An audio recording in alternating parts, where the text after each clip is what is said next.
Voyages of Imagination. The Talking Bird, the Singing Tree, and the Golden Water.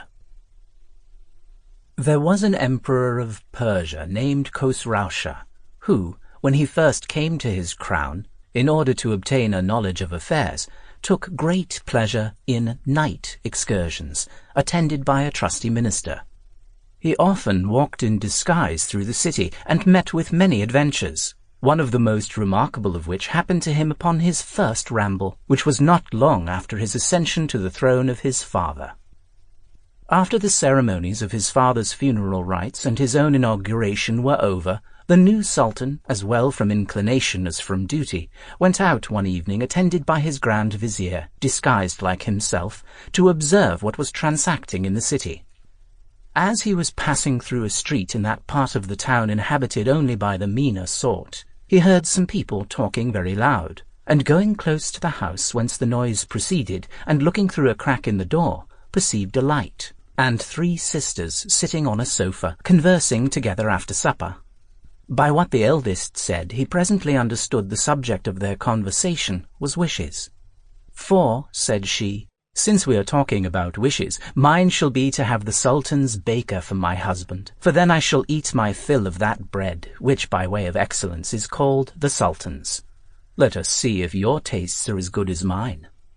"For my part," replied the second sister, "I wish I was wife to the Sultan's chief cook, for then I should eat of the most excellent dishes, and as I am persuaded that the Sultan's bread is common in the palace, I should not want of any of that. Therefore you see," addressing herself to her eldest sister, "that I have a better taste than you." The youngest sister, who was very beautiful and had more charms and wit than the 2 elder, spoke in her turn. "For my part, sisters," said she, "I shall not limit my desires to such trifles, but take a higher flight. And since we are upon wishing, I wish to be the emperor's queen consort. I would make him father of a prince whose hair should be gold on one side of his head and silver on the other. When he cried, the tears from his eyes should be pearls, and when he smiled, his vermilion lips should look like a rosebud fresh blown." The 3 sisters' wishes, particularly that of the youngest, seemed so singular to the Sultan that he resolved to gratify them in their desires. But without communicating his design to his grand vizier, he charged him only to take notice of the house and bring the 3 sisters before him the following day. The grand vizier, in executing the emperor's orders, would but just give the sisters time to dress themselves to appear before his majesty, without telling them the reason. He brought them to the palace and presented them to the emperor, who said to them, "Do you remember the wishes you expressed last night, when you were all in so pleasant a mood? Speak the truth, I must know what they were." At these unexpected words of the emperor, the 3 sisters were much confounded. They cast down their eyes and blushed, and the colour which rose in the cheeks of the youngest quite captivated the emperor's heart. Modesty and fear lest they might have offended by their conversation kept them silent. The emperor, perceiving their confusion, said to encourage them, "Fear nothing, I did not send for you to distress you, and since I see that without my intending it this is the effect of the question I asked, as I know the wish of each, I will relieve you from your fears. You," added he, "who wish to be my wife, shall have your desire this day. And you," continued he, addressing himself to the 2 elder sisters, "shall also be married to my chief baker and cook." As soon as the Sultan had declared his pleasure, the youngest sister, setting her elders an example, threw herself at the emperor's feet to express her gratitude. "Sir," said she, "my wish, since it has come to your majesty's knowledge, was expressed only in the way of conversation and amusement. I am unworthy of the honour you do me, and supplicate your pardon for my presumption." The other 2 sisters would have excused themselves also, but the emperor, interrupting them, said, No, it shall be as I have declared. The wishes of all shall be fulfilled." The nuptials were all celebrated that day, as the emperor had resolved, but in a different manner. The youngest sisters were solemnized with all the rejoicings usual at the marriages of the emperors of Persia, and those of the other two sisters according to the quality and distinction of their husbands, the one as the Sultan's chief baker and the other as head cook. The two elder felt strongly the disproportion of their marriages to that of their younger sister. This consideration made them far from being content, though they were arrived at the utmost height of their late wishes, and much beyond their hopes. They gave themselves up to an excess of jealousy, which not only disturbed their joy, but was the cause of great trouble and affliction to the queen consort, their younger sister. They had not an opportunity to communicate their thoughts to each other on the preference the emperor had given her, but were altogether employed in preparing themselves for the celebration of their marriages. Some days afterward, when they had an opportunity of seeing each other at the public baths, the eldest said to the other, "Well, what say you to our sister's great fortune? Is not she a fine person to be a queen?" "I must own," said the other sister, "I cannot conceive what charms the emperor could discover to be so bewitched by her. Was it a reason sufficient for him not to cast his eyes on you, because she was somewhat younger? You were as worthy of his throne, and in justice he ought to have preferred you." "Sister," said the elder, "I should not have regretted if his majesty had but pitched upon you, but that he should choose that little simpleton really grieves me. But I will revenge myself, and you, I think, are as much concerned as I. Therefore I propose that we should contrive measures and act in concert. Communicate to me what you think the likeliest way to mortify her, while I, on my side, will inform you what my desire of revenge shall suggest to me." After this wicked agreement, the two sisters saw each other frequently and consulted how they might disturb and interrupt the happiness of the queen. They proposed a great many ways, but in deliberating about the manner of executing them, found so many difficulties that they durst not attempt them. In the meantime, with a detestable dissimulation, they often went together to make her visits, and every time showed her all the marks of affection they could devise to persuade her how overjoyed they were to have a sister raised to so high a fortune. The queen, on her part, constantly received them with all the demonstrations of esteem they could expect from so near a relative. Some time after her marriage, the expected birth of an heir gave great joy to the queen and emperor, which was communicated to all the court and spread throughout the empire. Upon this news the two sisters came to pay their compliments and proffered their services, desiring her, if not provided with nurses, to accept of them. The queen said to them most obligingly, "Sisters, I should desire nothing more, if it were in my power to make the choice. I am, however, obliged to you for your good will, but must submit to what the emperor shall order on this occasion. Let your husbands employ their friends to make interest, and get some courtier to ask this favour of his majesty, and if he speaks to me about it, be assured that I shall not only express the pleasure he does me, but thank him for making choice of you." The two husbands applied themselves to some courtiers, their patrons, and begged of them to use their interest to procure their wives the honour they aspired to. Those patrons exerted themselves so much in their behalf that the emperor promised them to consider of the matter, and was as good as his word. For in conversation with the queen he told her that he thought her sisters were the most proper persons to be about her, but would not name them before he had asked her consent. The queen, sensible of the deference the emperor so obligingly paid her, said to him, "Sir, I was prepared to do as your majesty might please to command. But since you have been so kind as to think of my sisters, I thank you for the regard you have shown them for my sake, and therefore I shall not dissemble that I had rather have them than strangers." The emperor therefore named the queen's two sisters to be her attendants, and from that time they went frequently to the palace, overjoyed at the opportunity they would have of executing the detestable wickedness they had meditated against the queen. Shortly afterward, a young prince as bright as the day was born to the queen. But neither his innocence nor beauty could move the cruel hearts of the merciless sisters. They wrapped him up carelessly in his clothes and put him into a basket, which they abandoned to the stream of a small canal that ran under the queen's apartment, and declared that she had given birth to a puppy.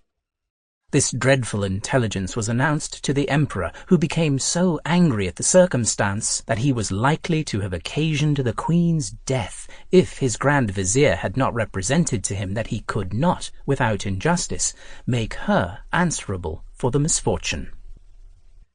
In the meantime, the basket in which the little prince was exposed was carried by the stream beyond a wall which bounded the prospect of the queen's apartment, and from thence floated with the current down the gardens.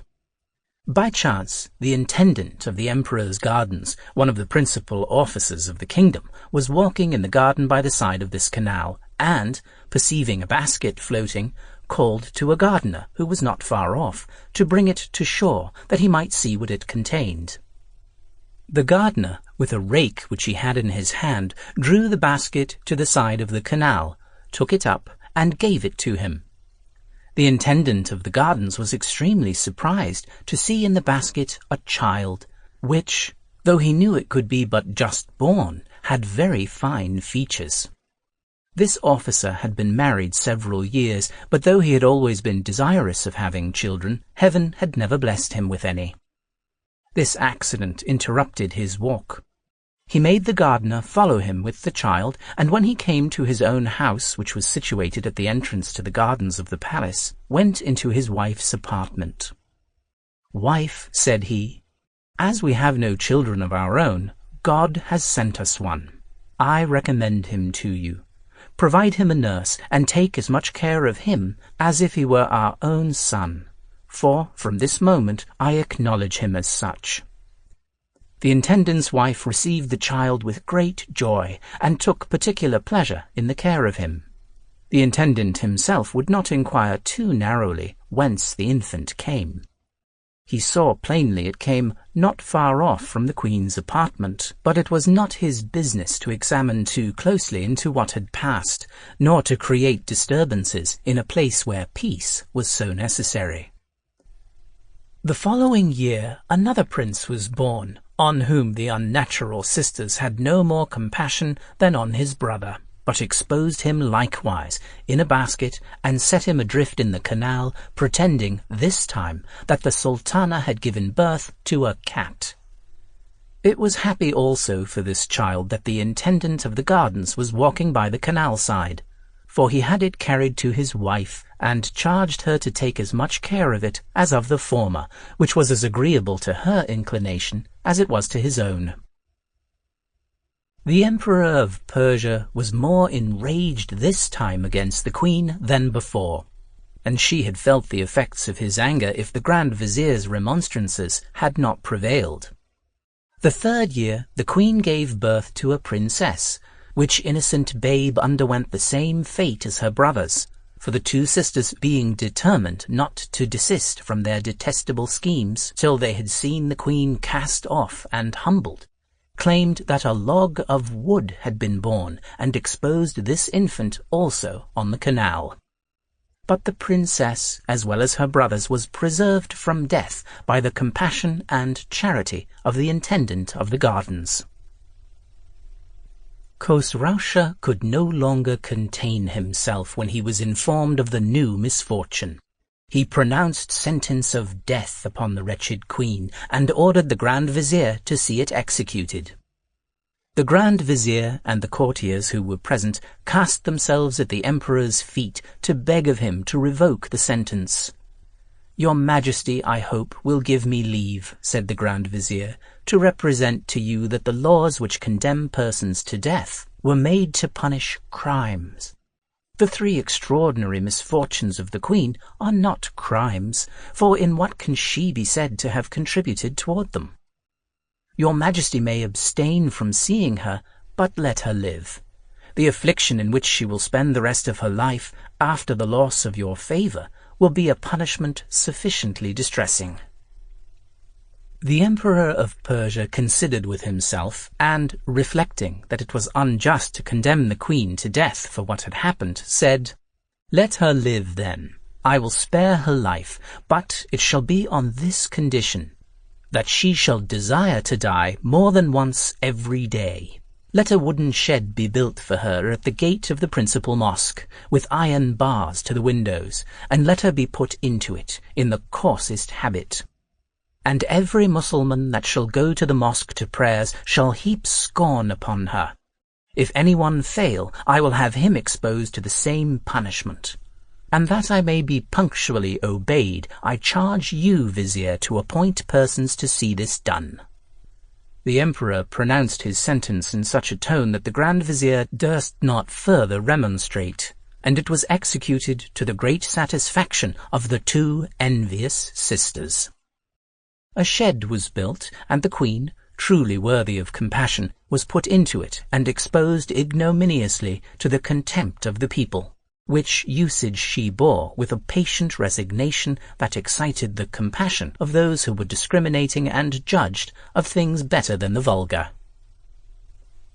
The two princes and the princess were, in the meantime, nursed and brought up by the intendant of the gardens and his wife with the tenderness of a father and mother.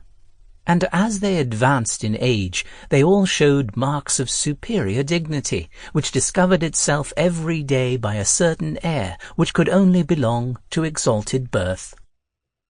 All this increased the affections of the intendant and his wife, who called the eldest prince Bahman, and the second Perviz, both of them names of the most ancient emperors of Persia, and the princess Perizade, which name also had been borne by several queens and princesses of the kingdom. As soon as the two princes were old enough, the intendant provided proper masters to teach them to read and write, and the princess, their sister, who was often with them, showing a great desire to learn, the intendant, pleased with her quickness, employed the same master to teach her also. Her vivacity and piercing wit made her in a little time as great a proficient as her brothers.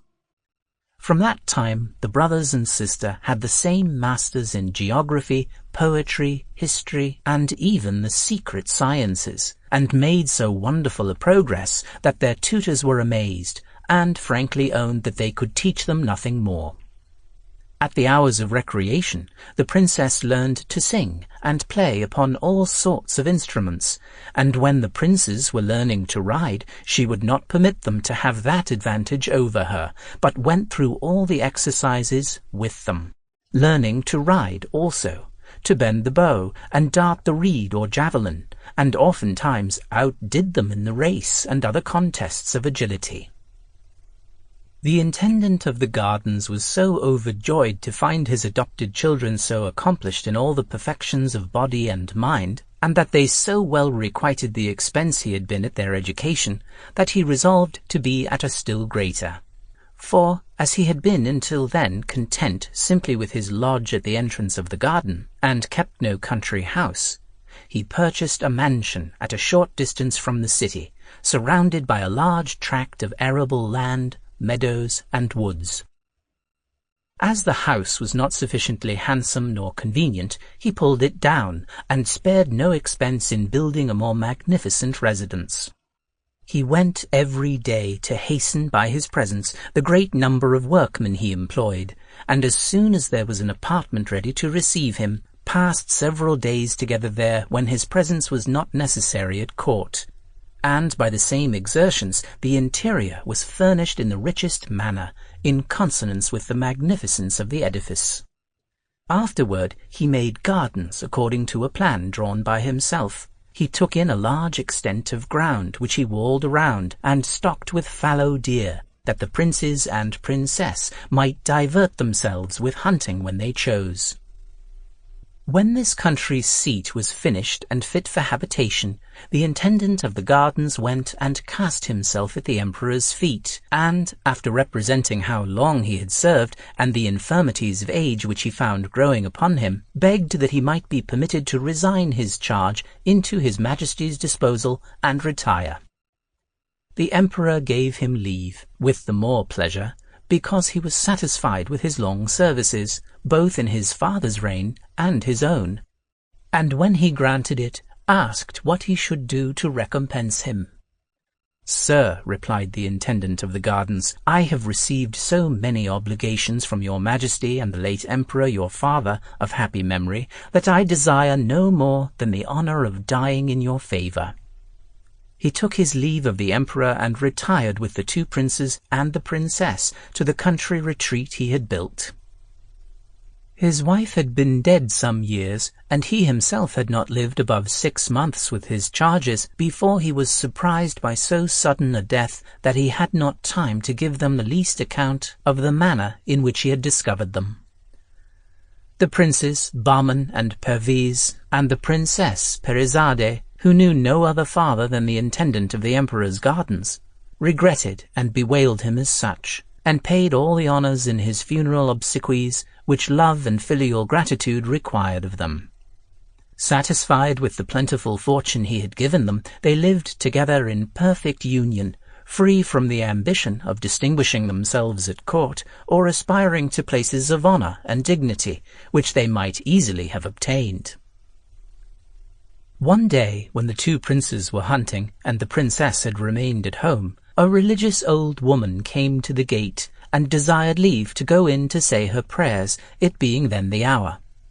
The servants asked the princess's permission, who ordered them to show her into the oratory, which the intendant of the emperor's gardens had taken care to fit up in his house, for want of a mosque in the neighborhood.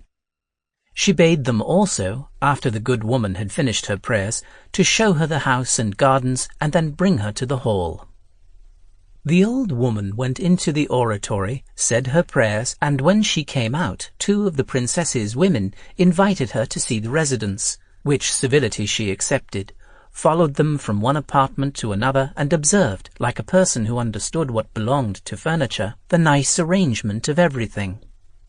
They conducted her also into the garden, the disposition of which she found so well planned that she admired it, observing that the person who had formed it must have been an excellent master of his art. Afterward, she was brought before the princess, who waited for her in the great hall, which in beauty and richness exceeded all that she had admired in the other apartments. As soon as the princess saw the devout woman, she said to her, "My good mother, come near and sit down by me. I am overjoyed at the happiness of having the opportunity of profiting for some moments by the example and conversation of such a person as you, who have taken the right way by dedicating yourself to the service of God. I wish everyone were as wise." The devout woman, instead of sitting on a sofa, would only sit upon the edge of one. The princess would not permit her to do so, but rising from her seat and taking her by the hand, obliged her to come and sit by her. The good woman, sensible of the civility, said, "Madam, I ought not to have so much respect shown me, but since you command, and are mistress of your own house, I will obey you." When she had seated herself, before they entered into any conversation, one of the princess's women brought a low stand of mother-of-pearl and ebony, with a china dish full of cakes upon it, and many others set round it full of fruits in season, and wet and dry sweetmeats. The princess took up one of the cakes, and, presenting her with it, said, "Eat, good mother, and make choice of what you like best. You had need to eat after coming so far." "Madam," replied the good woman, "I am not used to eat such delicacies, but will not refuse what God has sent me by so liberal a hand as yours." While the devout woman was eating, the princess ate a little too to bear her company, and asked her many questions upon the exercise of devotion which she practiced and how she lived, all of which she answered with great modesty. Talking of various things, at last the princess asked her what she thought of the house, and how she liked it. "Madam," answered the devout woman, "I must certainly have very bad taste to disapprove anything in it, since it is beautiful, regular, and magnificently furnished with exactness and judgment, and all its ornaments adjusted in the best manner. Its situation is an agreeable spot, and no garden can be more delightful. But yet If you will give me leave to speak my mind freely, I will take the liberty to tell you that this house would be incomparable if it had 3 things which are wanting to complete it." "My good mother," replied the Princess Perizade, "what are those? I entreat you to tell me what they are. I will spare nothing to get them." "Madam," replied the devout woman, "the first of these 3 things is the talking bird, so singular a creature that it draws round it all the songsters of the neighbourhood which come to accompany its voice. The second is the singing tree, the leaves of which are so many mouths, which form an harmonious concert of different voices and never cease. The third is the golden water, a single drop of which being poured into a vessel properly prepared, it increases so as to fill it immediately, and rises up in the middle like a fountain, which continually plays, and yet the basin never overflows." "Ah, my good mother," cried the princess, "how much am I obliged to you for the knowledge of these curiosities! I never before heard there were such rarities in the world. But as I am persuaded that you know, I expect that you should do me the favour to inform me where they are to be found." "Madam," replied the good woman, "I should be unworthy of the hospitality you have shown me if I should refuse to satisfy your curiosity on this point, and am glad to have the honour to tell you that these curiosities are all to be met with in the same spot on the confines of this kingdom toward India. The road lies before your house, and whoever you send needs but follow it for 20 days, and on the 20th only let him ask the first person he meets where the talking bird, the singing tree, and the golden water are, and he will be informed." After saying this, she rose from her seat, took her leave, and went her way. The Princess Perizade's thoughts were so taken up with the talking bird, singing tree, and golden water that she never perceived the devout woman's departure till she wanted to ask her some question for her better information, for she thought that what she had been told was not sufficient reason for exposing herself by undertaking a long journey. However, she would not send after her visitor, but endeavoured to remember all the directions, and when she thought she had recollected every word, took real pleasure in thinking of the satisfaction she should have if she could get these curiosities into her possession. But the difficulties she apprehended and the fear of not succeeding made her very uneasy. She was absorbed in these thoughts when her brothers returned from hunting, who, when they entered the great hall, instead of finding her lively and gay, as she was wont to be, were amazed to see her so pensive and hanging down her head, as if something troubled her. "Sister," said Prince Bahman, "what has become of all your mirth and gaiety? Are you not well, or has some misfortune befallen you? Tell us that we may know how to act, and give you some relief. If anyone has affronted you, we will resent his insolence." The princess remained in the same posture some time without answering, but at last lifted up her eyes to look at her brothers, and then held them down again, telling them nothing disturbed her. "Sister," said Prince Bahman, "you conceal the truth from us. There must be something of consequence. It is impossible we could observe so sudden a change if nothing was the matter with you. You would not have us satisfied with the evasive answer you have given. Do not conceal anything, unless you would have us suspect that you renounce the strict union which has hitherto subsisted between us." The princess, who had not the smallest intention to offend her brothers, would not suffer them to entertain such a thought, but said, "When I told you nothing disturbed me, I meant nothing that was of importance to you. But to me it is of some consequence, and since you press me to tell you by our strict union and friendship, which are so dear to me, I will. You think, and I always believed so too, that this house was so complete that nothing was wanting. But this day I have learned that it lacks 3 rarities which would render it so perfect that no country seat in the world could be compared with it. These 3 things are the talking bird, the singing tree, and the golden water." After she had informed them wherein consisted the excellency of these rarities, "A devout woman," added she, "has made this discovery to me. told me the place where they are to be found and the way thither. Perhaps you may imagine these things of little consequence, that without these additions our house will always be thought sufficiently elegant, and that we can do without them. You may think as you please, but I cannot help telling you that I am persuaded they are absolutely necessary, and I shall not be easy without them.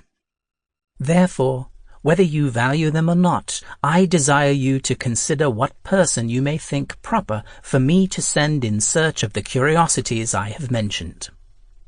"Sister," replied Prince Bahman, "nothing can concern you in which we have not an equal interest. It is enough that you desire these things to oblige us to take the same interest. But if you had not, we feel ourselves inclined of our own accord, and for our own individual satisfaction. I am persuaded my brother is of the same opinion, and therefore we ought to undertake this conquest, for the importance and singularity of the undertaking deserve that name. I will take the charge upon myself. Only tell me the place and the way to it, and I will defer my journey no longer than till tomorrow." "Brother," said Prince Perviz, "it is not proper that you, who are the head of our family, should be absent. I desire my sister should join with me to oblige you to abandon your design, and allow me to undertake it. I hope to acquit myself as well as you, and it will be a more regular proceeding." "I am persuaded of your goodwill, brother," replied Prince Bahman, "and that you would succeed as well as myself in this journey, but I have resolved and will undertake it. You shall stay at home with our sister, and I need not recommend her to you." The next morning Bahman mounted his horse, and Perviz and the princess embraced and wished him a good journey. But in the midst of their adieus, the princess recollected what she had not thought of before. "Brother," said she, "I had quite forgotten the accidents which attend travellers. Who knows whether I shall ever see you again?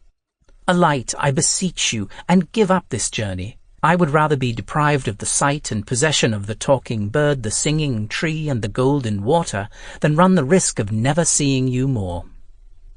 "Sister," replied Bahman, smiling at her sudden fears, "my resolution is fixed. The accidents you speak of befall only those who are unfortunate, but there are more who are not so. However, as events are uncertain, and I may fail in this undertaking, all I can do is leave you this knife." Bahman, pulling a knife from his vestband and presenting it to the princess in the sheath, said, "Take this knife, sister, and give yourself the trouble sometimes to pull it out of the sheath.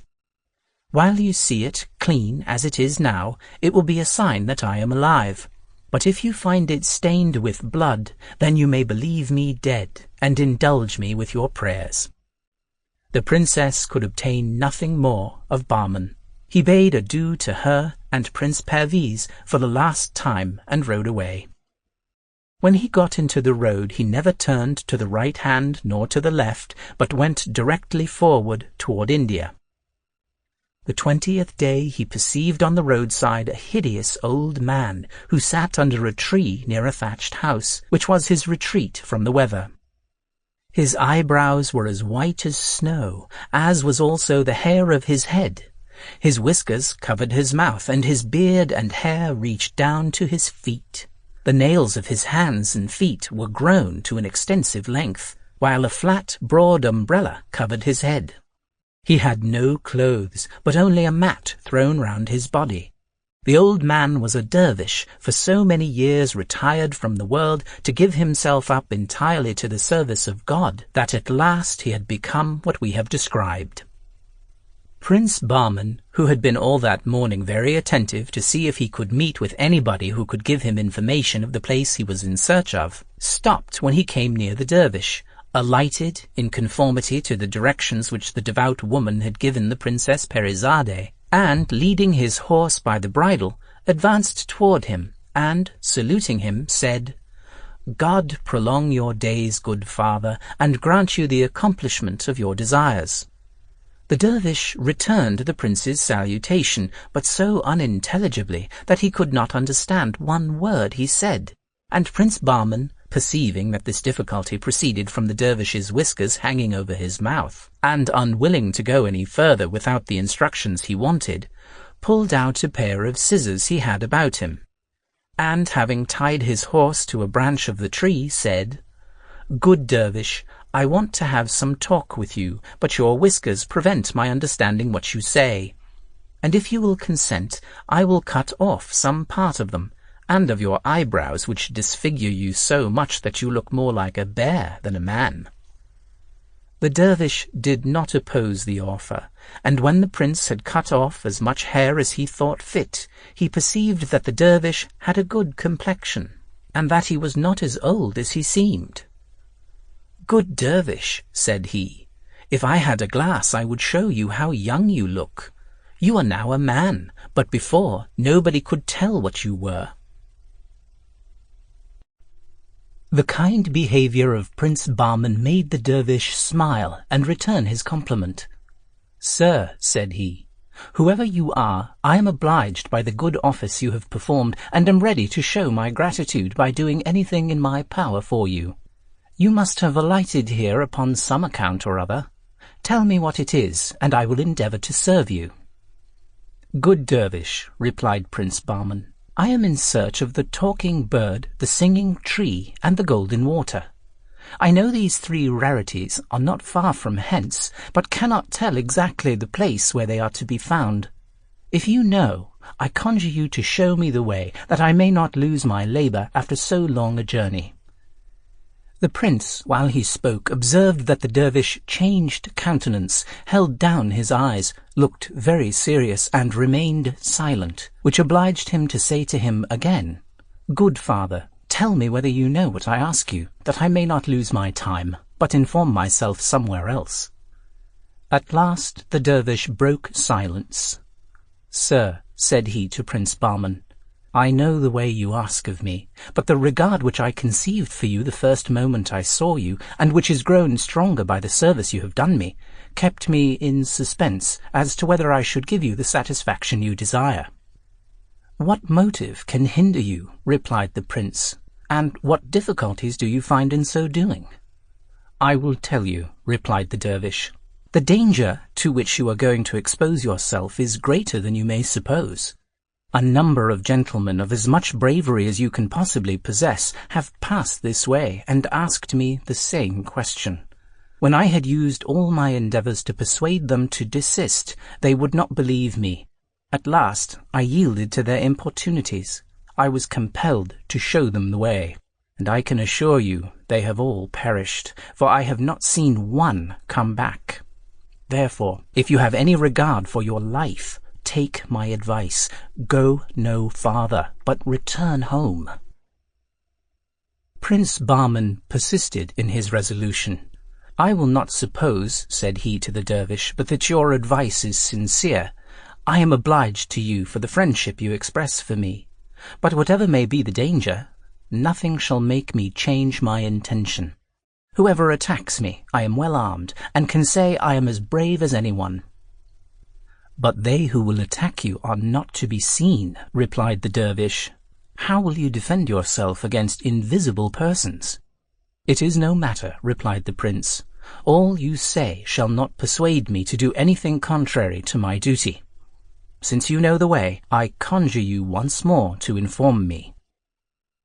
When the dervish found he could not prevail upon Prince Bahman, and that he was obstinately bent to pursue his journey, notwithstanding his friendly remonstrance, he put his hand into a bag that lay by him and pulled out a bowl, which he presented to him.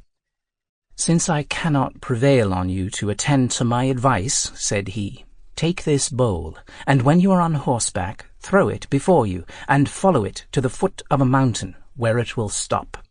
As soon as the bowl stops, alight, leave your horse with the bridle over his neck, and he will stand in the same place till you return.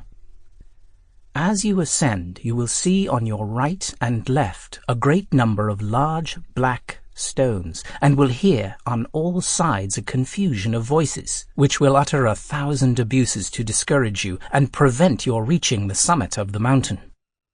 Be not afraid, but above all things do not turn your head to look behind you, for in that instant you will be changed into such a black stone as those you see, which are all youths who have failed in this enterprise.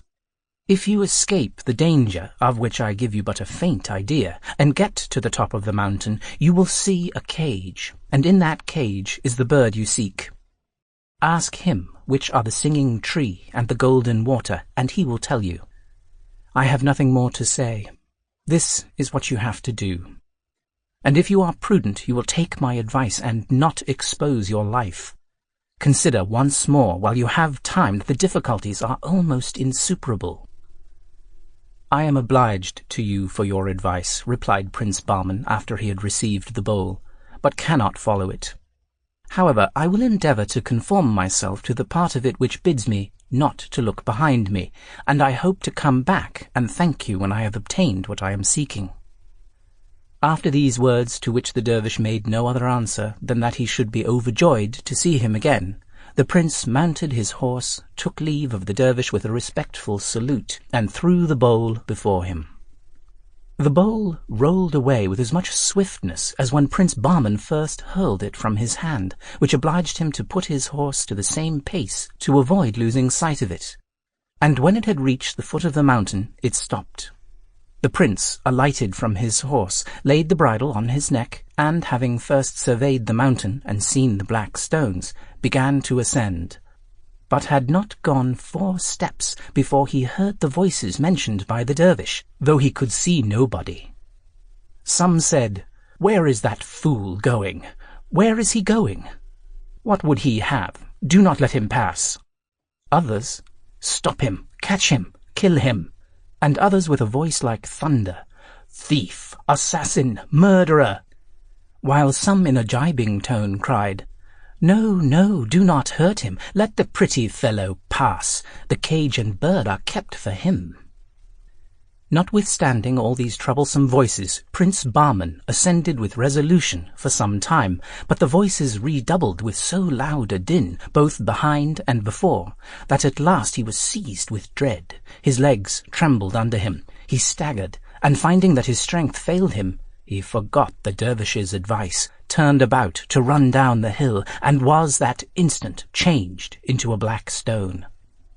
A metamorphosis which had happened to many before him who had attempted the ascent. His horse likewise underwent the same change. From the time of Prince Bahman's departure, the Princess Perizade always wore the knife and sheath in her girdle, and pulled it out several times in a day to know whether her brother was alive. She had the consolation to understand he was in perfect health, and to talk of him frequently with Prince Perviz.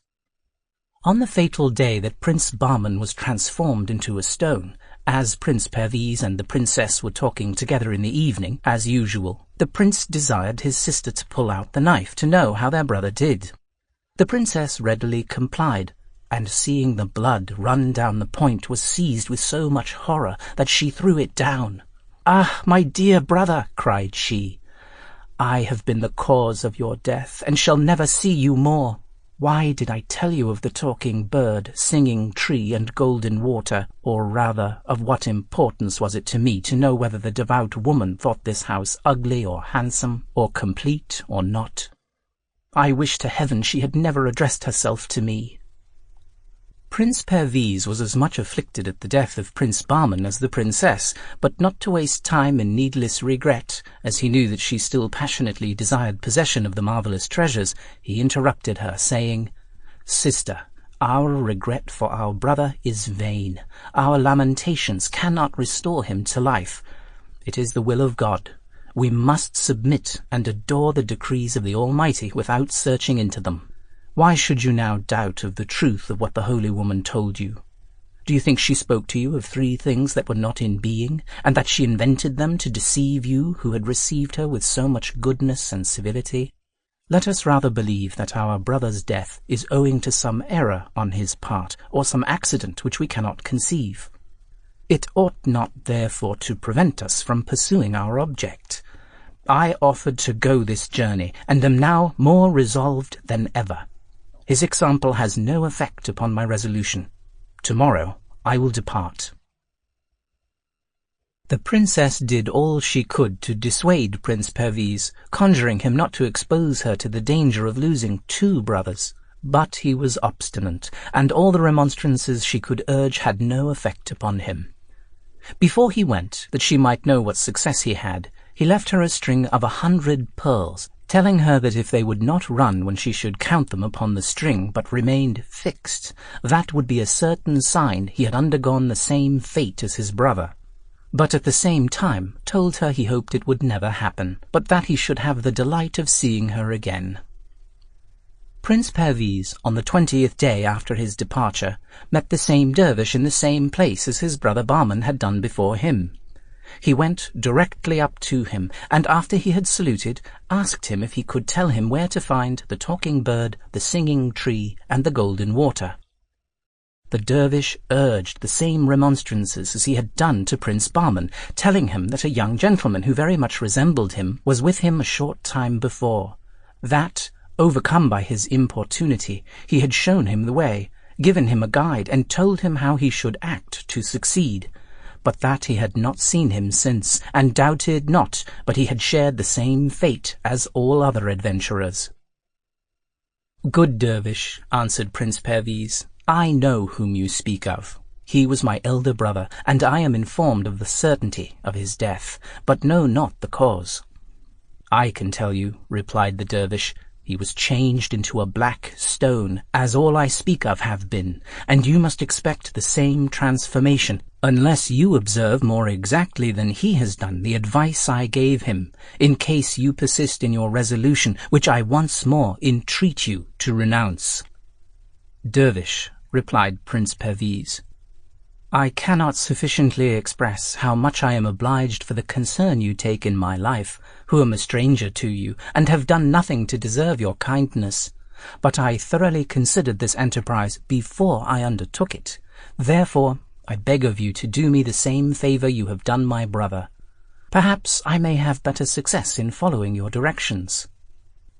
"Since I cannot prevail with you," said the dervish, "to give up your obstinate resolution, if my age did not prevent me and I could stand, I would get up to reach you a bowl I have here, which will show you the way."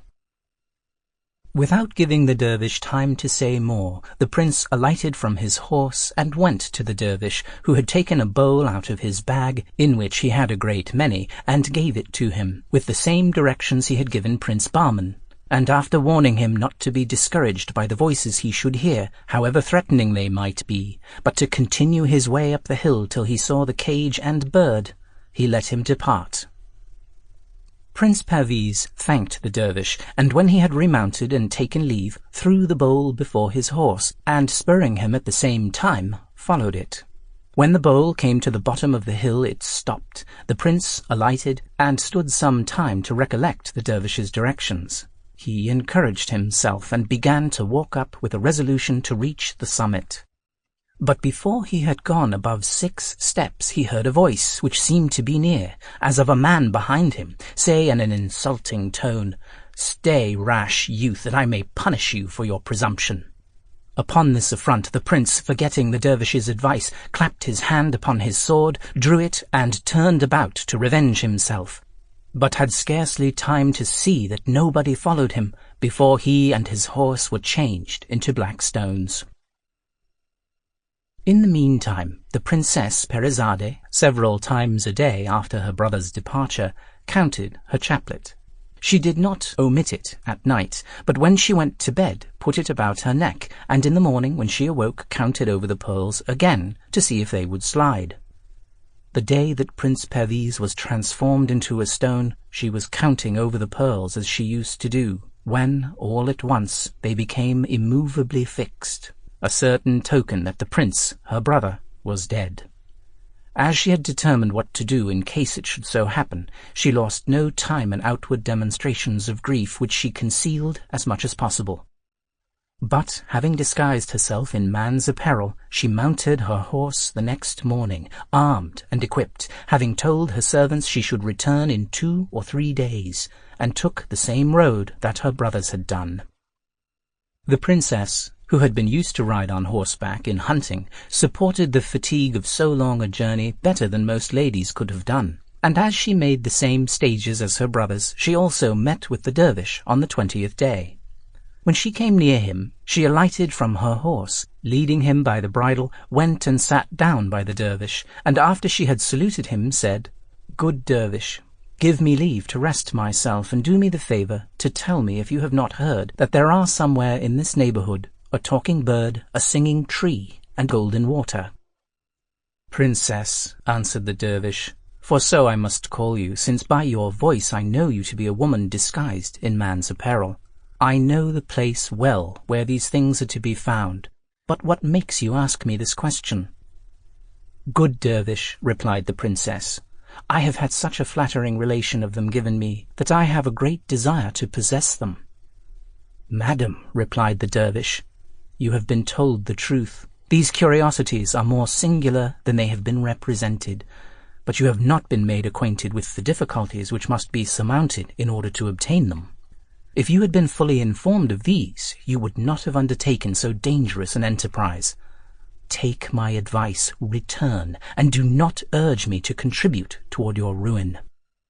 "Good father," said the princess, "I have travelled a great way, and should be sorry to return without executing my design. You talk of difficulties and dangers of life, but you do not tell me what those difficulties are, and wherein the danger consists. This is what I desire to know, that I may consider and judge whether I can trust my courage and strength to brave them." The dervish repeated to the princess what he had said to the princes Bahman and Perviz, exaggerating the difficulties of climbing up to the top of the mountain, where she was to make herself mistress of the bird, which would inform her of the singing tree and golden water.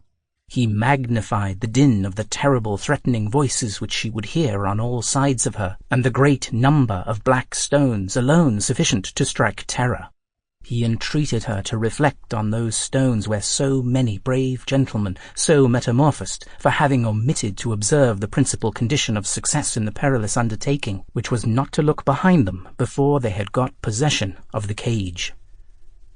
When the dervish had done, the princess replied, "By what I comprehend from your discourse, the difficulties of succeeding in this affair are, first, the getting up to the cage without being frightened at the terrible din of voices I shall hear, and, secondly, not to look behind me. For this last, I hope I shall be mistress enough of myself to observe it.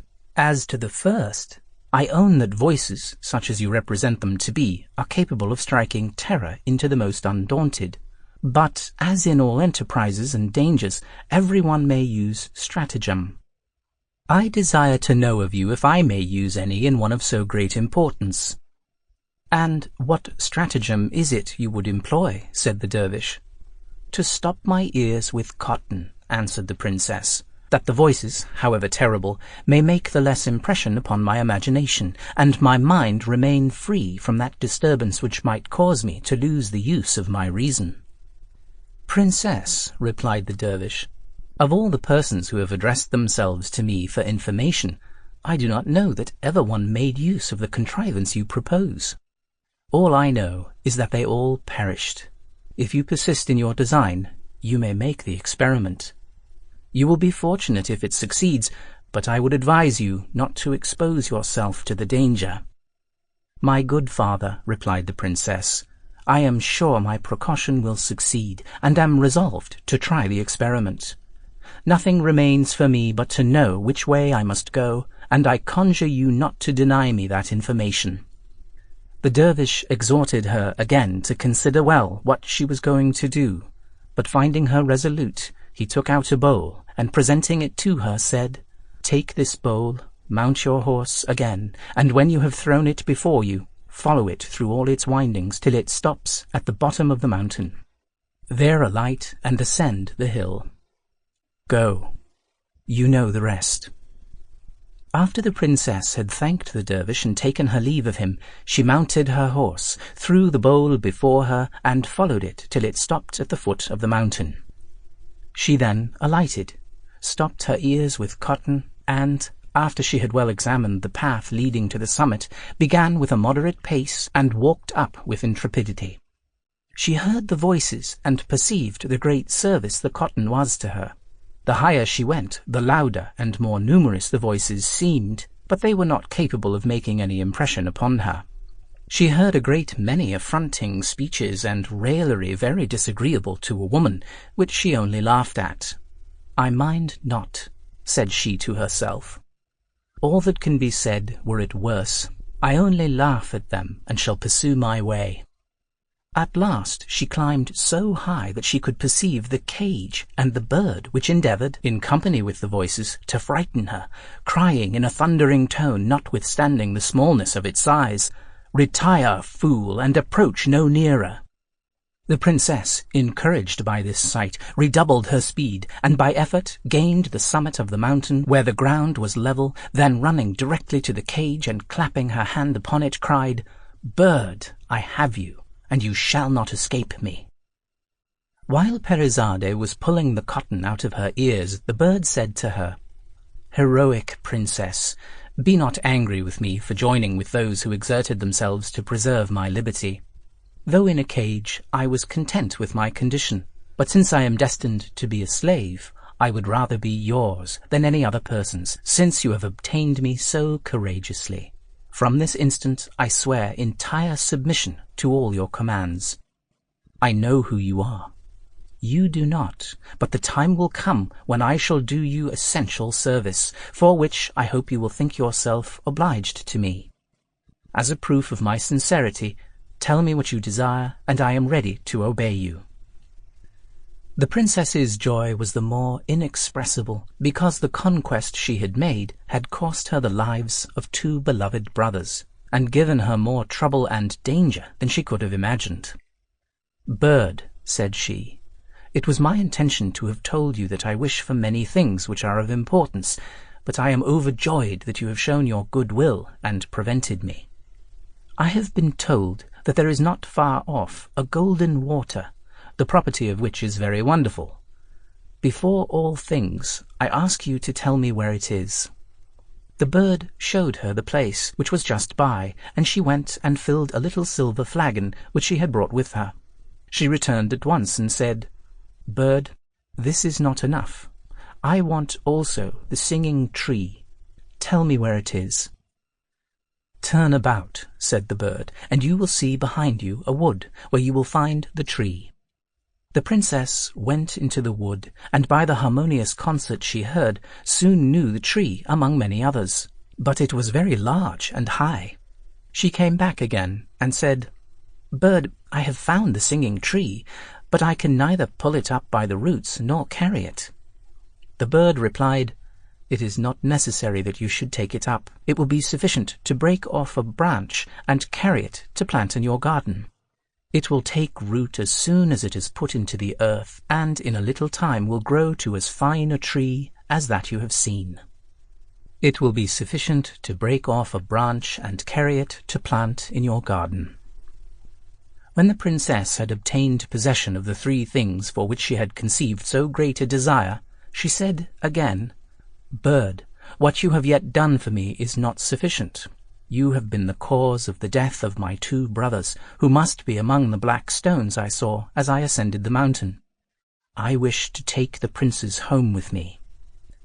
The bird seemed reluctant to satisfy the princess in this point, and indeed made some difficulty to comply.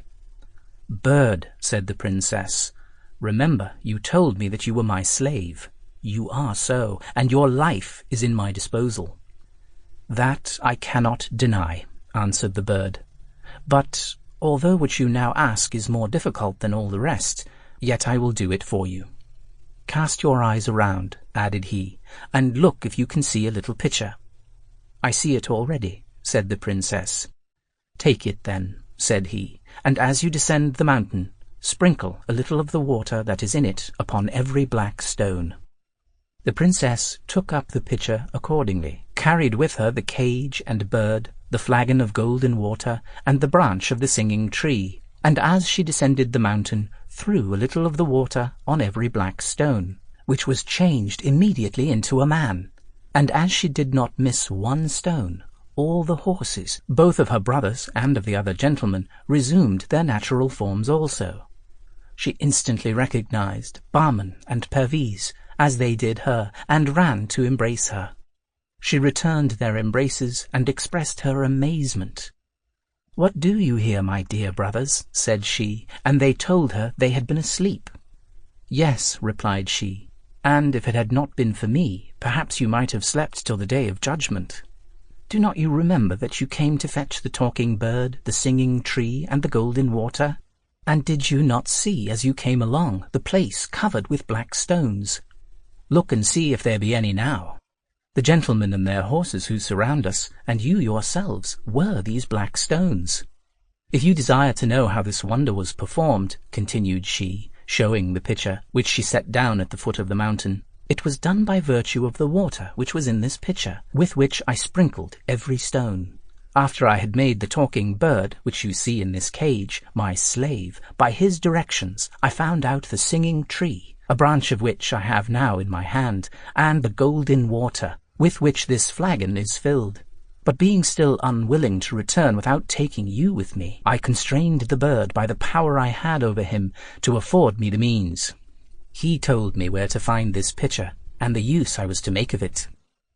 The princes, Bahman and Perviz, learned by this relation the obligation they had to their sister, as did all the other gentlemen, who expressed to her that, far from envying her happiness in the conquest she had made, and which they had all aspired to, they thought they could not better express their gratitude for restoring them to life again than by declaring themselves her slaves, and that they were ready to obey her in whatever she should command. "Gentlemen," replied the princess, "if you had given any attention to my words, you might have observed that I had no other intention in what I have done than to recover my brothers.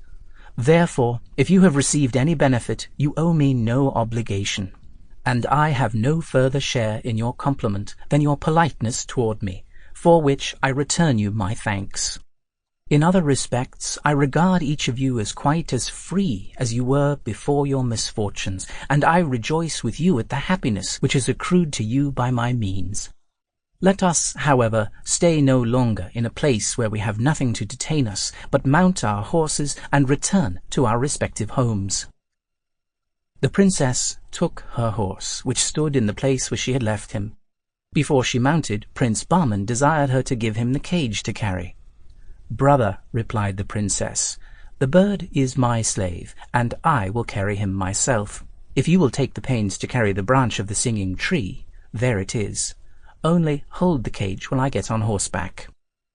When she had mounted her horse, and Prince Bahman had given her the cage, she turned about and said to Prince Perviz, "I leave the flagon of golden water to your care, if it will not be too much trouble for you to carry it." And Prince Perviz accordingly took charge of it with pleasure. When Bahman, Perviz, and all the gentlemen had mounted their horses, the princess waited for some of them to lead the way. The two princes paid that compliment to the gentlemen, and they again to the princess, who, finding that none of them would accept the honour, but that it was reserved for her, addressed herself to them and said, "Gentlemen, I expect that some of you should lead the way." To which one who was nearest to her, in the name of the rest, replied, "Madam, were we ignorant of the respect due to your sex, yet after what you have done for us there is no deference we would not willingly pay you, notwithstanding your modesty. We entreat you no longer to deprive us of the happiness of following you." "Gentlemen," said the princess, "I do not deserve the honour you do me, and accept it only because you desire it." At the same time she led the way, and the two princes and the gentlemen followed.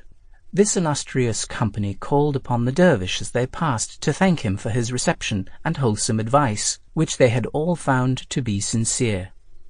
He was dead, however, whether of old age or because he was no longer necessary to show the way to obtaining the three rarities, did not appear. They pursued their route, but lessened in numbers every day. The gentlemen who, as we said before, had come from different countries, after severally repeating their obligations to the princess and her brothers, took leave of them, one after another, as they approached the road by which they had come. As soon as the princess reached home, she placed the cage in the garden, and the bird no sooner began to warble than he was surrounded by nightingales, chaffinches, larks, linnets, goldfinches, and every species of birds of the country. The branch of the singing tree was no sooner set in the midst of the parterre, a little distance from the house, than it took root, and in a short time became a large tree, the leaves of which gave as harmonious a concert as those of the parent from which it was gathered. A large basin of beautiful marble was placed in the garden, and when it was finished, the princess poured into it all the golden water from the flagon, which instantly increased and swelled so much that it soon reached up to the edges of the basin, and afterward formed in the middle a fountain 20 feet high, which fell again into the basin perpetually, without running over. The report of these wonders was presently spread abroad, and as the gates of the house and those of the gardens were shut to nobody, a great number of people came to admire them. Some days after, when the princes Bahman and Perviz had recovered from the fatigue of their journey, they resumed their former way of living, and as their usual diversion was hunting, they mounted their horses and went for the first time since their return, not to their own domain, but 2 or 3 leagues from their house.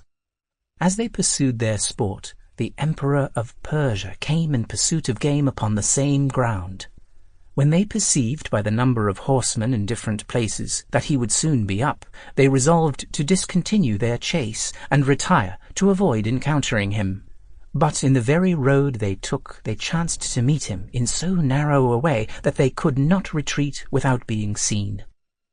In their surprise they had only time to alight and prostrate themselves before the emperor, without lifting up their heads to look at him. The emperor, who saw they were as well mounted and dressed as if they had belonged to his court, had a curiosity to see their faces. He stopped and commanded them to rise. The princes rose up and stood before him with an easy and graceful air, accompanied with modest countenances. The emperor took some time to view them before he spoke, and after he had admired their good air and mien, asked them who they were and where they lived. "Sir," said Prince Bahman, "we are the sons of the late intendant of your Majesty's gardens, and live in a house which he built a little before he died, till we should be fit to serve your Majesty and ask of you some employ when opportunity offered." "By what I perceive," replied the emperor, "you love hunting." "Sir," replied Prince Bahman, "it is our common exercise, and what none of your Majesty's subjects, who intend to bear arms in your armies, ought, according to the ancient custom of the kingdom, to neglect." The emperor, charmed with so prudent an answer, said, "Since it is so, I should be glad to see your expertness in the chase. Choose your own game." The princes mounted their horses again and followed the emperor, but had not gone far before they saw many wild beasts together. Prince Bahman chose a lion, and Prince Perviz a bear, and pursued them with so much intrepidity that the emperor was surprised. They came up with their game nearly at the same time, and darted their javelins with so much skill and address that they pierced the one the lion and the other the bear so effectually that the emperor saw them fall one after the other. Immediately afterward, Prince Bahman pursued another bear, and Prince Perviz another lion, and killed them in a short time, and would have beaten out for fresh game, but the emperor would not let them, and sent to them to come to him. When they approached, he said, "If I had given you leave, you would soon have destroyed all my game. But it is not that which I would preserve, but your persons, for I am so well assured your bravery may one time or other be serviceable to me, that from this moment your lives will be always dear to me." The emperor, in short, conceived so great a kindness for the 2 princes that he invited them immediately to make him a visit, to which Prince Bahman replied, "Your Majesty does us an honor we do not deserve, and we beg you will excuse us." The emperor, who could not comprehend what reason the princes could have to refuse this token of his favor, pressed them to tell him why they excused themselves. "Sir," said Prince Bahman, "we have a sister younger than ourselves, with whom we live in such perfect union that we undertake nothing before we consult her, nor she anything without asking our advice." "I commend your brotherly affection," answered the emperor. "Consult your sister. Meet me tomorrow and give me an answer." The princes went home, but neglected to speak of their adventure in meeting the emperor and hunting with him, and also of the honor he had done them, yet did not the next morning fail to meet him at the place appointed. "Well," said the emperor, "have you spoken to your sister, and has she consented to the pleasure I expect of seeing you?" The two princes looked at each other and blushed. "Sir," said Prince Bahman, "we beg your majesty to excuse us, for both my brother and I forgot." "Then remember today," replied the emperor, "and be sure to bring me an answer tomorrow." The princes were guilty of the same fault a second time, and the emperor was so good-natured as to forgive their negligence. But to prevent their forgetfulness the third time, he pulled 3 little golden balls out of a purse and put them into Prince Bahman's bosom. "These balls," said he, smiling, "will prevent your forgetting a third time what I wish you to do for my sake, since the noise they will make by falling on the floor when you undress will remind you if you do not recollect it before." The event happened just as the emperor foresaw, and without these balls the princes had not thought of speaking to their sister of this affair. For as Prince Bahman unloosed his girdle to go to bed, the balls dropped on the floor, upon which he ran to Prince Perviz's chamber, when both went into the Princess Perizade's apartment. And after they had asked her pardon for coming at so unseasonable a time, they told her all the circumstances of their meeting the emperor. The princess was somewhat surprised at this intelligence. "Your meeting with the emperor," said she, "is happy and honorable, and may in the end be highly advantageous to you. But it places me in an awkward position.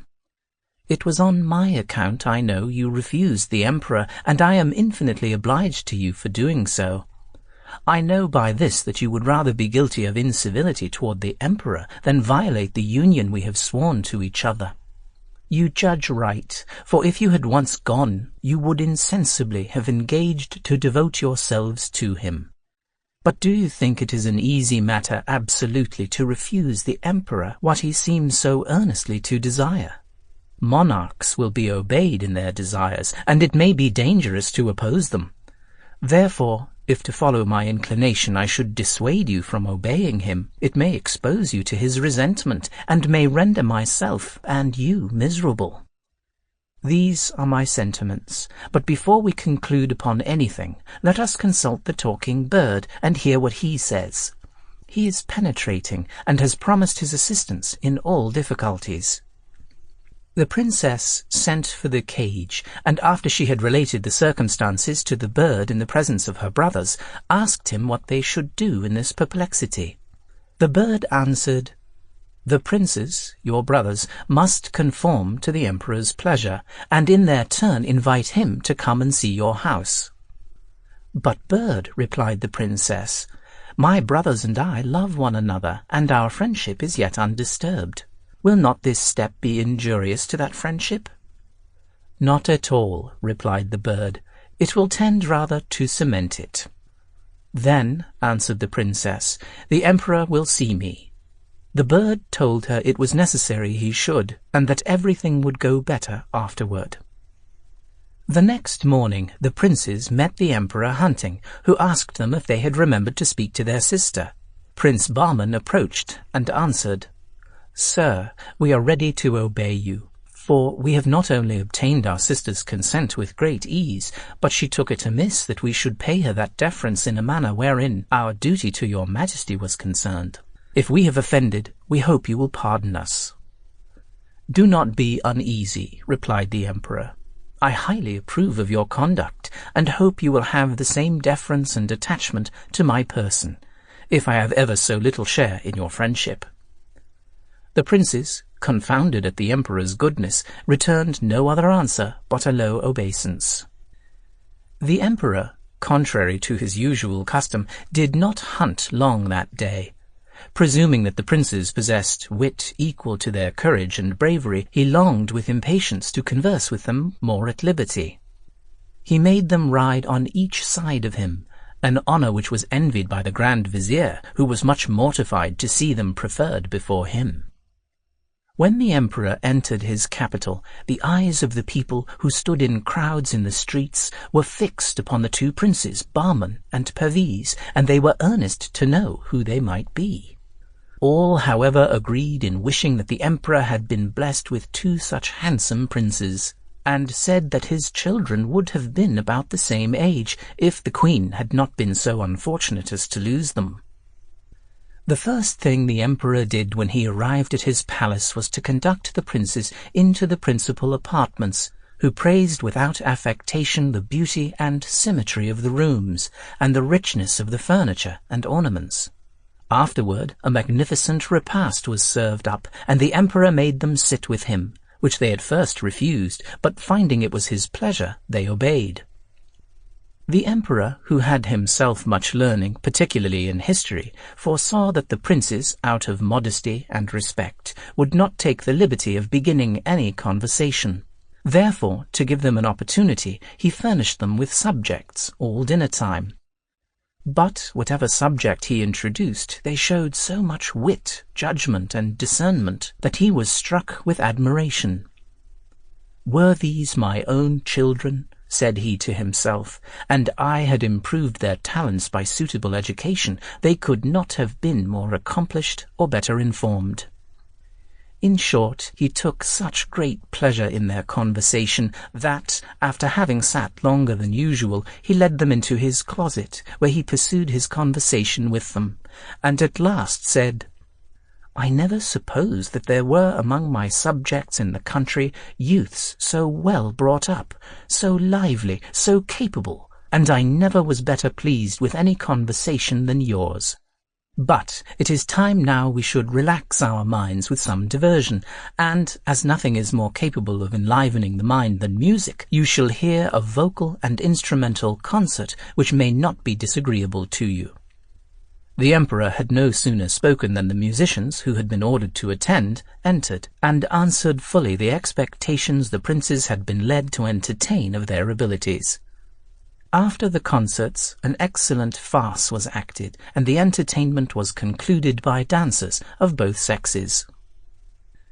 The two princes, seeing night approach, prostrated themselves at the emperor's feet, and having first thanked him for the favours and honours he had heaped upon them, asked his permission to retire, which was granted by the emperor, who, in dismissing them, said, "I give you leave to go, but remember, you will be always welcome, and the oftener you come, the greater pleasure you will do me." Before they went out of the emperor's presence, Prince Bahman said, "Sir, may we presume to request that your majesty will do us and our sister the honour to pass by our house and refresh yourself after your fatigue, the first time you take the diversion of hunting in that neighbourhood? It is not worthy of your presence, but monarchs sometimes have vouchsafed to take shelter in a cottage." "My children," replied the emperor, "your house cannot be otherwise than beautiful and worthy of its owners.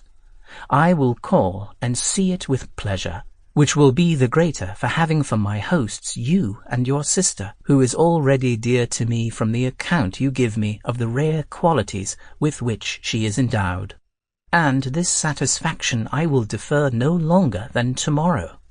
Early in the morning I will be at the place where I shall never forget that I first saw you.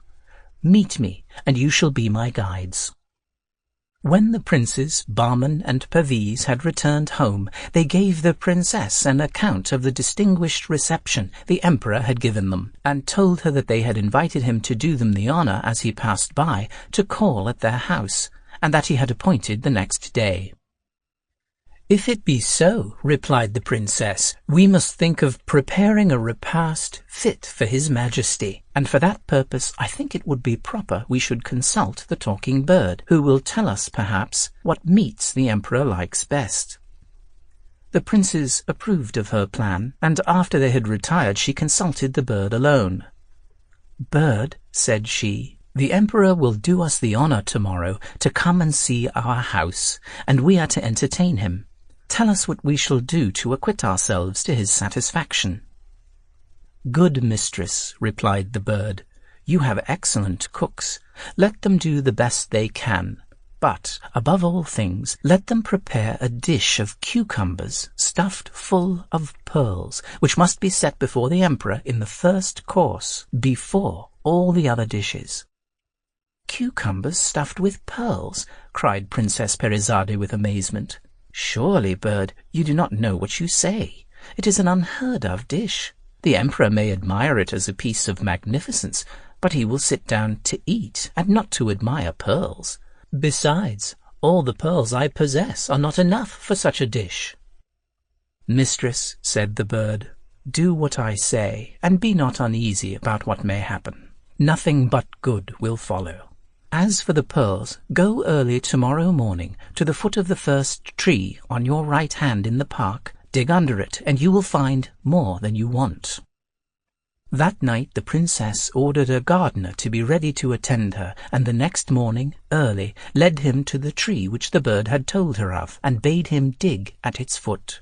When the gardener came to a certain depth, he found some resistance to the spade, and presently discovered a gold box about a foot square, which he showed the princess. "This," said she, "is what I brought you for. Take care not to injure it with the spade." When the gardener took up the box, he gave it into the princess's hands, who, as it was only fastened with neat little hasps, soon opened it, and found it full of pearls of a moderate size, but equal and fit for the use that was to be made of them. Very well satisfied with having found this treasure, after she had shut the box again, she put it under her arm and went back to the house, while the gardener threw the earth into the hole at the foot of the tree, as it had been before. The princes, Bahman and Perviz, who, as they were dressing themselves in their own apartments, saw their sister in the garden earlier than usual, as soon as they could get out, went to her, and met her as she was returning with a gold box under her arm, which much surprised them. "Sister," said Bahman, "you carried nothing with you when we saw you before with the gardener, and now we see you have a golden box. Is this some treasure found by the gardener? And did he come and tell you of it?" "No, brother," answered the princess. "I took the gardener to the place where this casket was concealed, and showed him where to dig, but you will be more amazed when you see what it contains." The princess opened the box, and when the princes saw that it was full of pearls, which, though small, were of great value, they asked her how she came to the knowledge of this treasure. "Brothers," said she, "come with me, and I will tell you." The princess, as they returned to the house, gave them an account of her having consulted the bird, as they agreed she should, and the answer he had given her, the objection she had raised to preparing a dish of cucumbers stuffed full of pearls, and how he had told her where to find this box. The sister and brothers formed many conjectures to penetrate into what the bird could mean by ordering them to prepare such a dish, but after much conversation they agreed to follow his advice exactly.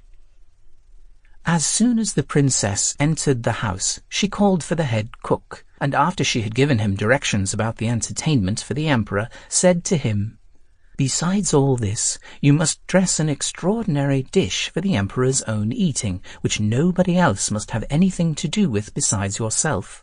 This dish must be of cucumbers stuffed with pearls." And at the same time she opened him the box and showed him the jewels. The chief cook, who had never heard of such a dish, started back and showed his thoughts by his looks, which the princess, penetrating, said, "I see you take me to be mad to order such a dish, which one may say with certainty was never made.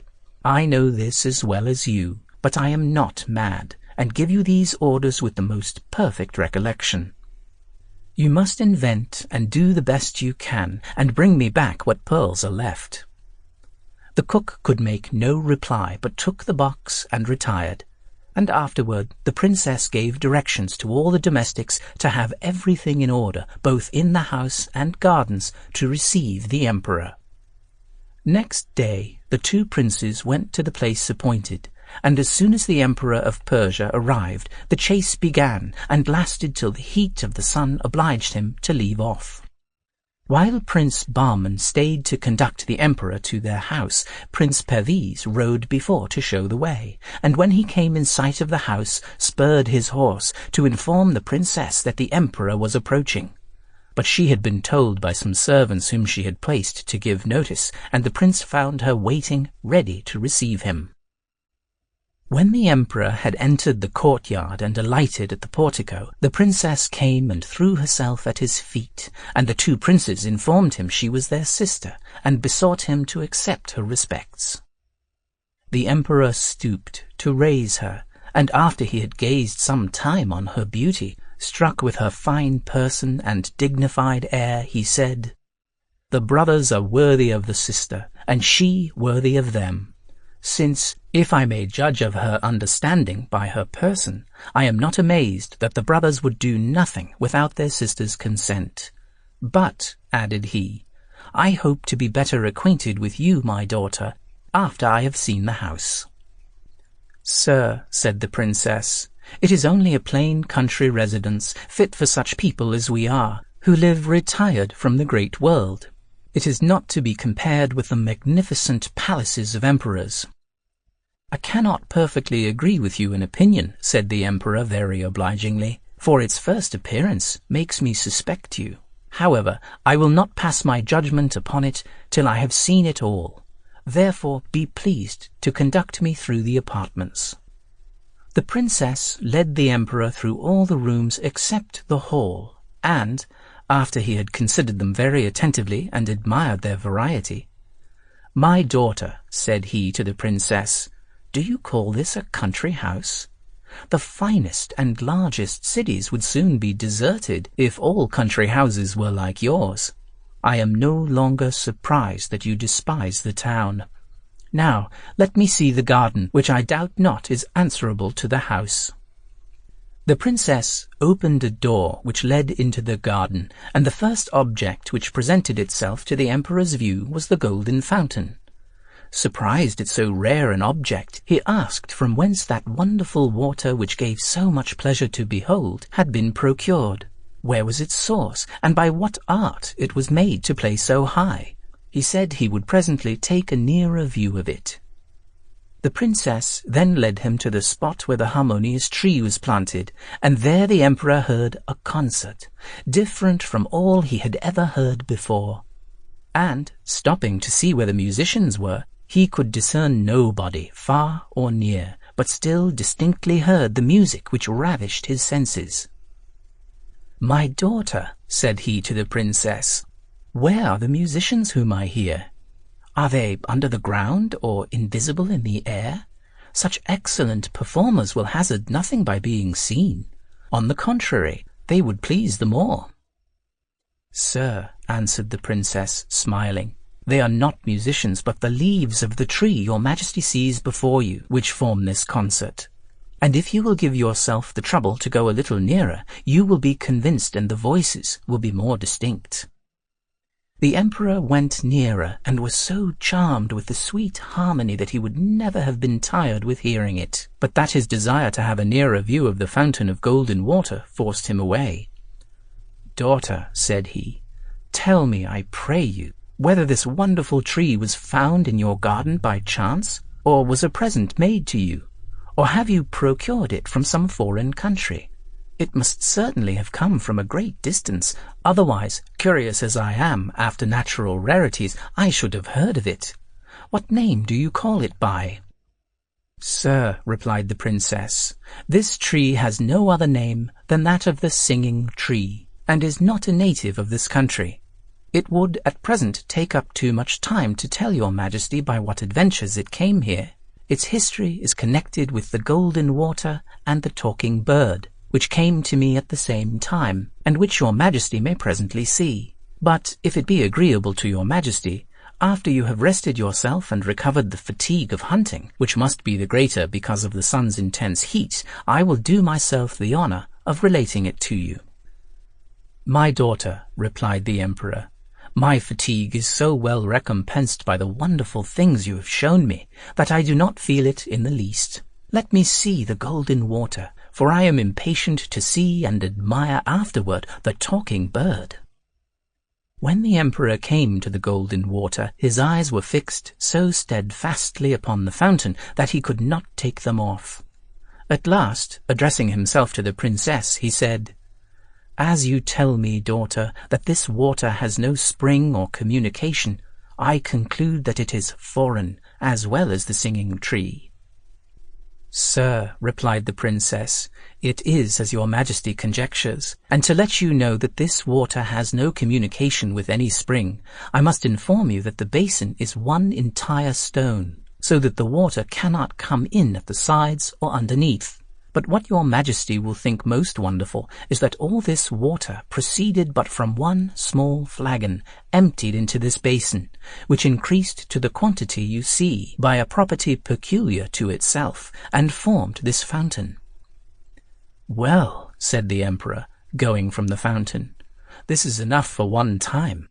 I promise myself the pleasure to come and visit it often. But now let us go and see the talking bird."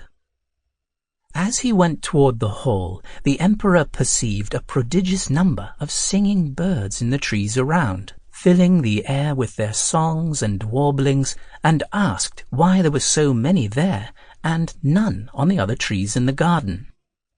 "The reason, sir," answered the princess, "is because they come from all parts to accompany the song of the talking bird, which your majesty may see in a cage in one of the windows of the hall we are approaching. And if you attend, you will perceive that his notes are sweeter than those of any of the other birds, even the nightingales." The emperor went into the hall, and as the bird continued singing, the princess raised her voice and said, "My slave, here is the emperor. Pay your compliments to him." The bird left off singing that instant, when all the other birds ceased also, and said, "The emperor is welcome. God prosper him and prolong his life." As the entertainment was served on the sofa near the window where the bird was placed, the sultan replied, as he was taking his seat, "Bird, I thank you, and am overjoyed to find in you the sultan and king of birds." As soon as the emperor saw the dish of cucumbers set before him, thinking they were prepared in the best manner, he reached out his hand and took one. But when he cut it, was in extreme surprise to find it stuffed with pearls. "What novelty is this?" said he, "and with what design were these cucumbers stuffed thus with pearls, since pearls are not to be eaten?"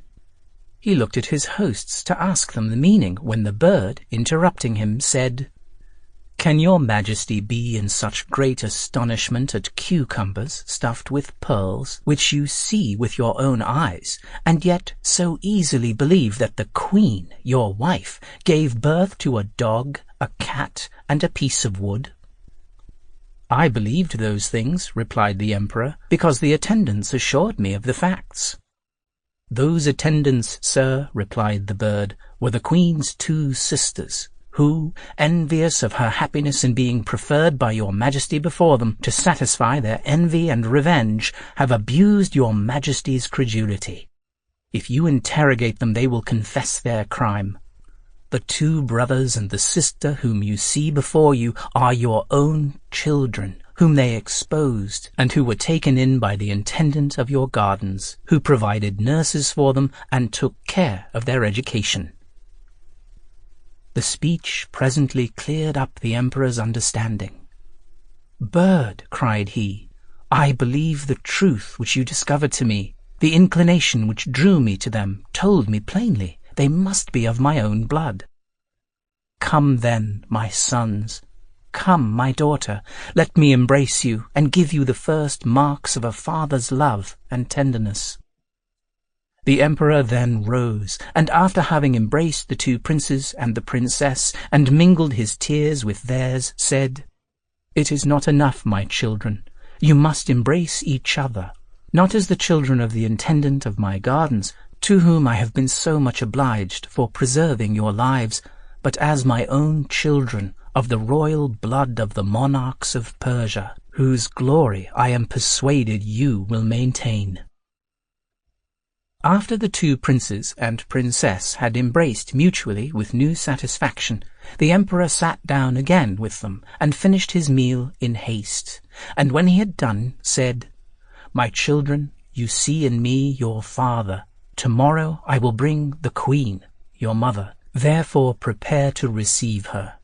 The emperor afterward mounted his horse and returned with expedition to his capital. The first thing he did, as soon as he had alighted and entered his palace, was to command the Grand Vizier to seize the queen's 2 sisters. They were taken from their houses separately, convicted and condemned to death, which sentence was put in execution within an hour.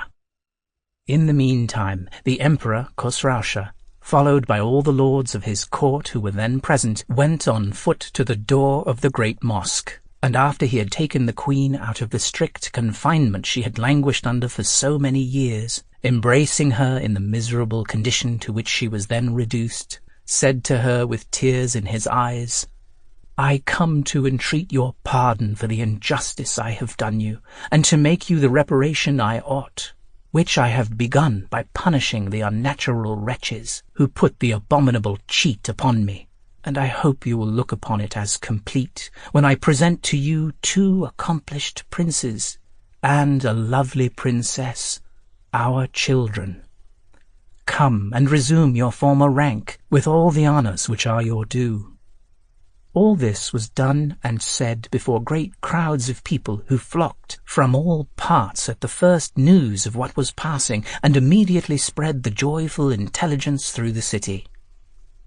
Next morning early, the emperor and queen, whose mournful, humiliating dress was changed for magnificent robes, went with all their court to the house built by the intendant of the gardens, where the emperor presented the princes Bahman and Perviz and the princess Perizade to their enraptured mother. "These, much injured wife," said he, "are the 2 princes, your sons, and the princess, your daughter. Embrace them with the same tenderness I have done, since they are worthy both of me and you." The tears flowed plentifully down their cheeks at these tender embraces, especially the queen's, from the comfort and joy of having 2 such princes for her sons, and such a princess for her daughter, on whose account she had so long endured the severest afflictions. The 2 princes and the princess had prepared a magnificent repast for the emperor and queen and their court. As soon as that was over, the emperor led the queen into the garden and showed her the harmonious tree and the beautiful effect of the golden fountain. She had seen the bird in his cage, and the emperor had spared no panegyric in his praise during the repast. When there was nothing to detain the emperor any longer, he took his horse, and with the princes Bahman and Perviz on his right hand, and the queen consort and the princess on his left, proceeded, and followed by all the officers of his court according to their rank, returned to his capital. Crowds of people came out to meet them, and with acclamations of joy ushered them into the city, where all eyes were fixed not only upon the queen and her royal children, but also upon the bird, which the princess carried before her in his cage, admiring his sweet notes, which had drawn all the other birds about him, and followed him flying from tree to tree in the country, and from one housetop to another in the city. The princes Bahman and Perviz and the princess Perizade were at length brought to the palace with pomp, and nothing was to be seen or heard all that night but illuminations and rejoicings, both in the palace and in the utmost parts of the city, which lasted many days, and were continued throughout the empire of Persia, as intelligence of the joyful event reached the several provinces. The Story of the Fisherman and the Genie. There was once an aged fisherman who was so poor that he could scarcely earn as much as would maintain himself, his wife, and his 3 children. He went every day to fish betimes in the morning, and imposed it as a law upon himself not to cast his nets above 4 times a day. He went one morning by moonlight, and, coming to the seaside, undressed himself and cast in his nets. As he drew them toward the shore, he found them very heavy, and thought he had a good draught of fish, at which he rejoiced. But, a moment after, perceiving that instead of fish, his net contained nothing but the carcass of an ass, he was very much vexed. When he had mended his nets, which the carcass of the ass had broken in several places, he threw them in a second time, and when he drew them found a great deal of resistance, which made him think he had taken an abundance of fish. But he found nothing except a basket full of gravel and slime, which grieved him extremely. "O fortune," cried he with a lamentable tone, "be not angry with me, nor persecute a wretch who prays thee to spare him. I came hither from my house to seek for my livelihood, and thou pronouncest against me a sentence of death. I have no other trade but this to subsist by, and, notwithstanding all my care, I can scarcely provide what is necessary for my family. But I am to blame to complain of thee. Thou takest pleasure to persecute honest people, and advancest those who have no virtue to recommend them." Having finished this complaint, he fretfully threw away the basket, and, washing his nets from the slime, cast them a third time, but brought up nothing except stones, shells, and mud. No language can express his disappointment. He was almost distracted. However, when day began to appear, he did not forget to say his prayers like a good Mussulman, and he added to them this petition: "Lord, thou knowest that I cast my nets only 4 times a day. I have already drawn them 3 times without the least reward for my labour. I am only to cast them once more. I pray thee to render the sea favourable to me, as thou didst to Moses." The fisherman, having finished this prayer, cast his nets the 4th time, and when he thought it was proper, drew them as formerly with great difficulty. But instead of fish found nothing in them but a vessel of yellow copper, which, from its weight, seemed not to be empty, and he observed that it was fastened and closed with lead, having the impression of a seal upon it. This turn of fortune rejoiced him. "I will sell it," said he, "to the founder, and with the money buy a measure of corn." He examined the vessel on all sides and shook it to see if its contents made any noise, but heard nothing. This circumstance, with the impression of the seal upon the cover, made him think it enclosed something precious. To try this, he took a knife and opened it with very little labour. He turned the mouth downward, but nothing came out, which surprised him extremely.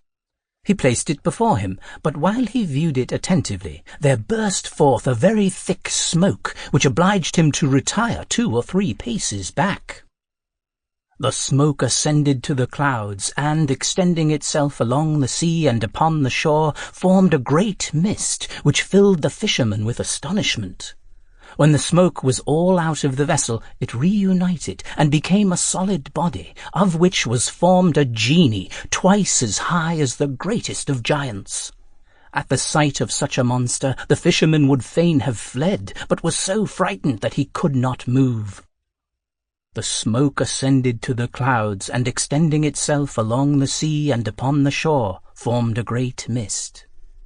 "Solomon," cried the genie immediately, "Solomon, the great prophet, pardon, pardon. I will never more oppose your will. I will obey all your commands." The fisherman, when he heard these words of the genie, recovered his courage and said to him, "Thou proud spirit, what is it you say? It is above 1800 years since the prophet Solomon died, and we are now at the end of time. Tell me your history, and how you came to be shut up in this vessel." The genie, turning to the fisherman with a fierce look, said, "Thou must address me with more courtesy. Thou art a presumptuous fellow to call me a proud spirit. Speak to me more respectfully, or I will kill thee." "Ah," replied the fisherman, "why should you kill me? Did I not just now set you at liberty, and have you already forgotten my services?" "No, I remember it," said the genie, "but that shall not save thy life. I have only one favour to grant thee." "And what is that?" asked the fisherman. "It is," answered the genie, "to give thee thy choice in what manner thou wouldst have me put thee to death." "But wherein have I offended you?" demanded the fisherman. "Is that your reward for the service I have rendered you?" "I cannot treat thee otherwise," said the genie, "and that thou mayest know the reason, hearken to my story. I am one of those rebellious spirits that opposed the will of Solomon, the son of David, and to avenge himself, that monarch sent Asaph, the son of Barachiah, his chief minister, to apprehend me. Asaph seized my person and brought me by force before his master's throne. Solomon commanded me to acknowledge his power and to submit to his commands. I bravely refused and told him I would rather expose myself to his resentment than swear fealty as he required. To punish me, he shut me up in this copper vessel, and that I might not break my prison, he himself stamped upon this leaden cover his seal, with the great name of God engraven upon it. He then gave the vessel to one of the genies who had submitted, with orders to throw me into the sea. During the first 100 years of my imprisonment, I swore that if anyone should deliver me before the expiration of that period, I would make him rich, even after his death. But that century ran out, and nobody did me the good office. During the second, I made an oath that I would open all the treasures of the earth to anyone that might set me at liberty, but with no better success. In the third, I promised to make my deliverer a potent monarch, to grant him every day 3 requests, of what nature soever they might be. But this century passed as well as the 2 former, and I continued in prison. At last, being angry to find myself a prisoner so long, I swore that if afterward anyone should deliver me, I would kill him without mercy, and grant him no favour but to choose the manner of his death. And, therefore, since thou hast delivered me today, I give thee that choice. This discourse afflicted the fisherman extremely. I am very unfortunate, cried he, to come hither to do such a kindness to one that is so ungrateful. I beg you to consider your injustice and revoke such an unreasonable oath. Pardon me, and heaven will pardon you. If you grant me my life, heaven will protect you from all attempts against your own. No, thy death is resolved on, said the genie. Only choose in what manner thou wilt die. The fisherman, perceiving the genie to be resolute, was extremely grieved, not so much for himself as on account of his 3 children, and bewailed the misery they must be reduced to by his death. He endeavoured still to appease the genie, and said, Alas, be pleased to take pity on me in consideration of the service I have done you. I have told thee already, replied the genie. It is for that very reason I must kill thee. That is strange, said the fisherman. Are you resolved to reward good with evil? The proverb truly says, he who does good to one who deserves it not is always ill rewarded. Do not lose time, interrupted the genie. All thy chattering shall not divert me from my purpose. Make haste, and tell me what kind of death thou preferest. Necessity is the mother of invention. The fisherman bethought himself of a stratagem. Since I must die then, said he to the genie, I submit to the will of heaven. But before I choose the manner of my death, I conjure you by the great name which was engraven upon the seal of the prophet Solomon, to answer me truly the question I am going to ask you. The genie, finding himself obliged to a positive answer by this adjuration, trembled, and replied to the fisherman, Ask what thou wilt, but make haste. The genie, having thus promised to speak the truth, the fisherman said to him, I wish to know if you were actually in this vessel. Dare you swear it by the name of the great God? Yes, replied the genie, I do swear by his great name that I was. In good faith, answered the fisherman, I cannot believe you. The vessel is not capable of holding one of your size, and how should it be possible that your whole body could lie in it? I swear to thee notwithstanding, replied the genie, that I was there just as you see me here. Is it possible that thou dost not believe me after the solemn oath I have taken? Truly not I, said the fisherman, nor will I believe you, unless you go into the vessel again. Upon this the body of the genie dissolved and changed itself into smoke, extending as before upon the seashore. And at last, being collected, it began to re-enter the vessel, which it continued to do by a slow and equal motion, till no part remained out. When immediately a voice came forth which said to the fisherman, "Well, incredulous fellow, dost thou not believe me now?" The fisherman, instead of answering the genie, took the cover of lead, and having speedily replaced it on the vessel, "Genie," cried he, "now it is your turn to beg my favour, and to choose which way I shall put you to death. But it is better that I should throw you into the sea whence I took you, and then I will build a house upon the shore, where I will reside and give notice to all fishermen who come to throw in their nets, to beware of such a wicked genie as you are, who have made an oath to kill him that shall set you at liberty." The genie, enraged at these expressions, struggled to free himself, but it was impossible, for the impression of Solomon's seal prevented him. Perceiving that the fisherman had the advantage of him, he thought fit to dissemble his anger. "Fisherman," said he, "take heed you do not what you threaten, for what I spoke to you was only by way of jest." "O genie," replied the fisherman, "thou who wast but a moment ago the greatest of all genies, and now art the least of them, thy crafty discourse will signify nothing. To the sea thou shalt return. If thou hast been there already so long as thou hast told me, thou mayest very well stay there till the day of judgment. I begged of thee in God's name not to take away my life, and thou didst reject my prayers. I am obliged to treat thee in the same manner." The genie omitted nothing that he thought likely to prevail with the fisherman. "Open the vessel," said he. "Give me my liberty, and I promise to satisfy you to your own content." "Thou art a traitor," replied the fisherman. "I should deserve to lose my life if I was such a fool as to trust thee." "My good fisherman," replied the genie, "I conjure you once more not to be guilty of such cruelty. Consider that it is not good to avenge oneself, and that, on the other hand, it is commendable to do good for evil.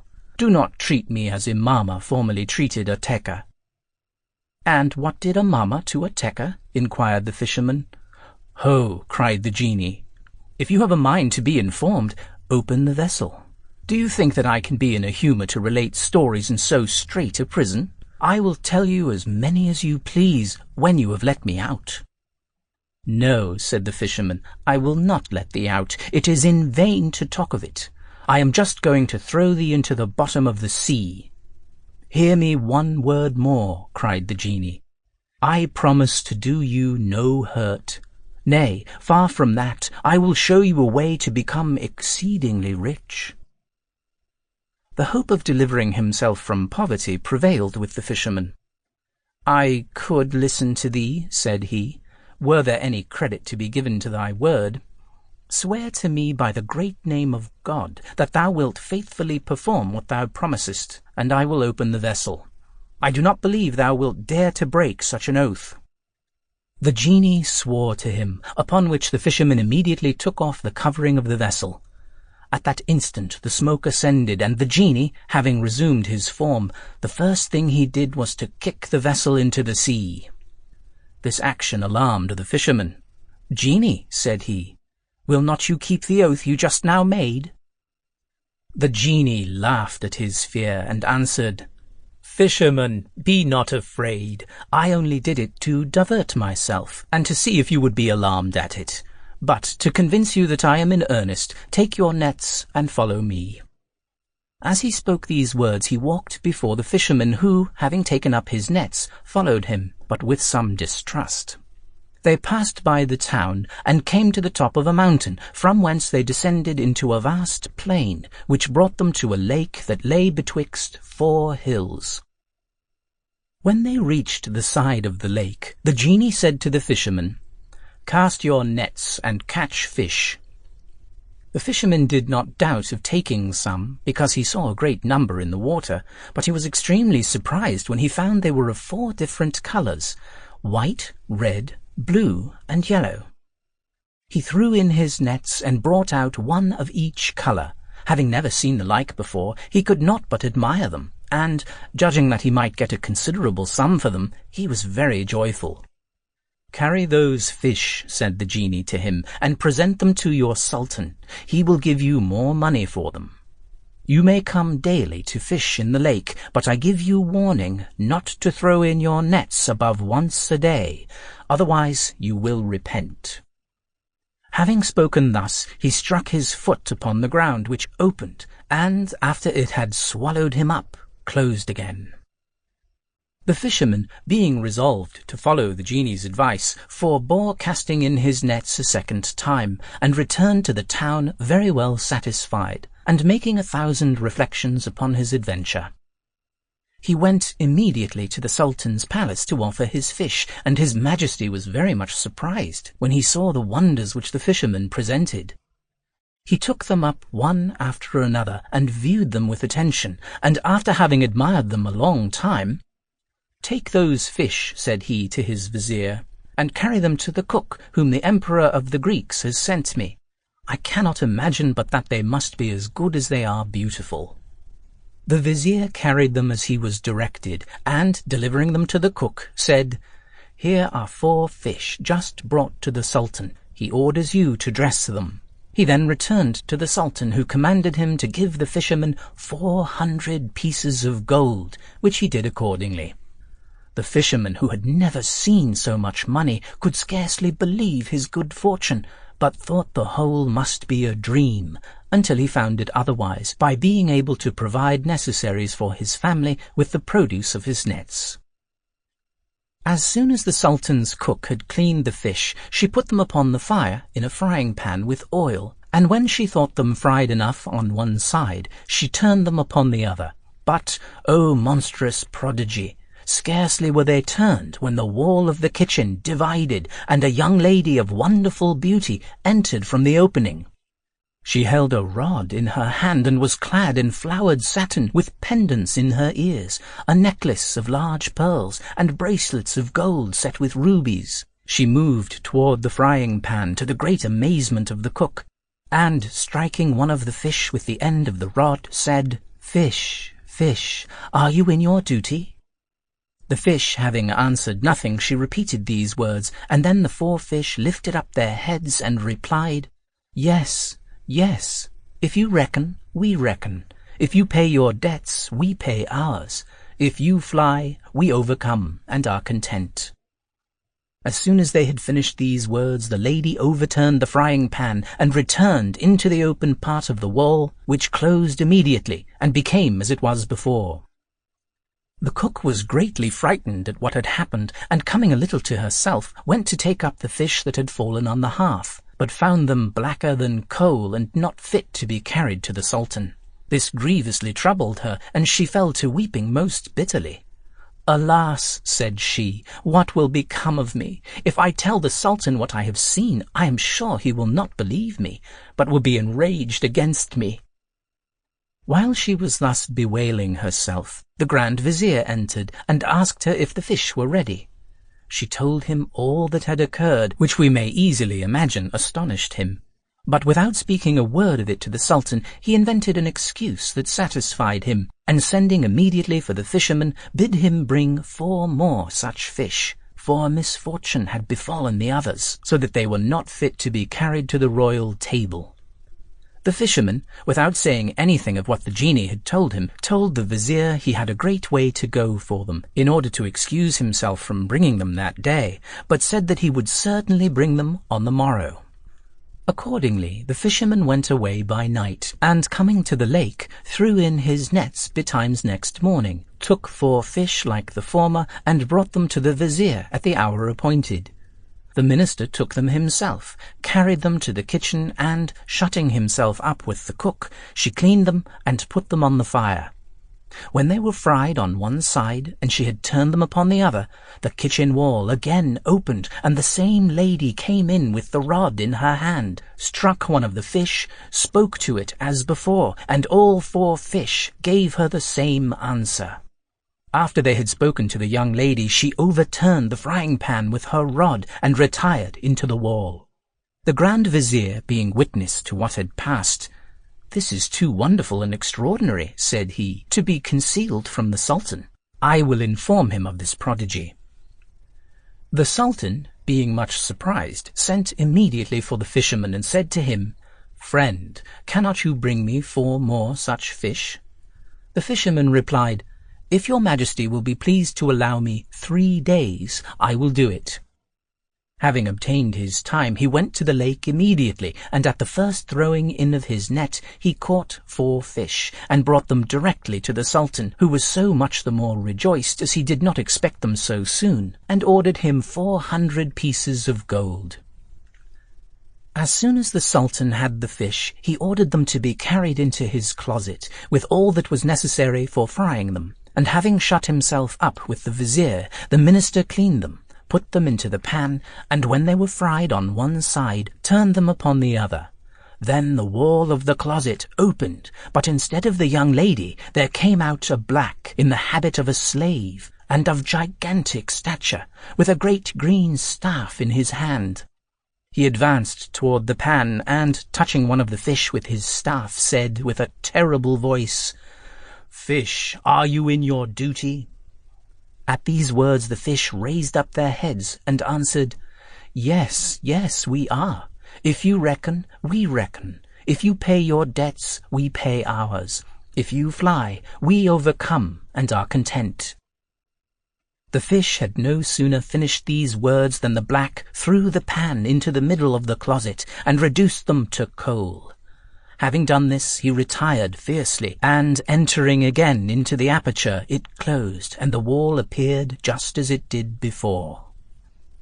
"After what I have seen," said the Sultan to the vizier, "it will not be possible for me to be easy. These fish, without doubt, signify something extraordinary." He sent for the fisherman, and when he came, said to him, "Fisherman, the fish you have brought us make me very uneasy. Where did you catch them?"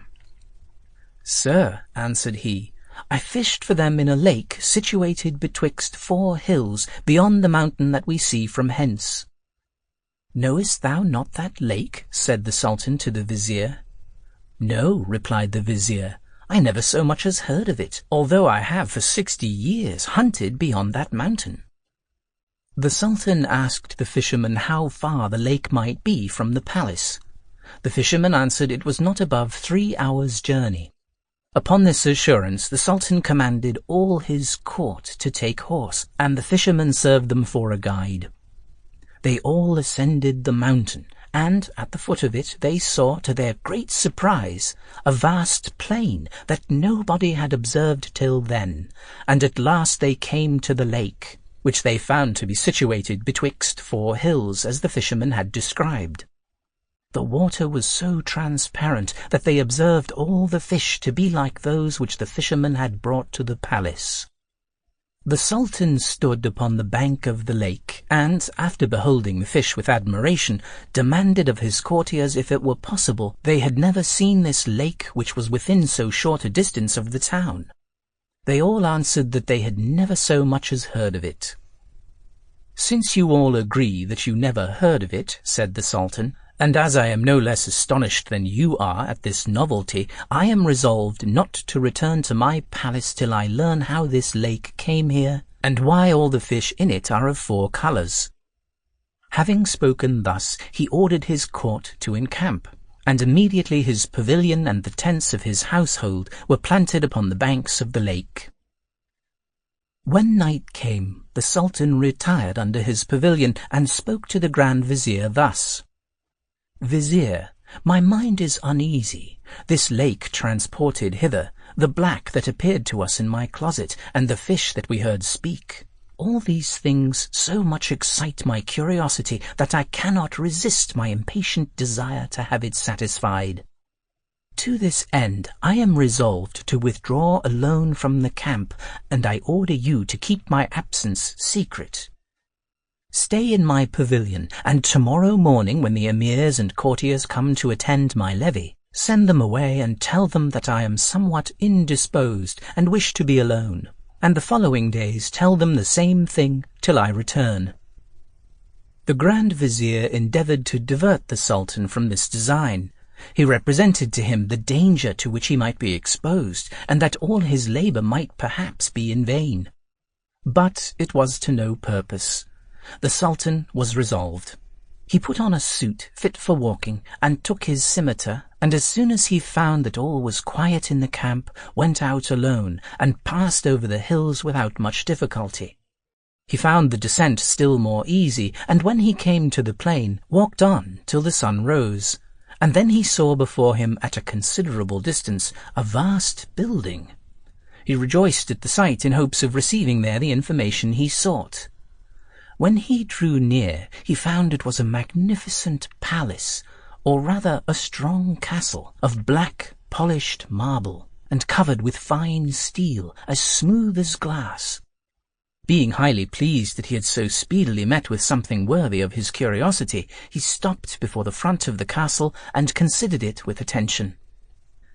He then advanced toward the gate, which had 2 leaves, one of them open. Though he might immediately have entered, yet he thought it best to knock. This he did at first softly, and waited for some time. But seeing no one, and supposing he had not been heard, he knocked harder the second time. And after that he knocked again and again, but no one yet appearing. He was exceedingly surprised, for he could not think that a castle in such repair was without inhabitants. "If there be no one in it," said he to himself, "I have nothing to fear, and if it be inhabited, I have wherewith to defend myself." At last he entered, and when he came within the porch, he cried, "Is there no one here to receive a stranger who comes in for some refreshment as he passes by?" He repeated the same words 2 or 3 times, but though he spoke very loud, he was not answered. The silence increased his astonishment. He came into a spacious court, and looked on every side for inhabitants, but discovered none. Perceiving nobody in the court, he entered the grand halls, which were hung with silk tapestry, the alcoves and sofas covered with stuffs of Mecca, and the porches with the richest stuffs of India. He came afterward into a superb saloon, in the middle of which was a fountain with a lion of massy gold at each angle.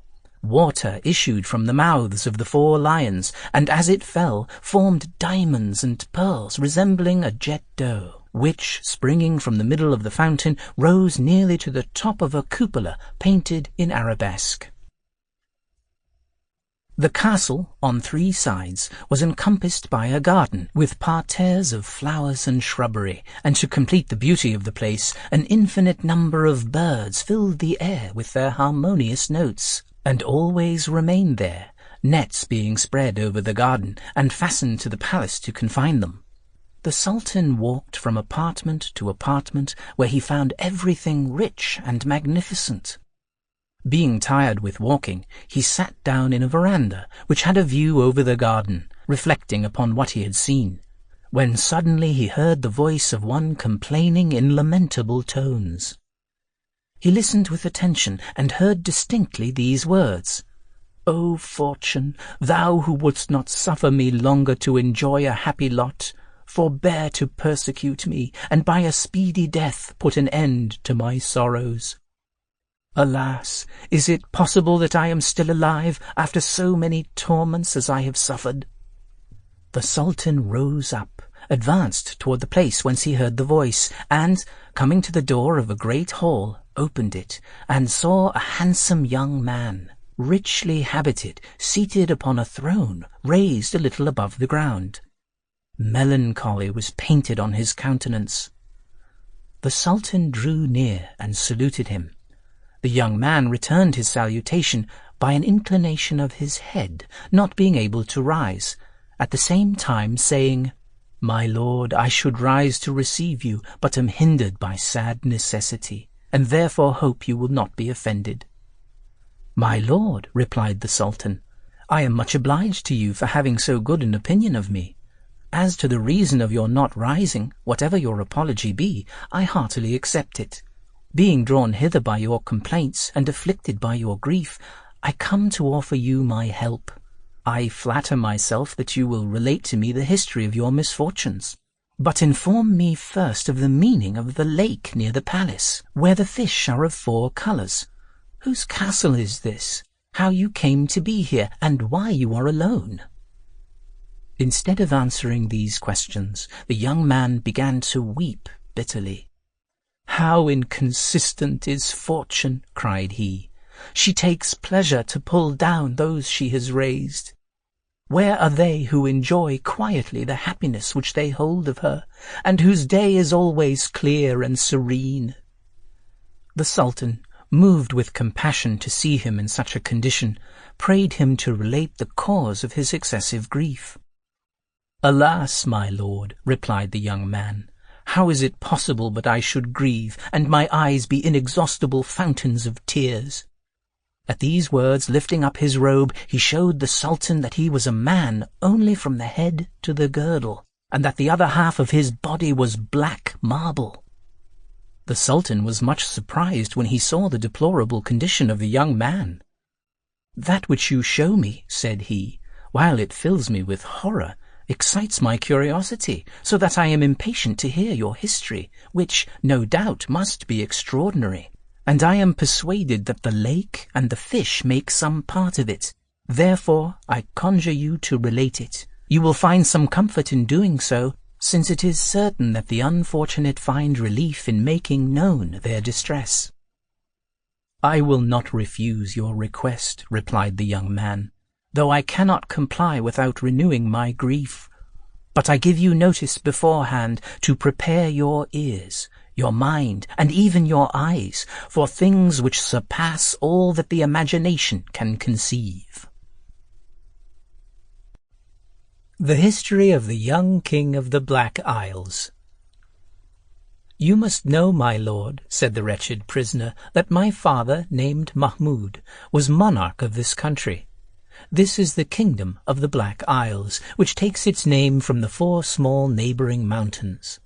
For those mountains were formerly isles, and the capital where the king my father resided was situated on the spot now occupied by the lake you have seen. The sequel of my history will inform you of the reason for those changes. The king, my father, died when he was 70 years of age. I had no sooner succeeded him than I married, and the lady I chose to share the royal dignity with me was my cousin. I had so much reason to be satisfied with her affection, and, on my part, loved her with so much tenderness, that nothing could surpass the harmony of our union. This lasted 5 years, at the end of which time I perceived the Queen ceased to delight in my attentions. One day, after dinner, while she was at the bath, I found myself inclined to repose, and lay down upon a sofa. 2 of her ladies, who were then in my chamber, came and sat down, one at my head and the other at my feet, with fans in their hands to moderate the heat, and to prevent the flies from disturbing me. They thought I was asleep, and spoke in whispers, but as I only closed my eyes, I heard all their conversation. One of them said to the other, "Is not the Queen wrong not to love so amiable a prince?" "Certainly," replied her companion.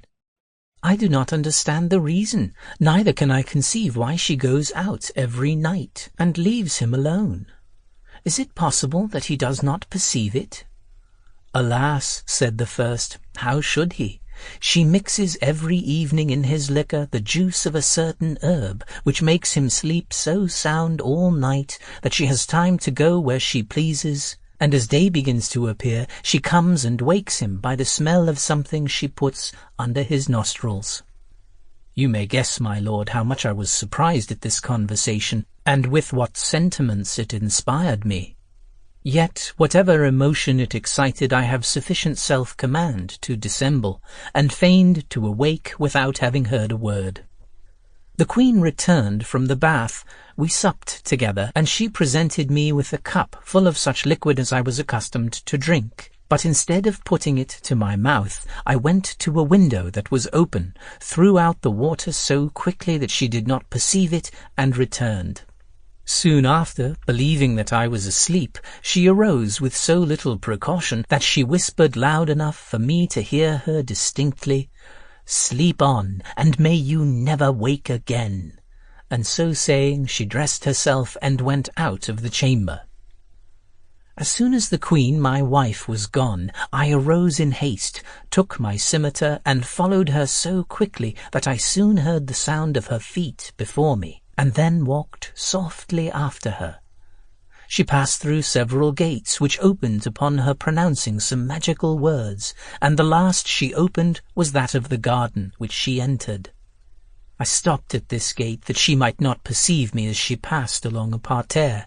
Then, looking after her as far as the darkness of the night permitted, I saw her enter a little wood, whose walks were guarded by thick palisadoes. I went thither by another way, and concealing myself, I saw her walking there with a man. I did not fail to lend the most attentive ear to their discourse, and heard her address herself thus to her gallant.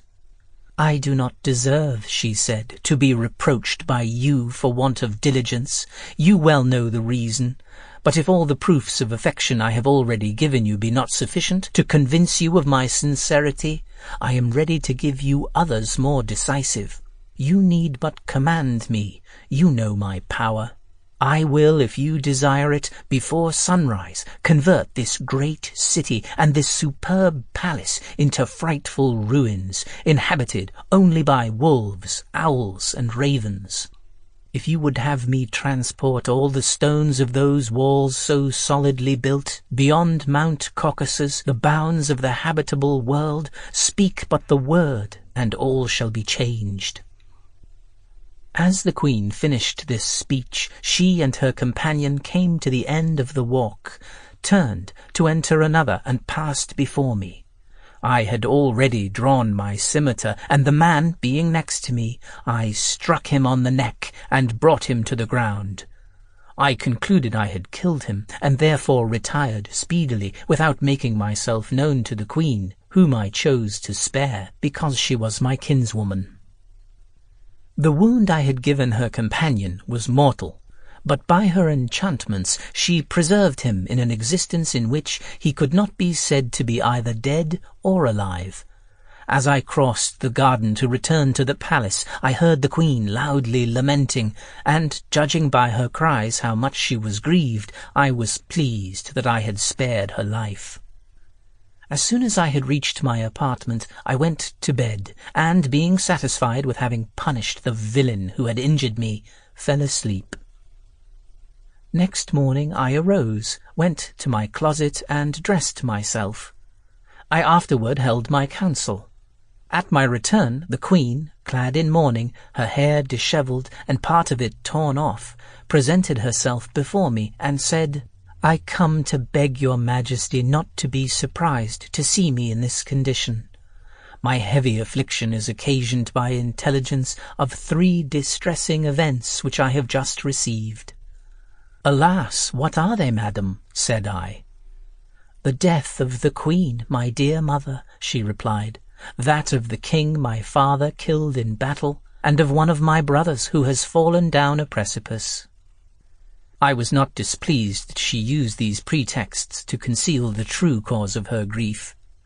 "Madam," said I, "so far from blaming, I assure you I heartily commiserate your sorrow. I should feel surprise if you were insensible to such heavy calamities. Weep on. Your tears are so many proofs of your tenderness, but I hope that time and reflection will moderate your grief." She retired into her apartment, where, giving herself wholly up to sorrow, she spent a whole year in mourning and lamentation. At the end of that period she begged permission to erect a burying place for herself within the bounds of the palace, where she would continue, she told me, to the end of her days. I consented, and she built a stately edifice, and called it the Palace of Tears. When it was finished, she caused the object of her care to be conveyed thither. She had hitherto prevented his dying by potions which she had administered to him, and she continued to convey them to him herself every day after he came to the Palace of Tears. Yet, with all her enchantments, she could not cure the wretch. He was not only unable to walk or support himself, but had also lost the use of his speech, and exhibited no signs of life except in his looks. Every day the Queen made him 2 long visits. I was well apprised of this, but pretended ignorance. One day my curiosity induced me to go to the Palace of Tears to observe how my consort employed herself, and from a place where she could not see me, I heard her thus address the wounded ruffian. "I am afflicted in the highest degree to behold you in this condition," she cried. "I am as sensible as yourself of the tormenting pain you endure. But, dear soul, I am continually speaking to you, and you do not answer me. How long will you remain silent? Speak only one word. Alas, the sweetest moments of my life are these I spend here in partaking of your grief." At these words, which were several times interrupted by her sighs, I lost all patience, and discovering myself, came up to her and said, "Madam, you have wept enough. It is time to give over this sorrow which dishonours us both. You have too much forgotten what you owe to me and to yourself." "Sire," said she, "if you have any kindness or compassion for me left, I beseech you to put no restraint upon me. Allow me to indulge my grief, which it is impossible for time to assuage." When I perceived that my remonstrance, instead of restoring her to a sense of duty, served only to increase her anguish, I ceased speaking and retired. She continued every day to visit her charge, and for 2 whole years abandoned herself to grief and despair. I went a second time to the Palace of Tears while she was there. I concealed myself again, and heard her thus cry out, "It is now 3 years since you spoke one word to me. You answer not the proofs I give you of my devotion by my sighs and lamentations. Is it from insensibility or contempt? O tomb, tell me by what miracle thou becamest the depository of the rarest treasure the world ever contained." I must confess, my lord, I was enraged at these expressions, for, in truth, this adored mortal was by no means what you would imagine him to have been. He was a black Indian, one of the original natives of this country. I was so enraged at the language addressed to him that I discovered myself, and, apostrophizing the tomb in my turn, I cried, "O tomb, why dost thou not swallow up that monster so revolting to human nature? Or rather, why dost thou not swallow up this pair of monsters?" I had scarcely uttered these words when the queen, who sat by the black, rose up like a fury. "Miscreant," said she, "thou art the cause of my grief. Do not think I am ignorant of this. I have dissembled too long. It was thy barbarous hand that brought the object of my fondness into this lamentable condition, and thou hast the cruelty to come and insult me." "Yes," said I in a rage, "it was I who chastised that monster according to his desert. I ought to have treated thee in the same manner. I now repent that I did not. Thou hast too long abused my goodness." As I spoke these words, I drew out my scimitar and lifted up my hand to punish her. But, regarding me steadfastly, she said with a jeering smile, "Moderate thy anger." At the same time she pronounced words I did not understand, and afterward added, "By virtue of my enchantments I command thee to become half marble and half man." Immediately, my lord, I became what you see, a dead man among the living, and a living man among the dead. After this cruel sorceress, unworthy of the name of queen, had metamorphosed me thus, and brought me into this hall, by another enchantment she destroyed my capital, which was very flourishing and populous. She annihilated the houses, the public places and markets, and reduced the site of the whole to the lake and desert plain you have seen. The fishes of 4 colours in the waters are the 4 kinds of inhabitants of different religions which the city contained. The white are the Mussulmans, the red the Persians who worship fire, the blue the Christians, and the yellow the Jews.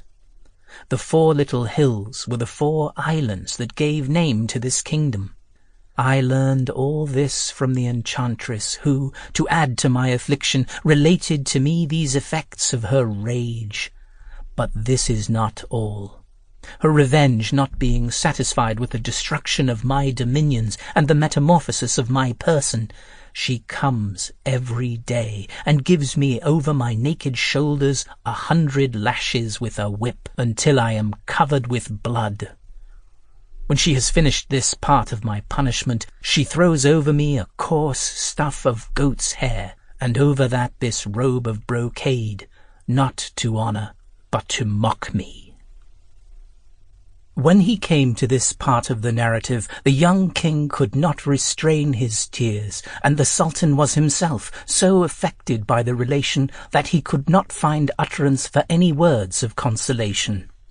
Shortly after, the young king, lifting up his eyes to heaven, exclaimed, "Mighty Creator of all things, I submit myself to thy judgments and to the decrees of thy providence. I endure my calamities with patience, since it is thy will that things should be as they are. But I hope that thy infinite goodness will ultimately reward me." When he came to this part of his narrative, the young king could not restrain his tears.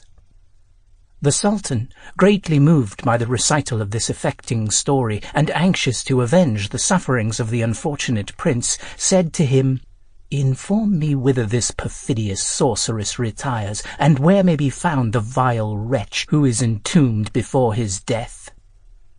"My lord," replied the prince, "the Indian, as I have already told you, is lodged in the Palace of Tears, in a superb tomb constructed in the form of a dome.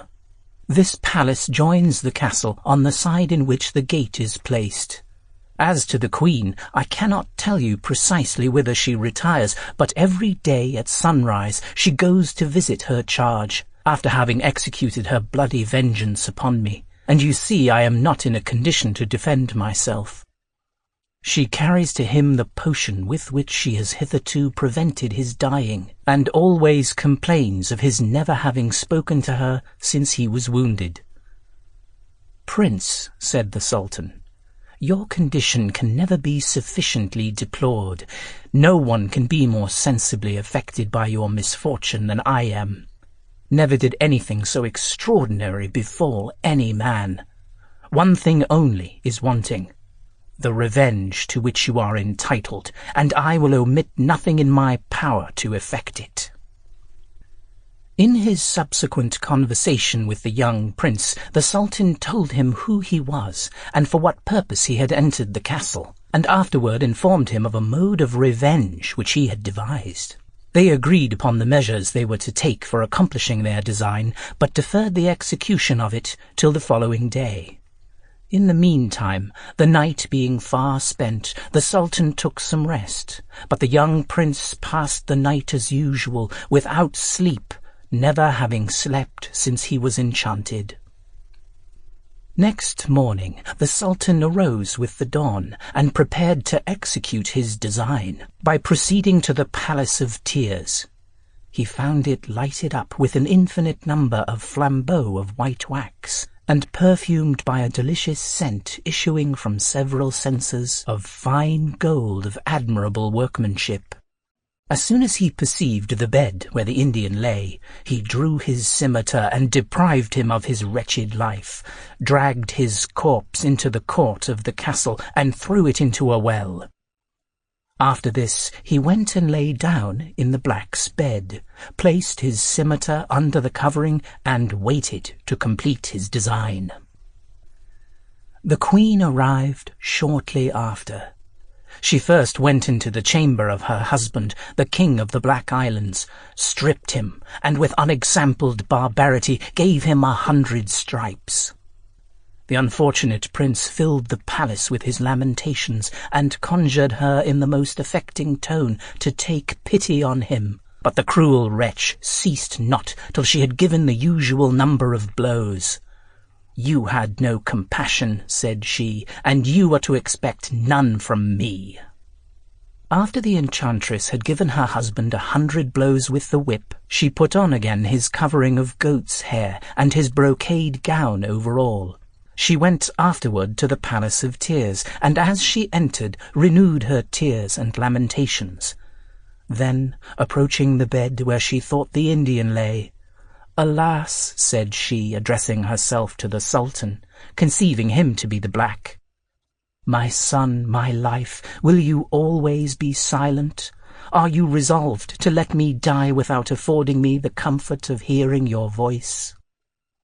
The Sultan, as if he had awaked out of a deep sleep and counterfeiting the pronunciation of the blacks, answered the Queen with a grave tone, "There is no strength or power but in God alone, who is almighty."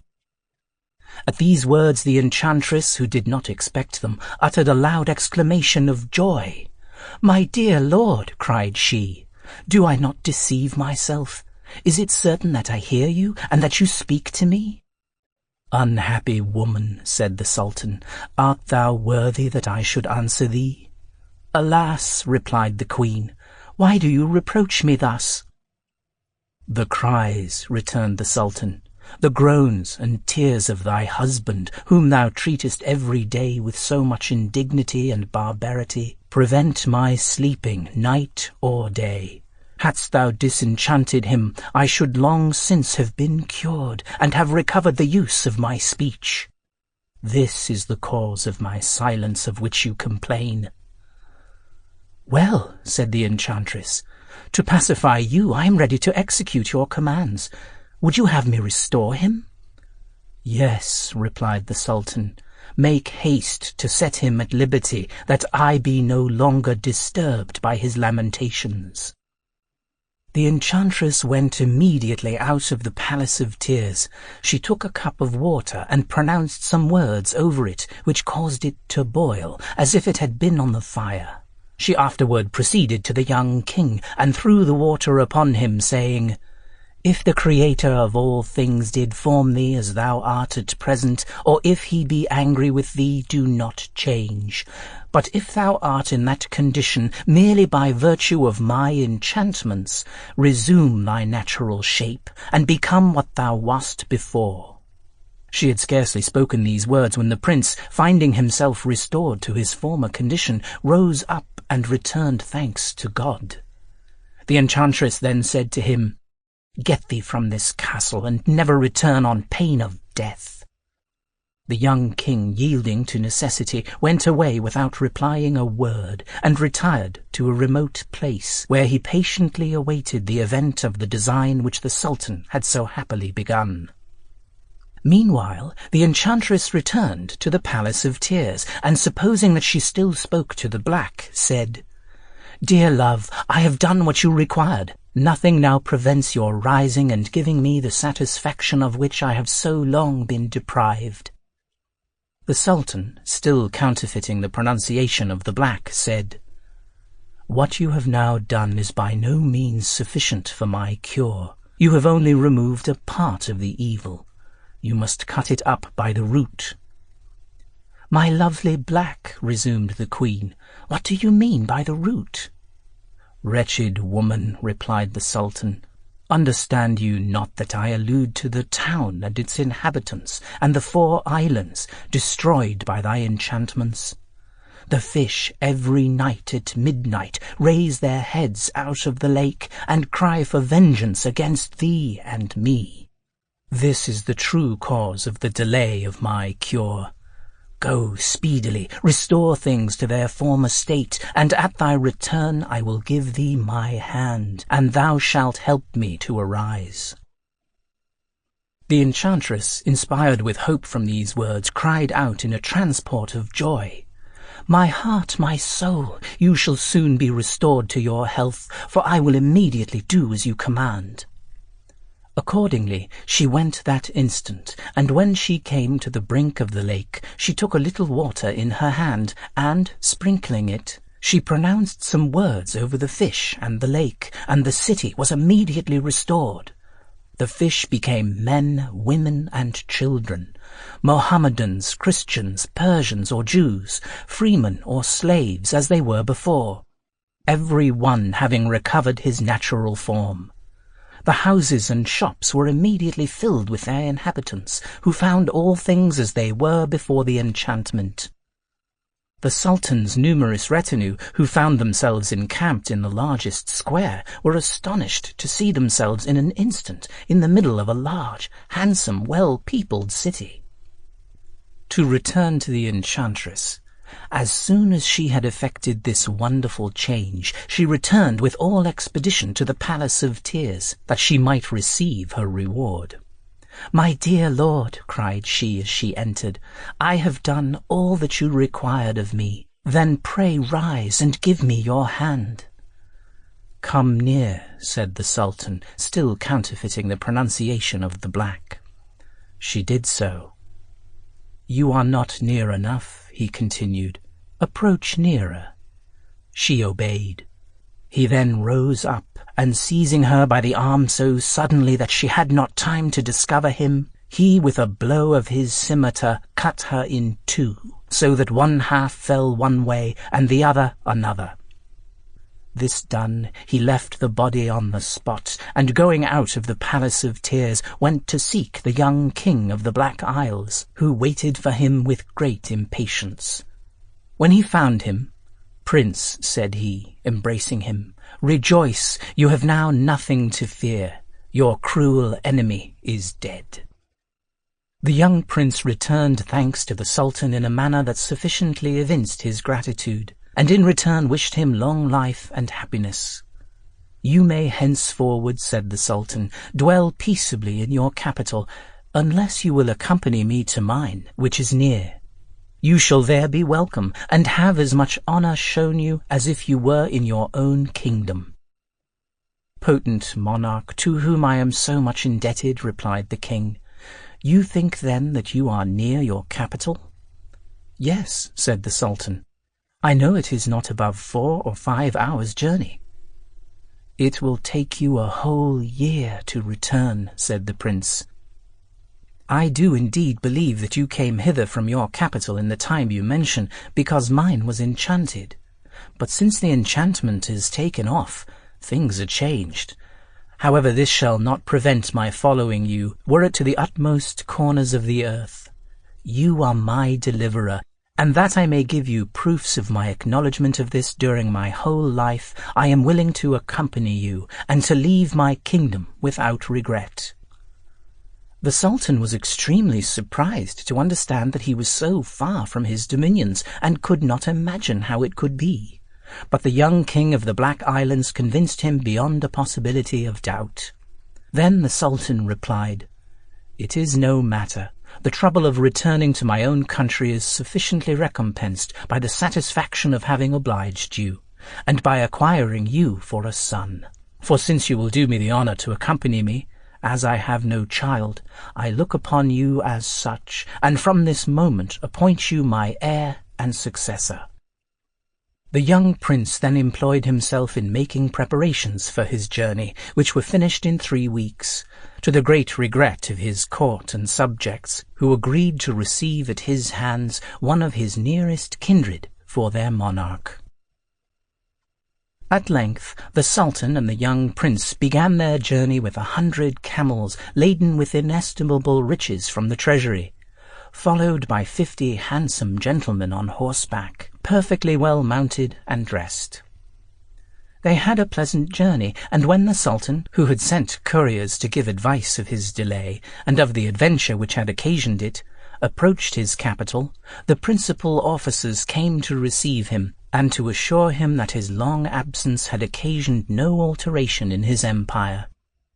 The inhabitants also came out in great crowds, received him with acclamations, and made public rejoicings for several days. The day after his arrival, the Sultan acquainted his courtiers with his adoption of the King of the 4 Black Islands, who was willing to leave a great kingdom to accompany and live with him. And in reward for their loyalty, he made each of them presents according to their rank. As for the fisherman, as he was the first cause of the deliverance of the young prince, the Sultan gave him a plentiful fortune, which made him and his family happy the rest of his days. The Story of Gulnare of the Sea. There was in olden time, and in an ancient age and period in the land of the Persians, a king named Shah-Zaman, and the place of his residence was Khorasan. He had not been blessed during his whole life with a male child nor a female, and he reflected upon this one day, and lamented that the greater portion of his life had passed, and he had no heir to take the kingdom after him, as he had inherited it from his fathers and his forefathers. So the utmost grief befell him on this account. Now, while he was sitting one day, one of his Mamelukes came in to him and said to him, "O my lord, at the door is a slave girl with a merchant. None more beautiful than she hath been seen." And he replied, "Bring to me the merchant and the slave girl." The merchant and the slave girl therefore came to him, and when he saw her, he found her to resemble the lance in straightness and slenderness. She was wrapped in a garment of silk embroidered with gold, and the merchant uncovered her face, whereupon the place was illuminated by her beauty, and there hung down from her forehead 7 locks of hair reaching to her anklets. The king therefore wondered at the sight of her, and at her beauty, and her stature and justness of form, and he said to the merchant, "O Sheikh, for how much is this damsel to be sold?" The merchant answered, "O my lord, I purchased her for 2,000 pieces of gold of the merchant who owned her before me, and I have been for 3 years travelling with her, and she hath cost, to the period of her arrival at this place, 3,000 pieces of gold, and she is a present from me unto thee." Upon this the king conferred upon him a magnificent robe of honor, and gave orders to present him with 10,000 pieces of gold. So he took them, and kissed the hands of the king, thanking him for his beneficence, and departed. Then the king committed the damsel to the tire women, saying to them, "Amend the state of this damsel, and deck her, and furnish for her a private chamber, and take her into it." He also gave orders to his chamberlain that everything which she required should be conveyed to her. The seat of government where he resided was on the shore of the sea, and his city was called the White City. And they conducted the damsel into a private chamber, which chamber had windows overlooking the sea, and the king commanded his chamberlains to close all the doors upon her after taking to her all that she required. The king then went in to visit the damsel, but she rose not to him, nor took any notice of him. So the king said, "It seemeth that she hath been with people who have not taught her good manners." And, looking at the damsel, he saw her to be a person surpassing in loveliness. Her face was like the disk of the moon at the full, or the shining sun in the clear sky, and he wondered at her beauty, extolling the perfection of God the Creator. Then the king advanced to the damsel, and seated himself by her side, pressed her to his bosom, and kissed her lips, which he found to be sweeter than honey. After this he gave orders to bring tables of the richest viands, comprising dishes of every kind, and he ate, and put morsels into her mouth until she was satisfied. But she spoke not a single word. The king talked to her, and inquired of her her name, but she was silent, not uttering a word, nor returning him an answer, ceasing not to hang down her head toward the ground. And what protected her from the anger of the king was her beauty and her tenderness of manner. So the king said within himself, "Extolled be the perfection of God, the Creator of this damsel. How elegant is she, saving that she doth not speak." Then the king asked the female slaves whether she had spoken, and they answered him, "From the time of her arrival to the present moment she hath not spoken one word, and we have not heard her talk." The king therefore caused some of them to come and sing to her, and made merry with her, thinking that then she might perhaps speak. Accordingly, the female slaves played before her with all kinds of musical instruments, and enacted sports and other performances, and they sang so that every one who was present was moved with delight, except the damsel, who looked at them and was silent, neither laughing nor speaking. So the heart of the king was contracted. He, however, inclined to her entirely, paying no regard to others, but relinquishing all the rest of his favourites. He remained with her a whole year, which seemed as one day, and still she spoke not. And he said to her one day, when his passion was excessive, "O desire of souls, verily the love that I have for thee is great, and I have relinquished for thy sake all my worldly portion, and been patient with thee a whole year. I beg God that he will, in his grace, soften thy heart toward me, and that thou mayest speak to me. Or, if thou be dumb, inform me by a sign, that I may give up hope of thy speaking. I also beg of God that he will bless thee with a son that may inherit my kingdom after me. For I am solitary, having none to be my heir, and my age hath become great.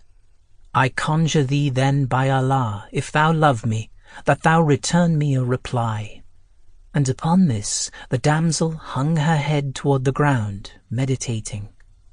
Then she raised her head and smiled in the face of the king, whereat it appeared to the king that lightning filled the private chamber. And she said, "O magnanimous king, God hath answered thy prayer, for I am about to bring thee a child, and the time is almost come. And were it not that I knew this thing, I had not spoken to thee one word." And when the king heard what she said, his face brightened up with happiness, and he kissed her hands by reason of the violence of his joy, and said, "Praise be to God, who hath favoured me with things that I desired. The first, thy speaking, and the second, thy information that thou art about to bring me a child." Then the king arose and went forth from her, and seated himself upon the throne of his kingdom in a state of exceeding happiness. And he ordered the vizier to give out to the poor and the needy 100,000 pieces of gold as a thank-you offering to God. So the vizier did as the king had commanded him, and after that the king went in to the damsel and embraced her, saying to her, "O my mistress, wherefore hath been this silence, seeing that thou hast been with me a whole year, awake and asleep, yet hast not spoken to me except on this day?" The damsel answered, "Hear, O king of the age, and know that I am a poor person, a stranger, broken-hearted. I have become separated from my mother and my family and my brother." And when the king heard her words, he knew her desire, and he replied, "As to thy saying that thou art poor, there is no occasion for such an assertion, for all my kingdom and possessions are at thy service. And as to thy saying, I have become separated from my mother and my family and my brother, inform me in what place they are, and I will send to them and bring them to thee." So she said to him, "Know, O king, that my name is Gulnair, pomegranate flower of the sea. My father was one of the kings of the sea, and he died and left to us the kingdom. But while we were enjoying it, another of the kings came upon us and took the kingdom from our hands. I have also a brother named Saleh, and my mother is one of the women of the sea, and I quarrelled with my brother and swore that I would throw myself into the hands of a man of the inhabitants of the land. Accordingly, I came forth from the sea and sat upon the shore of an island in the moonlight, and there passed by a man who took me and sold me to this man from whom thou tookest me, and he was an excellent, virtuous man, a person of religion and fidelity and kindness. But had not thy heart loved me, and hadst thou not preferred me above all thy wives, I had not remained with thee 1 hour, for I should have cast myself into the sea from this window, and gone to my mother and my people. I was ashamed, however, to go to them, for they would imagine evil of me, and would not believe me, even though I should swear to them, were I to tell them that a king had purchased me with his money, and chosen me in preference to his other wives, and all that his right hand possessed. This is my story, and peace be on thee." And when he heard her words, he thanked her and kissed her between the eyes, and said to her, "By Allah, O my mistress, and light of my eyes, I cannot endure separation from thee for 1 hour. And if thou quit me, I shall die instantly. How then shall the affair be?" She answered, "O my master, the time of the birth is near, and my family must come." "And how," said the king, "do they walk in the sea without being wetted?" She answered, "We walk in the sea as ye walk upon the land, through the influence of the names engraved upon the seal of Solomon, the son of David, upon both of whom be peace. But, O king, when my family and my brethren come, I will inform them that thou boughtest me with thy money, and hast treated me with beneficence, and it will be meet that thou confirm my assertion to them. They will also see thy state with their eyes, and will know that thou art a king, the son of a king." And thereupon the king said, "O my mistress, do what seemeth fit to thee, and what thou wishest, for I will comply with thy desire in all that thou wilt do." And the damsel said, "Know, O king of the age, that we walk in the sea with our eyes open, and see what is in it. And we see the sun, and the moon, and the stars, and the sky as on the face of the earth, and this hurteth us not. Know also that in the sea are many peoples, and various forms of all the kinds that are on the land. And know, moreover, that all that is on the land, in comparison with what is in the sea, is a very small matter." And the king wondered at her words.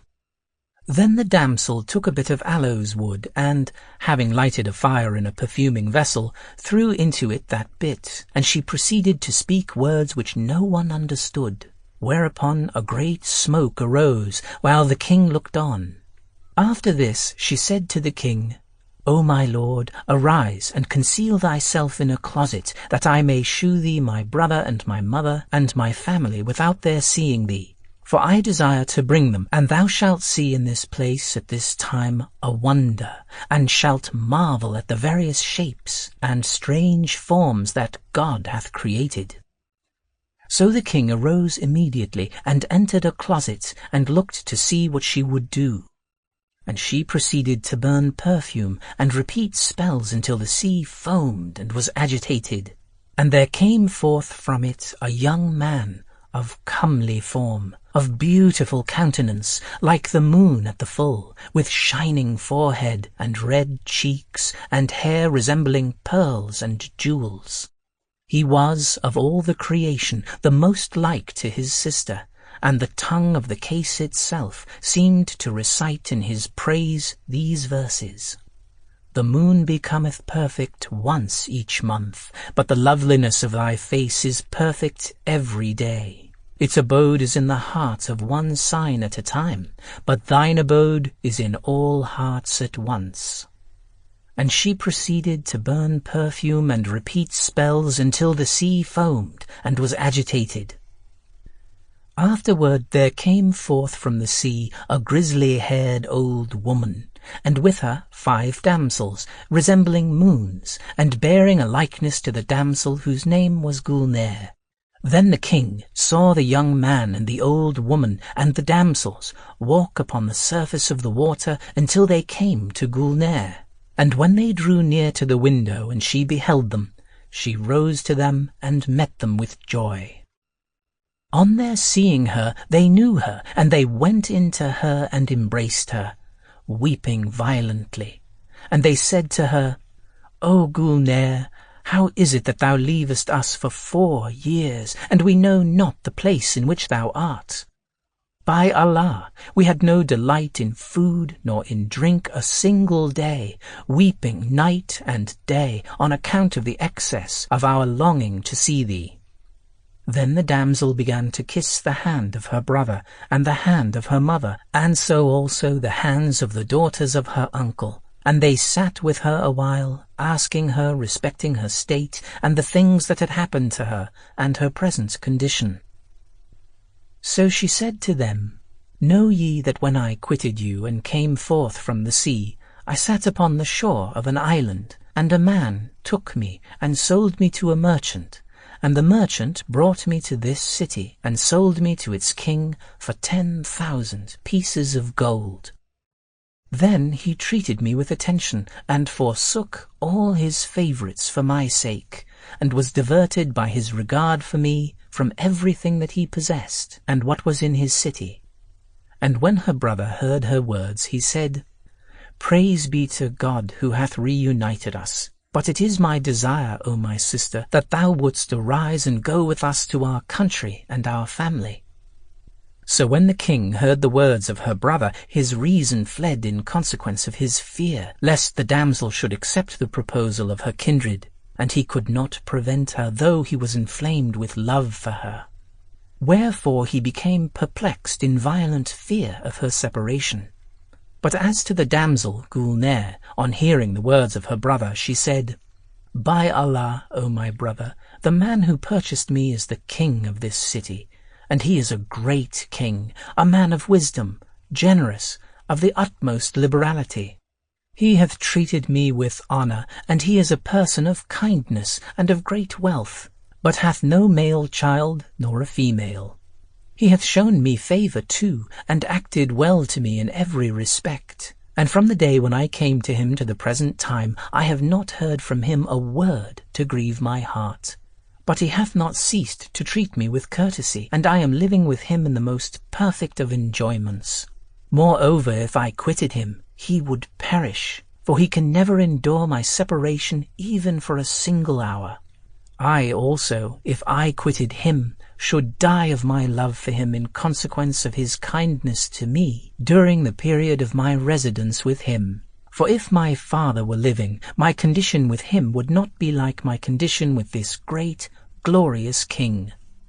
God, whose name be exalted, afflicted me not, but compensated me well, and as the king hath not a male child nor a female, I beg God to bless me with a son that may inherit of this great king these palaces and possessions.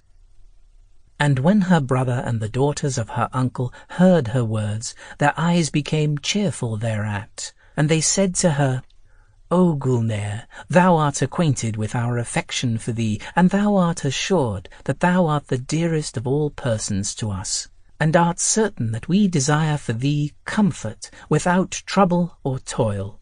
Therefore, if thou be not in a state of comfort, arise and accompany us to our country and our family. But if thou be comfortable here, in honour and happiness, this is our desire and wish. And Gulnare replied, By Allah, I am in a state of the utmost enjoyment, in honour and desirable happiness. So when the king heard these words from her, he rejoiced and thanked her for them.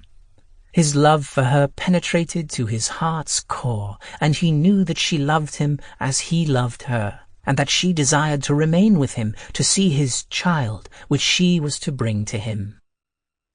Then the damsel Gulnare of the sea gave orders to the female slaves to bring forward viands of all kinds, and Gulnare herself was the person who superintended the preparation of the viands in the kitchen. So the female slaves brought to them the viands and the sweetmeats and the fruits, and she ate with her family. But afterward they said to her, O Gulnare, thy master is a man who is a stranger to us, and we have entered his abode without his permission, and thou praisest to us his excellence, and hast also brought to us his food, and we have eaten, but have not seen him. Nor hath he seen us, nor come into our presence, nor eaten with us, that the bond of bread and salt might be established between us. And they all desisted from eating, and were enraged at her, and fire began to issue from their mouths as from cressets. So when the king beheld this, his reason fled, in consequence of the violence of his fear of them. Then Gulnare rose to them, and soothed their hearts, after which she walked along until she entered the closet in which was the king her master. And she said to him, O my master, didst thou see and didst thou hear my thanks to thee, and my praise of thee in the presence of my family? And didst thou hear what they said to me, that they desired to take me with them to our family and our country? The king answered her, I heard and saw. May God recompense thee. By Allah, I knew not the extent of the love that thou feelest for me until this blessed hour. She replied, O my master, is the recompense of beneficence aught but beneficence? How then could my heart be happy to quit thee, and to depart from thee? Now I desire of thy goodness that thou come and salute my family, that they may see thee, and that pleasure and mutual friendship may ensue. For know, O king, that my brother and my mother and the daughters of my uncle have conceived a great love for thee in consequence of my praising thee to them.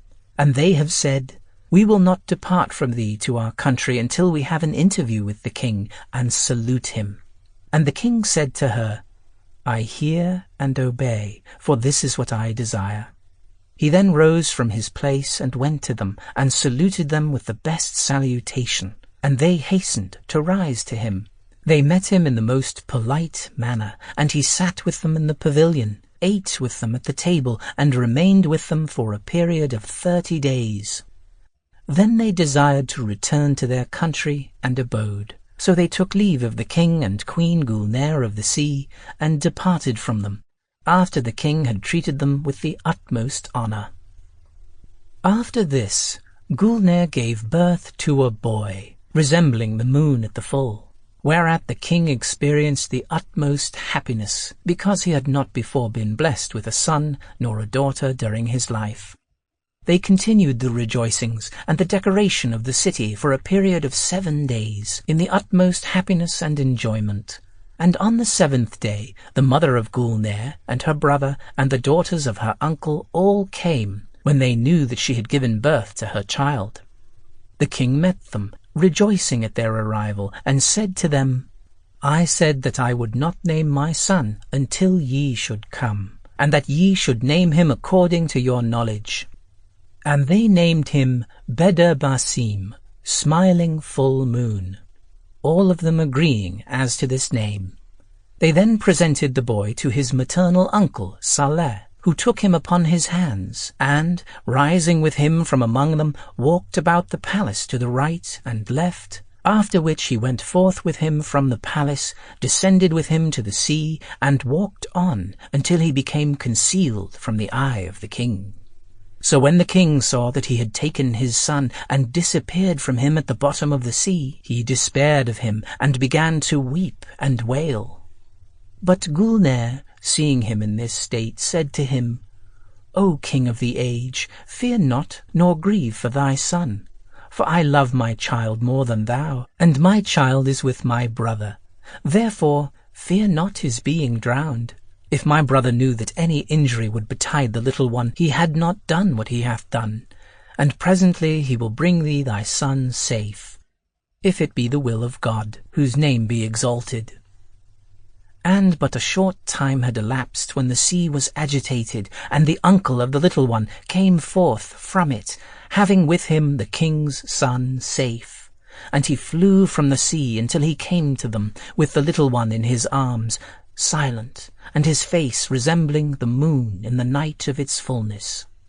Then the uncle of the little one looked toward the king, and said to him, Perhaps thou fearedst some injury to thy son when I descended into the sea, having him with me. So he replied, Yes, O my master, I feared for him, and I did not imagine that he would ever come forth from it safe. And Saleh said to him, O king of the land, we applied to his eyes a lotion that we know, and repeated over him the names engraved upon the seal of Solomon, the son of David. For when a child is born among us, we do to him as I have told thee. Fear not, therefore, on his account, drowning, nor suffocation, nor all the seas, if he descend into them. Like as ye walk upon the land, we walk in the sea. He then took forth from his pocket a case, written upon and sealed, and he broke its seal, and scattered its contents, whereupon there fell from it strung jewels, consisting of all kinds of jacinths and other gems, together with 300 oblong emeralds and 300 oblong large jewels of the size of the eggs of the ostrich, the light of which was more resplendent than the light of the sun and the moon.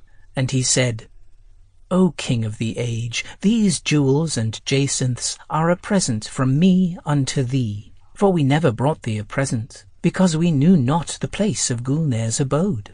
So when we saw thee to have become united to her, and that we all had become one, we brought thee this present. And after every period of a few days we will bring thee the like of it, for these jewels and jacinths with us are more plentiful than the gravel upon the land. And we know the excellent among them, and the bad, and the places where they are found, and they are easy of access to us. And when the king looked at those jewels, his reason was confounded, and his mind was bewildered, and he said, By Allah, one of these jewels is worth my kingdom. Then the king thanked Saleh of the sea for his generosity, and looked toward the queen Gulnare, and said to her, I am abashed at thy brother, for he hath shewn favour to me, and presented me with this magnificent present, which the people of the earth would fail to procure. So Gulnare thanked her brother for that which he had done. But her brother said, O King of the age, to thank thee hath been incumbent on us. For thou hast treated my sister with beneficence, and we have entered thine abode, and eaten of thy provision. Then Saleh said, If we stood serving thee, O King of the age, 1,000 years, regarding nothing else, we could not requite thee, and our doing so would be but a small thing in comparison with thy desert.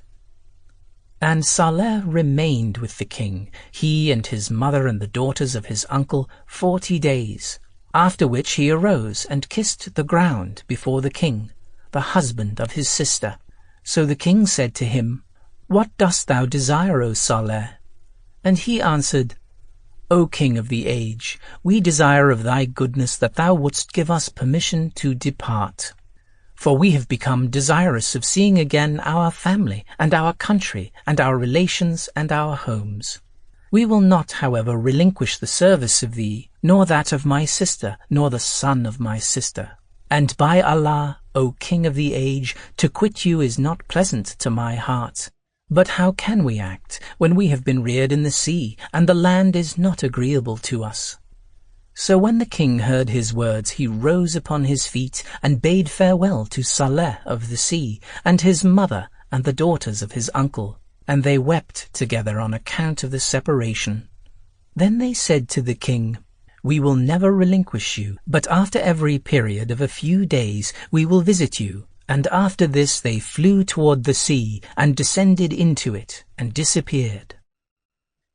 The king treated Gulnare with beneficence, and honoured her exceedingly, and the little one grew up well. And his maternal uncle, with his grandmother and the daughters of his uncle, after every period of a few days, used to come to the residence of the king, and to remain with him a month, and then return to their places. The boy ceased not to increase in beauty and loveliness until his age became 15 years. And he was incomparable in his perfect beauty, and his stature and his justness of form. He had learned writing and reading and history and grammar and philology and archery, and he learned to play with the spear. And he also learned horsemanship, and all that the sons of the kings required.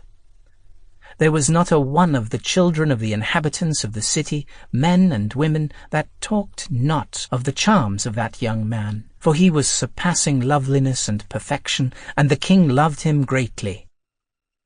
Then the king summoned the vizier and the emirs and the lords of the empire and the great men of the kingdom, and made them swear by binding oaths that they would make Bedr Basim king over them after his father. So they swore to him by binding oaths, and rejoiced thereat. And the king himself was beneficent to the people, courteous in speech, and of auspicious aspect. And on the following day the king mounted, together with the lords of the empire and all the emirs and all the soldiers, and they ceased not to proceed until they arrived at the vestibule of the palace, the king's son riding. Thereupon he alighted, and his father embraced him, he and the emirs, and they seated him upon the throne of the kingdom, while his father stood, as also did the emirs before him. Then Beder Basim judged the people, displaced the tyrannical, and invested the just, and continued to give judgment until near midday, when he rose from the throne of the kingdom and went to his mother, Gulnair of the sea, having upon his head the crown, and resembling the moon. So when his mother saw him, and the king before him, she rose to him and kissed him, and congratulated him on his elevation to the dignity of sultan. And she offered up a prayer in favor of him and his father for length of life and victory over their enemies. He then sat with his mother and rested. And when the time of afternoon prayers arrived, he rode with the emirs before him until he came to the horse course, where he played with arms till the time of nightfall, together with his father and the lords of the empire, after which he returned to the palace with all the people before him. Every day he used to ride to the horse course, and when he returned he sat to judge the people, and administered justice between the emir and the poor man. He ceased not to do thus for a whole year, and after that he used to ride to the chase, and go about through the cities and provinces that were under his rule, making proclamation of safety and security, and doing as do the kings. And he was incomparable among the people of his age in glory and courage, and in justice to the people.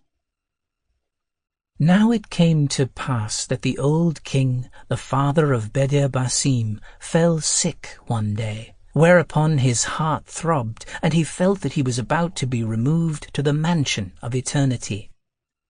Then his malady increased, so that he was at the point of death.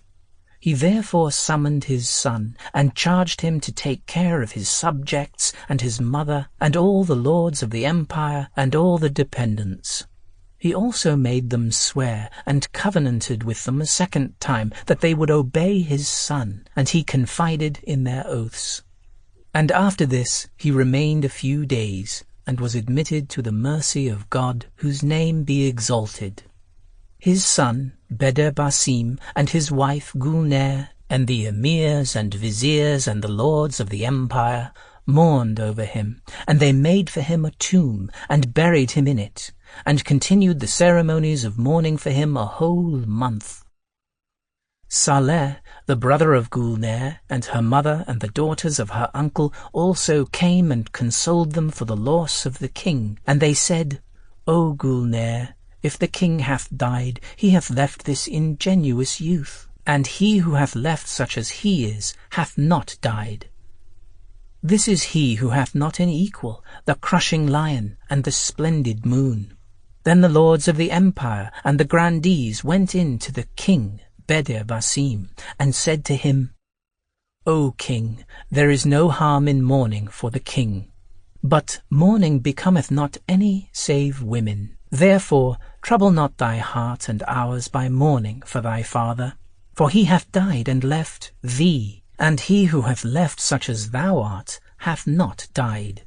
They proceeded to address him with soft words, and to console him, and after that they conducted him into the bath. And when he came forth from the bath, he put on a magnificent suit woven of gold, adorned with jewels and jacinths, and he put the royal crown upon his head, seated himself upon the throne of his kingdom, and performed the affairs of the people, deciding equitably between the strong and the weak, and exacting for the poor man his due from the emir. Wherefore the people loved him exceedingly. Thus he continued to do for the space of a whole year, and after every short period his family of the sea visited him, so his life was pleasant, and his eye was cheerful. And he ceased not to live in this state until he was visited by the terminator of delights and the separator of companions. This is the end of their story. the mercy of God be on them all. The Story of Aladdin, or The Wonderful Lamp. In the capital of one of the large and rich provinces of the Kingdom of China there lived a tailor named Mustafa, who was so poor that he could hardly by his daily labor maintain himself and his family, which consisted of a wife and son. His son, who was called Aladdin, had been brought up in a very careless and idle manner, and by that means had contracted many vicious habits. He was obstinate and disobedient to his father and mother, who, when he grew up, could not keep him within doors. He was in the habit of going out early in the morning, and would stay out all day, playing in the streets with idle children of his own age. When he was old enough to learn a trade, his father, not being able to put him out to any other, took him into his own shop and taught him how to use his needle. But neither fair words nor the fear of chastisement were capable of fixing his lively genius. All his father's endeavours to keep him to his work were in vain, for no sooner was his back turned than he was gone for that day. Mustafa chastised him, but Aladdin was incorrigible, and his father, to his great grief, was forced to abandon him to his idleness, and was so much troubled at not being able to reclaim him that it threw him into a fit of sickness, of which he died in a few months. The mother, finding that her son would not follow his father's business, shut up the shop, sold off the implements of trade, and with the money she received for them, and what she could get by spinning cotton, thought to maintain herself and her son. Aladdin, who was now no longer restrained by the fear of a father, and who cared so little for his mother that whenever she chid him he would abuse her, gave himself entirely over to his idle habits, and was never out of the streets from his companions. This course he followed till he was 15 years old, without giving his mind to any useful pursuit, or the least reflection on what would become of him. In this situation, as he was one day playing with his vagabond associates, a stranger passing by stood to observe him. This stranger was a sorcerer called the African magician, as he was a native of Africa, and had been but 2 days arrived from thence. The African magician, who was a good physiognomist, observing in Aladdin's countenance something absolutely necessary for the execution of the design he was engaged in, inquired artfully about his family, who he was, and what were his inclinations, and when he had learned all he desired to know, went up to him, and, taking him aside from his comrades, said, "Child, was not your father called Mustafa the tailor?" "Yes, sir," answered the boy, "but he has been dead a long time." At these words the African magician threw his arms about Aladdin's neck and kissed him several times with tears in his eyes. Aladdin, who observed his tears, asked him what made him weep. "Alas, my son," cried the African magician with a sigh, "how can I forbear? I am your uncle. Your worthy father was my own brother. I have been many years abroad, and now I am come home with the hopes of seeing him. You tell me he is dead. But it is some relief to my affliction that I knew you at first sight. You are so like him." Then he asked Aladdin, putting his hand into his purse, where his mother lived, and as soon as he had informed him, gave him a handful of small money, saying, "Go, my son, to your mother, give my love to her, and tell her that I will visit her tomorrow, that I may have the satisfaction of seeing where my good brother lived so long."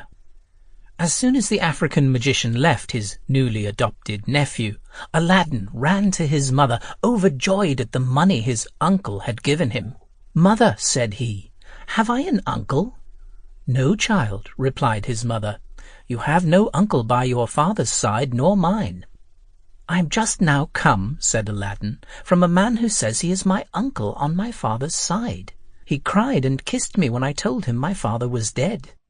And to show you that what I tell you is the truth," added he, pulling out the money, "see what he has given me. He charged me to give his love to you, and to tell you that tomorrow he will come and pay you a visit, that he may see the house my father lived and died in." "Indeed, child," replied the mother, "your father had a brother, but he has been dead a long time, and I never heard of another." The mother and son talked no more then of the African magician, but the next day Aladdin's uncle found him playing in another part of town with other youths, and embracing him as before, put 2 pieces of gold into his hand, and said to him, "Carry this, child, to your mother. Tell her that I will come and see her tonight, and bid her get us something for supper. But first, show me the house where you live." After Aladdin had shown the African magician the house, he carried the 2 pieces of gold to his mother, and when he had told her of his uncle's intention, she went out and bought provisions. She spent the whole day in preparing the supper, and at night, when it was ready, said to her son, "Perhaps your uncle knows not how to find our house. Go and bring him if you meet with him." Though Aladdin had showed the magician the house, he was ready to go, when somebody knocked at the door, which he immediately opened, and the magician came in loaded with wine and all sorts of fruits which he brought for a dessert. After the African magician had given what he brought into Aladdin's hands, he saluted his mother, and desired her to shew him the place where his brother Mustafa used to sit on the sofa. And when she had done so, he fell down and kissed it several times, crying out with tears in his eyes, "My poor brother, how unhappy am I not to have come soon enough to give you one last embrace." Aladdin's mother desired him to sit down in the same place, but he declined. "No," said he, "but give me leave to sit opposite, that although I am deprived of the satisfaction of seeing one so dear to me, I may at least have the pleasure of beholding the place where he used to sit." When the magician had sat down, he began to enter into discourse with Aladdin's mother. "My good sister," said he, "do not be surprised at your never having seen me all the time you were married to my brother Mustafa. I have been 40 years absent from this country, which is my native place, as well as my late brother's, and during that time have travelled into the Indies, Persia, Arabia, Syria, and Egypt, have resided in the finest towns of those countries, and afterward crossed over into Africa, where I made a longer stay. At last, as it is natural for a man to remember his native country, I was desirous to see mine again, and to embrace my dear brother, and finding I had strength enough to undertake so long a journey, I immediately made the necessary preparations and set out. I will not tell you the length of time it took me, all the obstacles I met with, and what fatigues I have endured to come hither, but nothing ever afflicted me so much as hearing of my brother's death. I observed his features in the face of my nephew, your son, and distinguished him among a number of lads with whom he was at play. He can tell you how I received the most melancholy news that ever reached my ears. But God be praised for all things. It is a comfort for me to find, as it were, my brother in a son, who has his most remarkable features." The African magician, perceiving that the widow began to weep at the remembrance of her husband, changed the conversation, and, turning toward her son, asked him his name. "I am called Aladdin," said he. "Well, Aladdin," replied the magician, "what business do you follow? Are you of any trade?" At this question the youth hung down his head, and was not a little abashed when his mother answered, "Aladdin is an idle fellow. His father, when alive, strove all he could to teach him his trade, but could not succeed. And since his death he does nothing but idle away his time in the streets as you saw him, without considering he is no longer a child. And if you do not make him ashamed of it, I despair of his ever coming to any good. He knows that his father left him no fortune, and sees me endeavour to get bread by spinning cotton.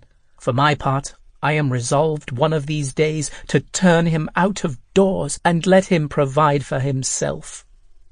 After these words, Aladdin's mother burst into tears, and the magician said, "This is not well, nephew. You must think of getting your livelihood. There are many sorts of trades. Consider if you have not an inclination to some of them. Perhaps you did not like your father's, and would prefer another. Come, do not disguise your sentiments from me. I will endeavour to help you."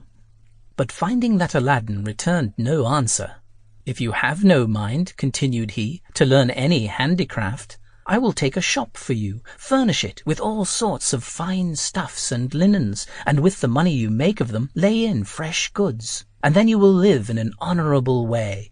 Consult your inclination and tell me freely what you think of my proposal." This plan greatly flattered Aladdin, who hated work, but had sense enough to know that such shops were much frequented and the owners respected.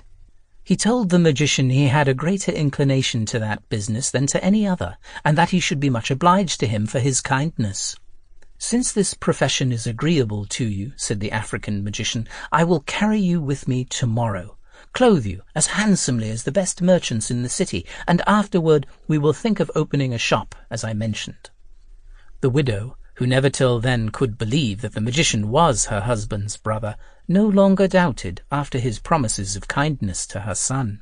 She thanked him for his good intentions, and, after having exhorted Aladdin to render himself worthy of his uncle's favour by good behaviour, served up supper, at which they talked of several indifferent matters. And then the magician, who saw that the night was pretty far advanced, took his leave and retired.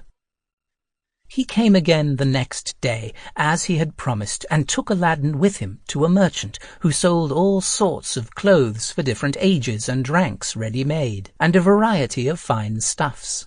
He asked to see some that suited Aladdin in size, and Aladdin, charmed with the liberality of his new uncle, made choice of one, and the magician immediately paid for it. When the boy found himself so handsomely equipped, he returned his uncle thanks, who promised never to forsake him, but always to take him along with him, which he did to the most frequented places in the city, and particularly where the principal merchants kept their shops. When he brought him into the street where they sold the richest stuffs and finest linens, he said to Aladdin, "As you are soon to be a merchant, it is proper you should frequent these shops and be acquainted with them." He then showed him the largest and finest mosques, carried him to the khans or inns where the merchants and travellers lodged, and afterwards to the Sultan's palace, where he had free access, and at last brought him to his own khan, where, meeting with some merchants he had become acquainted with since his arrival, he gave them a treat to bring them and his pretended nephew acquainted.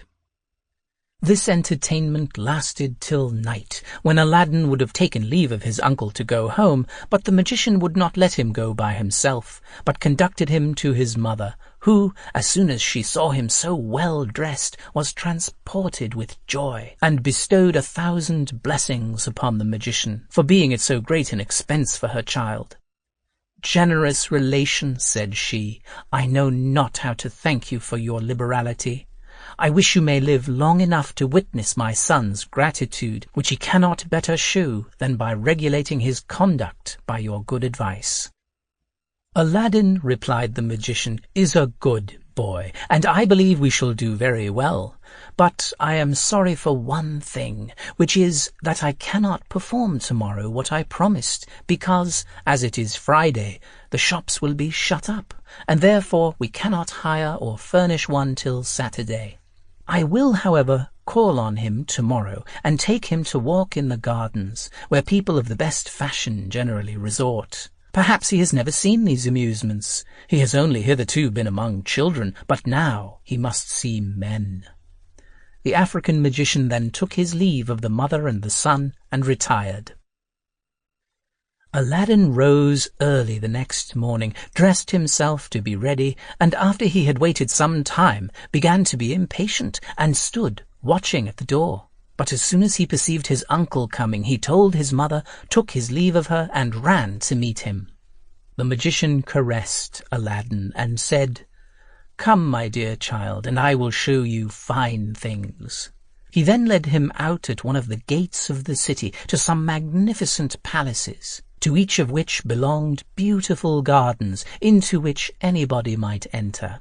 At every building he came to, he asked Aladdin if he did not think it fine, and the youth was ready to answer when any one presented itself, crying out, "Here is a finer house, uncle, than any we have seen yet." By this artifice the cunning magician led Aladdin some way into the country. And as he meant to carry him farther, pretending to be tired, he took an opportunity to sit down in one of the gardens on the brink of a fountain of clear water, which discharged itself by a lion's mouth of bronze into a basin. "Come, nephew," said he, "you must be weary as well as I. Let us rest ourselves, and we shall be better able to pursue our walk." After they had sat down, the magician pulled from his girdle a handkerchief with cakes and fruit which he had provided, and laid them on the edge of the basin. He broke a cake in two, gave one half to Aladdin, and ate the other himself, and in regard to the fruit, left him at liberty to take which sort he liked best. During this short repast, he exhorted his nephew to leave off keeping company with vagabonds, and seek that of wise and prudent men, to improve by their conversation. "For," said he, "you will soon be at man's estate, and you cannot too early begin to imitate their example." When they had eaten as much as they liked, they pursued their walk through the gardens, separated from one another only by small ditches, which marked out the limits without interrupting the communication. So great was the confidence the inhabitants reposed in each other. By this means the African magician drew Aladdin insensibly beyond the gardens, and crossed the country till they nearly reached the mountains. Aladdin, who had never been so far before, began to find himself much tired, and said to the magician, "Where are we going, uncle? We have left the gardens a great way behind us, and I see nothing but mountains. If we go much farther, I do not know whether I shall be able to reach the town again." "Never fear, nephew," said the false uncle. "I will show you another garden which surpasses all we have yet seen, and when we come there you will say that you would have been sorry to have been so nigh and not seen it." Aladdin was soon persuaded, and the magician, to make the way seem shorter and less fatiguing, told him a great many stories. At last they arrived between two mountains of moderate height and equal size, divided by a narrow valley, which was the place where the magician intended to execute the design that had brought him from Africa to China. "We will go no farther now," said he to Aladdin. "I will show you here some extraordinary things which, when you have seen, you will thank me for. But while I strike a light, gather up all the loose dry sticks you can see to kindle a fire with." Aladdin collected a great heap, and the magician presently set them on fire, and when they were in a blaze, threw in some incense which raised a cloud of smoke. This he dispersed on each side by pronouncing several magical words which the lad did not understand. At the same time the earth, trembling, opened just before the magician and uncovered a stone, laid horizontally, with a brass ring fixed into the middle. Aladdin was so frightened at what he saw that he would have run away, but the magician caught hold of him, abused him, and gave him such a box on the ear that he knocked him down. Aladdin got up trembling, and with tears in his eyes said to the magician, "What have I done, uncle, to be treated in this severe manner?" "I have my reasons," answered the magician. "I am your uncle. I supply the place of your father, and you ought to make no reply. But, child," added he, softening, "do not be afraid, for I shall not ask anything of you but that you obey me punctually, if you would reap the advantages which I intend you." These fair promises calmed Aladdin's fears and resentment, and when the magician saw that he was appeased, he said to him, "You see what I have done by virtue of my incense and the words I pronounced. Know then that under this stone there is hidden a treasure, destined to be yours, and which will make you richer than the greatest monarch in the world. No person but yourself is permitted to lift this stone or enter the cave. So you must punctually execute what I may command, for it is a matter of great consequence both to you and me." Aladdin, amazed at all he saw and heard the magician say of the treasure which was to make him happy forevermore, forgot what was past, and rising, said, "Well, uncle, what is to be done? Command me. I am ready to obey." "I am overjoyed, child," said the African magician, embracing him. take hold of the ring and lift up that stone." "Indeed, uncle," replied Aladdin, "I am not strong enough. You must help me." "You have no occasion for my assistance," answered the magician. "If I help you, we shall be able to do nothing. Take hold of the ring, pronounce the names of your father and grandfather, then lift it up, and you will find it will come easily." Aladdin did as the magician bade him, raised the stone with ease, and laid it on one side. When the stone was pulled up, there appeared a cavity of about 3 or 4 feet deep, with a little door, and steps to go down lower. "Observe, my son," said the African magician, "what I direct. Descend into the cave, and when you are at the bottom of those steps, you will find a door which will lead you into a spacious vault, divided into 3 great halls, in each of which you will see 4 large brass cisterns placed on each side, full of gold and silver. But take care you do not meddle with them. Before you enter the first hall, be sure to tuck up your vest, wrap it about you, and then pass through the second into the third without stopping. Above all, have a care that you do not touch the walls, for if you do, you will die instantly. At the end of the third hall you will find a door which opens into a garden, planted with fine trees loaded with fruit. Walk directly across the garden by a path which will lead you to 5 steps that will bring you upon a terrace, where you will see a niche before you, and in that niche a lighted lamp. Take the lamp down and extinguish it. When you have thrown away the wick and poured out the liquor, put it in your vestband and bring it to me. Do not be afraid that the liquor will spoil your clothes, for it is not oil, and the lamp will be dry as soon as it is thrown out. If you should wish for any of the fruit of the garden, you may gather as much as you please." After these words, the magician drew a ring off his finger and put it on one of Aladdin's, telling him that it was a preservative against all evil, while he should observe what he had prescribed to him. After this instruction, he said, "Go down boldly, child, and we shall both be rich all our lives." Aladdin jumped into the cave, descended the steps, and found the 3 halls just as the African magician had described. He went through them with all the precaution the fear of death could inspire, crossed the garden without stopping, took down the lamp from the niche, threw out the wick and the liquor, and, as the magician had desired, put it in his vestband. But as he came down from the terrace, he stopped in the garden to observe the fruit, which he only had a glimpse of in crossing it. All the trees were loaded with extraordinary fruit of different colours on each tree. Some bore fruit entirely white, and some clear and transparent as crystal, some pale red, and others deeper, some green, blue, and purple, and others yellow. In short, there was fruit of all colours.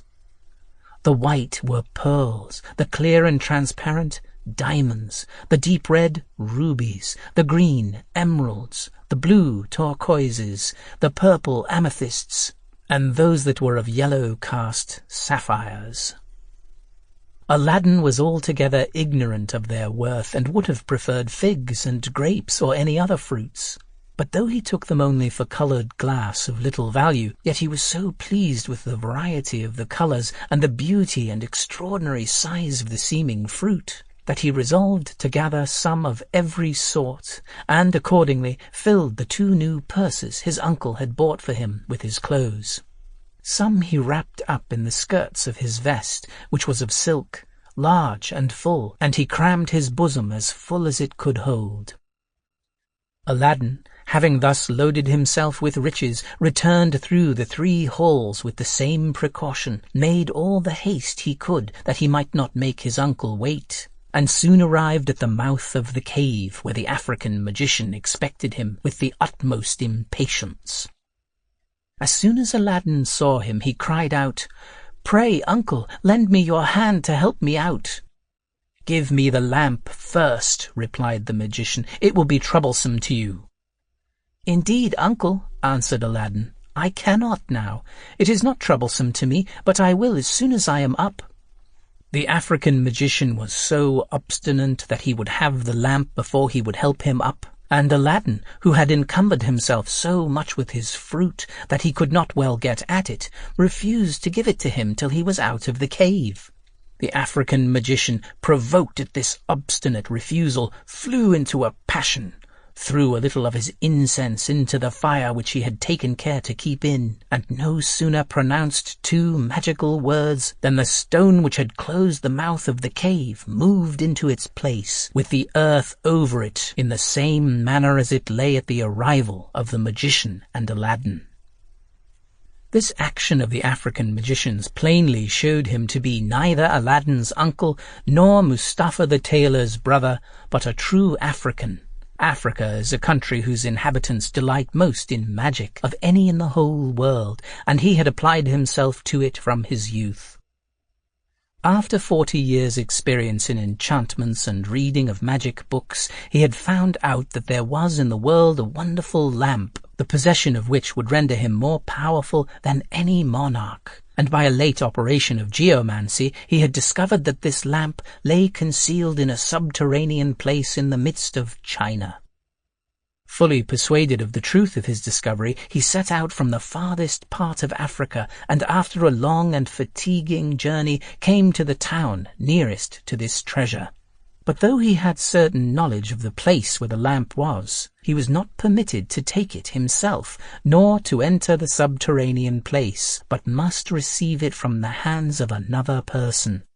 For this reason he had addressed himself to Aladdin, whom he looked upon as a lad fit to serve his purpose, resolving, as soon as he should get the lamp into his hands, to sacrifice him to his avarice and wickedness by making the fumigation mentioned before, and repeating 2 magical words, the effect of which would remove the stone into its place, so that no witness would remain of the transaction. The blow he had given Aladdin was intended to make him obey the more readily, and give him the lamp as soon as he should ask for it. But his too great precipitation and his fear, lest somebody should come that way and discover what he wished to keep secret, produced an effect quite contrary to what he had proposed. When the African magician saw that all his hopes were frustrated forever, he returned the same day for Africa, but went quite round the town and at some distance from it, lest some persons who had observed him walk out with the boy, on seeing him come back without him, should entertain suspicions and stop him. According to all appearances, there was no prospect of Aladdin being heard of any more, but the magician, when he had contrived his death, forgot the ring he had put upon his finger, which preserved him, though he knew not its virtue. It may seem astonishing that the loss of that, together with the lamp, did not drive the magician to despair. But magicians are so much used to misfortunes that they do not lay them to heart, but still feed themselves to the end of life with unsubstantial notions and chimeras. The surprise of Aladdin, who had never suspected this treachery from his pretended uncle, is more easily to be imagined than expressed.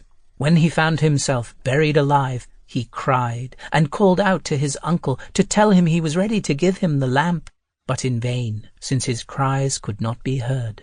He descended to the bottom of the steps with a design to get into the garden, but the door, which was opened before by enchantment, was now shut by the same means. He then redoubled his cries, sat down on the steps without any hopes of ever seeing light again, and in a melancholy certainty of passing from the present darkness into that of a speedy death. Aladdin remained in this state 2 days, without eating or drinking, and on the 3rd looked upon death as inevitable. Clasping his hands with resignation to the will of God, he said, "There is no strength or power but in the great and high God." In joining his hands he rubbed the ring which the magician had put on his finger, and of which he knew not yet the virtue. Immediately a genie of enormous size and frightful aspect rose out of the earth, his head reaching the roof of the vault, and said to him, "What wouldst thou have? I am ready to obey thee as the slave of all who may possess the ring on thy finger, I and the other slaves of that ring." At another time, Aladdin, who had not been used to such appearances, would have been so frightened at the sight of so extraordinary a figure that he would not have been able to speak. But the danger he was in made him answer without hesitation, "Whoever thou art, deliver me from this place if thou art able." He had no sooner spoken these words than he found himself on the very spot where the magician had caused the earth to open. It was some time before his eyes could bear the light, after being so long in total darkness, but after he had endeavoured by degrees to support it, and began to look about him, he was much surprised not to find the earth open, and could not comprehend how he had got so soon out of its bowels. There was nothing to be seen but the place where the fire had been, by which he could nearly judge the situation of the cave. Then, turning himself toward the town, he perceived it at a distance in the midst of the gardens that surrounded it, and saw the way by which the magician had brought him. Returning God thanks to find himself once more in the world, he made the best of his way home. When he got within his mother's door, the joy of seeing her and his weakness for want of food for 3 days made him faint, and he remained for a long time as dead. His mother, who had given him over for lost, seeing him in this condition, omitted nothing to bring him to himself. As soon as he recovered, the first words he spoke were, "Pray, mother, give me something to eat, for I have not put a morsel of anything into my mouth these 3 days." His mother brought what she had and set it before him.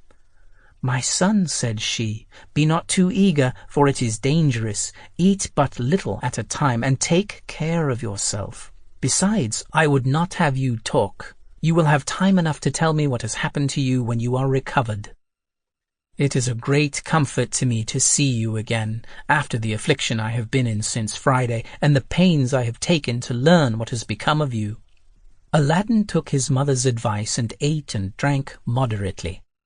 When he had done, "Mother," said he to her, "I cannot help complaining of you for abandoning me so easily to the discretion of a man who had a design to kill me, and who at this very moment thinks my death certain. You believed he was my uncle as well as I, and what other thoughts could we entertain of a man who was so kind to me? But I must tell you, mother, he is a rogue and a cheat, and only made me those promises to accomplish my death. But for what reason neither you nor I can guess. You shall judge yourself when you have heard all that passed from the time I left you till he came to the execution of his wicked design." Aladdin then related to his mother all that had happened to him from the Friday when the magician took him to see the palaces and gardens about the town, till they came to the place between the 2 mountains where the great deed was to be performed. How, with incense which the magician threw into the fire, and some magical words which he pronounced, the earth opened and discovered a cave which led to an inestimable treasure. He did not forget the blow the magician had given him, and in what manner he softened again, and engaged him by great promises, and, putting a ring on his finger, to go down into the cave. He did not omit the least circumstance of what he saw in crossing the 3 holes in the garden, and his taking the lamp which he pulled out of his bosom and shewed to his mother, as well as the transparent fruit of different colours which he had gathered in the garden as he returned. But though these fruits were precious stones, brilliant as the sun, she was as ignorant of their worth as her son. She had been bred in a low rank of life, and her husband's poverty prevented his being possessed of jewels, nor had she, her relations, or neighbours ever seen any, so that we must not wonder that she regarded them as things of no value. Aladdin put them behind one of the cushions of the sofa and continued his story. When he had come to an end, Aladdin said to his mother, "I need say no more. This is my adventure, and the dangers I have been exposed to since you saw me." His mother heard with much interest this surprising relation, notwithstanding it could be no small affliction to a mother who loved her son so tenderly, but yet in the most moving part, which discovered the perfidy of the African magician, she could not help showing, by marks of the greatest indignation, how much she detested him. And when her son had finished his story, she broke out into 1,000 reproaches against that vile impostor. She called him perfidious traitor, barbarian, assassin, deceiver, magician, and an enemy and destroyer of mankind. Without doubt, child, added she, he is a magician, and they are plagues to the world, and by their enchantments and sorceries have commerce with the devil. Bless God for preserving you from his wicked designs, for your death would have been inevitable if you had not called upon him and implored his assistance. She said a great deal more against the magician's treachery, but finding that whilst she talked, Aladdin began to doze, she left him to his repose and retired.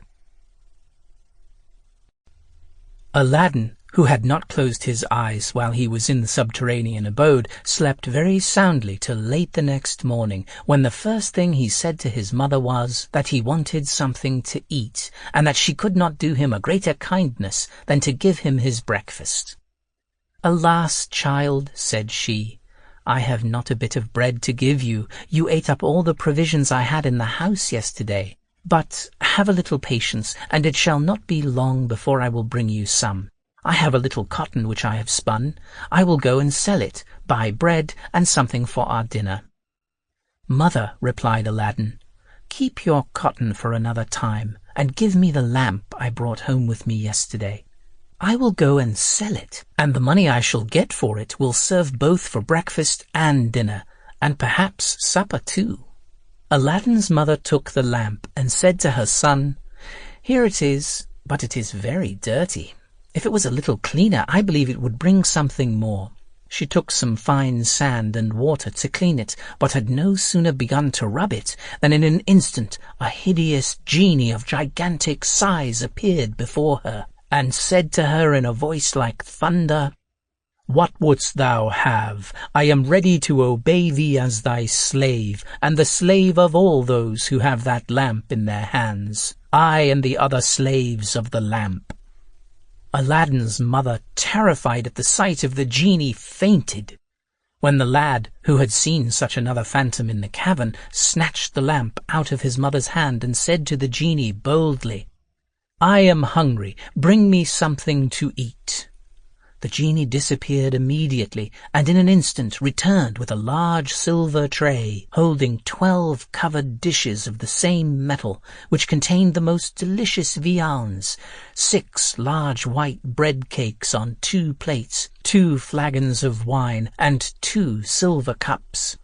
All these he placed upon a carpet and disappeared. This was done before Aladdin's mother recovered from her swoon. Aladdin fetched some water and sprinkled it in her face to recover her. Whether that or the smell of the meat brought her to life again, it was not long before she came to herself. "Mother," said Aladdin, "do not mind this. Here is what will put you in heart, and at the same time satisfy my extreme hunger. Do not let such delicious meat get cold." His mother was much surprised to see the great tray, 12 dishes, 6 loaves, the 2 flagons and cups, and to smell the savoury odour which exhaled from the dishes. "Child," said she, "to whom are we obliged for this great plenty and liberality? Has the Sultan been made acquainted with our poverty and had compassion on us?" "It is no matter, mother," said Aladdin. "Let us sit down and eat, for you have almost as much need of breakfast as myself. When we have done, I will tell you."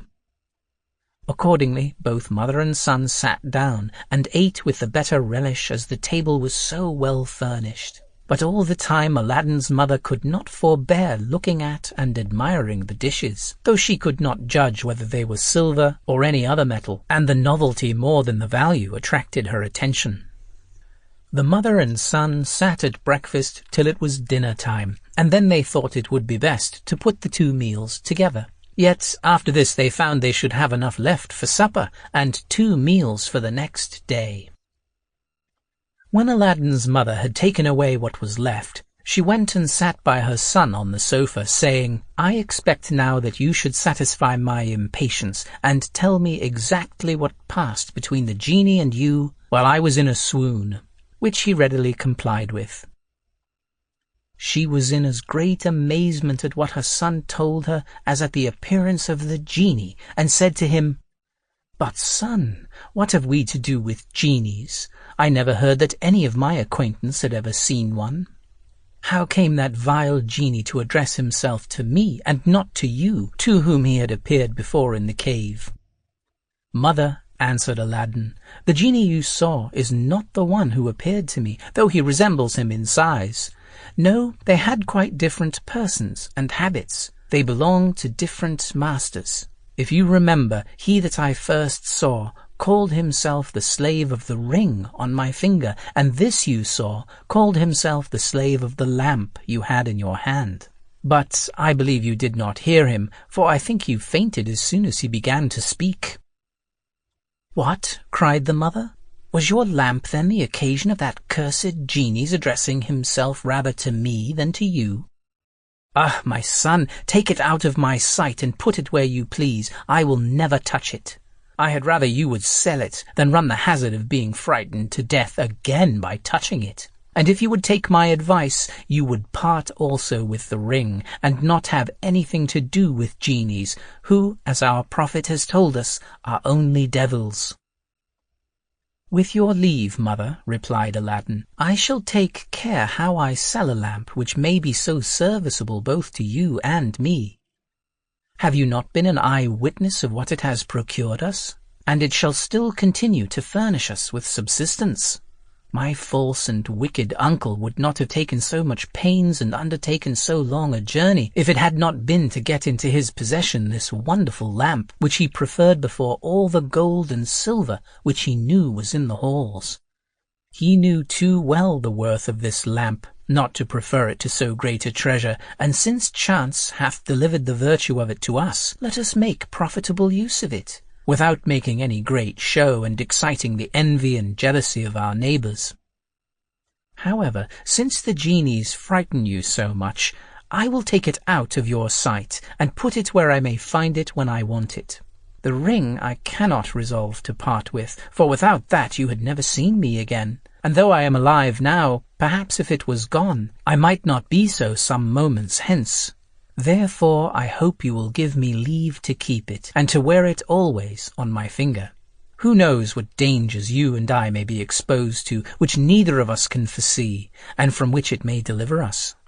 As Aladdin's arguments were just, his mother had nothing to say against them. She only replied that he might do what he pleased. For her part, she would have nothing to do with genies, but would wash her hands of them.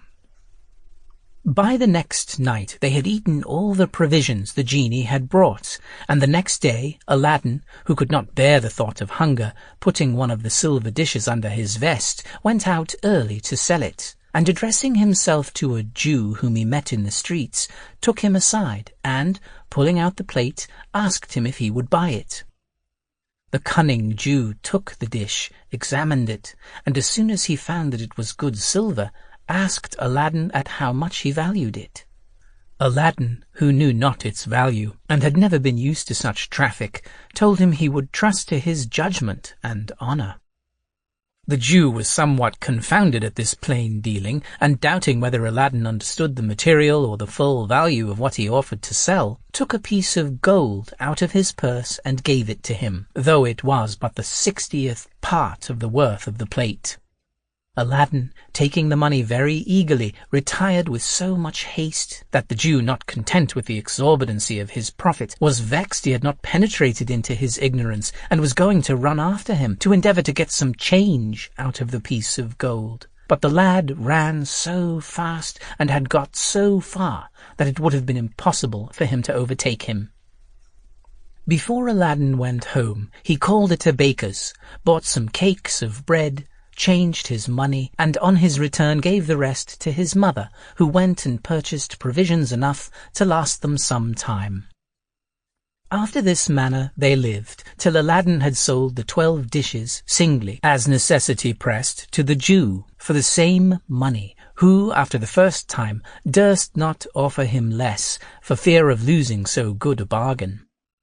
When he had sold the last dish, he had recourse to the tray, which weighed 10 times as much as the dishes, and would have carried it to his old purchaser, but that it was too large and cumbersome. Therefore he was obliged to bring him home with him to his mother's, where, after the Jew had examined the weight of the tray, he laid down 10 pieces of gold, with which Aladdin was very well satisfied. They lived on these 10 pieces in a frugal manner, for Aladdin, though formerly used to an idle life, had left off playing with young lads of his own age ever since his adventure with the African magician. He spent his time in walking about and conversing with decent people, with whom he gradually got acquainted. Sometimes he would stop at the principal merchants' shops, where people of distinction met, and listen to their discourse, by which he gained some little knowledge of the world. When all the money was spent, Aladdin had recourse again to the lamp. He took it in his hand, looked for the part where his mother had rubbed it with the sand, and rubbed it also, when the genie immediately appeared and said, "What wouldst thou have? I am ready to obey thee as thy slave, and the slave of all those who have that lamp in their hands, I and the other slaves of the lamp." "I am hungry," said Aladdin. "Bring me something to eat." The genie disappeared, and presently returned with a tray and the same number of covered dishes as before, set them down, and vanished. Aladdin's mother, knowing what her son was going to do, went out about some business, on purpose to avoid being in the way when the genie came, and when she returned was almost as much surprised as before at the prodigious effect of the lamp. However, she sat down with her son, and when they had eaten as much as they liked, she set enough by to last them 2 or 3 days. As soon as Aladdin found that their provisions were expanded, he took one of the dishes and went to look for his Jew again.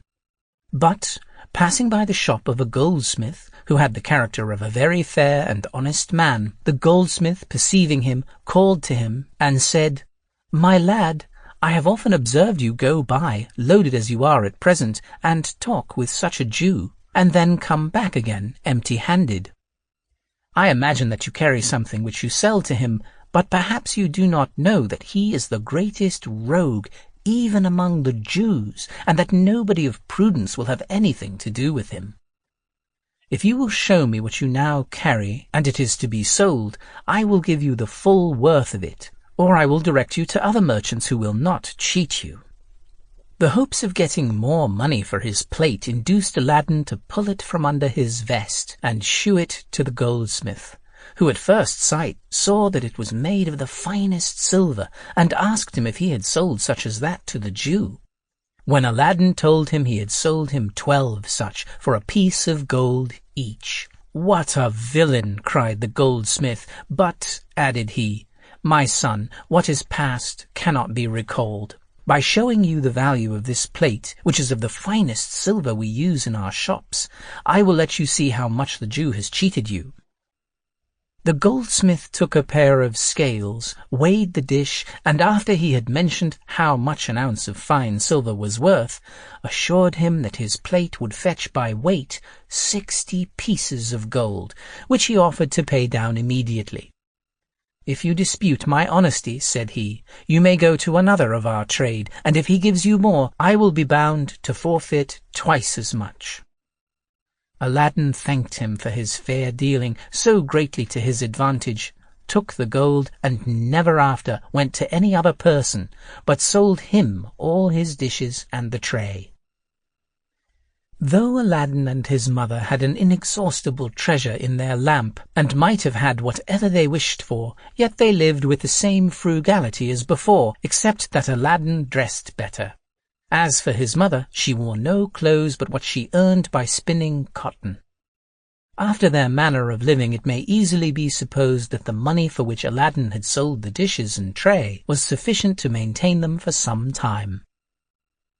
During this interval, Aladdin frequented the shops of the principal merchants, where they sold cloth of gold and silver, linens, silk stuffs, and jewellery, and oftentimes joining in their conversation, acquired a knowledge of the world and respectable demeanour.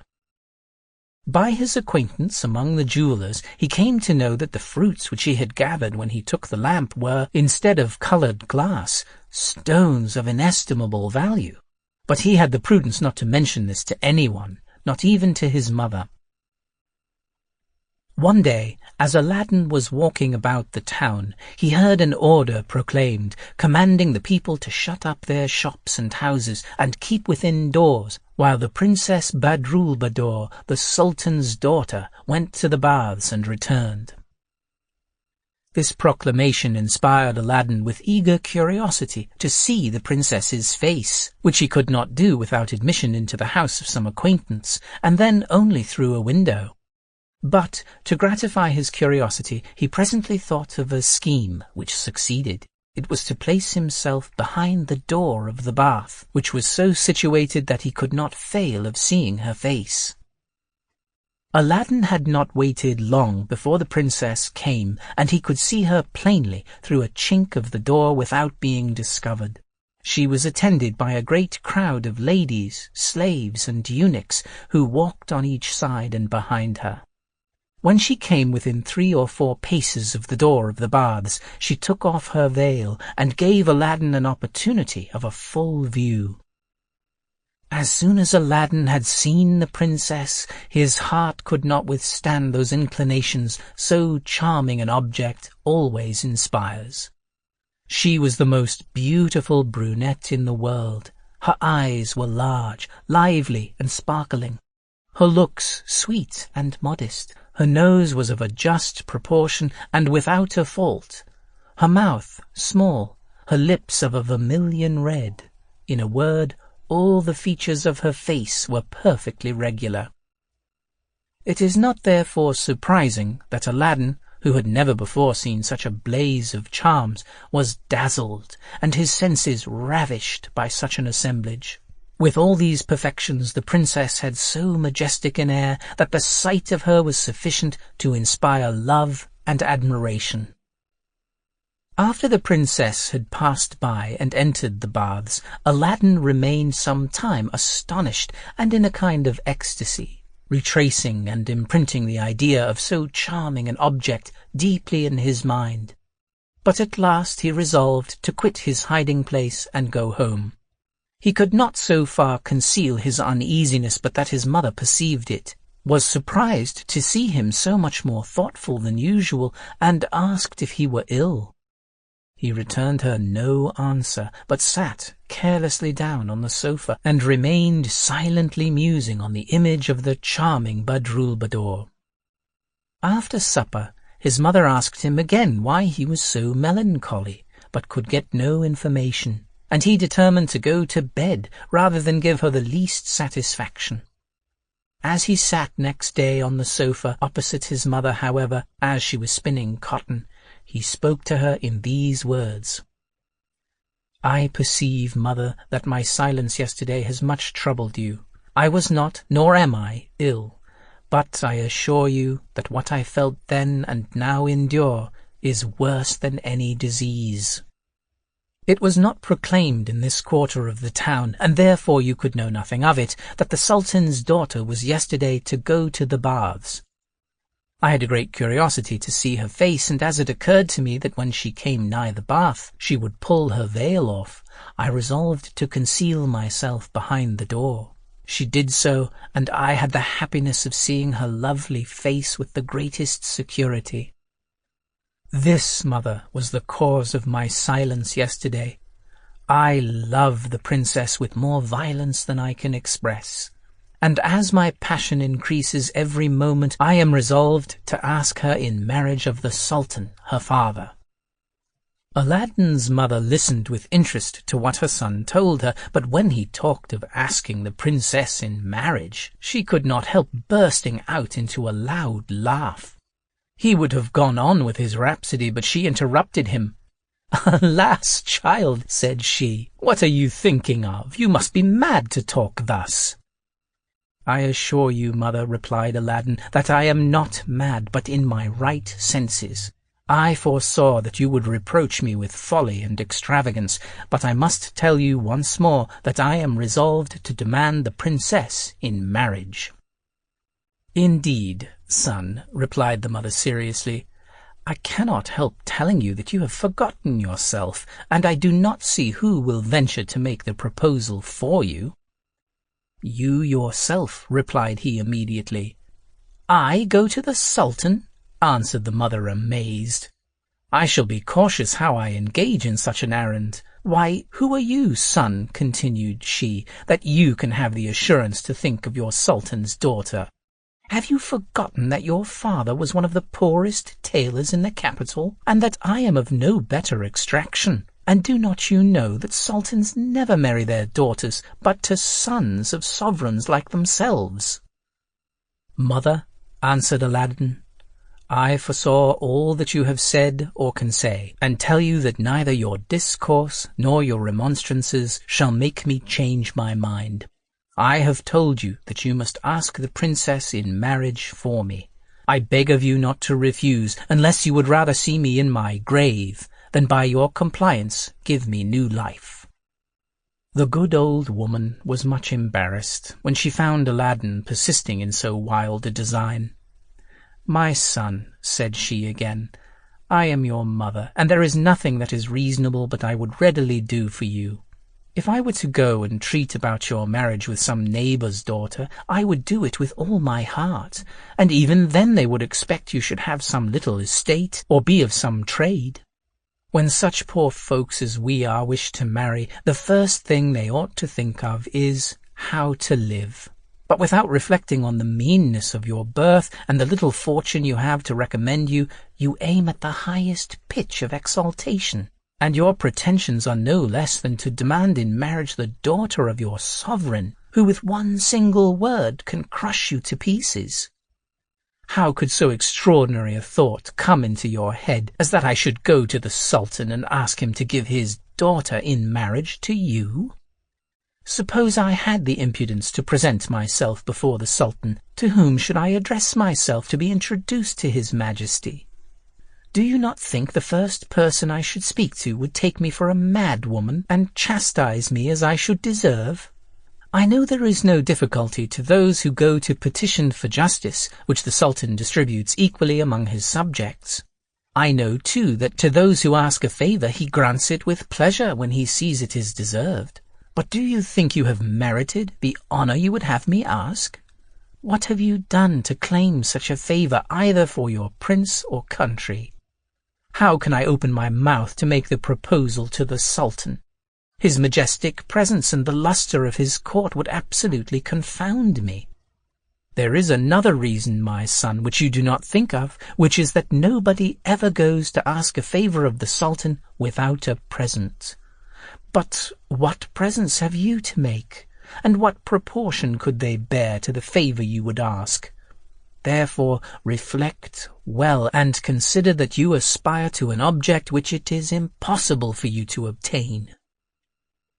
Aladdin heard very calmly all that his mother could say to dissuade him from his design, and after he had weighed her representations, replied, "I own, mother, it is great rashness in me to presume to carry my pretensions so far, and a great want of consideration to ask you to go and make the proposal to the Sultan, without first taking proper measures to procure a favourable reception, and I therefore beg your pardon.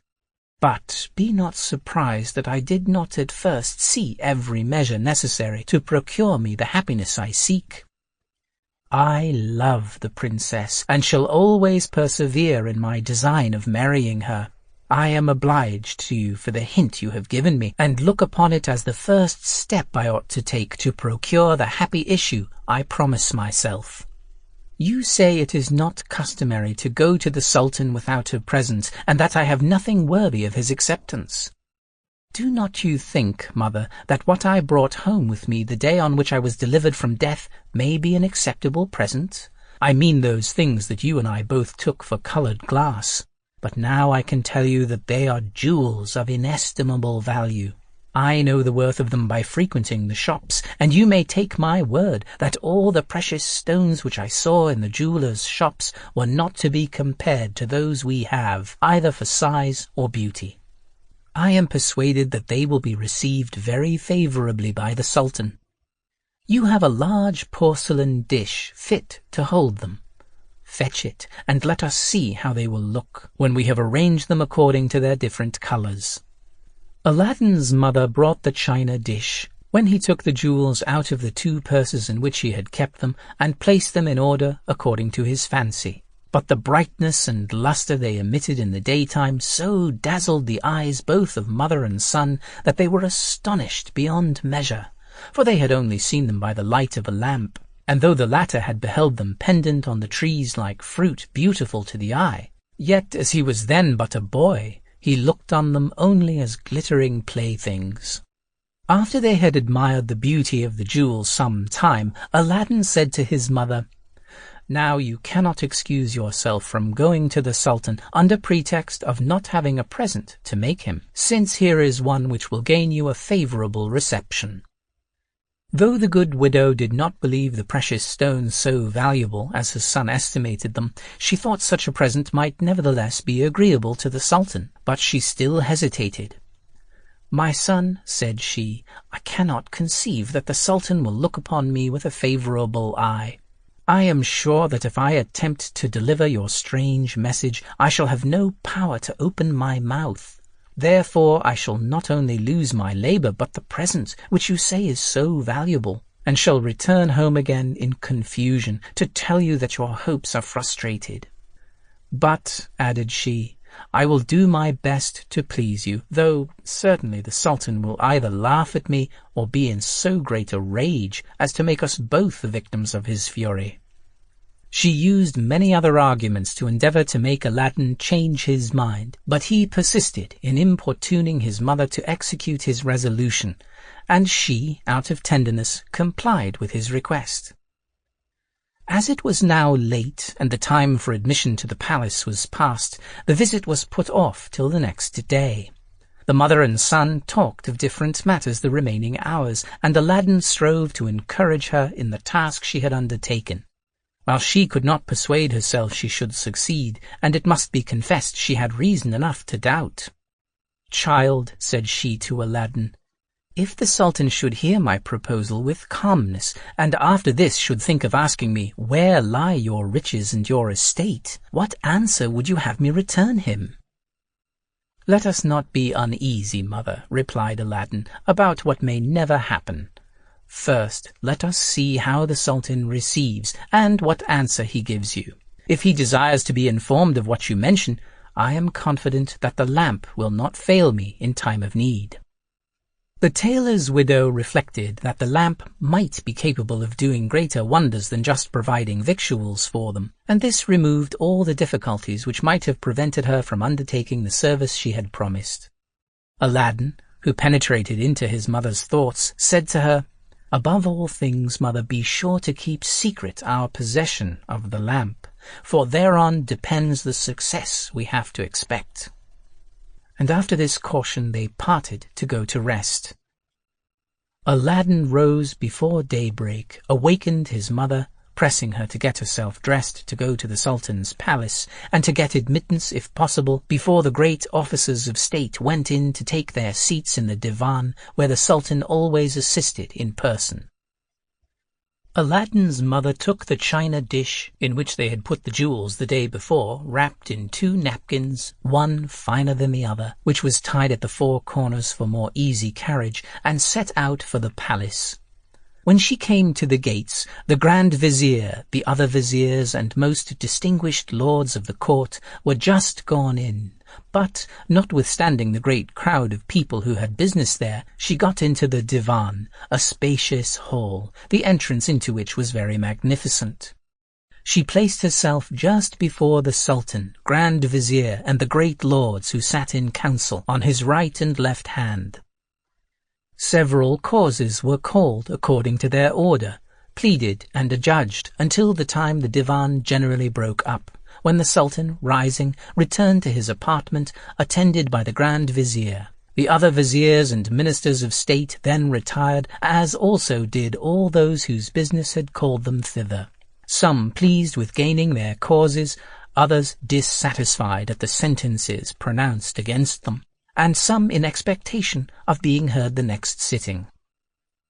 Aladdin's mother, seeing the Sultan retire and all the people depart, judged rightly that he would not sit again that day, and resolved to go home.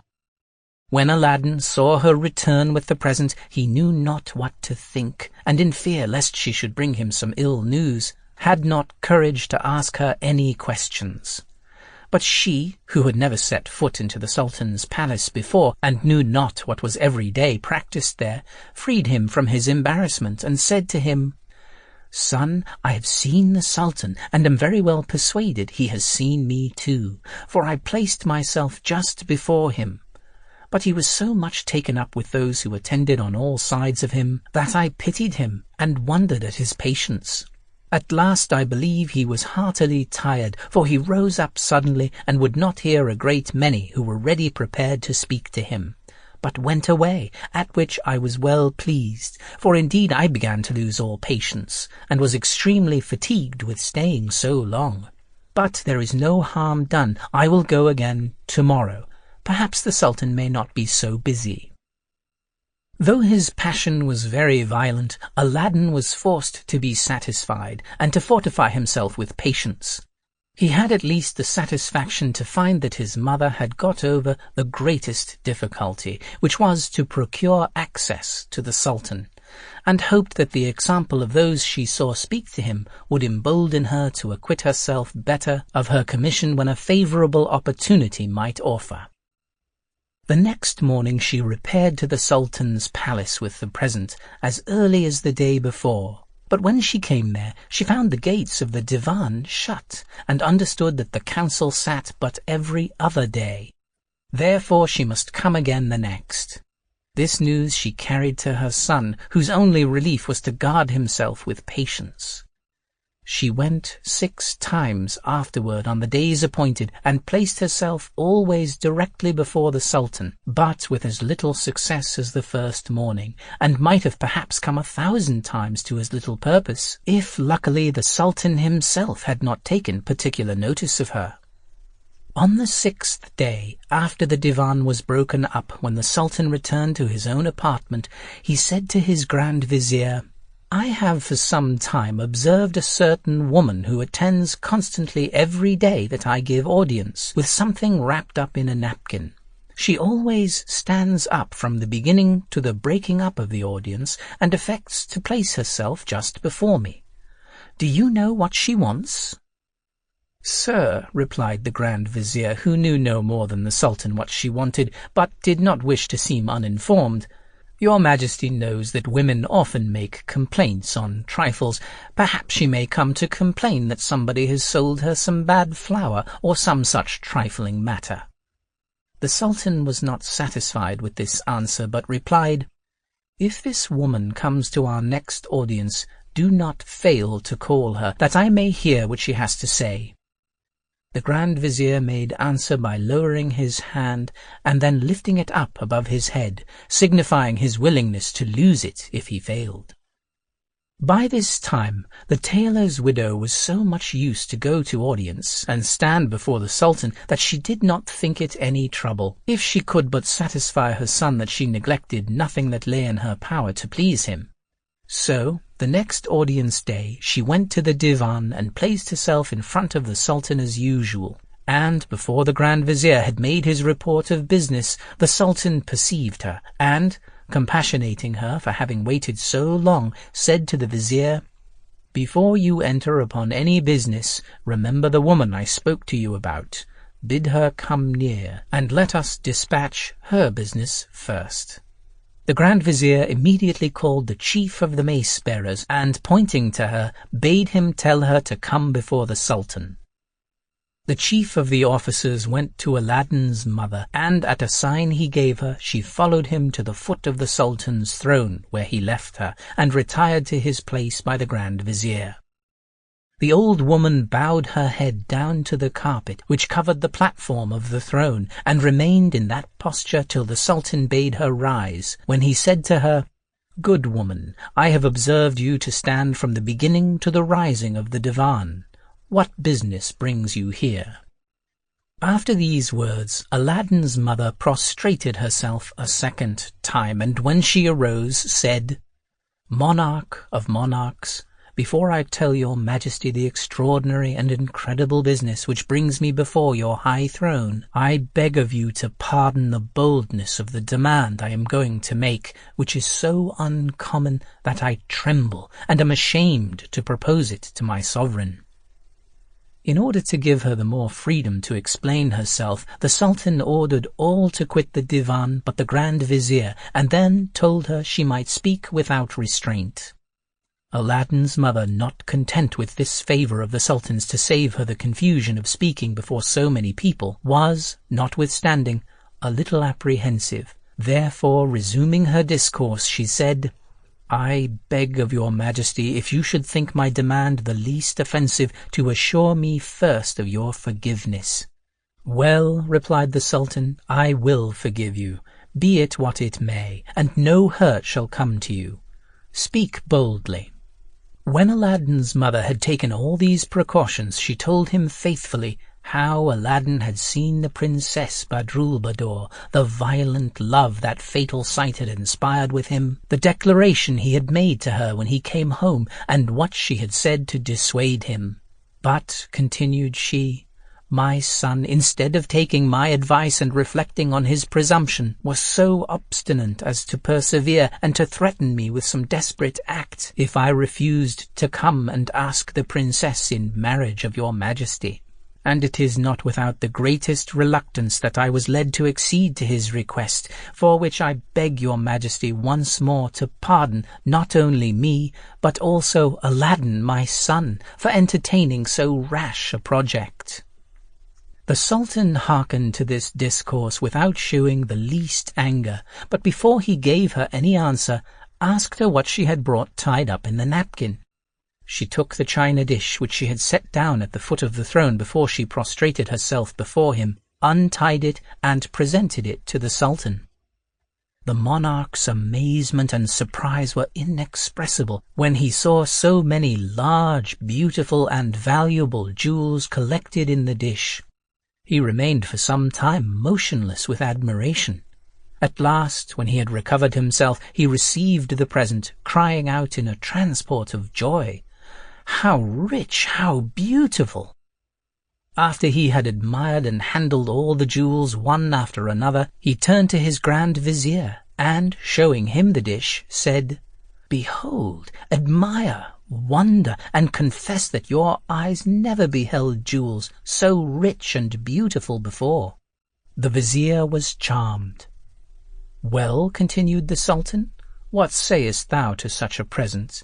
Is it not worthy of the princess my daughter? And ought I not to bestow her on one who values her at so great a price?" These words put the Grand Vizier into extreme agitation. The Sultan had some time before signified to him his intention of bestowing the princess on a son of his. Therefore he was afraid, and not without grounds, that the present might change his majesty's mind. Therefore, going to him and whispering him in the ear, he said, "I cannot but own that the present is worthy of the princess, but I beg of your majesty to grant me 3 months before you come to a final resolution. I hope before that time my son, on whom you have had the goodness to look with a favourable eye, will be able to make a nobler present than Aladdin, who is an entire stranger to your majesty." The Sultan, though he was fully persuaded that it was not possible for the Vizier to provide so considerable a present for his son, yet hearkened to him, and granted his request. Turning therefore to the old widow, he said to her, "Good woman, go home, and tell your son that I agree to the proposal you have made me, but I cannot marry the princess my daughter till the paraphernalia I design for her be got ready, which cannot be finished these 3 months, but at the expiration of that time come again." The widow returned home much more gratified than she had expected, since she had met with a favourable answer. Aladdin thought himself the most happy of all men at hearing this news, and thanked his mother for the pains she had taken in the affair, the good success of which was of so great importance to his peace. When 2 of the 3 months were past, his mother one evening, going to light the lamp, and finding no oil in the house, went out to buy some. and when she came into the city found a general rejoicing. The shops were open, dressed with foliage, silks, and carpeting, every one striving to show their zeal in the most distinguished manner according to their ability. The streets were crowded with officers in habits of ceremony, mounted on horses richly caparisoned, each attended by a great many footmen. Aladdin's mother asked the oil merchant what was the meaning of all this preparation of public festivity. "Whence come you, good woman," said he, "that you do not know that the Grand Vizier's son is to marry the Princess Badroulbadour, the Sultan's daughter, tonight? She will presently return from the baths, and these officers whom you see are to assist at the cavalcade to the palace, where the ceremony is to be solemnized." This was news enough for Aladdin's mother. She ran till she was quite out of breath home to see her son, who little suspected any such event. "Child," cried she, "you are undone. You depend upon the Sultan's fine promises, but they will come to nothing." Aladdin was alarmed at these words. "Mother," replied he, "how do you know the Sultan has been guilty of a breach of promise?" "This night," answered the mother, "the Grand Vizier's son is to marry the Princess Badroulbadour." She then related how she had heard it, so that he had no reason to doubt the truth of what she said. At this account Aladdin was thunderstruck. Any other man would have sunk under the shock, but a sudden hope of disappointing his rival soon roused his spirits, and he bethought himself of the lamp, which had in every emergency been so useful to him. And without venting his rage in empty words against the Sultan, the Vizier, or his son, he only said, "Perhaps, mother, the Vizier's son may not be so happy tonight as he promises himself. While I go into my chamber a moment, do you get supper ready." She accordingly went about it, but guessed that her son was going to make use of the lamp to prevent, if possible, the consummation of the marriage. When Aladdin had got into his chamber, he took the lamp, rubbed it in the same place as before, when immediately the genie appeared and said to him, "What wouldst thou have? I am ready to obey thee as thy slave, and the slave of all those who have the lamp in their possession, I and the other slaves of the lamp." "Hear me," said Aladdin. "Thou hast hitherto brought me whatever I wanted as to provisions, but now I have business of the greatest importance for thee to execute. I have demanded the Princess Badroulbadour in marriage of the Sultan, her father. He promised her to me, only requiring 3 months' delay, but, instead of keeping that promise, has this night planned to marry her to the Grand Vizier's son. What I ask of you is, that as soon as the two are made one, you bring them both hither to me." "Master," replied the genie, "I will obey you. Have you any other commands?" "None at present," answered Aladdin, and then the genie disappeared. Aladdin, having left his chamber, supped with his mother with the same tranquillity of mind as usual, and after supper talked of the princess's marriage as of an affair wherein he had not the least concern. He then retired to his own chamber again, but sat up waiting the execution of his orders to the genie.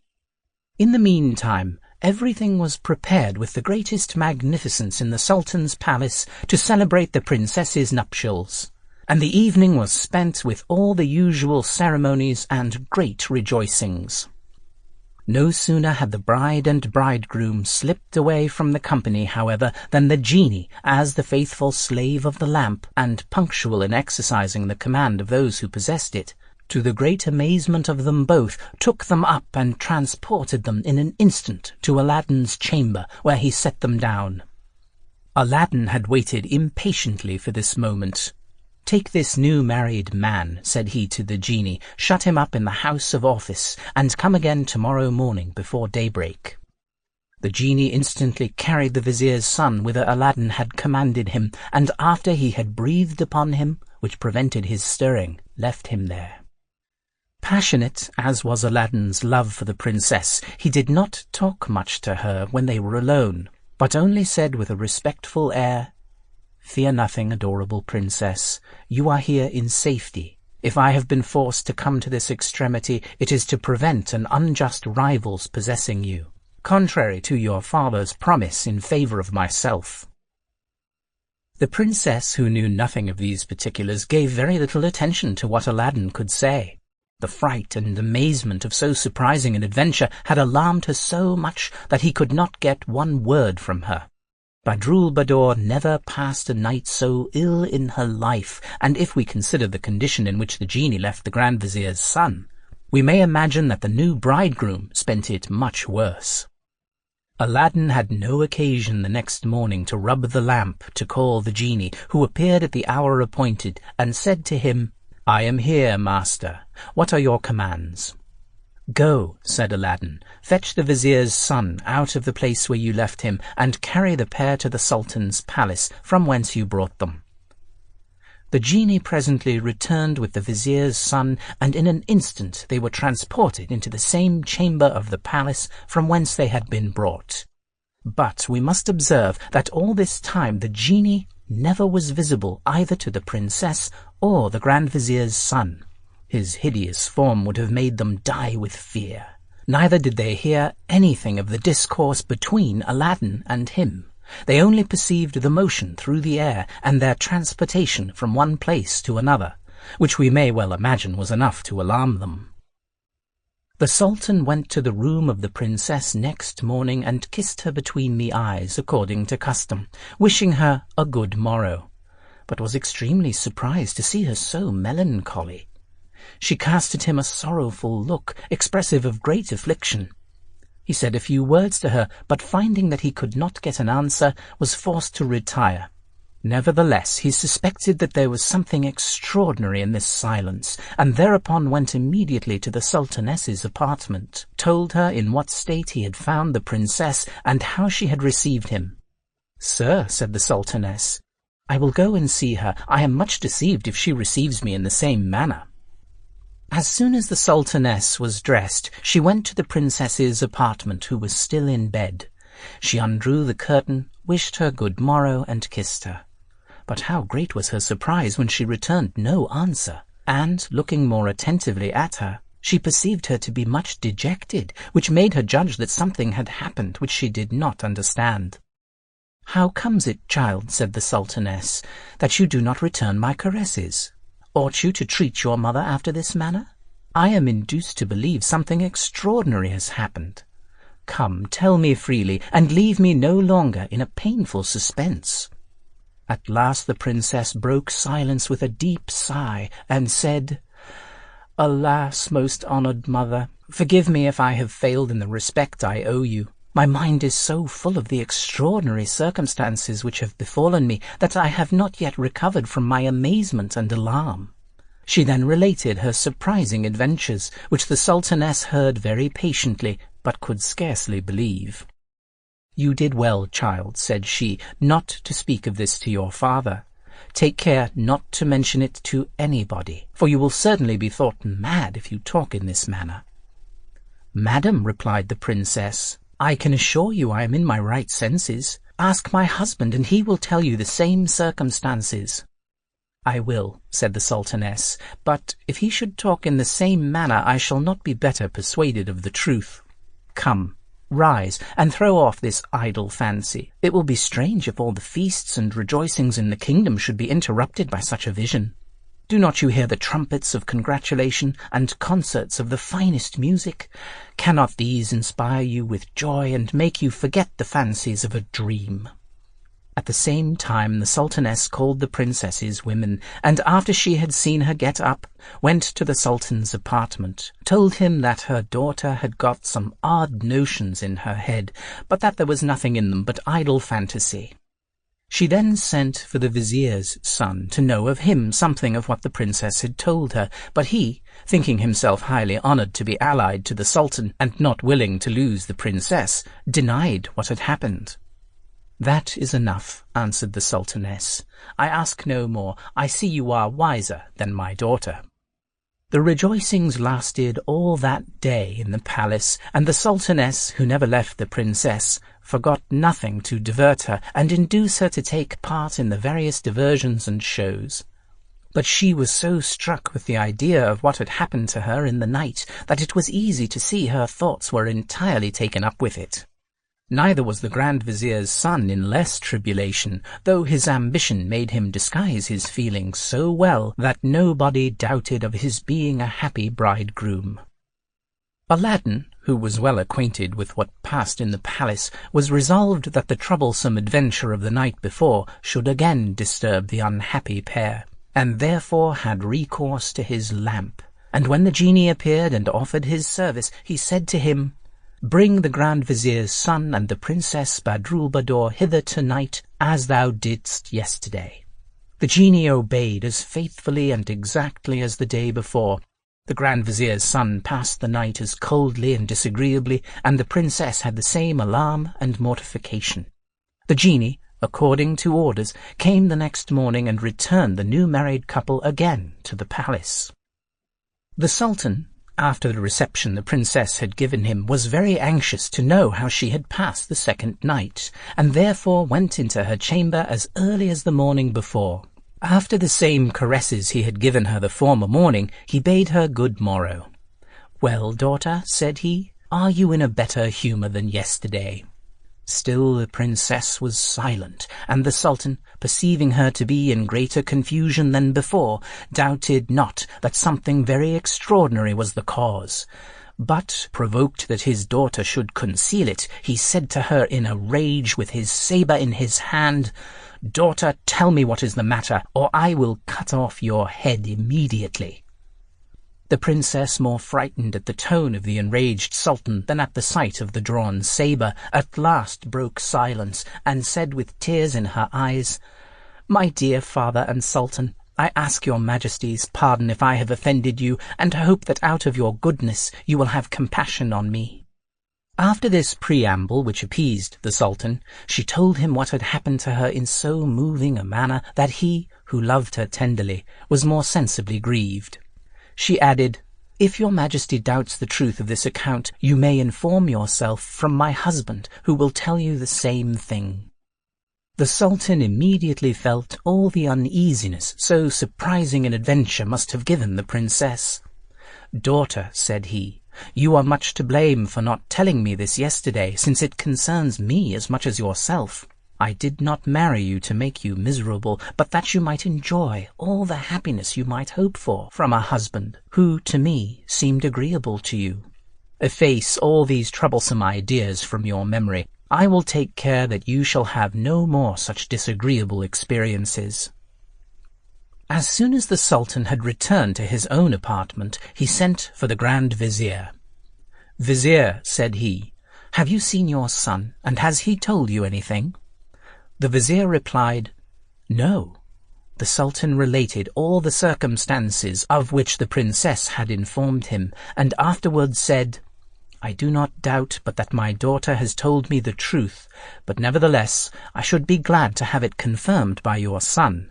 Therefore go and ask him how it was."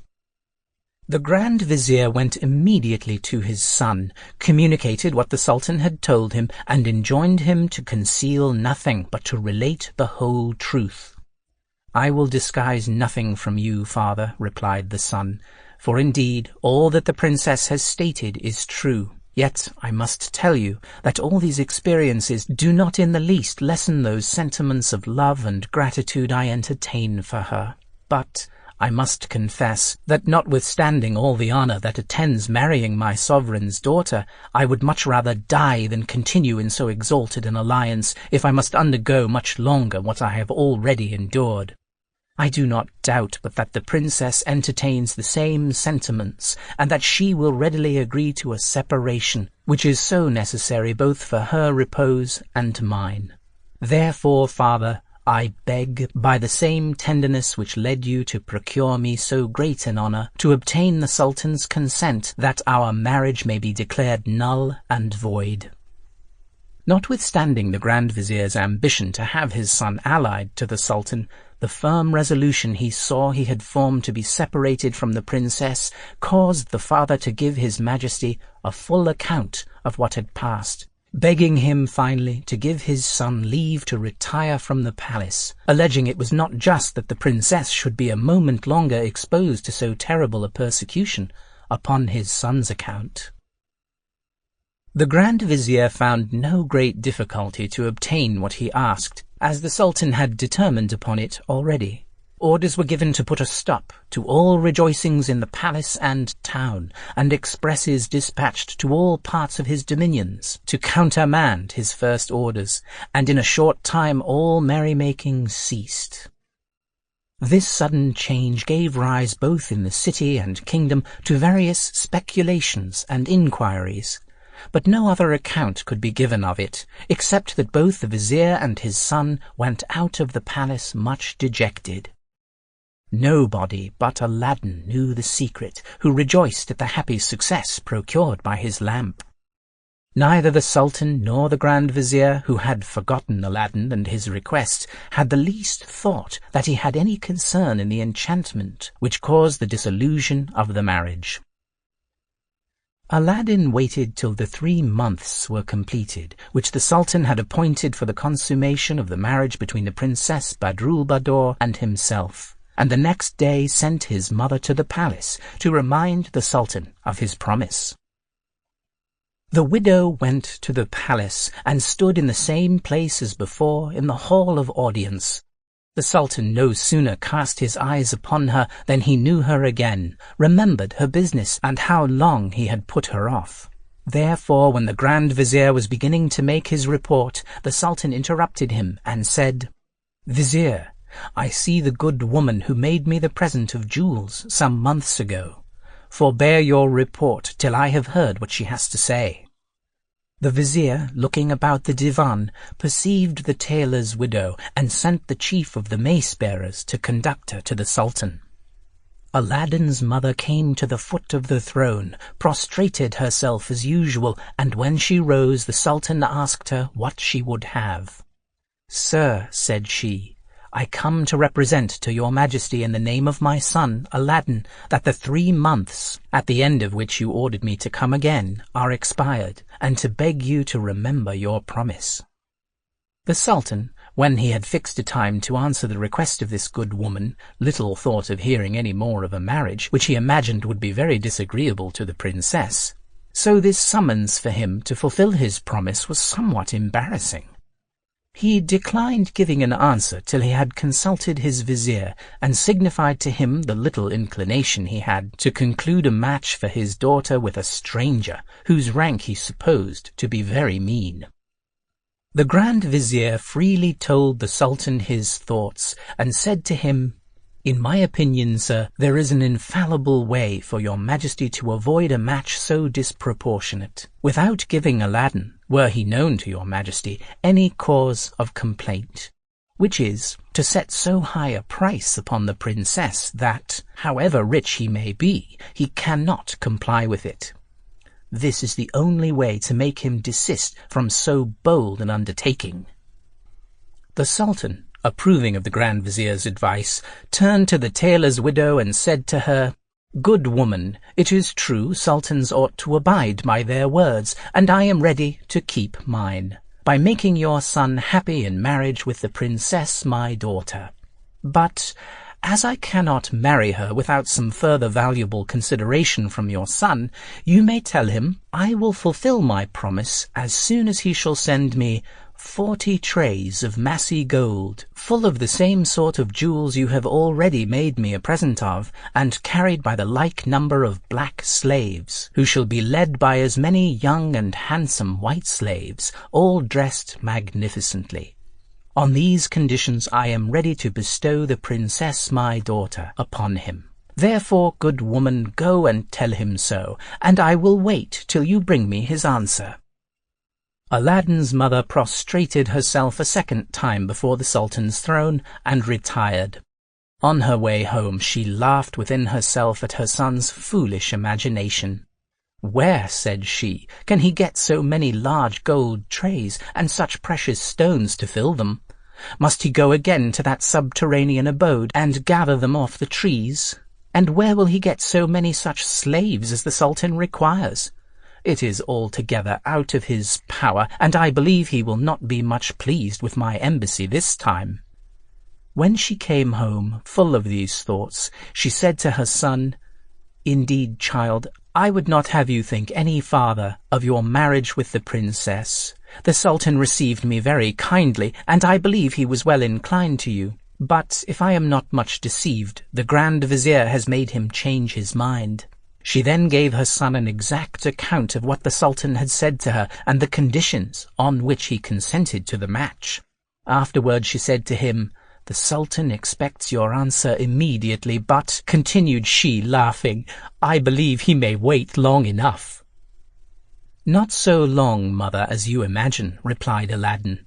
"The Sultan is mistaken if he thinks by this exorbitant demand to prevent my entertaining thoughts of the princess. I expect that he would have set a higher price upon her incomparable charms. His demand is but a trifle to what I could have done for her. But while I think of satisfying his request, go and get something for our dinner, and leave the rest to me." As soon as his mother was gone, Aladdin took the lamp, and, rubbing it, the genie appeared, and offered his services as usual. "The Sultan," said Aladdin to him, "gives me the princess his daughter in marriage, but demands first 40 large trays of massy gold, full of the fruits of the garden from whence I took this lamp, and these he expects to have carried by as many black slaves, each preceded by a young, handsome white slave, richly clothed. Go and fetch me this present as soon as possible, that I may send it to him before the divan breaks up." The genie told him his command should be immediately obeyed, and disappeared. In a little time afterward the genie returned with 40 black slaves, each bearing on his head a heavy tray of pure gold, full of pearls, diamonds, rubies, emeralds, and every sort of precious stones, all larger and more beautiful than those formerly presented to the Sultan. Each tray was covered with silver tissue, embroidered with flowers of gold. These, together with the white slaves, quite filled the house, which was but a small one, the little court before it, and a small garden behind. The genie asked if he had any other commands, and Aladdin, telling him that he wanted nothing further, he disappeared. When Aladdin's mother came from the market, she was much surprised to see so many people and such vast riches.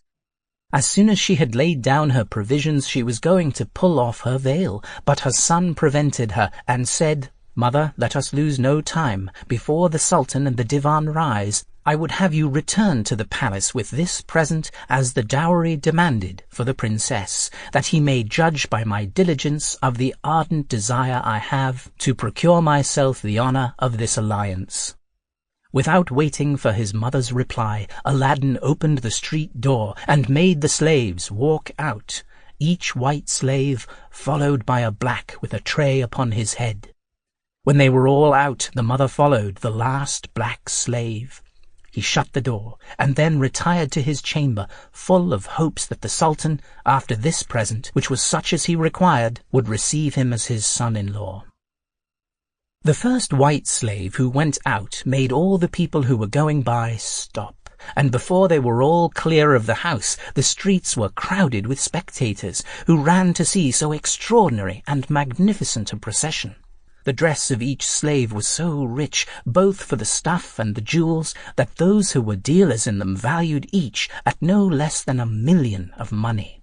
Besides the neatness and propriety of the dress, the noble air, fine shape and proportion of each slave were unparalleled. Their grave walk at an equal distance from each other, the lustre of the jewels, curiously set in their girdles of gold, and the egrets of precious stones in their turbans, put the spectators into such great admiration that they could not avoid following them with their eyes as far as possible. As soon as the first of these slaves arrived at the palace gate, the porters formed themselves into order, taking him for a prince from the magnificence of his habit, and were going to kiss the hem of his garment. But the slave, who was instructed by the genie, prevented them, and said, "We are only slaves. Our master will appear at a proper time." The first slave, followed by the rest, advanced into the second court, which was very spacious, and in which the Sultan's household was ranged during the sitting of the divan. The magnificence of the officers who stood at the head of their troops was considerably eclipsed by the slaves who bore Aladdin's present, of which they themselves made a part.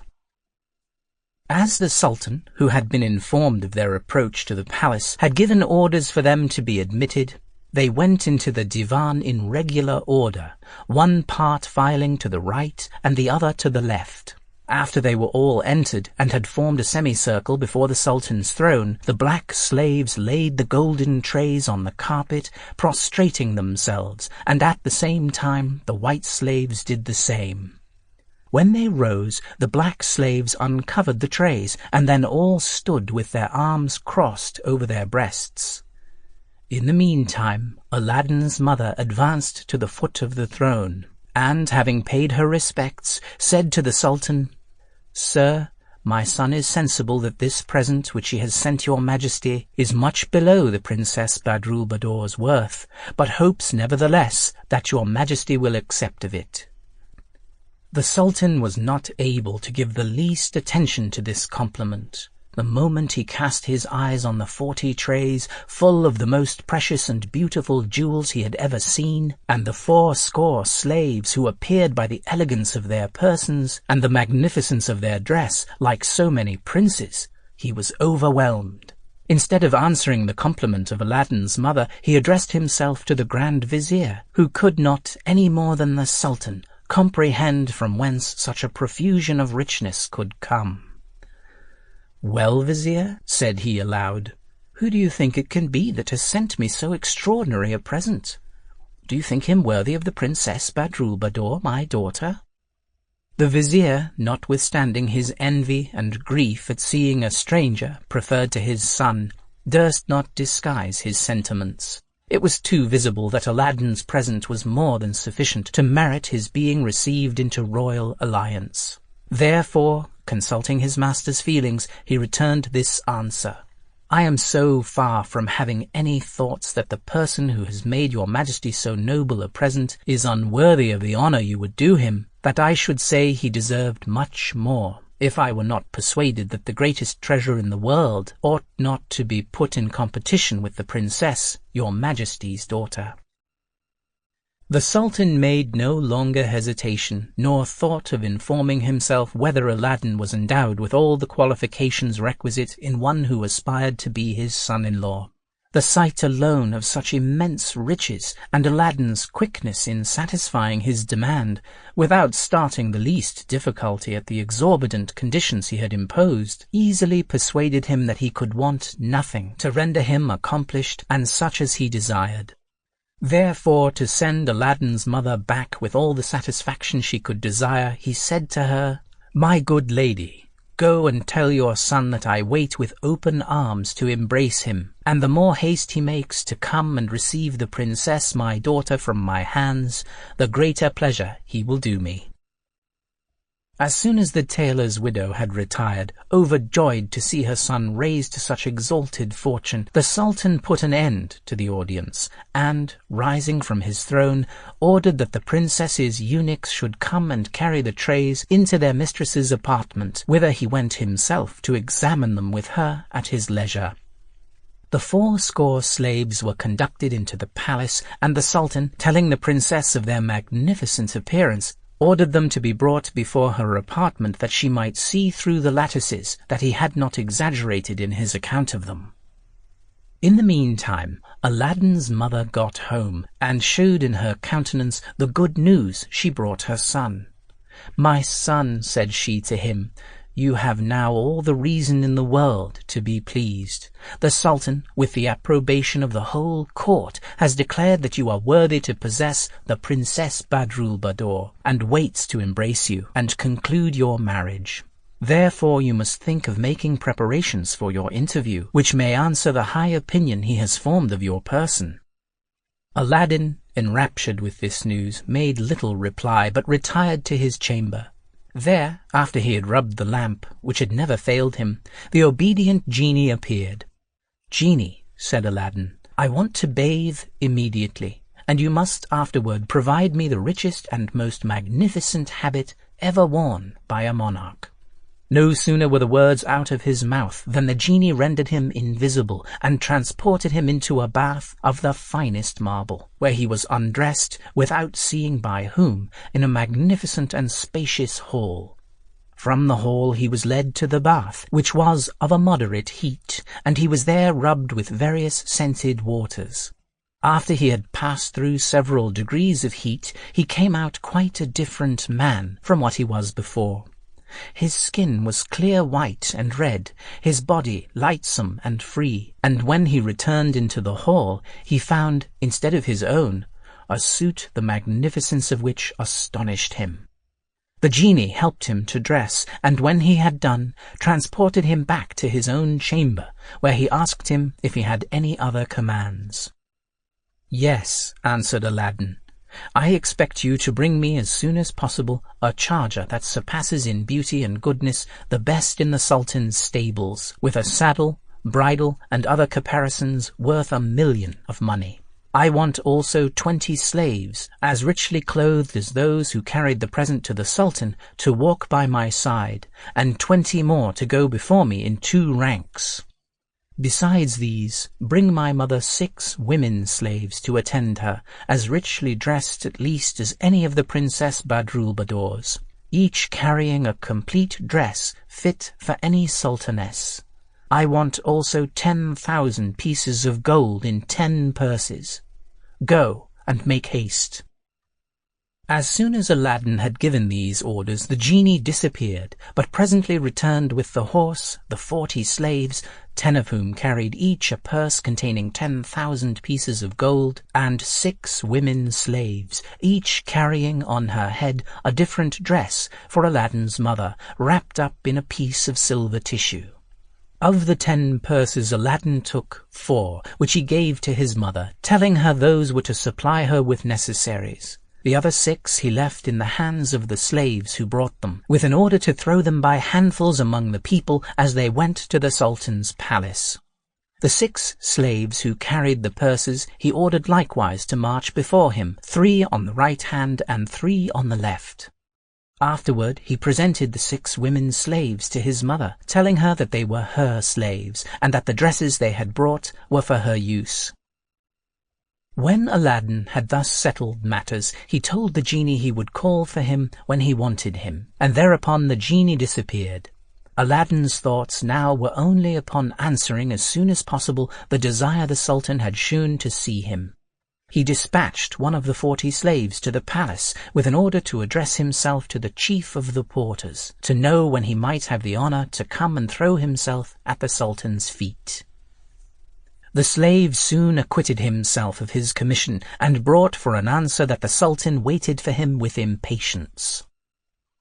Aladdin immediately mounted his charger, and though he never was on horseback before, appeared with such extraordinary grace that the most experienced horseman would not have taken him for a novice. The streets through which he was to pass were almost instantly filled with an innumerable concourse of people who made the air echo with their acclamations, especially every time the 6 slaves who carried the purses threw handfuls of gold among the populace. Neither did these shouts of joy come from those alone who scrambled for the money, but from a superior rank of people who could not forbear applauding Aladdin's generosity. Not only those who knew him when he played in the streets like a vagabond did not recollect him, but those who saw him but a little while before hardly recognized him. So much were his features altered, such were the effects of the lamp, as to procure by degrees to those who possessed it perfections suitable to the rank to which the right use of it advanced them. Much more attention was paid to Aladdin's person than to the pomp and magnificence of his attendants, as a similar show had been seen the day before, when the slaves walked in procession with the present to the Sultan. Nevertheless, the horse was much admired by good judges who knew how to discern his beauties, without being dazzled by the jewels and richness of his furniture. When the report was everywhere spread that the Sultan was going to give the princess in marriage to Aladdin, nobody regarded his birth nor envied his good fortune, so worthy he seemed of it in the public opinion. When he arrived at the palace, everything was prepared for his reception, and when he came to the gate of the second court, he would have alighted from his horse, agreeably to the custom observed by the Grand Vizier, the commander-in-chief of the empire, and governors of provinces of the first rank. But the chief of the mace-bearers, who waited on him by the Sultan's order, prevented him, and attended him to the grand hall of audience, where he helped him to dismount.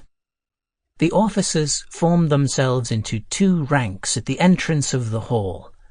The chief put Aladdin on his right hand, and through the midst of them led him to the Sultan's throne.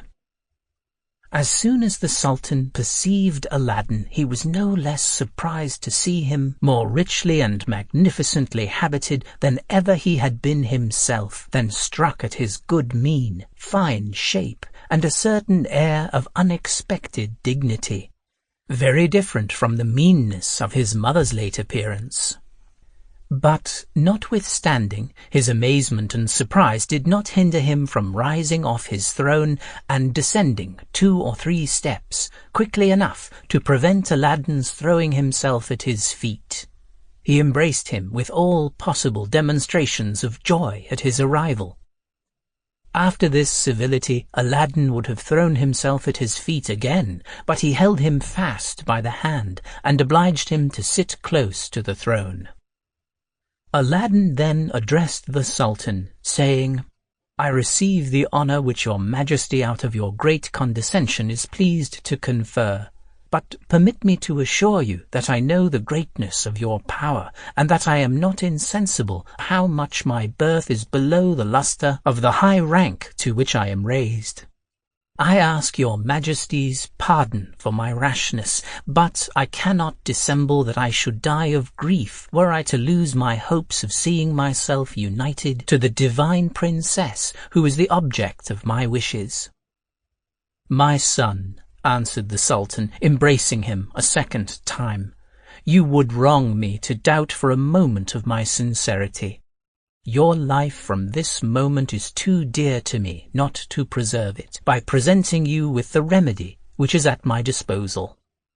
After these words the Sultan gave a signal, and immediately the air echoed with the sound of trumpets, hautboys, and other musical instruments, and at the same time he led Aladdin into a magnificent hall, where was laid out a most splendid collation. The Sultan and Aladdin ate by themselves, while the Grand Vizier and the great lords of the court, according to their dignity and rank, sat at different tables. The conversation turned on different subjects, but all the while the Sultan took so much pleasure in looking at his intended son-in-law that he hardly ever took his eyes off him, and throughout the whole of their conversation Aladdin shewed so much good sense as confirmed the Sultan in the high opinion he had formed of him. After the feast, the Sultan sent for the chief judge of his capital and ordered him to draw up immediately a contract of marriage between the Princess Baldroubadour, his daughter, and Aladdin. When the judge had drawn up the contract in all the requisite forms, the Sultan asked Aladdin if he would stay in the palace and solemnize the ceremonies of marriage that day.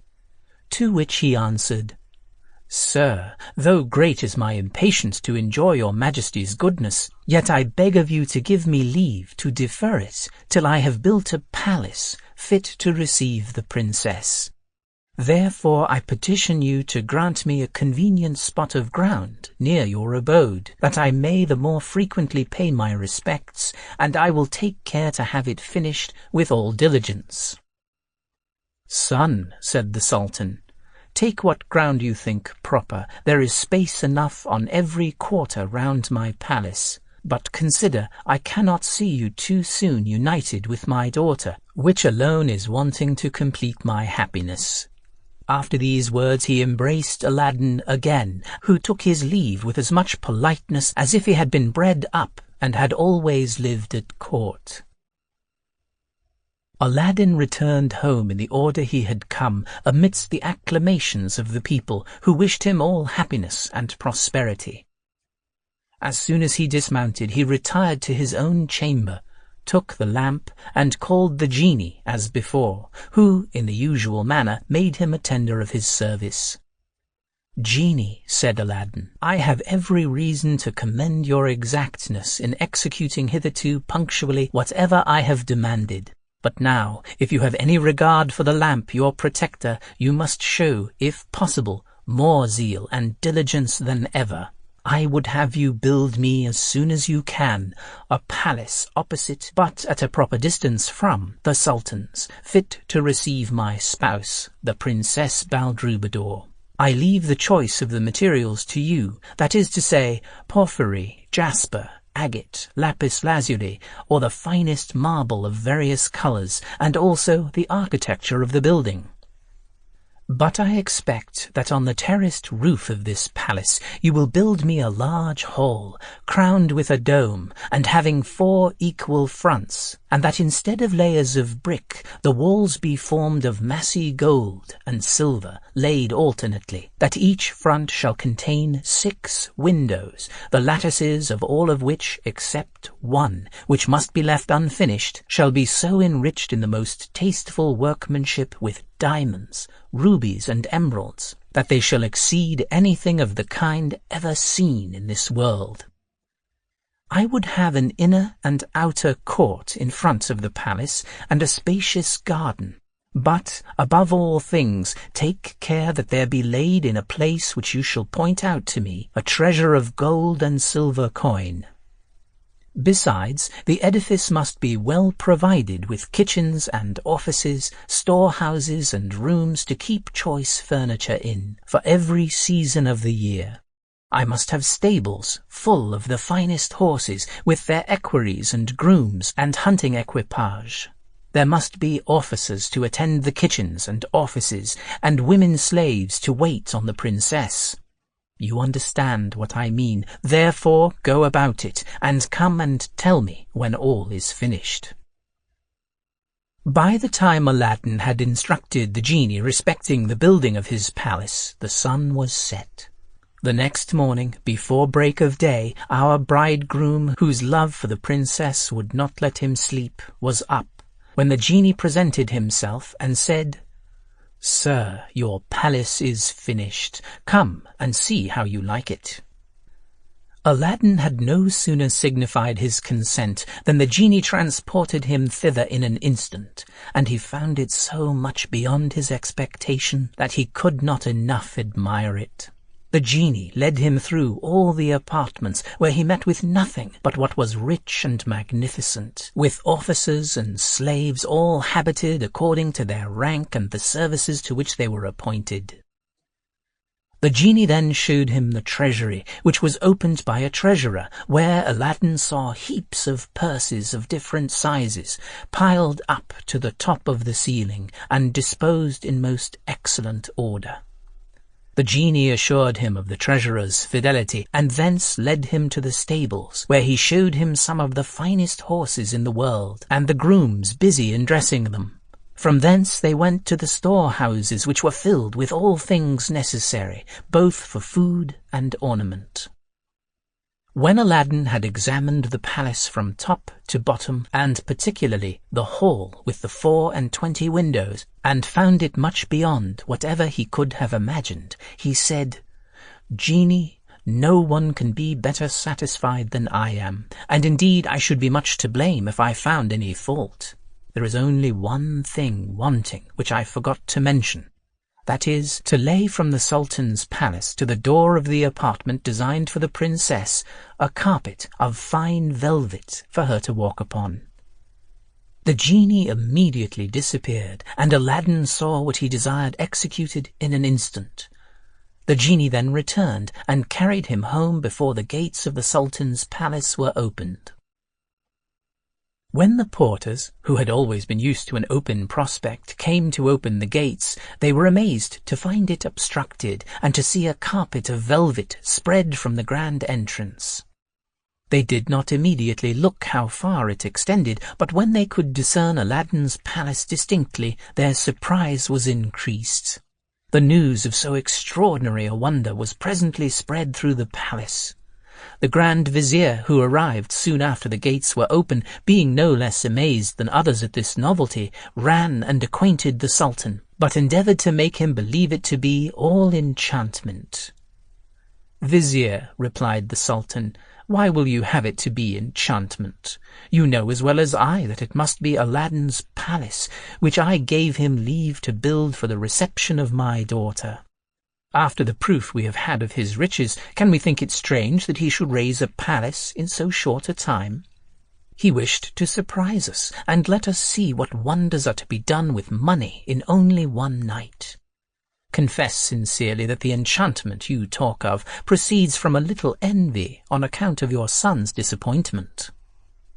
When Aladdin had been conveyed home and had dismissed the genie, he found his mother up and dressing herself in one of those suits which had been brought her. By the time the Sultan rose from the council, Aladdin had prepared his mother to go to the palace with her slaves, and desired her, if she saw the Sultan, to tell him she should do herself the honour toward the evening to attend the princess to her palace. Accordingly she went, but though she and the women slaves who followed her were all dressed like sultanesses, yet the crowd was not near so great as the preceding day, because they were all veiled, and each had on an upper garment agreeable to the richness and magnificence of their habits. Aladdin, taking care not to forget his wonderful lamp, mounted his horse, left his paternal home forever, and went to the palace in the same pomp as the day before. As soon as the porters of the Sultan's palace saw Aladdin's mother, they went and informed the Sultan, who immediately ordered the bands of trumpets, cymbals, drums, fifes, and hautboys, placed in different parts of the palace, to play so that the air resounded with concerts which inspired the whole city with joy. The merchants began to adorn their shops and houses with fine carpets and silks, and to prepare illuminations against night. The artisans of every description left their work, and the populace repaired to the great space between the royal palace and that of Aladdin, which last drew all their attention, not only because it was new to them, but because there was no comparison between the two buildings. But their amazement was to comprehend by what unheard-of miracle so magnificent a palace could have been so soon erected, it being apparent to all that there were no prepared materials or any foundations laid the day before. Aladdin's mother was received in the palace with honour, and introduced into the Princess Baldrubador's apartment by the chief of the eunuchs. As soon as the princess saw her, she rose, saluted, and desired her to sit down on the sofa. And while her women finished dressing and adorning her with the jewels which Aladdin had presented to her, a collation was served up. At the same time, the Sultan, who wished to be as much with his daughter as possible before he parted with her, came in and paid the old lady great respect. Aladdin's mother had talked to the Sultan in public, but he had never seen her with her veil off, as she was then. And though she was somewhat advanced in years, she had the remains of a good face, which showed what she had been in her youth. The Sultan, who had always seen her dressed very meanly, not to say poorly, was surprised to find her as richly and magnificently attired as the princess his daughter. This made him think Aladdin equally prudent and wise in whatever he undertook. When it was night, the princess left her own apartment for Aladdin's palace, with his mother on her left hand, carried in a superb litter, followed by 100 women slaves, dressed with surprising magnificence. All the bands of music which had played from the time Aladdin's mother arrived, being joined together, led the procession, followed by 100 state ushers, and the like number of black eunuchs, in 2 files, with their officers at their head. 400 of the Sultan's young pages carried flambeaux on each side, which, together with the illuminations of the Sultan's and Aladdin's palaces, made it as light as day. At length the princess arrived at the new palace, and Aladdin ran with all imaginable joy to receive her at the grand entrance. His mother had taken care to point him out to the princess in the midst of the officers who surrounded him, and she was charmed with his person. "Adorable princess," said Aladdin, accosting her and saluting her respectfully as soon as she had entered her apartment. "If I have the misfortune to have displeased you by my boldness in aspiring to the possession of so lovely a creature, I must tell you that you ought to blame your bright eyes and charms, not me." "Prince," answered the princess, "I am obedient to the will of my father, and it is enough for me to have seen you to tell you that I obey without reluctance." Aladdin, charmed with so agreeable an answer, would not keep the princess standing, but took her by the hand, which he kissed with the greatest demonstration of joy, and led her into a large hall, illuminated with an infinite number of wax candles, where, by the care of the genie, a noble feast was served up. The dishes were of massy gold, and contained the most delicate viands, and all the other ornaments and embellishments of the hall were answerable to this display. The princess, dazzled to see so much riches, said to Aladdin, "I thought, Prince, that nothing in the world was so beautiful as the Sultan my father's palace, but the sight of this hall alone is sufficient to show I was deceived." Then Aladdin led the princess to the place appointed for her, and as soon as she and his mother were seated, a band of the most harmonious instruments, accompanied with the voices of beautiful ladies, began a concert, which lasted without intermission to the end of the repast. The princess was so charmed that she declared she had never heard anything like it in the Sultan her father's court, but she knew not that these musicians were fairies chosen by the genie, the slave of the lamp. When the supper was ended, there entered a company of female dancers who performed, according to the custom of the country, several figure dances, singing at the same time verses in praise of the bride and bridegroom. About midnight, the happy pair retired to their apartments, and the nuptial ceremonies were at an end. The next morning, when Aladdin arose, his attendants presented themselves to dress him, and brought him another habit as magnificent as that worn the day before. He then ordered one of the horses appointed for his use to be got ready, mounted him, and went in the midst of a large troop of slaves to the Sultan's palace. The Sultan received him with the same honours as before, embraced him, placed him on the throne near him, and ordered a collation. Aladdin said, "I beg your majesty will dispense with my eating with you today. I came to entreat you to take a repast in the princess's palace, attended by your grand vizier and all the lords of your court." The Sultan consented with pleasure, rose up immediately, and preceded by the principal officers of his palace, and followed by all the great lords of his court, accompanied Aladdin. The nearer the Sultan approached Aladdin's palace, the more he was struck with its beauty, but was much more amazed when he entered it, and could not forbear breaking out into exclamations of approbation. But when he came into the hall and cast his eyes on the windows, enriched with diamonds, rubies, emeralds, all large, perfect stones, he was so much surprised that he remained some time motionless. After he recovered himself, he said to his vizier, "Is it possible that there should be such a stately palace so near my own, and I be an utter stranger to it till now?" "Sir," replied the Grand Vizier, "your majesty may remember that the day before yesterday you gave Aladdin, whom you accepted for a son-in-law, leave to build a palace opposite your own, and that very day at sunset there was no palace on this spot. But yesterday I had the honor first to tell you that the palace was built and finished."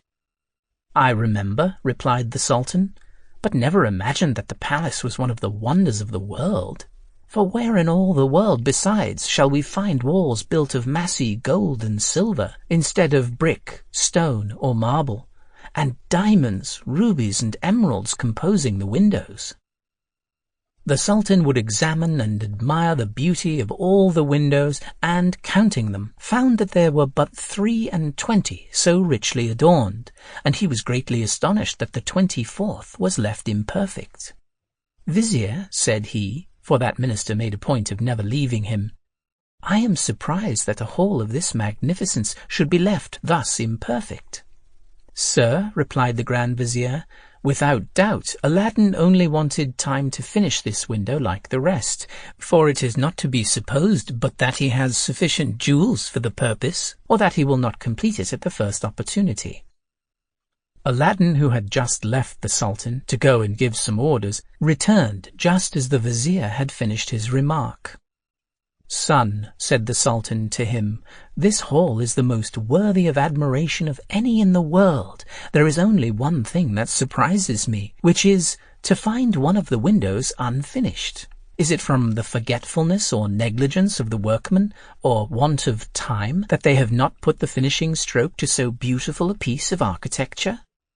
"Sir," answered Aladdin, "it was for none of these reasons that your Majesty sees it in this state. The omission was by design. It was by my orders that the workmen left it thus, since I wished that your Majesty should have the glory of finishing this hall." "If you did it with this intention," replied the Sultan, "I take it kindly, and will give orders about it immediately." He accordingly sent for the most considerable jewelers and goldsmiths in the capital. Aladdin then conducted the Sultan into the saloon where he had regaled his bride the preceding night. The princess entered immediately afterward and received her father with an air that shewed how much she was satisfied with her marriage. 2 tables were immediately spread with the most delicious meats, all served up in gold dishes. The Sultan was much pleased with the cookery, and owned he had never eaten anything more excellent. He said the same of the wines, which were delicious, but what he most of all admired were 4 large buffets, profusely furnished with large flagons, basins, and cups, all of massy gold, set with jewels. When the Sultan rose from table, he was informed that the jewelers and goldsmiths attended, upon which he returned to the hall, and shewed them the window which was unfinished. "I sent for you," said he, "to fit up this window in as great perfection as the rest. Examine well, and make all the despatch you can." The jewelers and goldsmiths examined the 23 windows with great attention, and after they had consulted together, they returned and presented themselves before the Sultan, when the principal jeweler, undertaking to speak for the rest, said, "Sir, we are all willing to exert our utmost care and industry to obey your Majesty, but among us all we cannot furnish jewels enough for so great a work." "I have more than are necessary," said the Sultan. "Come to my palace, and you shall choose what may answer your purpose." When the Sultan returned to his palace, he ordered his jewels to be brought out, and the jewelers took a great quantity, particularly those Aladdin had made him a present of, which they soon used without making any great advance in their work. They came again several times for more, and in a month's time had not finished half their work. In short, they used all the jewels the Sultan had, and borrowed of the Vizier, but yet the work was not half done. Aladdin, who knew that all the Sultan's endeavours to make this window like the rest were in vain, sent for the jewellers and goldsmiths, and not only commanded them to desist from their work, but ordered them to undo what they had begun, and to carry all their jewels back to the Sultan and to the Vizier. They undid in a few hours what they had been 6 weeks about, and retired, leaving Aladdin alone in the hall. He took the lamp which he carried about him, rubbed it, and presently the genie appeared.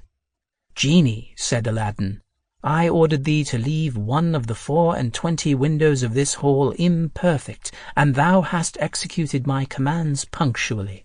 Now I would have thee make it like the rest." The genie immediately disappeared. Aladdin went out of the hall, and returning soon after, found the window like the others. In the meantime, the jewellers and goldsmiths repaired to the palace, and were introduced into the Sultan's presence, where the chief jeweller, presenting the precious stones which he had brought back, said, in the name of all the rest, "Your Majesty knows how long we have been upon the work you were pleased to set us about, in which we used all imaginable industry. It was far advanced when Prince Aladdin commanded us not only to leave off, but to undo what we had already begun, and bring your majesty your jewels back." The Sultan asked them if Aladdin had given them any reason for so doing, and they answering that he had given them none, he ordered a horse to be brought, which he mounted, and rode to his son-in-law's palace, with some few attendants on foot. When he came there, he alighted at the staircase which led to the hall with the 24 windows, and went directly up to it, without giving previous notice to Aladdin. But it happened that at that very juncture Aladdin was opportunely there, and had just time to receive him at the door.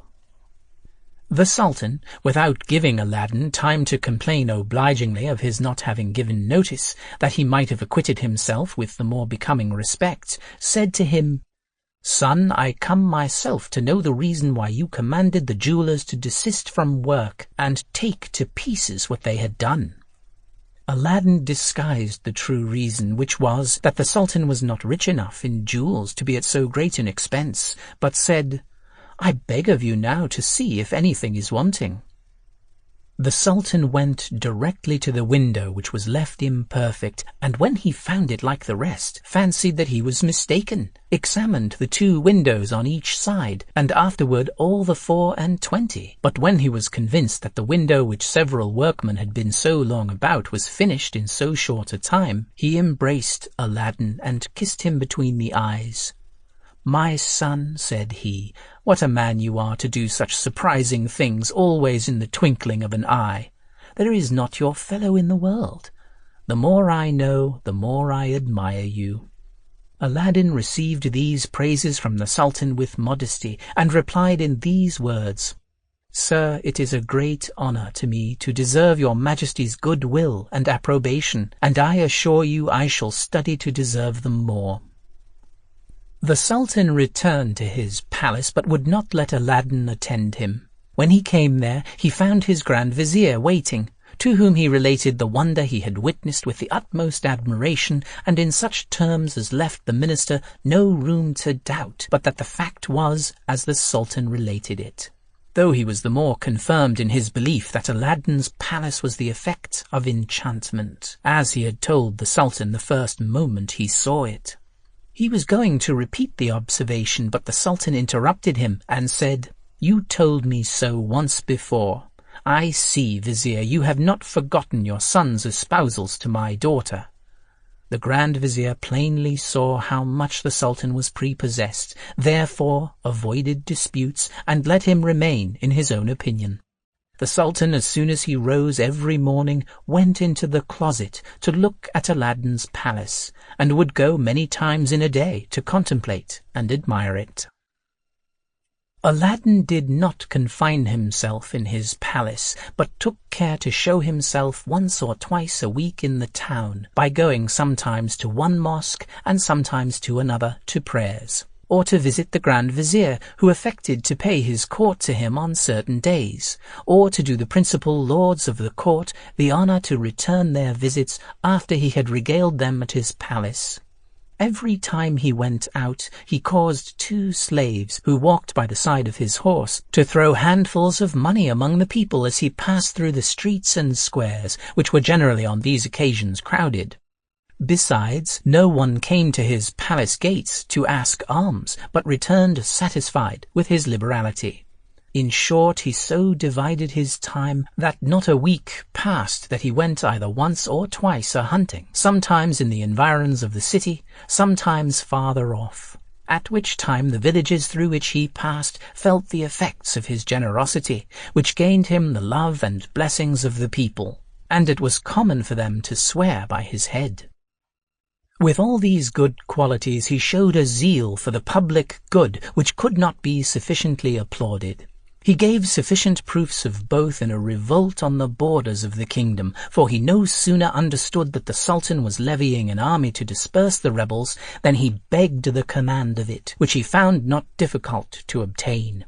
As soon as he was empowered, he marched with so much expedition that the Sultan heard of the defeat of the rebels before he had received an account of his son-in-law's arrival in the army. Aladdin had conducted himself in this manner several years, when the African magician, who undesignedly had been the instrument of raising him to so high a pitch of prosperity, recalled him to his recollection in Africa, whither after his expedition he had returned. And though he was almost persuaded that Aladdin must have died miserably in the subterranean abode where he had left him, yet he had the curiosity to inform himself about his end with certainty. And as he was a great geomancer, he took out of a cupboard a square-covered box which he used in his geomantic observations.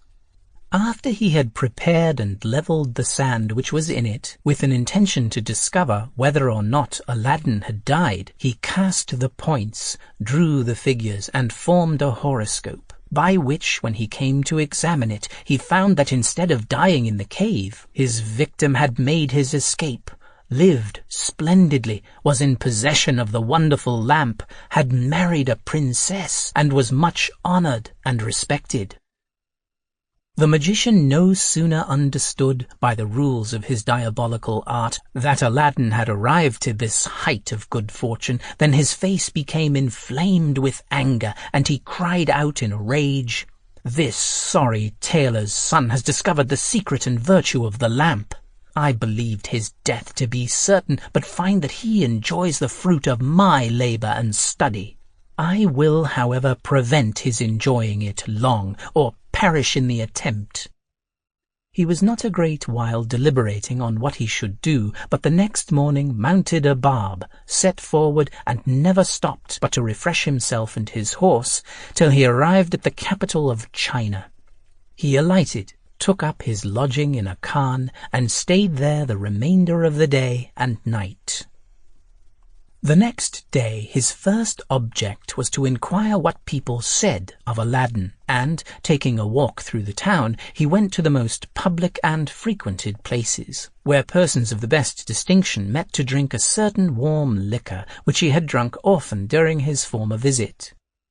As soon as he had seated himself, he was presented with a cup of it, which he took, but, listening at the same time to the discourse of the company on each side of him, he heard them talking of Aladdin's palace.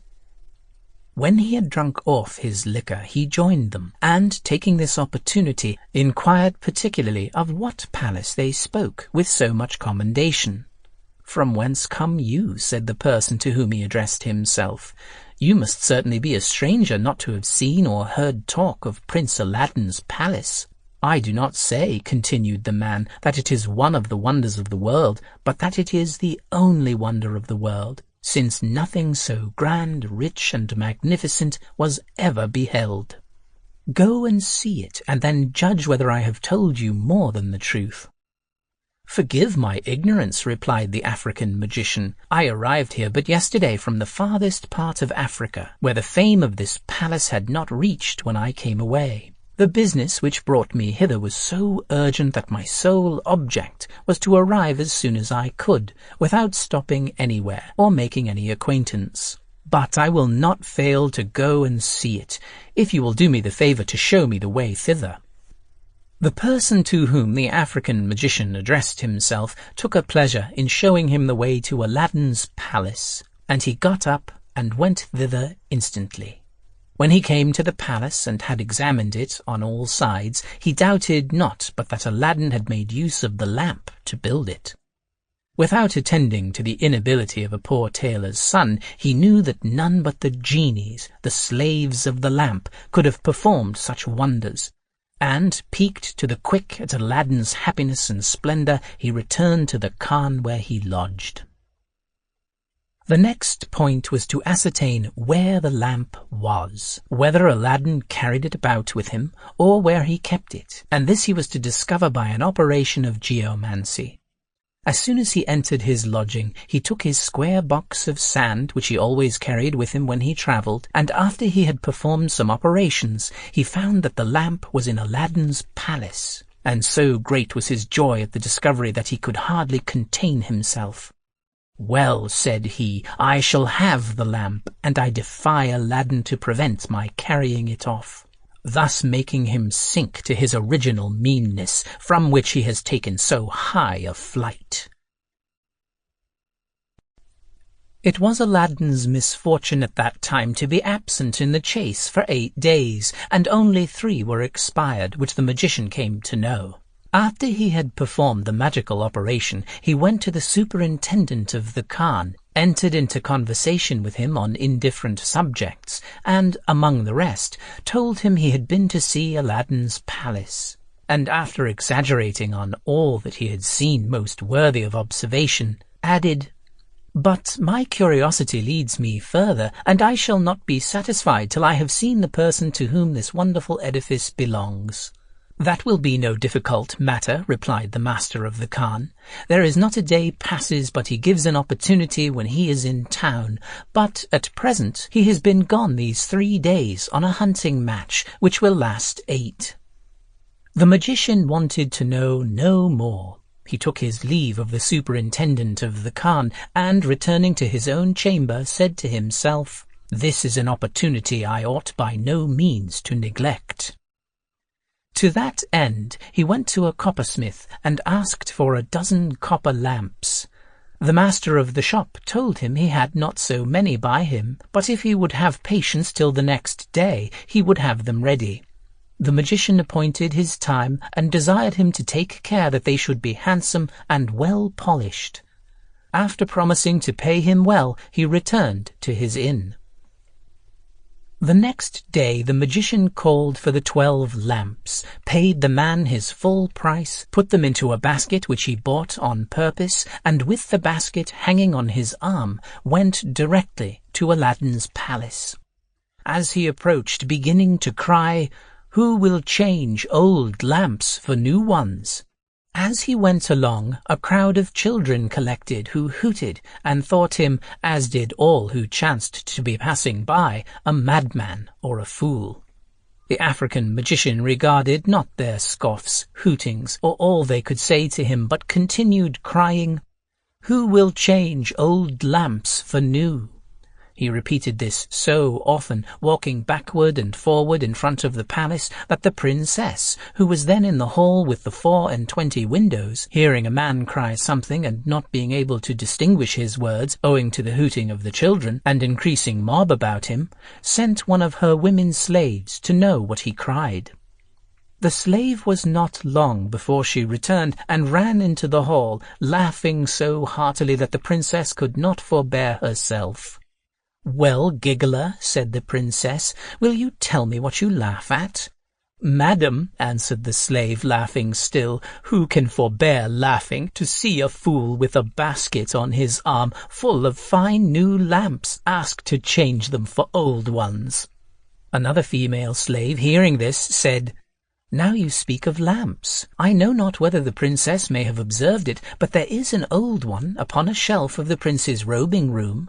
If the princess chooses, she may have the pleasure of trying if this fool is so silly as to give a new lamp for an old one, without taking anything for the exchange." The lamp the slave spoke of was the wonderful lamp which Aladdin had laid upon the shelf before he departed for the chase. This he had done several times before, but neither the princess, the slaves, nor the eunuchs had ever taken notice of it. At all other times, except when hunting, he carried it about his person. The princess, who knew not the value of this lamp, and the interest that Aladdin, not to mention herself, had to keep it safe, entered into the pleasantry, and commanded a eunuch to take it and make the exchange. The eunuch obeyed, went out of the hall, and no sooner got to the palace gates than he saw the African magician, called to him, and, showing him the old lamp, said, "Give me a new lamp for this." The magician never doubted but this was the lamp he wanted. There could be no other such in the palace, where every utensil was gold or silver. He snatched it eagerly out of the eunuch's hand, and, thrusting it as far as he could into his breast, offered him his basket, and bade him choose which he liked best. The eunuch picked out one and carried it to the princess, but the exchange was no sooner made than the place rang with the shouts of the children, deriding the magician's folly. The African magician gave everybody leave to laugh as much as they pleased. He stayed not long near the palace, but made the best of his way, without crying any longer, "New lamps for old ones." His end was answered, and by his silence he got rid of the children and the mob. As soon as he was out of the square between the two palaces, he hastened down the streets which were the least frequented, and, having no more occasion for the lamps or basket, set all down in an alley where nobody saw him. Then, going down another street or two, he walked till he came to one of the city gates, and, pursuing his way through the suburbs, which were very extensive, at length reached a lonely spot, where he stopped for a time to execute the design he had in contemplation, never caring for his horse which he had left at the Khan, but thinking himself perfectly compensated by the treasure he had acquired. In this place the African magician passed the remainder of the day, till the darkest time of night, when he pulled the lamp out of his breast and rubbed it. At that summons the genie appeared and said, "What wouldst thou have? I am ready to obey thee as thy slave, and the slave of all those who have that lamp in their hands, both I and the other slaves of the lamp." "I command thee," replied the magician, "to transport me immediately, and the palace which thou and the other slaves of the lamp have built in this city, with all the people in it, to Africa." The genie made no reply, but with the assistance of the other genies, the slaves of the lamp immediately transported him and the palace entire to the spot whither he was desired to convey it. As soon as the Sultan rose the next morning, according to custom, he went into his closet to have the pleasure of contemplating and admiring Aladdin's palace. But when he first looked that way, and instead of a palace saw an empty space, such as it was before the palace was built, he thought he was mistaken, and rubbed his eyes. But when he looked again, he still saw nothing more the second time than the first, though the weather was fine, the sky clear, and the dawn advancing had made all objects very distinct. He looked again in front, to the right and left, but beheld nothing more than he had formerly been used to see from his window. His amazement was so great that he stood for some time, turning his eyes to the spot where the palace had stood, but where it was no longer to be seen. He could not comprehend how so large a palace as Aladdin's, which he had seen plainly every day for some years, and but the day before, should vanish so soon, and not leave the least remains behind. "Certainly," said he to himself, "I am not mistaken. It stood there. If it had fallen, the materials would have lain in heaps, and if it had been swallowed up by an earthquake, there would be some mark left." At last he retired to his apartment, not without looking behind him before he quitted the spot, ordered the Grand Vizier to be sent for with expedition, and in the meantime sat down, his mind agitated by so many different conjectures that he knew not what to resolve. The Grand Vizier did not make the Sultan wait long for him, but came with so much precipitation that neither he nor his attendants, as they passed, missed Aladdin's palace. Neither did the porters, when they opened the palace gates, observe any alteration. When he came into the Sultan's presence, he said to him, "The haste in which your Majesty sent for me makes me believe something extraordinary has happened, since you know this is a day of public audience, and I should not have failed of attending at the usual time." "Indeed," said the Sultan, "it is something very extraordinary, as you say, and you will allow it to be so. Tell me what has become of Aladdin's palace." "His palace?" replied the Grand Vizier in amazement. "I thought as I passed it stood in its usual place." "Go into my closet," said the Sultan, "and tell me if you can see it." The Grand Vizier went into the closet, where he was struck with no less amazement than the Sultan had been. When he was well assured that there was not the least appearance of the palace, he returned to the Sultan. "Well," said the Sultan, "have you seen Aladdin's palace?" "No," answered the Vizier, "but your Majesty may remember that I had the honour to tell you that the edifice, which was the subject of your admiration, was only the work of magic and a magician. but your Majesty would not pay the least attention to what I said." The Sultan, who could not deny what the Grand Vizier had represented to him, flew into the greater passion. "Where is that impostor, that wicked wretch," said he, "that I may have his head taken off immediately?" "Sir," replied the Grand Vizier, "it is some days since he came to take his leave of your Majesty on pretence of hunting. He ought to be sent for, to know what has become of his palace, since he cannot be ignorant of what has been transacted." "To send for him would be too great an indulgence," replied the Sultan. "Command a detachment of horse to bring him to me loaded with chains." The Grand Vizier gave orders for a detachment, and instructed the officer who commanded the men how they were to act, that Aladdin might not escape. The detachment pursued its orders, and about 5 or 6 leagues from the town met him returning from the chase. The officer advanced respectfully, and informed him the Sultan was so impatient to see him that he had sent his party to accompany him home. Aladdin had not the least suspicion of the true reason of their meeting him, but when he came within half a league of the city, the detachment surrounded him, when the officer addressed himself to him and said, "Prince, it is with great regret that I declare to you the Sultan's order to arrest you, and to carry you before him as a criminal. I beg of you not to take it ill that we acquit ourselves of our duty, and to forgive us." Aladdin, who felt himself innocent, was much surprised at this declaration, and asked the officer if he knew what crime he was accused of, who replied he did not. Then Aladdin, finding that his retinue was much inferior to this detachment, alighted from his horse and said to the officers, "Execute your orders. I am not conscious that I have committed any offense against the Sultan's person or government." A heavy chain was immediately put about his neck and fastened round his body, so that both his arms were pinioned down. The officer then put himself at the head of the detachment, and one of the troopers, taking hold of the end of the chain, and proceeding after the officer, led Aladdin, who was obliged to follow him on foot, into the city.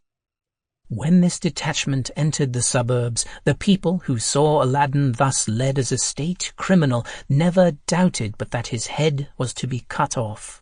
And as he was generally beloved, some took sabres and other arms, and those who had none gathered stones, and followed the escort. Their numbers presently increased so much that the soldiery began to think it would be well if they could get into the Sultan's palace before Aladdin was rescued. To prevent which, according to the different extent of the streets, they took care to cover the ground by extending or closing. In this manner they with much difficulty arrived at the palace square, and there drew up in a line, till their officer and troopers with Aladdin had got within the gates, which were immediately shut. Aladdin was carried before the Sultan, who waited for him, attended by the Grand Vizier, and as soon as he saw him he ordered the executioner, who waited there for the purpose, to strike off his head without hearing him, or giving him leave to clear himself. As soon as the executioner had taken off the chain that was fastened about Aladdin's neck and body, he made the supposed criminal kneel down, and tied a bandage over his eyes. Then, drawing his sabre, he took his aim by flourishing it 3 times in the air, waiting for the Sultan's giving the signal to strike. At that instant, the Grand Vizier, perceiving that the populace had crowded the great square before the palace, and was scaling the walls in several places, said to the Sultan before he gave the signal, "I beg of your Majesty to consider what you are going to do, since you will hazard your palace being destroyed, and who knows what fatal consequence may follow." "My palace forced?" replied the Sultan. "Who can have the audacity?" "Sir," answered the Grand Vizier, "if your Majesty will but cast your eyes toward the great square, and on the palace walls, you will perceive the truth of what I say." The Sultan was so much alarmed when he saw so great a crowd and how enraged they were, that he ordered the executioner to put his sabre immediately into the scabbard, to unbind Aladdin, and at the same time commanded the porters to declare to the people that the Sultan had pardoned him, and that they might retire. Those who had already got upon the walls abandoned their design and got quickly down, overjoyed that they had saved the life of a man they dearly loved, and published the news amongst the rest, which was presently confirmed by the mace-bearers from the top of the terraces. The justice which the Sultan had done to Aladdin soon disarmed the populace of their rage, the tumult abated, and the mob dispersed. When Aladdin found himself at liberty, he turned toward the balcony, and perceiving the Sultan, raised his voice, and said to him in a moving manner, "I beg of your Majesty to add one favour more to which I have already received, which is, to let me know my crime." "Your crime," answered the Sultan, "perfidious wretch! Do you not know it? Come hither, and I will show it you." Aladdin went up, when the Sultan, going before him without looking at him, said, "Follow me," and then led him into his closet. When he came to the door, he said, "Go in. You ought to know whereabouts your palace stood. Look round, and tell me what has become of it." Aladdin looked, but saw nothing. He perceived the spot upon which his palace had stood, but, not being able to divine how it had disappeared, was thrown into such great confusion and amazement that he could not return one word of answer. The Sultan, growing impatient, demanded of him again, "Where is your palace, and what has become of my daughter?" Aladdin, breaking silence, replied, "Sir, I perceive and own that the palace which I have built is not in its place, but is vanished. Neither can I tell your Majesty where it may be, but can assure you I had no concern in its removal." "I am not so much concerned about your palace," replied the Sultan. "I value my daughter 10,000 times more, and would have you find her out. Otherwise I will cause your head to be struck off, and no consideration shall divert me from my purpose." "I beg of your Majesty," answered Aladdin, "to grant me 40 days to make my inquiries, and if in that time I have not the success I wish, I will offer my head at the foot of your throne to be disposed of at your pleasure." "I give you the 40 days you ask," said the Sultan, "but think not to escape my resentment if you fail, for I will find you out in whatsoever part of the world you may conceal yourself." Aladdin went out of the Sultan's presence with great humiliation, and in a condition worthy of pity. He crossed the courts of the palace, hanging down his head, and in such great confusion that he durst not lift up his eyes. The principal officers of the court, who had all professed themselves his friends, instead of going up to him to comfort him, turned their backs to avoid seeing him. But had they accosted him with an offer of service, they would have no more known Aladdin. He did not know himself, and was no longer in his senses, as plainly appeared by his asking everybody he met, and at every house, if they had seen his palace, or could tell him any news of it. These questions made the generality believe that Aladdin was mad. Some laughed at him, but people of sense and humanity, particularly those who had any connection of business or friendship with him, really pitied him. For 3 days he rambled about the city in this manner, without coming to any resolution, or eating anything but what some compassionate people forced him to take out of charity. At last he took the road to the country, and after he had traversed several fields in wild uncertainty, at the approach of night came to the bank of a river. There, possessed by despair, he said to himself, "Where shall I seek my palace? In what province, country, or part of the world shall I find that and my dear princess? I shall never succeed. I would better free myself at once from fruitless endeavours and such bitter grief as preys upon me." He was just going to throw himself into the river, but, as a good Mussulman, true to his religion, he thought he should not do it without first saying his prayers. Going to prepare himself, he went to the river's brink in order to perform the usual ablutions. The place being steep and slippery, he slid down and had certainly fallen into the river but for a little rock, which projected 2 feet out of the earth.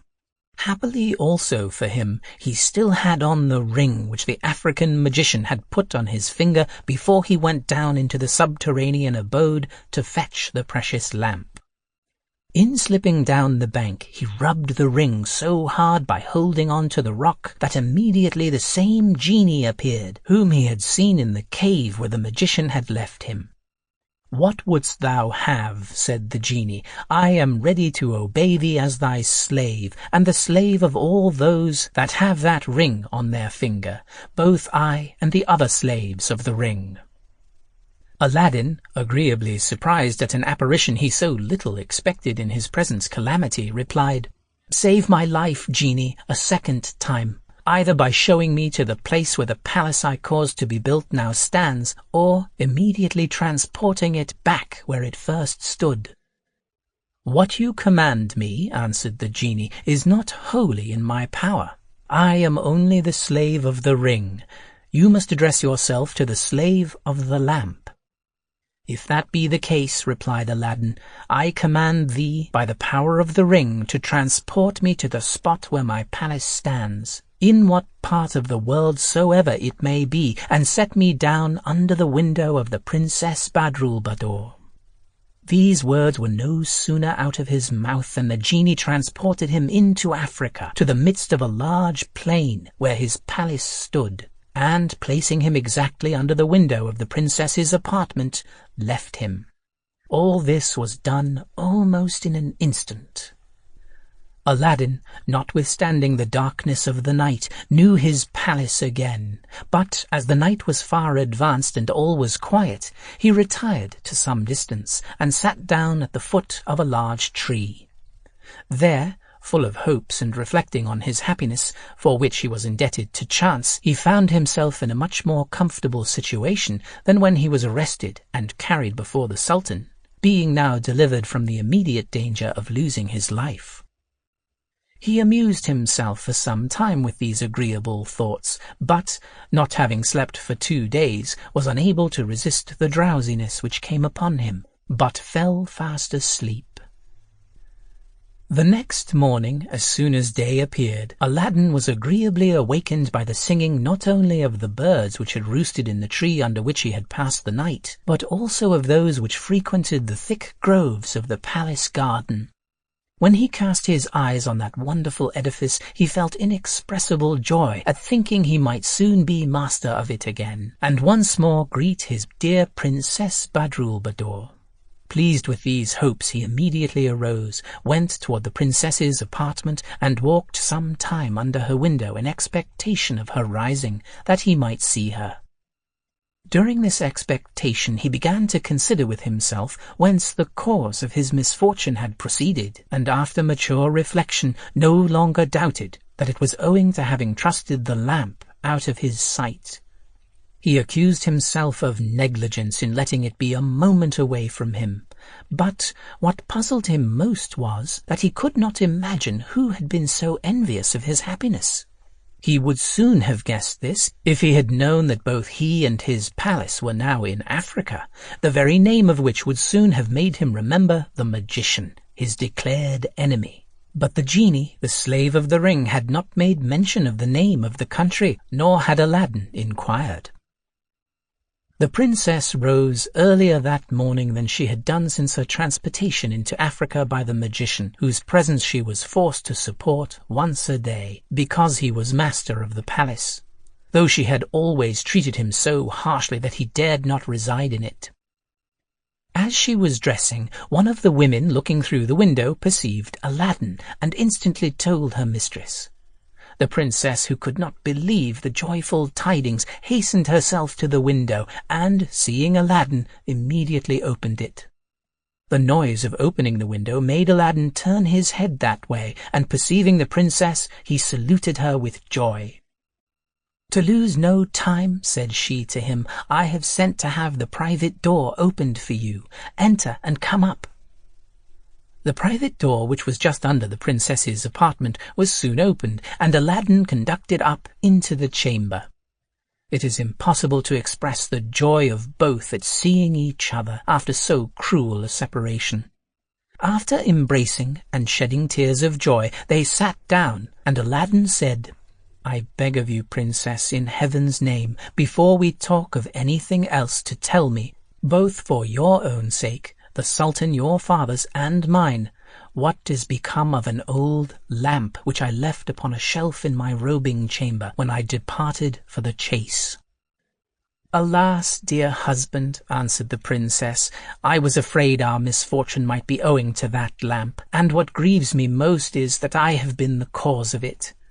"Princess," replied Aladdin, "do not blame yourself, for I ought to have taken more care of it. But let us now think only of repairing the loss. Tell me what has happened, and into whose hands it has fallen." The princess then related how she had changed the old lamp for a new one, and how the next morning she found herself in the unknown country they were then in, which she was told was Africa, by the traitor who had transported her thither by his magic art. "Princess," said Aladdin, interrupting her, "you have informed me who the traitor is by telling me we are in Africa.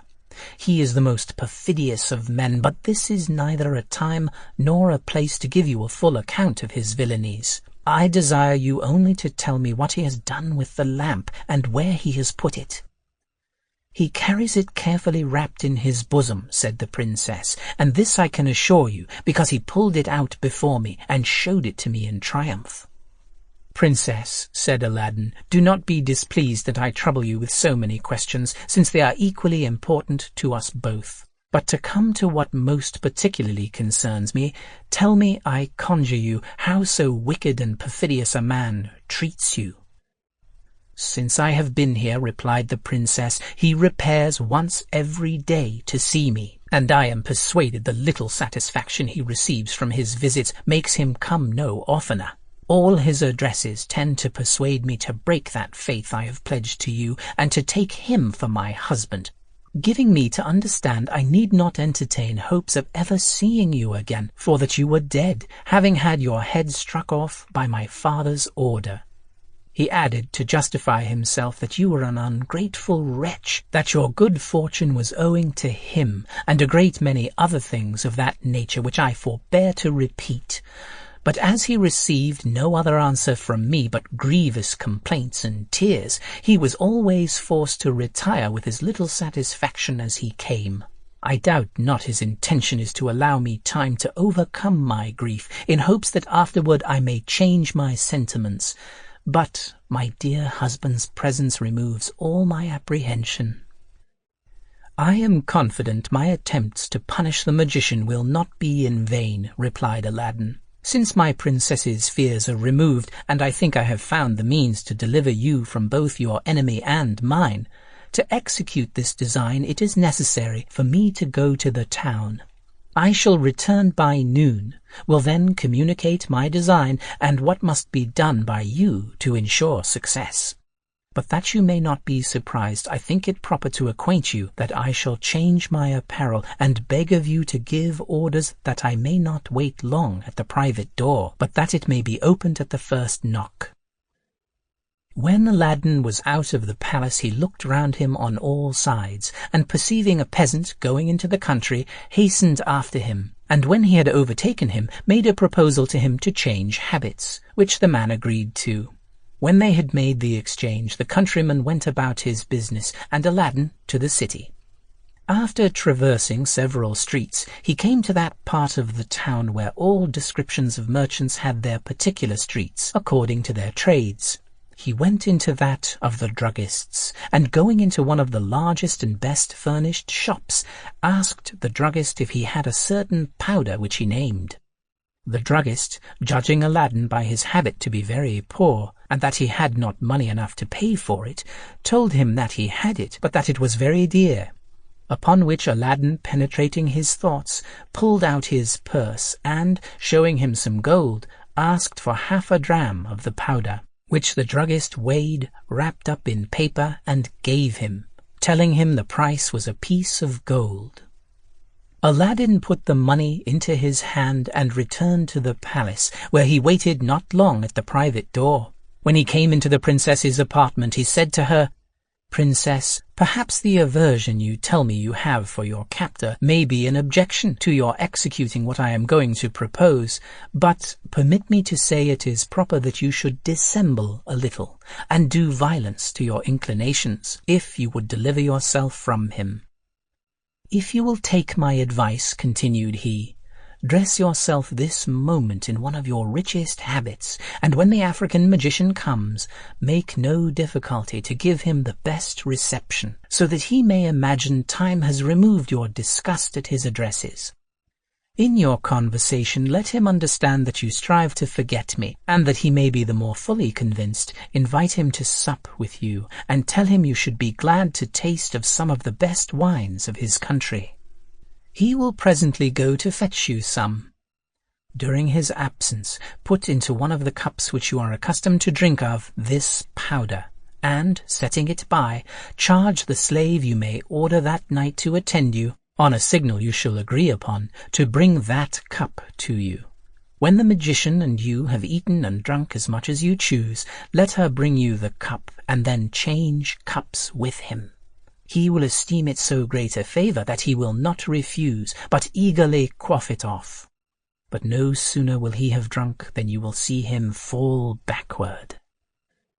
When Aladdin had finished, "I own," answered the princess, "I shall do myself violence in consenting to make the magician such advances, but what cannot one resolve to do against a cruel enemy? I will therefore follow your advice, since both my repose and yours depend upon it." After the princess had agreed to the measures proposed by Aladdin, he took his leave, and went and spent the rest of the day in the neighbourhood of the palace till it was night, and he might safely return to the private door. The princess, who had remained inconsolable at being parted from her husband, had, ever since their cruel separation, lived in great neglect of her person. She had almost forgotten the neatness so becoming persons of her sex and quality, particularly after the first time the magician paid her a visit, and she had understood by some of the women who knew him again that it was he who had taken the old lamp in exchange for a new one. However, the opportunity of taking the revenge he deserved made her resolve to gratify Aladdin. As soon, therefore, as he was gone, she sat down to dress, and was attired by her women to the best advantage in the richest habit of her wardrobe. Her girdle was of the finest and largest diamonds, set in gold, her necklace of pearls, 6 on a side, so well proportioned to that in the middle, which was the largest ever seen, that the greatest sultaness would have been proud to have been adorned with only 2 of the smallest. Her bracelets, which were of diamonds and rubies intermixed, corresponded admirably to the richness of the girdle and necklace.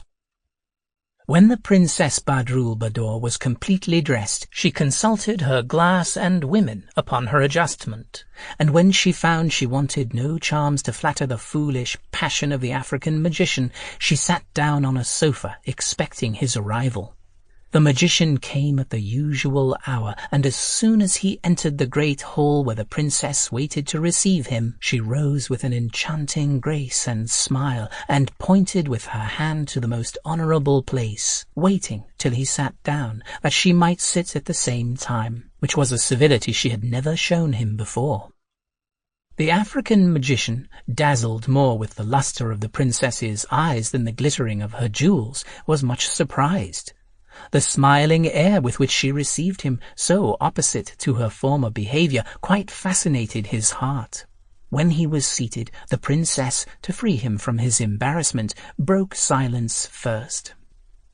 Looking at him all the time in such a manner as to make him believe that he was not so odious to her as she had given him to understand hitherto, and said, "You are doubtless amazed to find me so much altered today, but your surprise will not be so great when I acquaint you that I am naturally of a disposition so opposite to melancholy and grief, that I always strive to put them as far away as possible when I find the subject of them is past.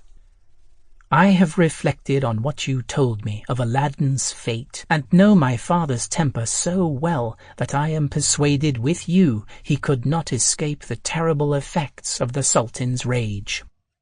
Therefore, should I continue to lament him all my life, my tears cannot recall him.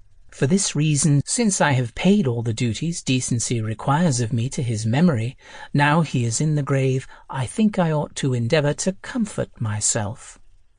These are the motives of the change you see in me. I am resolved to banish melancholy entirely, and persuaded that you will bear me company tonight, I have ordered a supper to be prepared. But as I have no wines but those of China, I have a great desire to taste of the produce of Africa, and doubt not your procuring some of the best." The African magician, who had looked upon the happiness of getting so soon and so easily into the Princess Badroulbador's good graces as impossible, could not think of words expressive enough to testify how sensible he was of her favours. But to put an end the sooner to a conversation which would have embarrassed him, if he had engaged farther in it, he turned it upon the wines of Africa, and said, "Of all the advantages Africa can boast, that of producing the most excellent wines is one of the principal. I have a vessel of 7 years old which has never been broached, and it is indeed, not praising it too much, to say it is the finest wine in the world. If my princess," added he, "will give me leave, I will go and fetch 2 bottles, and return again immediately." "I should be sorry to give you that trouble," replied the princess. "You had better send for them." "It is necessary I should go myself," answered the African magician, "for nobody but myself knows where the key of the cellar is laid, or has the secret to unlock the door." "If it be so," said the princess, "make haste back, for the longer you stay, the greater will be my impatience, and we shall sit down to supper as soon as you return." The African magician, full of hopes of his expected happiness, rather flew than ran, and returned quickly with the wine. The princess, not doubting but he would make haste, put with her own hand the powder Aladdin had given her into the cup set apart for that purpose. They sat down at the table opposite to each other, the magician's back toward the buffet. The princess presented him with the best at the table, and said to him, "If you please, I will entertain you a concert of vocal and instrumental music, but as we are only 2, I think conversation may be more agreeable." This the magician took as a new favour. After they had eaten some time, the princess called for some wine, drank the magician's health, and afterwards said to him, "Indeed, you had a full right to commend your wine, since I never tasted any so delicious." "Charming princess," said he, holding in his hand the cup which had been presented to him, "my wine becomes more exquisite by your approbation."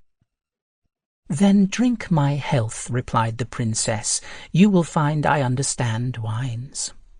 He drank the princess's health, and returning the cup said, "I think myself fortunate, princess, that I reserved this wine for so happy an occasion, and own I never before drank any in every respect so excellent." When they had each drunk 2 or 3 cups more, the princess, who had completely charmed the African magician by her obliging behaviour, gave the signal to the slave who served them with wine, bidding her bring the cup which had been filled for herself, and at the same time bring the magician a full goblet. When they both had their cups in their hands, she said to him, "I know not how you express your loves in these parts when drinking together. With us in China, lovers reciprocally exchange cups and drink each other's health." At the same time she presented to him the cup which was in her hand, and held out her hand to receive his. He hastened to make the exchange with the more pleasure, because he looked upon this favour as a token of conquest over the princess, which raised his rapture to the highest pitch. Before he drank, he said to her, with the cup in his hand, "Indeed, princess, we Africans are not so refined in the art of love as you Chinese, and your instructing me in a lesson I was ignorant of informs me how sensible I ought to be of the favour done me. I shall never, lovely princess, forget my recovering by drinking out of your cup that life which your cruelty, had it continued, must have made me despair of." The princess, who began to be tired with his declarations, interrupted him and said, "Let us drink first, and then say what you will afterward." At the same time she set the cup to her lips, while the African magician, who was eager to get his wine off first, drank up the very last drop. In finishing it, he leaned his head back to show his eagerness, and remained some time in that state. The princess kept the cup at her lips till she saw his eyes turn in his head, when he fell backward, lifeless, on the sofa. The princess had no occasion to order the private door to be opened to Aladdin, for her women were so disposed from the great hall to the foot of the staircase that the word was no sooner given that the magician was fallen than the door was immediately opened. As soon as Aladdin entered the hall, he saw the magician stretched backward on the sofa. The princess rose from her seat and ran, overjoyed, to embrace him, but he stopped her and said, "Princess, it is not yet time. Let me be left alone a moment, while I endeavour to transport you back to China as speedily as you were brought from thence." When the princess, her women and eunuchs were gone out of the hall, Aladdin shut the door, and, going directly to the dead body of the magician, opened his vest, took out the lamp which was carefully wrapped up as the princess had told him, and, unfolding and rubbing it, the genie immediately appeared. "Genie," said Aladdin, "I have called to command thee on the part of thy good mistress this lamp, to transport this palace instantly into China, to the place from whence it was brought hither." The genie bowed his head in token of obedience and disappeared. Immediately the palace was transported into China, and its removal was only felt by two little shocks, the one when it was lifted up, the other when it was set down, and both in a very short interval of time. From the time of the transportation of Aladdin's palace, the princess's father had been inconsolable for the loss of her. Before the disaster, he used to go every morning into his closet to please himself with viewing the palace. He went now many times in the day to renew his tears and plunge himself into the deepest melancholy by reflecting how he had lost what was most dear to him in this world. The very morning of the return to the palace, the Sultan went into his closet to indulge his sorrows. Absorbed in himself and in a pensive mood, he cast his eyes toward the spot, expecting only to see an open space. But, perceiving the vacancy filled up, he at first imagined the appearance to be the effect of a fog. Looking more attentively, he was convinced beyond the power of doubt that it was his son-in-law's palace. Joy and gladness succeeded to sorrow and grief. He returned immediately into his apartment and ordered a horse to be saddled and brought to him without delay, which he mounted that instant, thinking he could not make haste enough to the palace. Aladdin, who foresaw what would happen, rose that morning by daybreak, put on one of the most magnificent habits his wardrobe afforded, and went up into the Hall of 24 Windows, from whence he perceived the Sultan approaching, and got down soon enough to receive him at the foot of the great staircase. "Aladdin," said the Sultan, "I cannot speak to you till I have seen and embraced my daughter." The happy father was then led to the princess's apartment, and embraced her with his face bathed in tears of joy. The Sultan was some time before he could open his lips, so great was his surprise and joy to find his daughter again, after he had given her up for lost, and the princess, upon seeing her father, let fall tears of rapture and affection. At last the Sultan broke silence and said, "I would believe, daughter, your joy to see me makes you seem as little changed as if no misfortune had befallen you. Yet I cannot be persuaded but that you have suffered much alarm, for a large palace cannot be so suddenly transported as yours has been, without causing great fright and apprehension. I would have you tell me all that has happened and conceal nothing from me." The princess, who took great pleasure in giving the Sultan the satisfaction he demanded, said, "If I appear so little altered, I beg of your majesty to consider that I received new life yesterday morning by the presence of my dear husband and deliverer, Aladdin, whom I looked upon and bewailed as lost to me. My greatest suffering was to find myself forced not only from your majesty, but from my dear husband, not only from the love I bore him, but from the uneasiness I laboured under through fear that he, though innocent, might feel the effects of your anger. As to what relates to my transportation, I was myself the innocent cause of it. To persuade the Sultan of the truth of what she said, she gave him a full account of how the African magician had disguised himself, and offered to change new lamps for old ones. How she had amused herself in making that exchange, how the palace and herself were carried away and transported into Africa with the magician, who was recognized by 2 of her women and the eunuch who had made the exchange of the lamp. When he had the audacity, after the success of his daring enterprise, to propose himself for her husband, how he persecuted her till Aladdin's arrival, how they had concerted measures to get the lamp from him again, and the success they had fortunately met with by her dissimulation in inviting him to supper, and giving him the cup with the powder prepared for him. For the rest, added she, I leave it to Aladdin to recount. Aladdin had not much to tell the Sultan, but only said, When the private door was opened, I went up into the great hall and found the magician lying dead on the sofa. And as I thought it not proper for the princess to stay there any longer, I desired her to go down into her own apartment with her women and eunuchs. As soon as I was alone and had taken the lamp out of the magician's breast, I made use of the same secret he had done, to remove the palace and carry off the princess.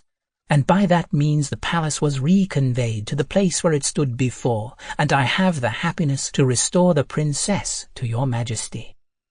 But that your majesty may not think that I impose upon you, if you will give yourself the trouble to go up into the hall, you may see the magician punished as he deserved. The Sultan rose instantly and went into the hall, where, when he saw the African magician dead, and his face already livid by the strength of the poison, he embraced Aladdin with great tenderness and said, My son, be not displeased at my proceedings against you. They arose from my paternal love, and therefore you ought to forgive the excesses to which it hurried me. Sir, replied Aladdin, I have not the least reason to complain of your majesty's conduct, since you did nothing but what your duty required. This infamous magician, the basest of men, was the sole cause of my misfortune. When your majesty has leisure, I will give you an account of another villainous action he was guilty of toward me, which was no less black and base than this. I will take an opportunity, and that very shortly, replied the Sultan, to hear it, but in the meantime let us think only of rejoicing. The Sultan then commanded the drums, trumpets, cymbals, and other instruments of music to announce his joy to the public, and a festival of 10 days to be proclaimed for the return of the princess and Aladdin. Within a few years afterward, the Sultan died in a good old age, and as he left no male children, the Princess Badroulbadour, as lawful heir to the throne, succeeded him, and communicating the power to Aladdin, they reigned together many years, and left a numerous and illustrious progeny. The Story of Prince Agib. I was a king, and the son of a king. And when my father died, I succeeded to his throne, and governed my subjects with justice and beneficence. I took pleasure in sea voyages, and my capital was on the shore of an extensive sea, interspersed with fortified and garrisoned islands, which I desired for my amusement to visit. I therefore embarked with a fleet of 10 ships, and took with me provisions sufficient for a whole month. I proceeded 20 days, after which there arose against us a contrary wind, but at daybreak it ceased, and the sea became calm, and we arrived at an island where we landed and cooked some provisions and ate, after which we remained there 2 days. We then continued our voyage, and when 20 days more had passed, we found ourselves in strange waters unknown to the captain, and desired the watch to look out from the masthead. So he went aloft, and when he had come down, he said to the captain, I saw, on my right hand, fish floating upon the surface of the water, and, looking toward the midst of the sea, I perceived something looming in the distance, sometimes black and sometimes white. When the captain heard this report of the watch, he threw his turban on the deck and plucked his beard, and said to those who were with him, receive warning of our destruction which will befall all of us. Not one will escape." So saying, he began to weep, and all of us in like manner bewailed our lot. I desired him to inform us of that which the watch had seen. "O my lord," he replied, "know that we have wandered from our course since the commencement of the contrary wind, that was followed in the morning by a calm, and in consequence of which we remained stationary 2 days. From that period we have deviated from our course for 21 days, and we have no wind to carry us back from the fate which awaits us after this day. Tomorrow we shall arrive at a mountain of black stone called Lodestone. The current is now bearing us violently toward it, and the ship will fall in pieces, and every nail in them will fly to the mountain and adhere to it.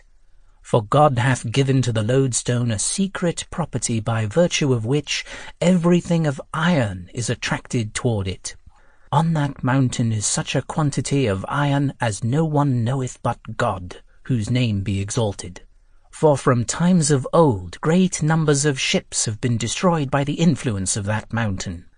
There is upon the summit of the mountain a cupola of brass supported by 10 columns, and upon the top of this is a horseman upon a horse of brass, having in his hand a brazen spear, and upon his breast suspended a tablet of lead, upon which are engraved mysterious names and talismans. And as long, O king, as this horseman remains upon the horse, so long will every ship that approaches be destroyed, with every person on board, and all the iron contained in it will cleave to the mountain. No one will be safe until the horseman shall have fallen from the horse." The captain then wept bitterly, and we felt assured that our destruction was inevitable, and every one of us bade adieu to his friend. On the following morning we drew near to the mountain. The current carried us toward it with violence, and when the ships were almost close to it, they fell asunder, and all the nails and everything else that was of iron flew from them toward the lodestone. It was near the close of day when the ships fell in pieces.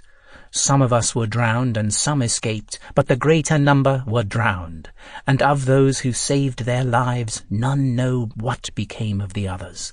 So stupefied were they by the waves and the boisterous wind. As for myself, God, whose name be exalted, spared me on account of the trouble and torment and affliction that he had predestined to befall me. I placed myself upon a plank, and the wind and waves cast it upon the mountain, and when I had landed I found a practicable way to the summit, resembling steps cut in the rock.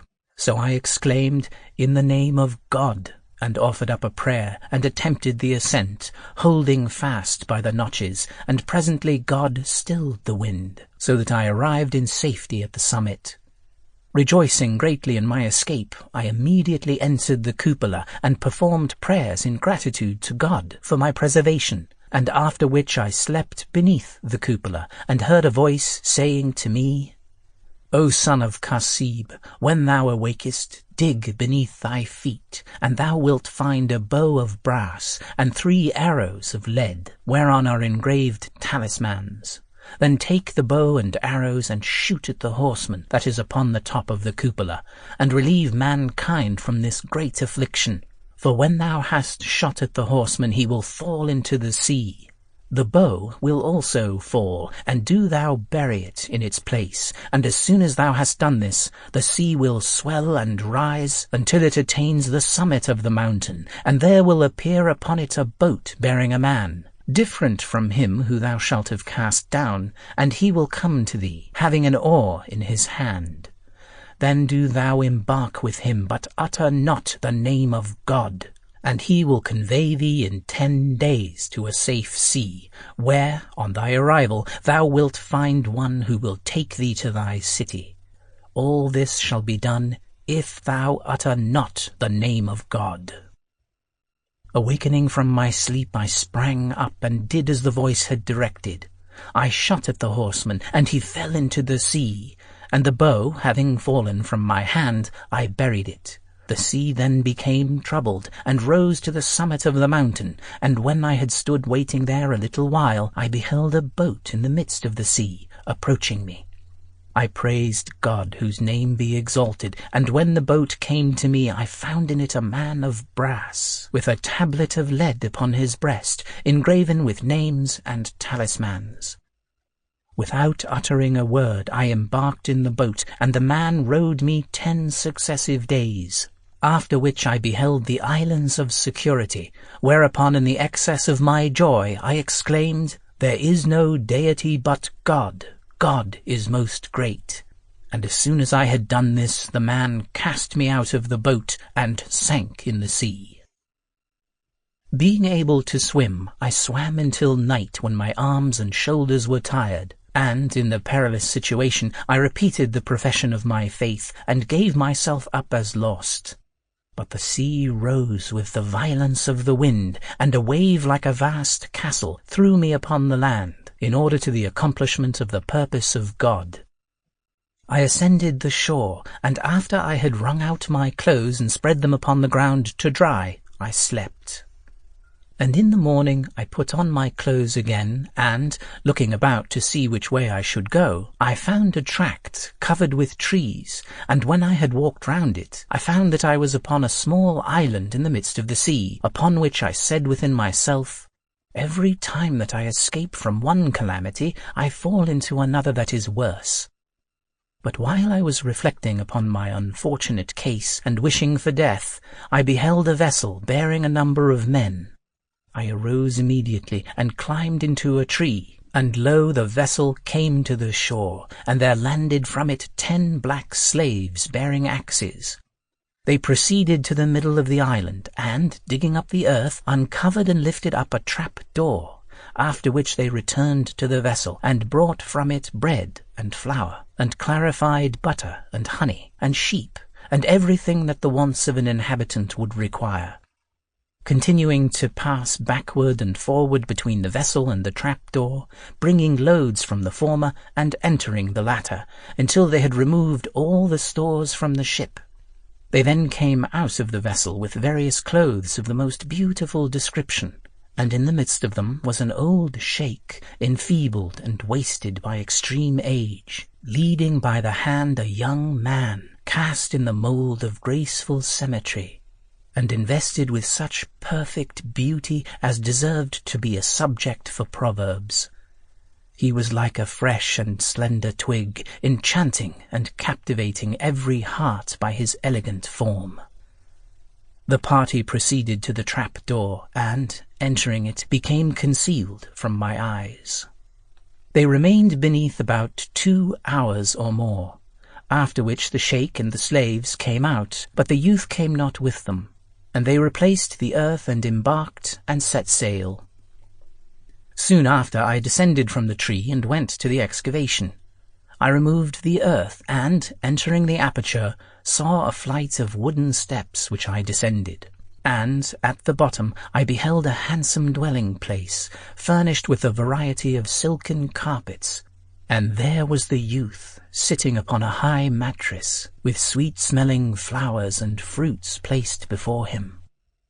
On seeing me his countenance became pale, but I saluted him and said, "Let thy mind be composed, O my master. Thou hast nothing to fear, for I am a man, and the son of a king like thyself. Fate hath impelled me to thee, that I may cheer thee in thy solitude." The youth, when he heard me thus address him, and was convinced that I was one of his own species, rejoiced exceedingly at my arrival. His colour returned, and, desiring me to approach him, he said, "O my brother, my story is wonderful. My father is a jeweller. He had slaves who made voyages by his orders for the purposes of commerce, and he had dealings with kings, but he had never been blessed with a son, and he dreamt that he was soon to have a son, but one whose life would be short, and he awoke sorrowful. Shortly after, in accordance with the decrees of God, my mother gave birth to me, and my father was greatly rejoiced. The astrologers, however, came to him and said, 'Thy son will live 15 years. His fate is intimated by the fact that there is in the sea a mountain called the Mountain of Lodestone, whereon is a horseman on a horse of brass, on the former of which is a tablet of lead suspended to his neck. And when the horseman shall be thrown down from his horse, thy son will be slain.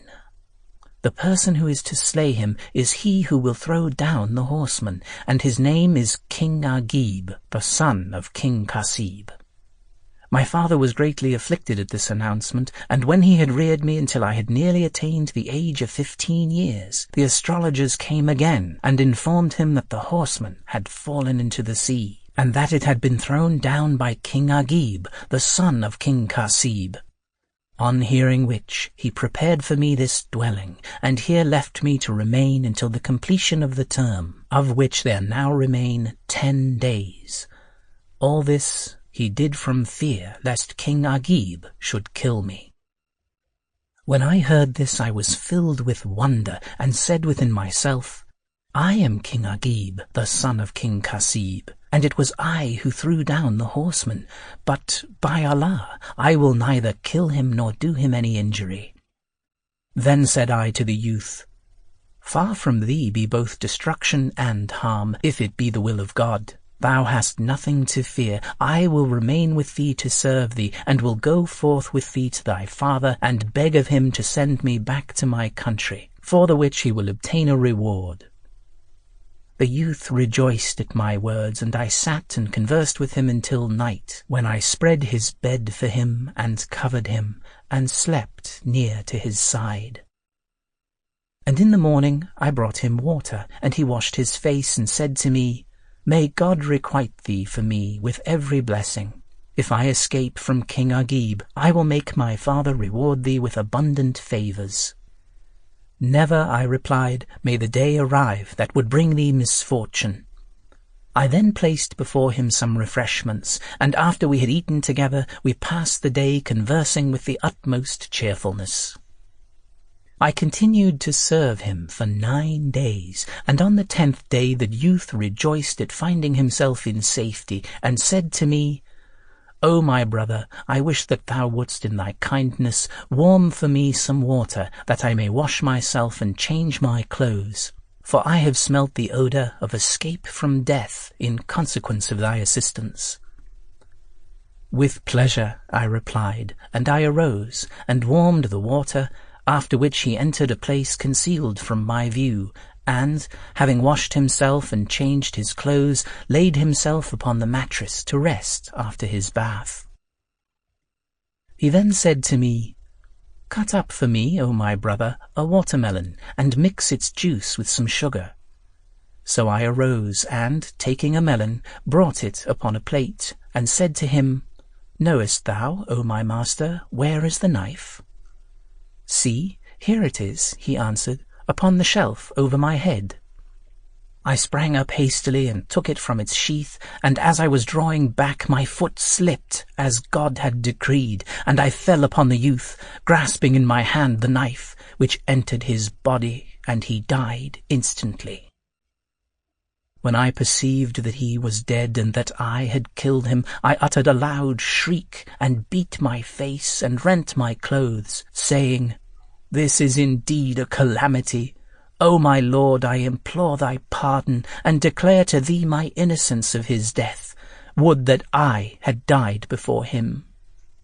With these reflections I ascended the steps, and, having replaced the trap-door, returned to my first station, and looked over the sea, where I saw the vessel that had come before approaching, and cleaving the waves in its rapid course. Upon this I said within myself, Now will the men come forth from the vessel, and find the youth slain, and they will slay me also. So I climbed into a tree, and concealed myself among its leaves, and sat there till the vessel arrived, and cast anchor. When the slaves landed with the old sheikh, the father of the youth, and went to the place and removed the earth.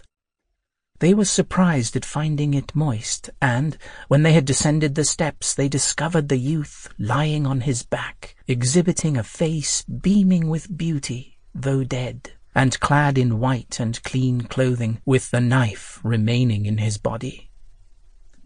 They all wept at the sight, and the father fell down in a swoon, which lasted so long that the slaves thought he was dead. At length, however, he recovered, and came out with the slaves who had wrapped the body of the youth in his clothes. They then took back all that was in the subterranean dwelling to the vessel, and departed. I remained, by day hiding myself in a tree, and at night walking about the open part of the island. Thus I continued for the space of 2 months, and I perceived that, on the western side of the island, the water of the sea every day retired, until, after 3 months, the land that had been beneath it became dry. Rejoicing at this, and feeling confident now in my escape, I traversed this dry tract, and arrived at an expanse of sand, whereupon I emboldened myself and crossed it. I then saw in the distance an appearance of fire, and, advancing toward it, found it to be a palace overlaid with plates of red copper, which, reflecting the rays of the sun, seemed from a distance to be fire. And when I drew near to it, reflecting upon this sight, there approached me an old sheikh, accompanied by 10 young men, who were all blind of one eye, at which I was extremely surprised. As soon as they saw me, they saluted me, and asked me my story, which I related to them from first to last, and they were filled with wonder. They then conducted me into the palace, where I saw 10 benches, upon each of which was a mattress covered with a blue stuff. And each of the young men seated himself upon one of these benches, while the sheikh took his place upon a smaller one, after which they said to me, "Sit down, O young man, and ask no question respecting our condition, nor respecting our being blind of one eye." Then the sheikh arose, and brought to each of them some food, and the same to me also, and next he brought to each of us some wine. And after we had eaten, we sat drinking together until the time for sleep, when the young men said to the sheikh, "Bring to us our accustomed supply." Upon which the sheikh arose and entered a closet, from which he brought upon his head 10 covered trays. Placing these upon the floor, he lighted 10 candles, and stuck one of them upon each tray. And having done this, he removed the covers, and there appeared beneath them ashes mixed with pounded charcoal. The young men then tucked up their sleeves above the elbow, and blackened their faces, and slapped their cheeks, exclaiming, "We were reposing at our ease, and our impertinent curiosity suffered us not to remain so." Thus they did until morning, when the sheikh brought them some hot water, and they washed their faces and put on other clothes. On witnessing this conduct, my reason was confounded. My heart was so troubled that I forgot my own misfortunes, and I asked them the cause of their strange behaviour. Upon which they looked toward me and said, "O young man, ask not respecting that which doth not concern thee, but be silent, for in silence is security from error." I remained with them a whole month, during which every night they did the same. And at length I said to them, "I conjure you by Allah to remove this disquiet from my mind, and to inform me of the cause of your acting in this manner, and of your exclaiming, 'We were reposing at our ease, and our impertinent curiosity suffered us not to remain so. If ye inform me not, I will leave you and go my way.'" On hearing these words they replied, "We have not concealed this affair from thee, but in our concern for thy welfare, lest thou shouldst become like us, and the same affliction that hath befallen us happen also to thee." I said, however, "Ye must positively inform me of this matter." "We give thee good advice," said they, "and do thou receive it, and ask us not respecting our case, otherwise thou wilt become blind of one eye like us." But I still persisted in my request, whereupon they said, "O young man, if this befall thee, know that thou wilt be banished from our company." They then all arose, and, taking a ram, slaughtered and skinned it, and said to me, "Take this knife with thee, and introduce thyself into the skin of the ram, and we will sew thee up in it and go away. Whereupon a bird called the Roc will come to thee, and, taking thee up by its talons, will fly away with thee, and set thee down upon a mountain. Then cut open the skin with this knife, and get out, and the bird will fly away. Thou must arise as soon as it hath gone, and journey for half a day, and thou wilt see before thee a lofty palace, encased with red gold, set with various precious stones, such as emeralds and rubies. And if thou enter it, thy case will be as ours, for our entrance into that palace was the cause of our being blind of one eye. And if one of us would relate to thee all that hath befallen him, his story would be too long for thee to hear. They then sewed me up in the skin, and entered their palace. And soon after there came an enormous white bird, which seized me, and flew away with me, and set me down upon the mountain. Whereupon I cut open the skin, and got out, and the bird, as soon as it saw me, flew away. I rose up quickly, and proceeded toward the palace, which I found to be as they had described it to me. And when I had entered it, I beheld at the upper end of a saloon 40 young damsels, beautiful as so many moons, and magnificently attired, who, as soon as they saw me, exclaimed, "Welcome, welcome! O our Master and our Lord, we have been for a month expecting thee. Praise be to God, who hath blessed us with one who is worthy of us, and one of whom we are worthy." After having thus greeted me, they seated me upon a mattress, and said, "Thou art from this day our master and prince, and we are thy handmaids, and entirely under thy authority."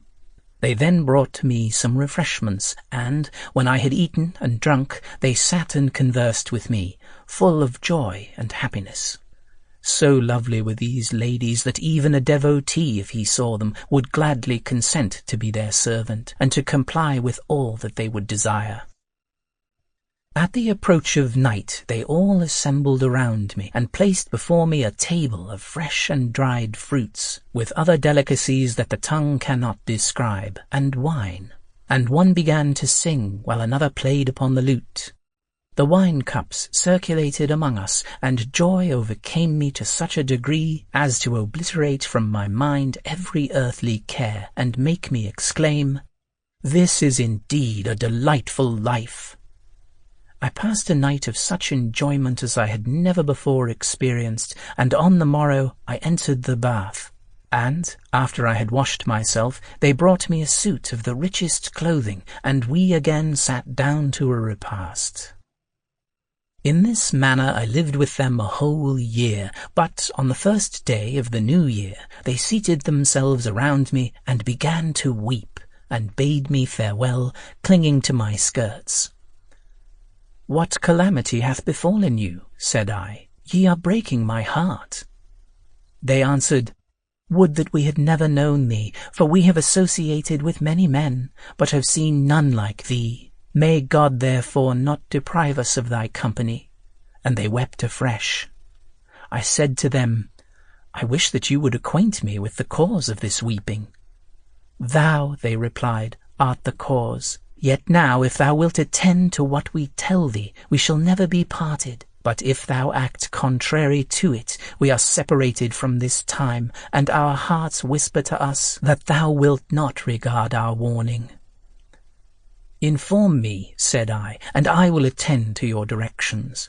And they replied, "If then thou wouldst inquire respecting our history, know that we are the daughters of kings. For many years it hath been our custom to assemble here, and every year we absent ourselves during a period of 40 days. Then, returning, we indulge ourselves for a year in feasting and drinking. This is our usual practice, and now we fear that thou wilt disregard our directions when we are absent from thee.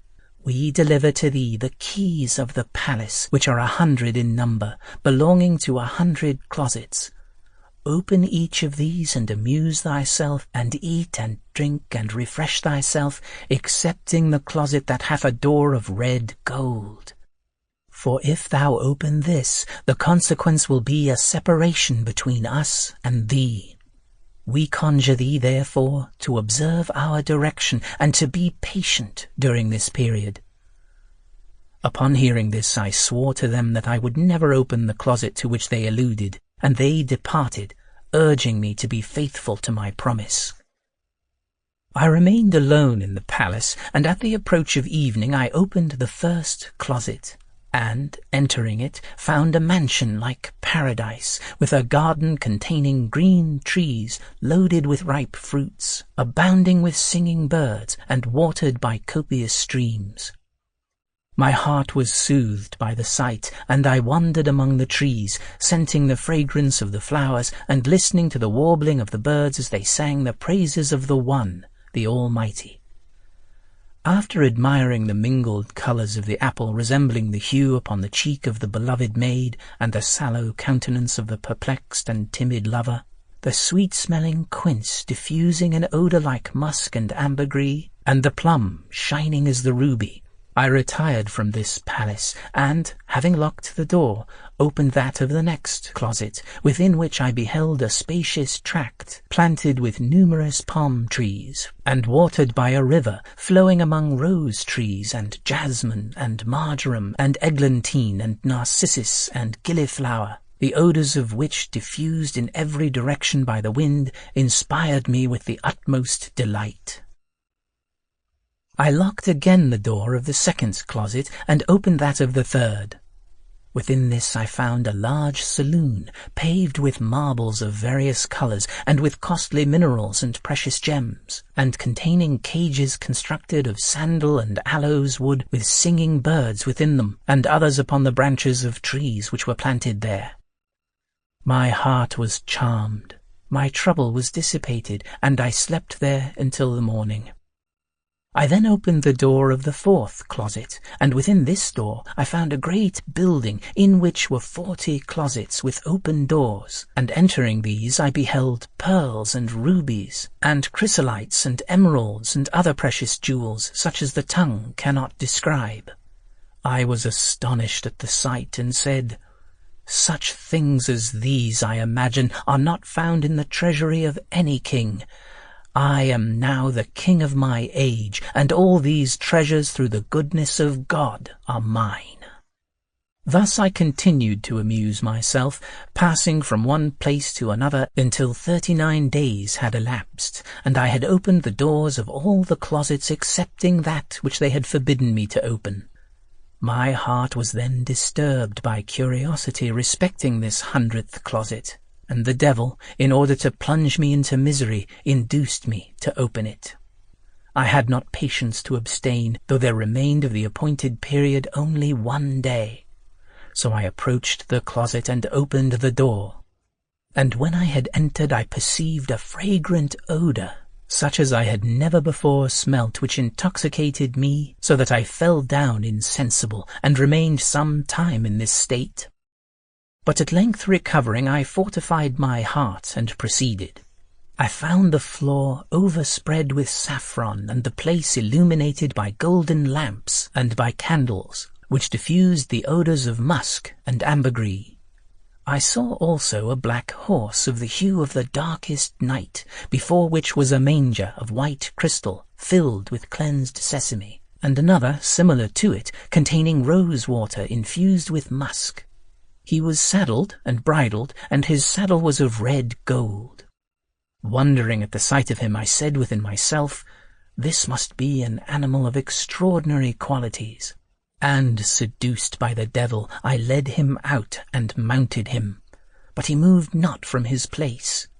I kicked him with my heel, but still he moved not. So I took a switch and struck him with it.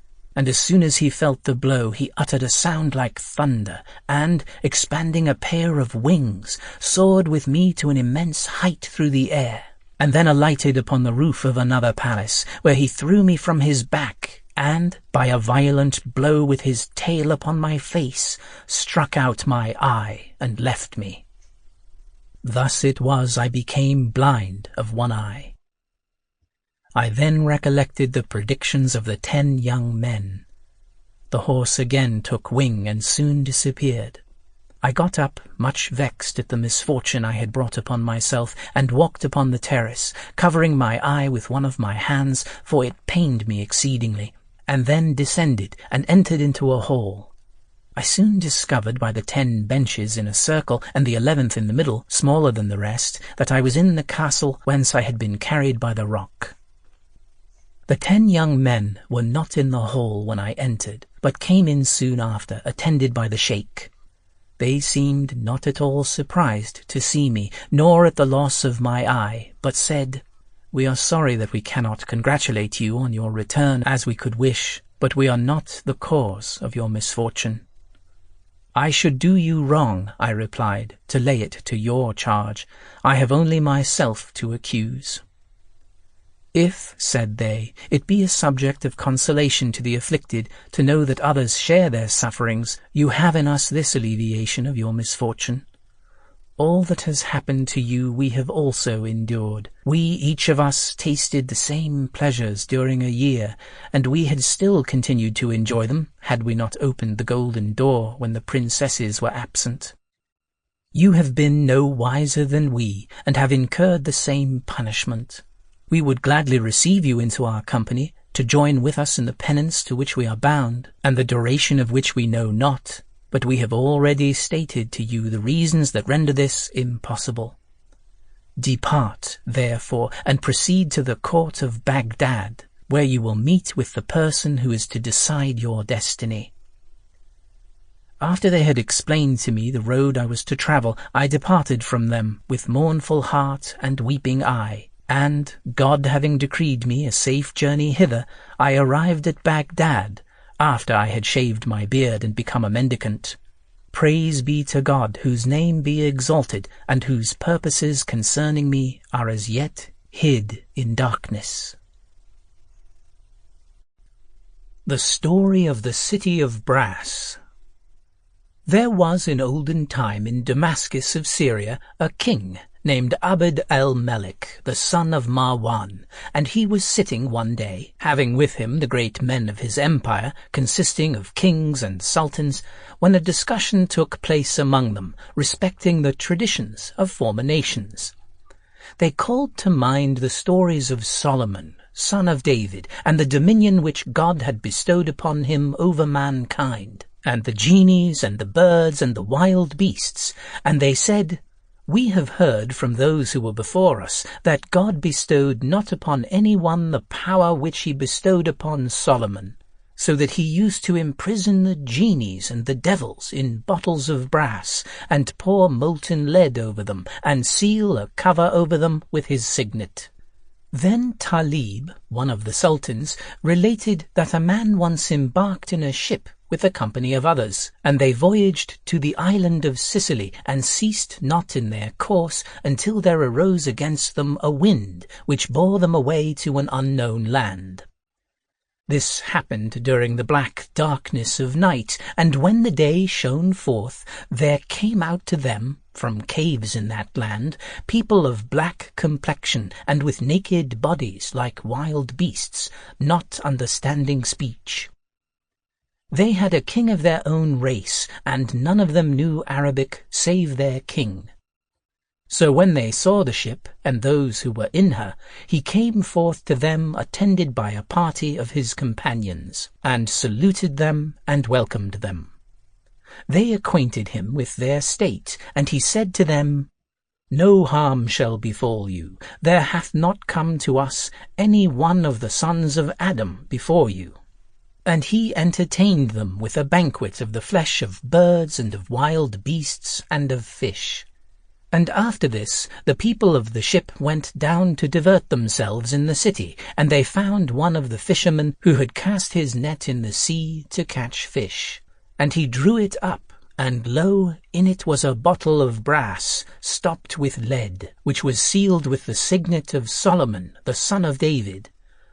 And the fisherman came forth and broke it, whereupon there proceeded from it a blue smoke, which united with the clouds of heaven, and they heard a horrible voice, saying, "Repentance, repentance, O prophet of God!"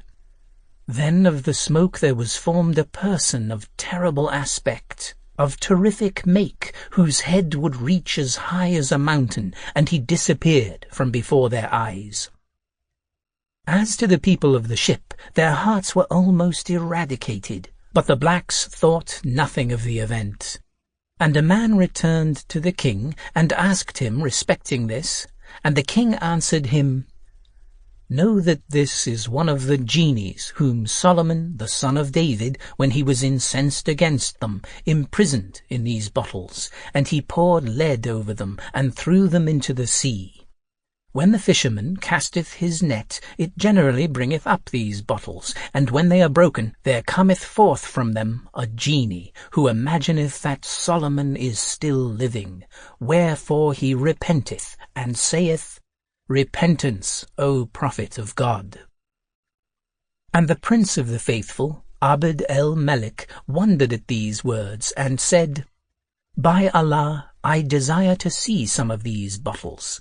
So Talib replied, "O Prince of the Faithful, thou art able to do so, and yet remain in thy country.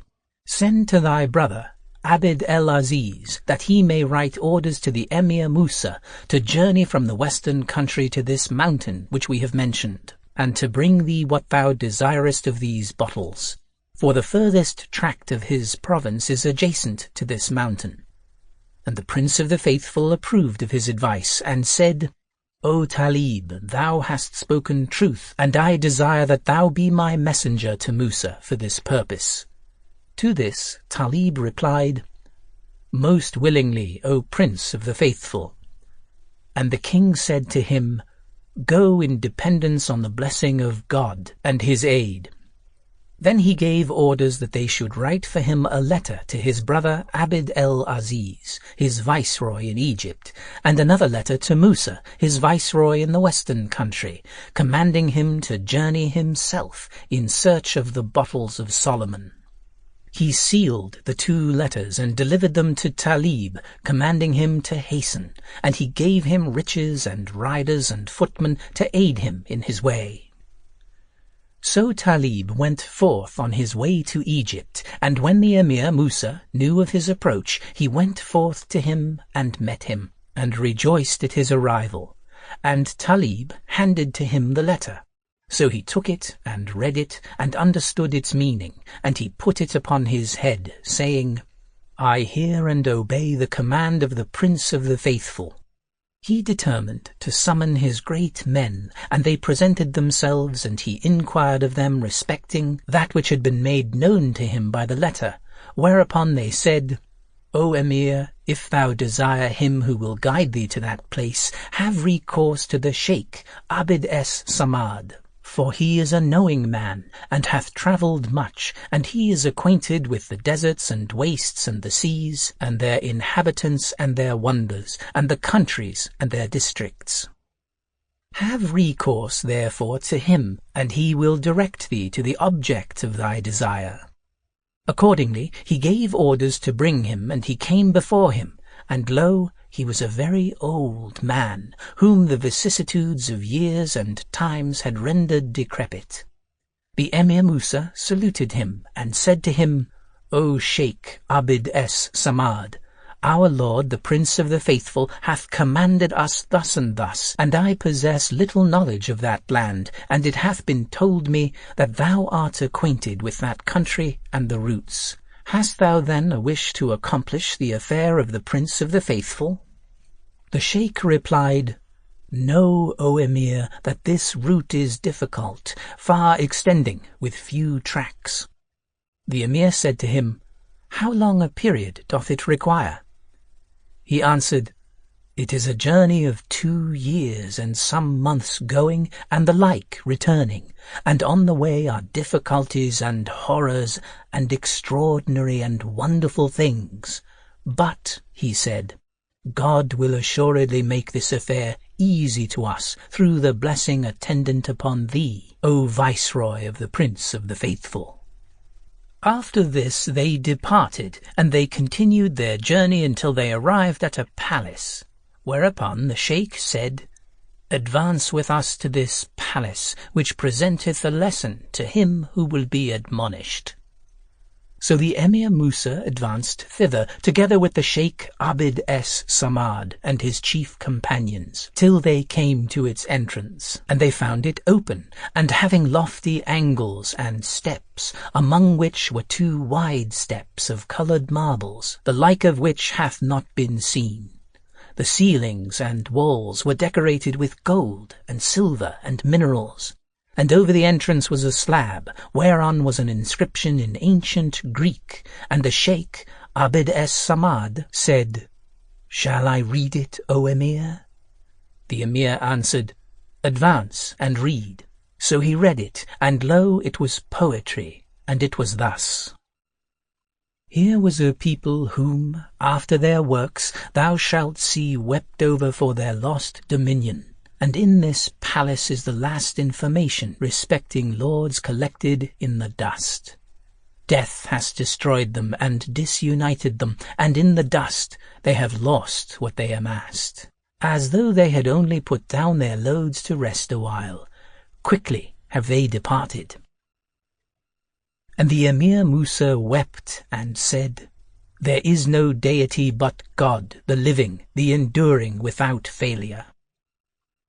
Then they attentively viewed the palace, and lo, it was devoid of inhabitants, destitute of household and occupants. Its courts were desolate, and its apartments were deserted, and in the midst of it was a chamber, covered with a lofty dome, rising high into the air, around which were 400 tombs. And the Emir Musa drew near to the dome-crowned chamber, and lo, it had 8 doors of sandalwood, with nails of gold, ornamented with stars of silver, set with various jewels, and he beheld in it a long tomb, of terrible appearance, whereon was a tablet of iron of China.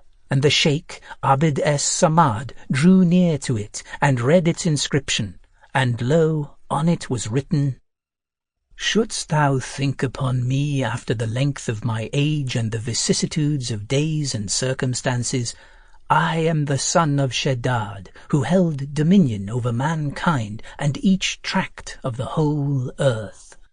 All the stubborn troops became abject unto me, and Sham from Misr unto Adnan. In glory I reigned, abasing their kings, the people of the earth fearing my dominion. And I beheld the tribes and armies in my power, and saw the countries and their inhabitants dread me.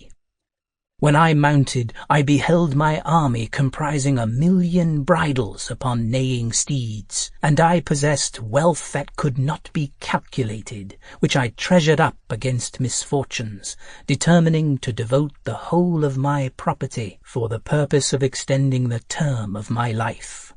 But the deity would not save the execution of his purpose, and thus I became separated from my brethren. Death, the disuniter of mankind, came to me, and I was removed from grandeur to the mansion of contempt.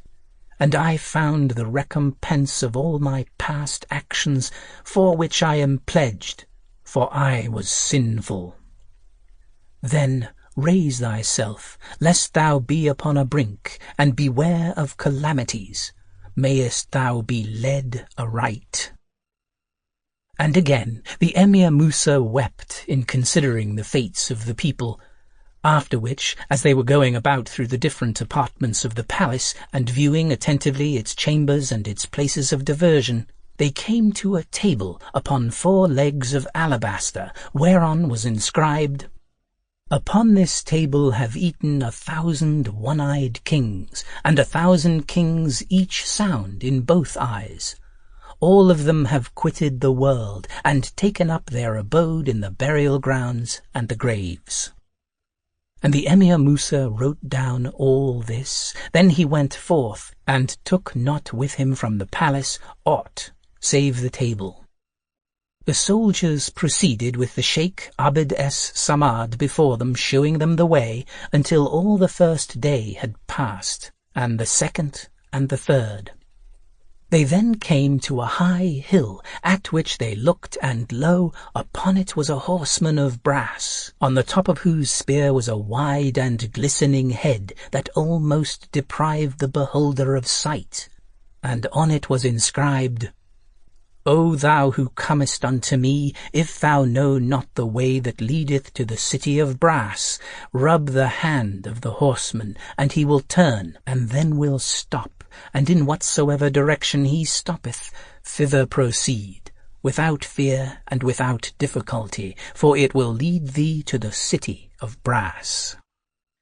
And when the Emir Musa had rubbed the hand of the horseman, it turned like the blinding lightning, and faced a different direction from that in which they were travelling.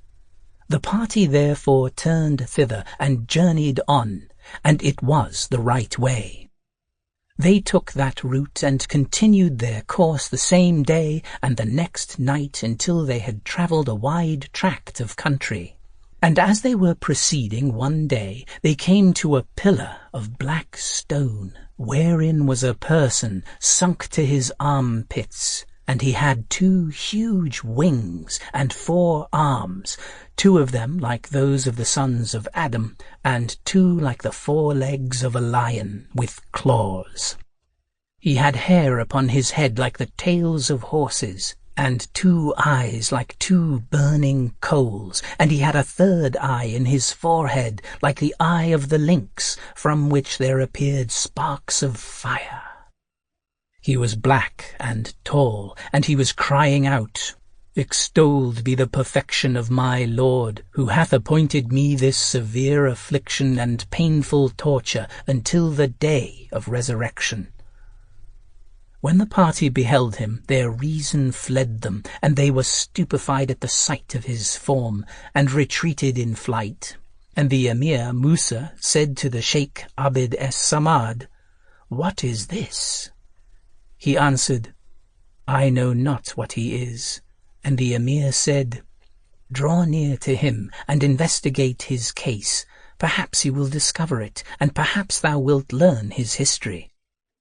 So the Sheikh Abd es-Samad drew near to him, and said to him, O thou person, what is thy name, and what is thy nature, and what hath placed thee here in this manner? And the person answered him, As to me, I am an Efreet of the genies, and my name is Dahish, and I am restrained here by the majesty of God. Then the Emir Musa said, O Sheikh Abd es-Samad, ask him what is the cause of his confinement in this pillar. He therefore asked respecting that, and the Efreet answered him, Verily my story is wonderful, and it is this. There belonged to one of the sons of Iblis an idol of red carnelian, of which I was made guardian. And there used to worship it one of the kings of the sea, of great glory, leading among his troops of the genies 1,000,000 warriors, who smote with swords before him, and who answered his prayer in cases of difficulty. These genies who obeyed him were under my command and authority, following my words when I ordered them. All of them were in rebellion against Solomon, the son of David, and I used to enter the body of the idol, and command them and forbid them. Now the daughter of that king was a frequent adorer of the idol, assiduous in the worship of it, and she was the handsomest of the people of her age, endowed with beauty and loveliness, and elegance and perfection. And I described her to Solomon, on whom be peace. So he sent to her father, saying to him, Marry to me thy daughter, and break thy carnelian idol, and bear witness that there is no deity but God, and that Solomon is the prophet of God. But if thou refuse, I will come to thee with forces that shall leave thee like yesterday that hath passed. And when the messenger of Solomon came to him, the king of the sea was insolent, and magnified himself, and was proud. Then he said to his viziers, What say ye respecting the affair of Solomon? For he hath sent demanding my daughter, and commanding me to break my carnelian idol, and to adopt his faith. And they replied, O great king, can Solomon do aught unto thee, when thou art in the midst of this vast sea? He cannot prevail against thee, since the genies will fight on thy side, and thou shalt seek aid against him of thine idol that thou worshippest. The right opinion is that thou consult thy red carnelian idol, and hear what will be his reply. If he counsel thee to fight him, but otherwise do not. And upon this the king went immediately, and, going in to his idol, after he had offered a sacrifice and slain victims, fell down before it, prostrate, and began to weep and to seek counsel. Thereupon I entered the body of the idol, by reason of my ignorance and my solicitude respecting the affair of Solomon, and recited this couplet. As for me, I am not in fear of him, for I am acquainted with everything. If he wish to wage war with me, I will go forth, and I will snatch his soul from him. So when the king heard my reply to him, his heart was strengthened, and he determined to wage war with Solomon, the prophet of God, and to fight against him. Accordingly, when the messenger of Solomon came, he inflicted upon him a painful beating, and returned him a shameful reply. And he sent to threaten Solomon, saying to him by the messenger, Dost thou threaten me with false words? Either come thou to me, or I will go to thee. Then the messenger returned to Solomon, and acquainted him with all that had occurred. And when the prophet of God heard that, his resolution was roused, and he prepared his forces, consisting of genies and men, and wild beasts and birds and reptiles. He commanded his vizier, Ed-Dimiriat, the king of the genies, to collect them from every place. So he collected for him, of the devils, 600 millions. He also commanded Asaph, his vizier of men, to collect his soldiers of mankind, and their number was 1 million or more. He made ready the accoutrements and weapons, and mounted with his forces upon the magic carpet, with the birds flying over his head, and the wild beasts beneath the carpet marching, until he alighted upon his enemy's coast, and surrounded his island, having filled the land with the forces.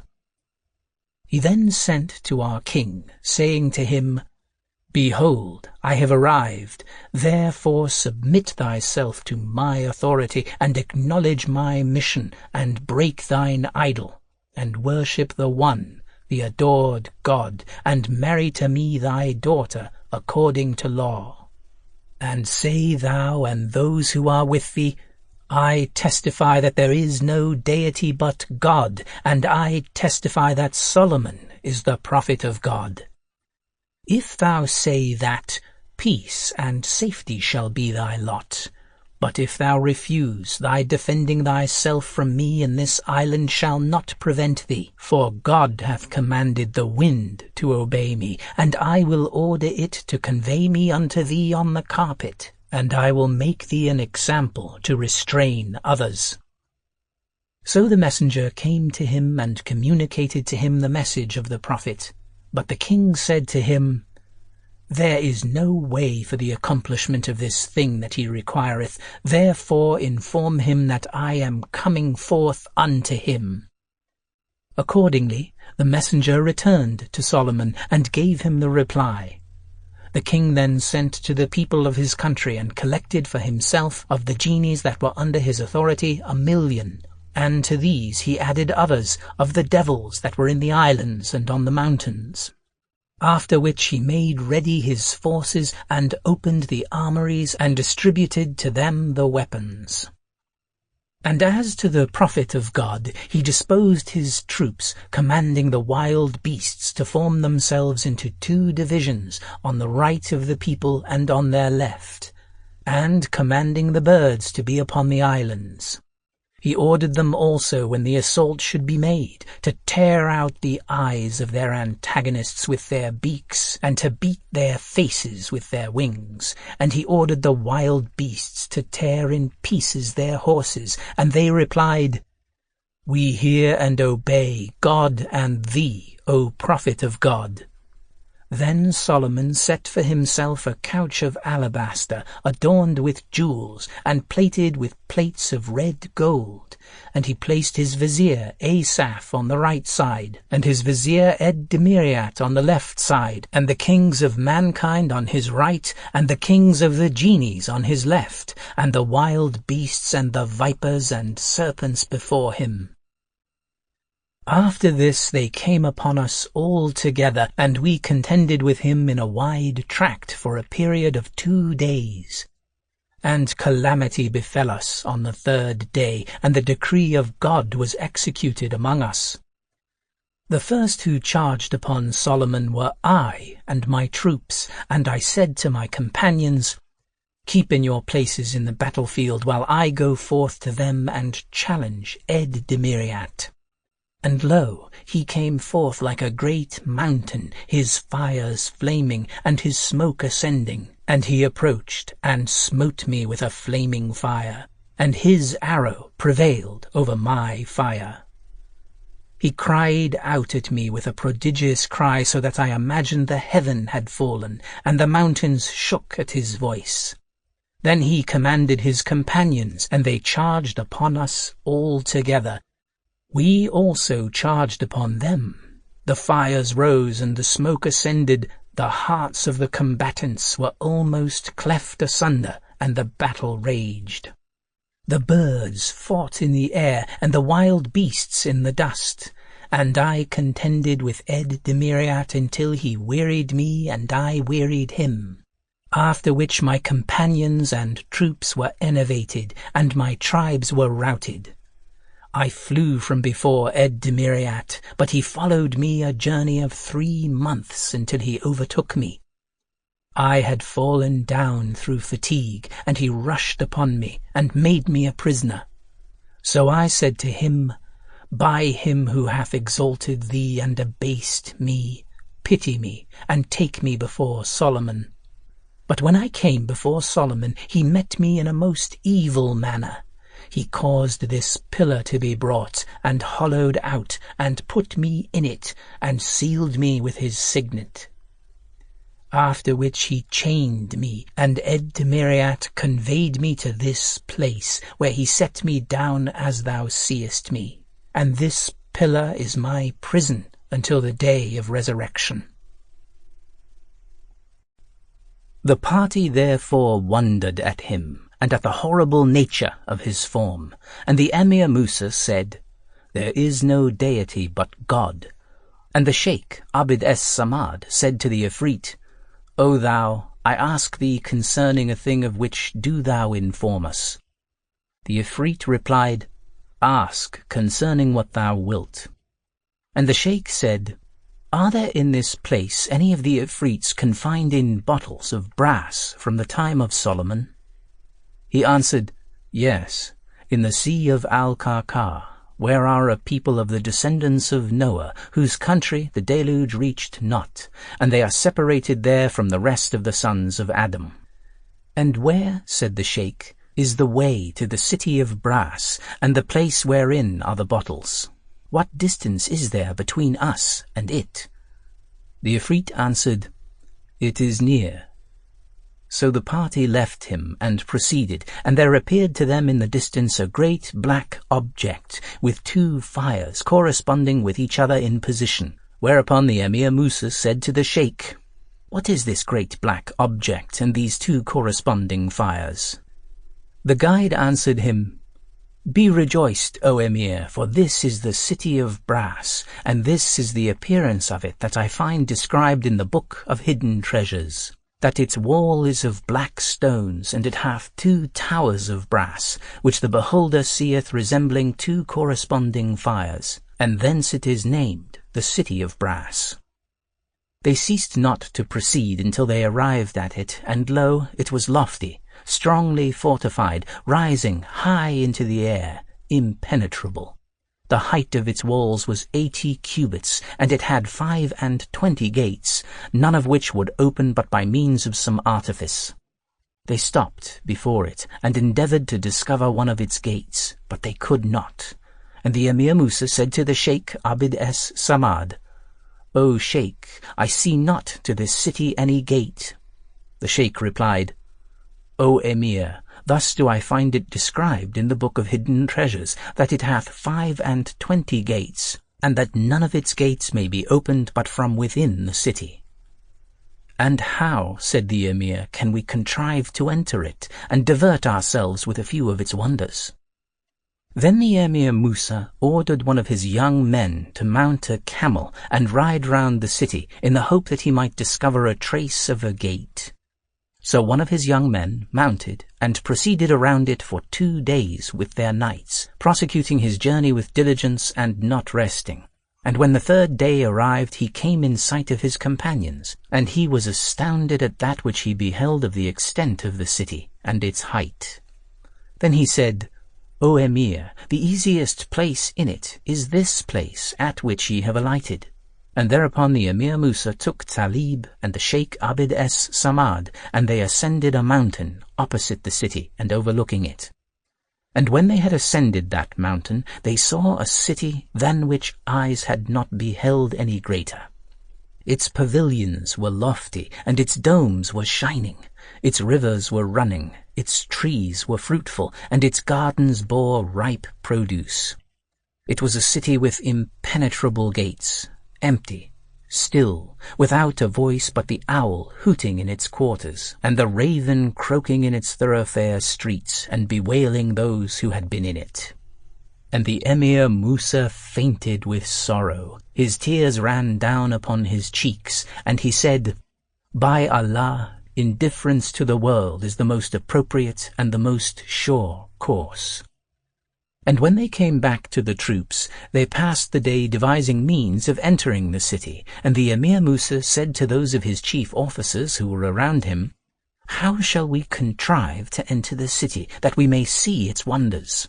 Perhaps we shall find in it something by which we may ingratiate ourselves with the Prince of the Faithful."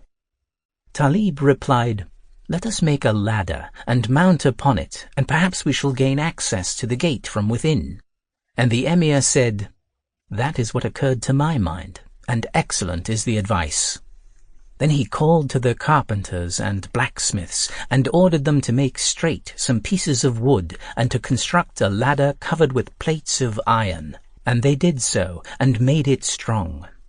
They employed themselves in constructing it a whole month, and many men were occupied in making it. And they set it up and fixed it against the wall, and it proved to be equal to the wall in height, as though it had been made for it before that day. So the Emir Musa wondered at it, and said, "God bless you. It seemeth from the excellence of your work, as though ye had adapted it by measurement to the wall." He then said to the people, "Which of you will ascend this ladder, and mount upon the wall, and walk along it, and contrive means of descending into the city, that he may see how the case is, and then inform us of the mode of opening the gate?" And one of them answered, "I will ascend it, O Emir, and descend, and open the gate." The Emir therefore replied, "Mount, God bless thee." Accordingly, the man ascended the ladder until he reached the top of it, when he stood and fixed his eyes toward the city, clapped his hands, and cried out with his loudest voice, saying, "Thou art beautiful." Then he cast himself down into the city and was destroyed. So the Emir Musa said, "If we do thus with all our companions, there will not remain of them one, and we shall be unable to accomplish our affair, and the affair of the Prince of the Faithful. Depart ye, for we have no concern with this city." But one of them said, "Perhaps another than this may be more steady than he." And a second ascended, and a third, and a fourth, and a fifth, and they ceased not to ascend by that ladder to the top of the wall one after another, until 12 men of them had gone, acting as acted the first. Therefore the Sheikh Abd-es Samad said, There is none for this affair but myself, and the experienced is not like the inexperienced." But the Emir Musa said to him, "Thou shalt not do that, nor will I allow thee to ascend to the top of this wall, for shouldst thou die, thou wouldst be the cause of the death of us all, and there would not remain of us one, since thou art the guide of the party." The sheikh, however, replied, "Perhaps the object will be accomplished by my means, through the will of God, whose name be exalted." And thereupon all the people agreed to his ascending. Then Abd-es-Samad arose, and, having said, "In the name of God, the Compassionate, the Merciful," he ascended the ladder, repeating the praises of God and reciting the verses of safety until he reached the top of the wall, when he clapped his hands and fixed his eyes. The people therefore all called out to him and said, "O Sheikh Abd-es-Samad, do not cast thyself down. If Abd-es-Samad fall, we all perish." Then Abd-es-Samad sat a long time repeating the praises of God and reciting the verses of safety, after which he rose with energy and called out with his loudest voice, "O Emir, no harm shall befall you, for God hath averted from me the effects of the artifice of the devil." So the Emir said to him, "What hast thou seen, O Sheikh?" He answered, "When I reached the top of the wall, I beheld 10 damsels, like moons, who made a sign with their hands as though they would say, 'Come to us.' And it seemed to me that beneath me was a sea of water, whereupon I desired to cast myself down, as our companions did. But I beheld them dead, so I withheld myself from them and recited some words of the Book of God. Whereupon he averted from me the influence of those damsels, and they departed. Therefore I cast not myself down. There is no doubt that this is an enchantment which the people of this city contrived in order to repel from it every one who should wish to obtain access to it." He then walked along the wall till he came to the 2 towers of brass, when he saw that they had gates of gold without any signs of the means of opening them. Therefore the sheikh, looking attentively, saw in the middle of one of the gates a figure of a horseman of brass, having one hand extended, as though he were pointing with it, and on it was an inscription which the sheikh read, and lo, it contained these words: "Turn the pin that is in the middle of the front of the horseman's body 12 times, and then the gate will open." So he turned the pin 12 times, whereupon the gate opened immediately, with a noise like thunder, and the sheikh entered. He was a learned man, acquainted with all languages and characters, and he walked on until he entered a long passage, whence he descended some steps, and he found a place with handsome wooden benches, on which were people dead. And over their heads were elegant shields and keen swords, and strung bows, and notched arrows. And behind the next gate were a bar of iron, and barricades of wood, and locks of delicate fabric, and strong apparatus. Upon this the sheikh said within himself, "Perhaps the keys are with these people." Then he looked, and lo, there was a sheikh who appeared to be the oldest of them, and he was upon a high wooden bench among the dead men. So Abd-es-Samad said, "May not the keys of the city be with this sheikh? Perhaps he was the gatekeeper of the city, and these were under his authority." He therefore drew near to him, and lifted up his garments, and lo, the keys were hung to his waist. At the sight of them, Abd-es-Samad rejoiced exceedingly, and he took the keys, opened the locks, and pulled the gate and the barricades and other apparatus, which opened, and the gate also opened, with a noise like thunder. Upon this the sheikh exclaimed, "God is most great," and the people made the same exclamation with him, rejoicing at the event. The Emir Musa also rejoiced at the safety of Abd-es-Samad and at the opening of the gate of the city, and people thanked him for that which he had done, and all the troops hastened to enter the gate. But the Emir Musa cried out to them, saying to them, O people, if all of us enter, we shall not be secure from accident.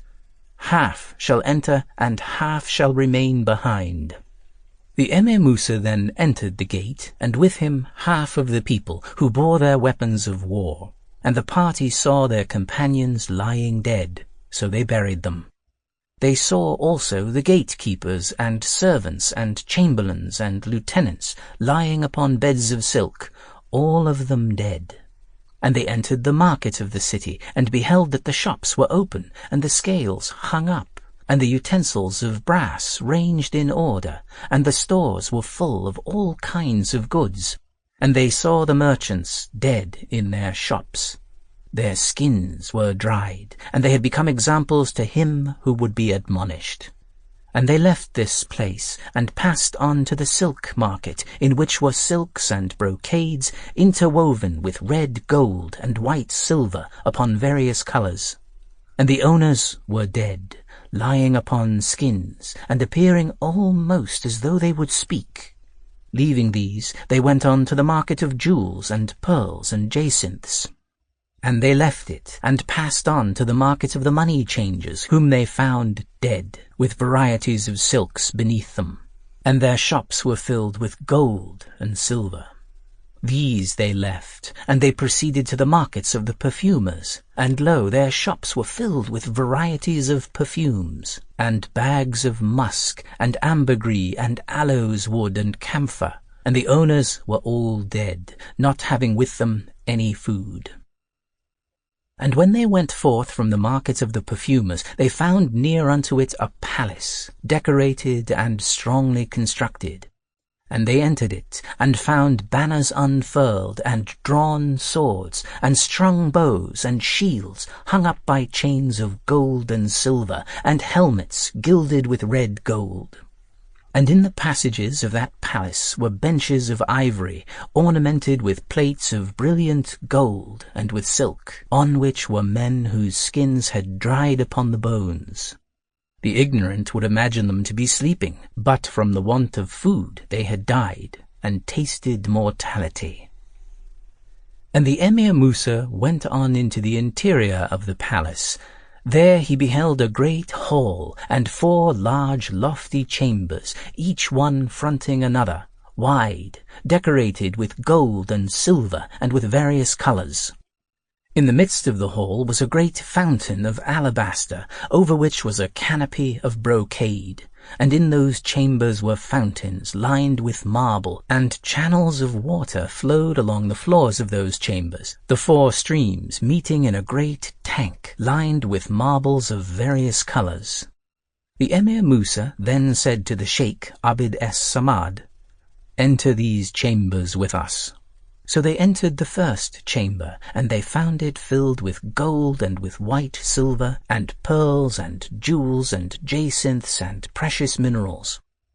They found in it also chests full of red and yellow and white brocades. And they went thence to the second chamber, and opened a closet in it. And lo, it was filled with arms and weapons of war, consisting of gilded helmets, and coats of mail, and swords, and lances, and maces, and other instruments of war and battle. Then they passed thence to the third chamber, in which they found closets having upon their doors closed locks, and over them were curtains worked with various kinds of embroidery. They opened one of these closets, and found it filled with weapons decorated with varieties of gold and silver and jewels. And they went thence to the fourth chamber, where also they found closets, one of which they opened, and they found it full of utensils for food and drink, consisting of various vessels of gold and silver, and saucers of crystal, and cups set with brilliant pearls, and cups of carnelian, and other things. So they began to take what suited them of those things, and each of the soldiers carried off what he could. And when they determined to go forth from those chambers, they saw there a door inlaid with ivory and ebony, and adorned with plates of brilliant gold. Over it was hung a curtain of silk, worked with various kinds of embroidery, and upon it were locks of white silver, to be opened by artifice without a key. The Sheikh Abd-es-Samad therefore advanced to those locks, and he opened them by his knowledge and excellent skill. And the party entered a passage paved with marble, upon the sides of which were curtains, whereon were figured various wild beasts and birds, all these being worked with red gold and white silver, and their eyes were of pearls and jacinths. Whosoever beheld them was confounded. They then passed on, and found a saloon constructed of polished marble adorned with jewels. The beholder imagined that upon its floor was running water, and if anyone walked upon it, he would slip. The Emir Musa therefore ordered the Sheikh Abd-es-Samad to throw upon it something that they might be enabled to walk on it. And he did this, and contrived so that they passed on. And they found in it a great dome constructed of stones gilded with red gold. The party had not beheld in all that they had seen anything more beautiful than it. And in the midst of that dome was a great dome-crowned structure of alabaster, around which were lattice windows, decorated and adorned with oblong emeralds, such as none of the kings could procure. In it was a pavilion of brocade, raised upon columns of red gold, and within this were birds, the feet of which were emeralds. Beneath each bird was a net of brilliant pearls spread over a fountain, and by the brink of the fountain was placed a couch adorned with pearls and jewels and jacinths, whereon was a damsel resembling the shining sun. Eyes had not beheld one more beautiful. Upon her was a garment of brilliant pearls. On her head was a crown of red gold with a fillet of jewels. On her neck was a necklace of jewels, in the middle of which were refulgent gems, and upon her forehead were 2 jewels, the light of which was like that of the sun. And she seemed as though she were looking at the people and observing them to the right and left. When the Emir Musa beheld this damsel, he wondered extremely at her loveliness, and was confounded by her beauty, and the redness of her cheeks, and the blackness of her hair. Any beholder would imagine that she was alive and not dead. And they said to her, "Peace be on thee, O damsel." But Talib said to the Emir, "May God amend thy state. Know that this damsel is dead. There is no life in her. How then can she return the salutation?" And he added, "O Emir, she is skillfully embalmed, and her eyes have been taken out after her death, and quicksilver hath been put beneath them, after which they have been restored to their places. So they gleam, and whenever the air putteth them in motion, the beholder imagineth that she twinkleth her eyes, though she is dead." And as to the couch upon which was the damsel, it had steps, and upon the steps were 2 slaves, one of them white and the other black. And in the hand of one of them was a weapon of steel, and in the hand of the other a jewelled sword that blinded the eyes. And before the 2 slaves was a tablet of gold, whereon was read an inscription, which was this: "In the name of God, the compassionate, the merciful.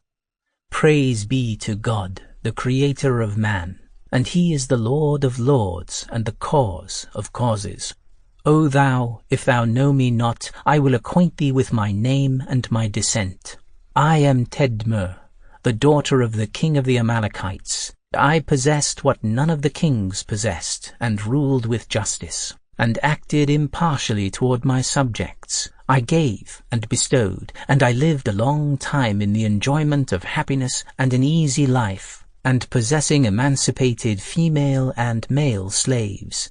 Thus I did until the summoner of death came to my abode, and disasters occurred before me.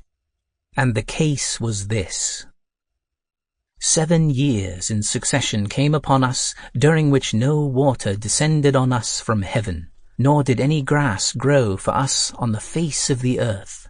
So we ate what food we had in our dwellings, and after that we fell upon the beasts and ate them, and there remained nothing. Upon this, therefore, I caused the wealth to be brought, and meted it out with measure, and sent it by trusty men, who went about with it through all the districts, not leaving unvisited a single large city, to seek for some food. But they found it not, and they returned to us with the wealth after a long absence. So thereupon we exposed to view our riches and our treasures, locked the gates of the fortresses in our city, and submitted ourselves to the decree of our Lord, committing our case to our Master.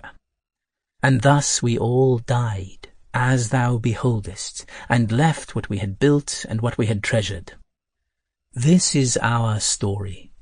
Whoso arriveth at our city and entereth it, let him take of the wealth what he can, but not touch anything that is on my body, for it is the covering of my person. Therefore let him fear God, and not seize aught of it, for he would destroy himself. Peace be on you. I beg God moreover to save you from the evil of trials and sickness. The Emir Musa, when he heard these words, again wept and was admonished by what he witnessed. He then said to his companions, "Bring the sacks and fill them with part of these riches and these vessels and rarities and jewels." And thereupon Talib, the son of Sal, said to the Emir Musa, "O Emir, shall we leave this damsel with the things that are upon her?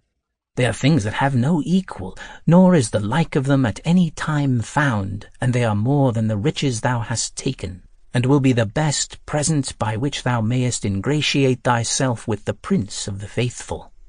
But the Emir replied, "Heardest thou not that which the damsel hath given as a charge in the inscription upon this tablet? Moreover, and especially, she hath given it as a charge offered in confidence, and we are not of the people of treachery." The Vizier Talib, however, said, "And on account of these words wilt thou leave these riches and these jewels when she is dead? What then should she do with these things which are the ornaments of the world and the decoration of the living? With a garment of cotton might this damsel be covered, and we are more worthy of the things than she." Then he drew near to the steps, and descended them until he reached the spot between the two slaves, when, lo, one of these two smote him upon the back, and the other smote him with the sword that was in his hand, and struck off his head, and he fell down dead. So the Emir Musa said, "May God not regard with mercy thy resting place. There was in these riches a sufficiency, and covetousness doth dishonour the person in whom it existeth." He thereupon gave orders for the entry of the troops, who accordingly entered, and they loaded the camels with part of those riches and minerals, after which the Emir Musa commanded them to close the gate as it was before. They then proceeded along the sea coast until they came in sight of a high mountain overlooking the sea. In it were many caves, and lo, in these was a people of the blacks, clad in hides, and with burnooses of hides upon their heads, whose language was not known. And when they saw the troops, they ran away from them and fled, while their women and their children stood at the entrances of the caves. So the Emir Musa said, "O Sheikh Abd es-Samad, what are these people?" And he answered, "These are the objects of the inquiry of the Prince of the Faithful." They therefore alighted, and the tents were pitched, and the riches were put down, and they had not rested when the king of the blacks came down from the mountain and drew near to the troops. He was acquainted with the Arabic language, wherefore when he came to the Emir Musa he saluted him, and the Emir returned his salutation, and treated him with honour. Then the king of the blacks said to the Emir, "Are ye of mankind, or of the genies?" The Emir answered, "As to us we are of mankind, and as to you there is no doubt but that you are of the genies, because of your seclusion in this mountain that is separated from the world, and because of the greatness of your make." But the king of the blacks replied, "Nay, we are a people of the race of Adam and the sons of Ham, the son of Noah, on whom be peace. And as to this sea, it is known by the name of El-Kakar. The Emir Musa then said to him, We are the associates of the king of El-Islam, Abd el-Melik, the son of Marwan, and we have come on account of the bottles of brass that are here in your sea, and wherein are the devils imprisoned from the time of Solomon, the son of David. He hath commanded us to bring him some of them, that he may see them and divert himself by the view of them. And the king of the blacks replied, Most willingly. Then he feasted him with fish, and ordered the divers to bring up from the sea some of the bottles of Solomon. And they brought up for them 12 bottles, wherewith the Emir Musa was delighted, and the Sheikh Abd es-Samad also, and the soldiers, on account of the accomplishment of the affair of the Prince of the Faithful. The Emir Musa thereupon presented to the king of the blacks many presents, and gave him large gifts. In like manner, too, the king of the blacks gave to the Emir Musa a present consisting of wonders of the sea. Then they bade him farewell, and they journeyed back until they came to the land of Syria, and went in to the Prince of the Faithful. Whereupon the Emir Musa acquainted him with all that he had seen, and all that had occurred to him with respect to the verses and histories and admonitions, and told him the case of Talib, the son of Saul. And the Prince of the Faithful said to him, Would that I had been with you, that I might have beheld what ye beheld. He then took the bottles and proceeded to open one after another, and the devils came forth from them, saying, Repentance, O Prophet of God, we will not return to the like conduct ever. And Abd el-Melik, the son of Marwan, wondered at this. After this the Prince of the Faithful caused the riches to be brought before him, and divided them among the people. And he said, God hath not bestowed upon any one the like of what he bestowed upon Solomon, the son of David. This is the end of that which hath come down to us of the history of the city of brass in Tyre. And God is all-knowing. The story of Ali Baba and the 40 Thieves. In a town in Persia there lived 2 brothers, one named Qasim, the other Ali Baba. Their father left them scarcely anything, but as he had divided his little property equally between them, it would seem that their fortune ought to have been equal, but chance determined otherwise. Qasim married a wife, who soon after became heiress to a large sum, and to a warehouse full of rich goods, so that he all at once became one of the richest and most considerable merchants, and lived at his ease. Ali Baba, on the other hand, who had married a woman as poor as himself, lived in a very wretched habitation, and had no other means to maintain his wife and children but his daily labour of cutting wood and bringing it to town to sell upon 3 asses, which were his whole substance. One day, when Ali Baba was in the forest and had just cut wood enough to load his asses, he saw at a distance a great cloud of dust, which seemed to be driven toward him. He observed it very attentively, and distinguished soon after a body of horse. Though there had been no rumour of robbers in that country, Ali Baba began to think that they might prove such, and without considering what might become of his asses, was resolved to save himself. He climbed up a large, thick tree, whose branches, at a little distance from the ground, were so close to one another that there was but little space between them. He placed himself in the middle, from whence he could see all that passed without being discovered, and the tree stood at the base of a single rock, so steep and craggy that nobody could climb up it. The troop, who were all well mounted and armed, came to the foot of this rock, and there dismounted. Ali Baba counted 40 of them, and, from their looks and equipage, was assured that they were robbers. Nor was he mistaken in his opinion, for they were a troop of banditti, who, without doing any harm to the neighbourhood, robbed at a distance, and made that place their rendezvous. But what confirmed him in his opinion was, that every man unbridled his horse, tied him to some shrub, and hung about his neck a bag of corn which they brought behind them. They each of them took his saddle wallet, which seemed to Ali Baba to be full of gold and silver from its weight.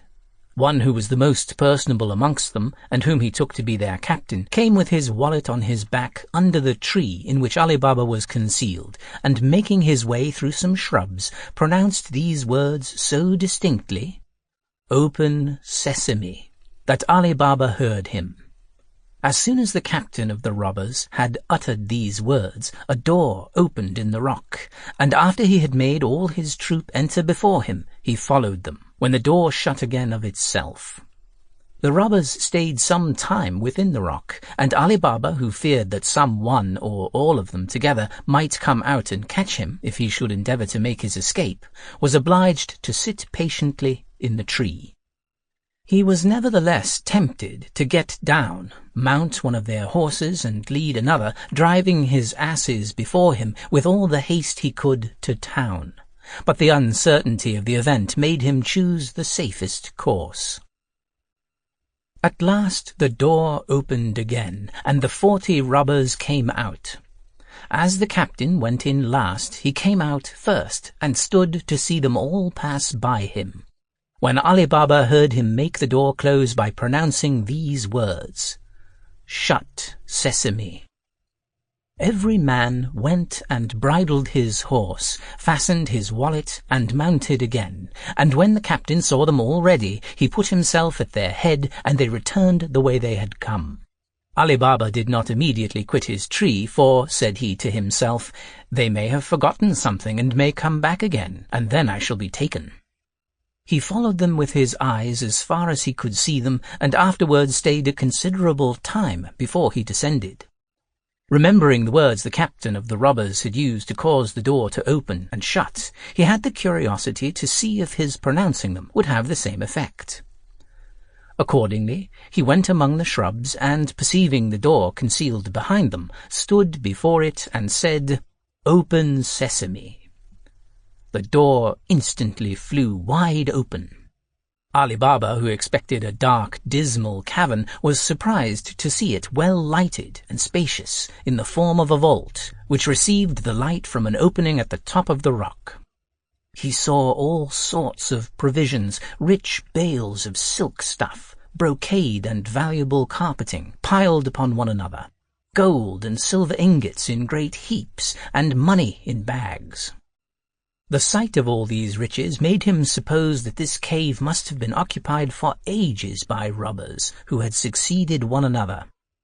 Ali Baba did not stand long to consider what he should do, but went immediately into the cave, and as soon as he had entered, the door shut of itself. But this did not disturb him, because he knew the secret to open it again. He never regarded the silver, but made the best use of his time in carrying out as much of the gold coin as he thought his 3 asses could carry. He collected his asses, which were dispersed, and when he had loaded them with the bags, laid wood over in such a manner that they could not be seen. When he had done, he stood before the door, and pronouncing the words, "Shut, Sesame," the door closed after him, for it had shut of itself while he was within, but remained open while he was out. He then made the best of his way to town. When Ali Baba got home, he drove his asses into a little yard, shut the gates very carefully, threw off the wood that covered the bags, carried them into his house, and ranged them in order before his wife, who sat on a sofa. His wife handled the bags, and, finding them full of money, suspected that her husband had been robbing, insomuch that she could not help saying, "Ali Baba, have you been so unhappy as to—" "Be quiet, wife," interrupted Ali Baba. "Do not frighten yourself. I am no robber, unless he may be one who steals from robbers. You will no longer entertain an ill opinion of me when I shall tell you my good fortune." He then emptied the bags, which raised such a great heap of gold as dazzled his wife's eyes, and when he had done, told her the whole adventure from beginning to end, and, above all, recommended her to keep it secret. The wife, cured of her fears, rejoiced with her husband at their good fortune, and would count all the gold piece by piece. "Wife," replied Ali Baba, "you do not know what you undertake when you pretend to count the money. You will never have done. I will dig a hole and bury it. There is no time to be lost." "You are in the right, husband," replied she, "but let us know as nigh as possible how much we have. I will borrow a small measure in the neighborhood and measure it while you dig the hole." "What you are going to do is no purpose, wife," said Ali Baba. "If you would take my advice, you had better let it alone. But keep the secret and do what you please." Away the wife ran to her brother-in-law Kasim, who lived just by, but was not then at home, and addressing herself to his wife, desired her to lend her a measure for a little while. Her sister-in-law asked her whether she would have a great or a small one. The wife asked for a small one. The sister-in-law agreed to lend one, but as she knew Ali Baba's poverty, she was curious to know what sort of grain his wife wanted to measure, and artfully putting some suet at the bottom of the measure, brought it to her with an excuse that she was sorry she had made her stay so long, but that she could not find it sooner. Ali Baba's wife went home, set the measure upon a heap of gold, filled it and emptied it often upon the sofa till she had done, when she was very well satisfied to find the number of measures amounted to so many as they had, and went to tell her husband, who had almost finished digging the hole. While Ali Baba was burying the gold, his wife, to show her exactness and diligence to her sister-in-law, carried the measure back again, but without taking notice that a piece of gold had stuck to the bottom. "Sister," said she, giving it to her again, "you see that I have not kept your measure long. I am obliged to you for it, and return it with thanks." As soon as her sister-in-law was gone, Kasim's wife looked at the bottom of the measure and was inexpressibly surprised to find a piece of gold stuck to it. Envy immediately possessed her breast. "What," said she, "has Ali Baba gold so plentiful as to measure it? Where has that poor wretch got all this wealth?" Kasim, her husband, was not at home, but at his counting-house, which he left always in the evening. His wife waited for him, and thought the time an age, so great was her impatience to tell him the circumstance, at which she guessed he would be as much surprised as herself. When Kasim came home, his wife said to him, "Kasim, I know you think yourself rich, but you are much mistaken. Ali Baba is infinitely richer than you are. He does not count his money, but measures it." Kasim desired her to explain the riddle, which she did, by telling him the stratagem she had used to make the discovery, and showed him the piece of money, which was so old that they could not tell in what prince's reign it was coined. Kasim, instead of being pleased, conceived a base envy at his brother's prosperity. He could not sleep all that night, and went to him in the morning before sunrise. Although after he had married the rich widow, he had never treated him as a brother, but neglected him. "Ali Baba," said he, accosting him, "you are very reserved in your affairs. You pretend to be miserably poor, and yet you measure gold." "How, brother?" replied Ali Baba. "I do not know what you mean. Explain yourself." "Do not pretend ignorance," replied Kasim, showing him the piece of gold his wife had given him. "How many of these pieces," added he, "have you? My wife found this at the bottom of the measure you borrowed yesterday." By this discourse, Ali Baba perceived that Kasim and his wife, through his own wife's folly, knew what they had so much reason to conceal. But what was done could not be recalled. Therefore, without shewing the least surprise or trouble, he confessed all, told his brother by what chance he had discovered the retreat of the thieves, in what place it was, and offered him part of his treasure to keep the secret. "I expect as much," replied Kasim haughtily, "but I must know exactly where this treasure is, and how I may visit it myself when I choose. Otherwise I will go and inform against you, and then you will not only get no more, but you will lose all you have, and I shall have a share for my information." Ali Baba, more out of his natural good temper than frightened by the menaces of his unnatural brother, told him all he desired, and even the very words he was to use to gain admission to the cave. Qasim, who wanted no more of Ali Baba, left him, resolving to be beforehand with him, and hoping to get all the treasure to himself. He rose the next morning, long before the sun, and set out for the forest with 10 mules bearing great chests, which he designed to fill, and followed the road which Ali Baba had pointed out to him. He was not long before he reached the rock, and found out the place by the tree and other marks which his brother had given him. When he reached the entrance of the cavern, he pronounced the words, "Open Sesame," and the door immediately opened, and when he was in, closed upon him. In examining the cave, he was in great admiration to find much more riches than he had apprehended from Ali Baba's account. He was so covetous and greedy of wealth that he could have spent the whole day in feasting his eyes with so much treasure, if the thought that he came to carry some away had not hindered him. He laid as many bags of gold as he could carry at the door of the cavern, but his thoughts were so full of the great riches he should possess that he could not think of the necessary word to make it open, but instead of sesame, said, "Open barley," and was much amazed to find that the door remained fast shut. He named several sorts of grain, but still the door would not open. Qasim had never expected such an incident, and was so alarmed at the danger he was in that the more he endeavored to remember the word sesame, the more his memory was confounded, and he had as much forgotten it as if he had never heard it mentioned. He threw down the bags he had loaded himself with and walked distractedly up and down the cave, without having the least regard to the riches that were around him. About noon, the robbers chanced to visit their cave, and at some distance from it saw Qasim's mules straggling about the rock with great chests on their backs. Alarmed at this novelty, they galloped full speed to the cave. They drove away the mules, which Qasim had neglected to fasten, and they strayed through the forest so far that they were soon out of sight. The robbers never gave themselves the trouble to pursue them, being more concerned to know to whom they belonged. And while some of them searched about the rock, the captain and the rest went directly to the door, with their naked sabres in their hands, and, pronouncing the proper words, it opened.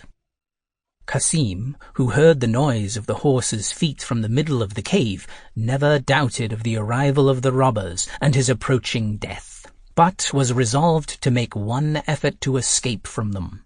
To this end he rushed to the door, and no sooner heard the word sesame, which he had forgotten, and saw the door open, than he ran out and threw the leader down, but could not escape the other robbers, who with their sabres soon deprived him of life. The first care of the robbers after this was to examine the cave. They found all the bags which Qasim had brought to the door to be ready to load his mules, and carried them again to their places, without missing what Ali Baba had taken away before. Then, holding a council and deliberating upon this occurrence, they guessed that Qasim, when he was in, could not get out again, but could not imagine how he had entered. It came into their heads that he might have got down by the top of the cave, but the aperture by which it received light was so high, and the rocks so inaccessible without, that they gave up this conjecture. That he came in at the door they could not believe, however, unless he had the secret of making it open. In short, none of them could imagine which way he had entered, for they were all persuaded nobody knew the secret, little imagining that Ali Baba had watched them. It was a matter of the greatest importance to them to secure their riches. They agreed, therefore, to cut Qasim's body into quarters, to hang 2 on one side and 2 on the other within the door of the cave, to terrify any person who should attempt again to enter. They had no sooner taken this resolution than they put it in execution, and when they had nothing more to detain them, left the place of their hoards well closed. They then mounted their horses, went to beat the roads again, and to attack caravans they might meet. In the meantime, Qasim's wife was very uneasy when night came and her husband was not returned. She ran to Ali Baba in alarm and said, "I believe, brother-in-law, that you know Qasim, your brother, is gone to the forest, and upon what account. It is now night, and he is not returned. I am afraid some misfortune has happened to him." Ali Baba, who had expected that his brother, after what he had said, would go to the forest, had declined going himself that day for fear of giving him any umbrage, therefore told her, without any reflection upon her husband's unhandsome behaviour, that she need not frighten herself, for that certainly Cassim would not think it proper to come into town till the night should be pretty far advanced. Cassim's wife, considering how much it concerned her husband to keep the business secret, was the more easily persuaded to believe her brother-in-law. She went home again and waited patiently till midnight. She repented of her foolish curiosity and cursed her desire of penetrating into the affairs of her brother and sister-in-law. She spent all the night in weeping, and as soon as it was day went to them, telling them by her tears the cause of her coming. Ali Baba did not wait for his sister-in-law to desire him to go and see what was become of Cassim, but departed immediately with his 3 asses, begging of her first to moderate her affliction. He went to the forest, and when he came near the rock, having seen neither his brother nor the mules in his way, was seriously alarmed at finding some blood spilt near the door, which he took for an ill omen. But when he had pronounced the word and the door had opened, he was struck with horror at the dismal sight of his brother's body. Without adverting to the little fraternal affection his brother had shown for him, Ali Baba went into the cave to find something to enshroud his remains, and, having loaded one of his asses with them, covered them over with wood. The other 2 asses he loaded with bags of gold, covering them with wood also as before, and then, bidding the door shut, came away, but was so cautious as to stop some time at the end of the forest, that he might not go into the town before night. When he came home, he drove the 2 asses loaded with gold into his little yard, and left the care of unloading them to his wife, while he led the other to his sister-in-law's house. Ali Baba knocked at the door, which was opened by Morgiana, an intelligent slave, fruitful in inventions to ensure success in the most difficult undertakings, and Ali Baba knew her to be such. When he came into the court, he unloaded the ass, and, taking Morgiana aside, said to her, "The first thing I ask of you is an inviolable secrecy, both for your mistress's sake and mine. Your master's body is contained in these 2 bundles, and our business is to bury him as if he had died a natural death. Go, tell your mistress I want to speak with her, and mind what I have said to you." Morgiana went to her mistress, and Ali Baba followed her. "Well, brother," said she with impatience, "what news do you bring me of my husband? I perceive no comfort in your countenance." "Sister," answered Ali Baba, "I cannot satisfy your inquiries unless you hear my story without speaking a word, for it is of as great importance to you as to me to keep what has happened secret." "Alas," said she, "this preamble lets me know that my husband is not to be found, but at the same time I know the necessity of secrecy, and I must constrain myself. Say on, I will hear you." Ali Baba then detailed the incidents of his journey till he came to the finding of Cassim's body. "Now," said he, "sister, I have something to relate which will afflict you the more, because it is what you so little expect, but it cannot now be remedied. If my endeavours can comfort you, I offer to put that which God hath sent me to what you have, and marry you, assuring you that my wife will not be jealous, and that we shall live happily together. If this proposal is agreeable to you, we must think of acting so that my brother should appear to have died a natural death. I think you may leave the management of the business to Morgiana, and I will contribute all that lies in my power to your consolation." What could Cassim's widow do better than accept of this proposal? For though her first husband had left behind him a plentiful substance, his brother was now much richer, and by the discovery of this treasure might be still more so. Instead, therefore, of rejecting the offer, she regarded it as the sure means of comfort, and, drying up her tears, which had begun to flow abundantly, and suppressing the outcries usual with women who have lost their husbands, showed Ali Baba that she approved of his proposal. Ali Baba left the widow recommended to Morgiana to act her part well, and then returned home with his ass. Morgiana went out at the same time to an apothecary, and asked for a sort of lozenge which he prepared, and were very efficacious in the most dangerous disorders. The apothecary inquired who was ill at her master's. She replied with a sigh, her good master Cassim himself, that they knew not what his disorder was, but that he could neither eat nor speak. After these words, Morgiana carried the lozenges home with her, and the next morning went to the same apothecary's again, and with tears in her eyes asked for an essence which they used to give to sick people only when at the last extremity.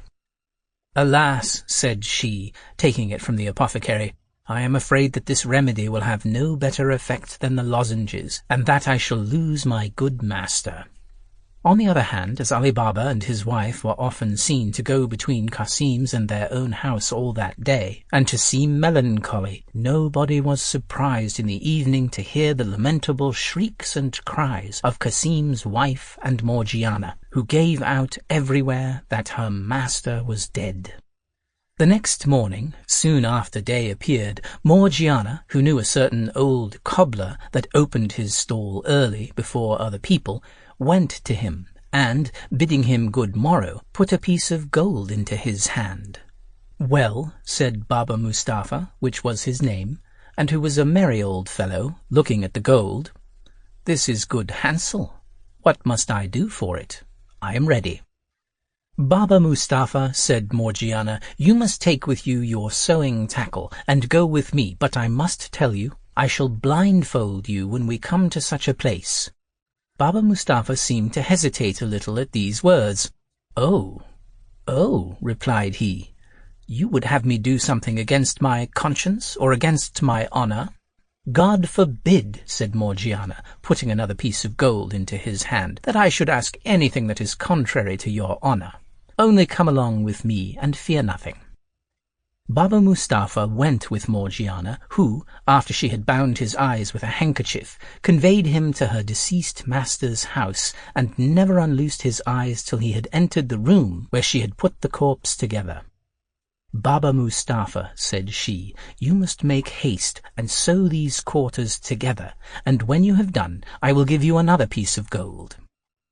After Baba Mustapha had finished his task, she blindfolded him again, gave him the third piece of gold as she had promised, and, recommending secrecy to him, carried him back to the place where she first bound his eyes, pulled off the bandage, and let him go home, but watched him that he returned toward his stall, till he was quite out of sight, for fear he should have the curiosity to return and track her.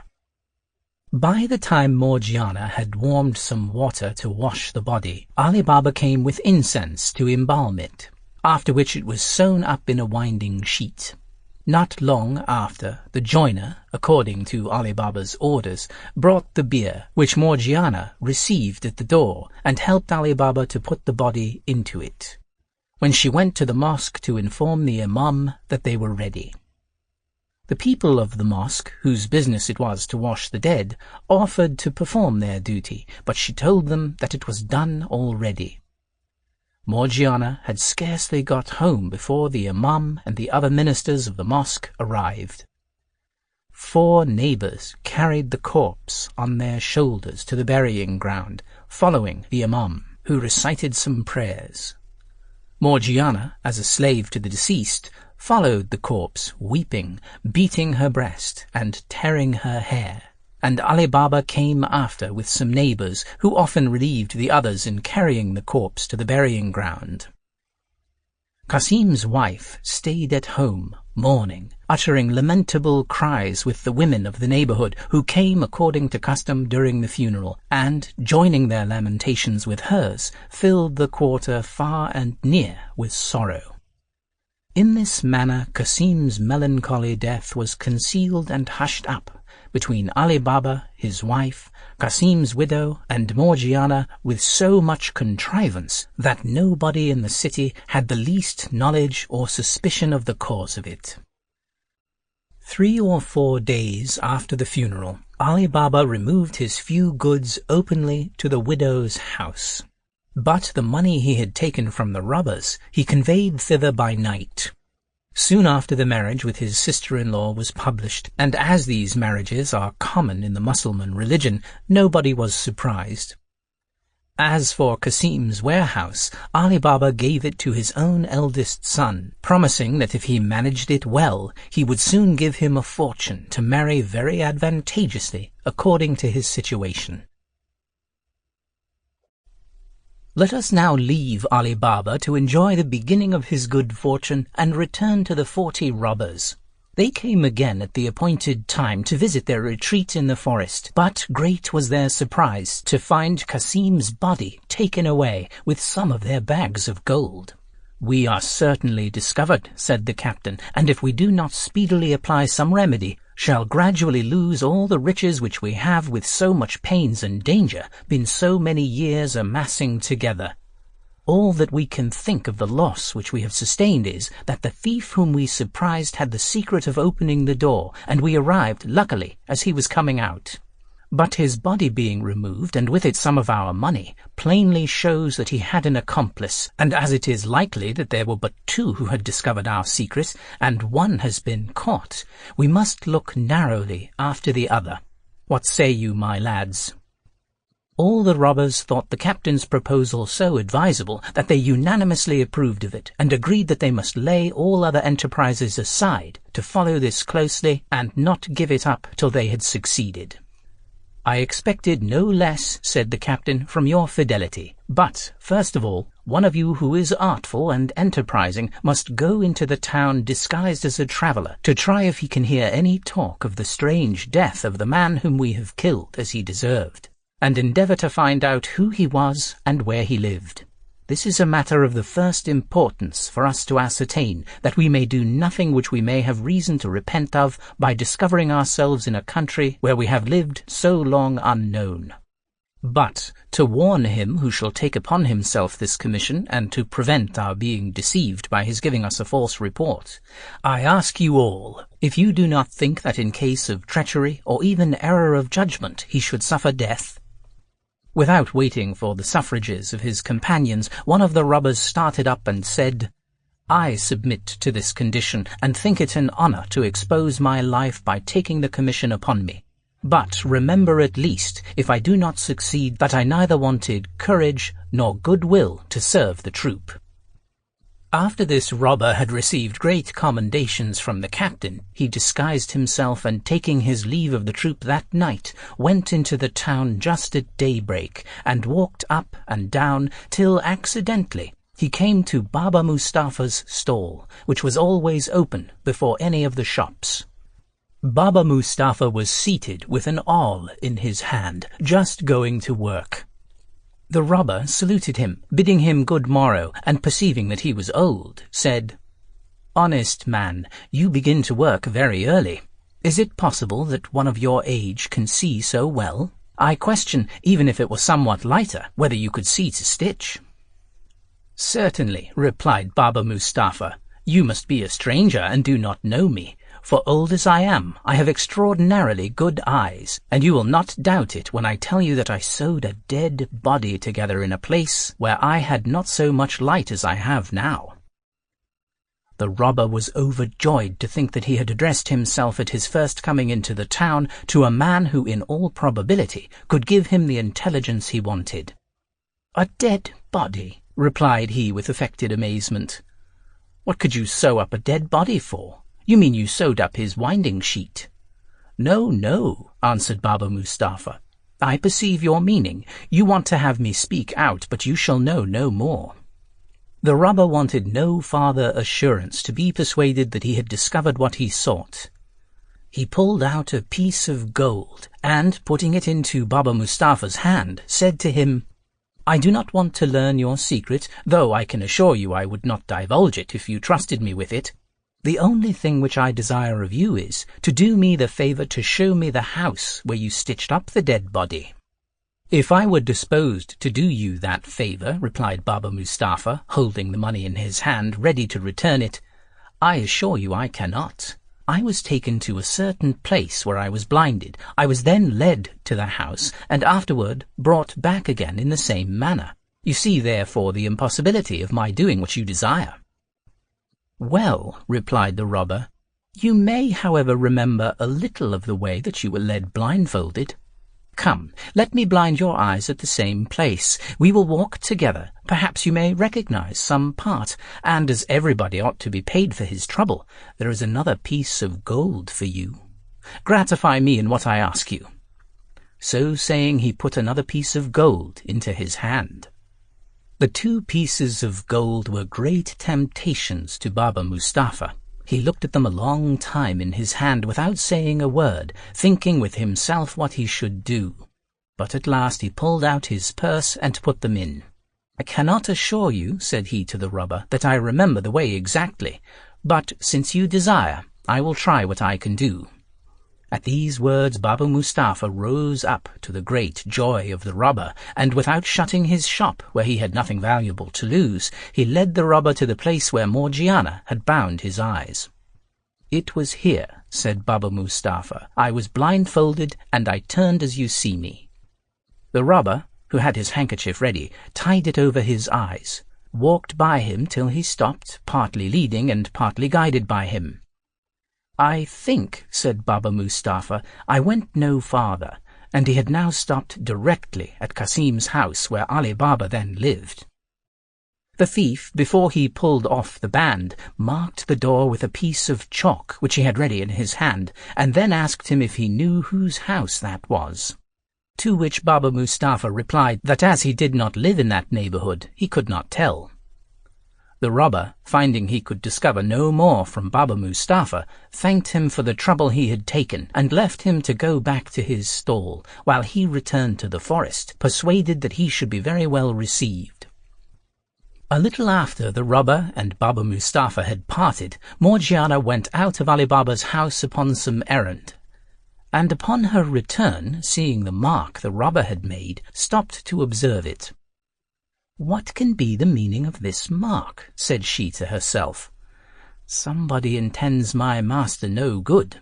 However, with whatever intention it was done, it is advisable to guard against the worst."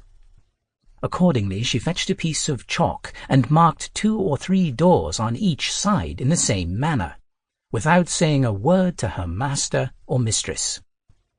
In the meantime, the thief rejoined his troop in the forest and recounted to them his success. All the robbers listened to him with the utmost satisfaction, when the captain, after commending his diligence, addressing himself to them all, said, "Comrades, we have no time to lose. Let us set off well armed, but that we may not excite any suspicion, let only 1 or 2 go into the town together and join at our rendezvous, which shall be the great square. In the meantime, our comrade who brought us the good news and I will go and find out the house, that we may consult what had best be done." This plan was approved of by all, and they were soon ready. They filed off in parties of 2 each, and got into the town without being in the least suspected. The captain, and he who had visited the town in the morning as a spy, came in the last. He led the captain into the street where he had marked Ali Baba's residence, and when they came to the first of the houses which Morgiana had marked, he pointed it out. But the captain observed that the next door was chalked in the same manner, and, showing it to his guide, asked him which house it was, that or the first. The guide was so confounded that he knew not what answer to make, but still more puzzled when he saw 5 or 6 houses similarly marked.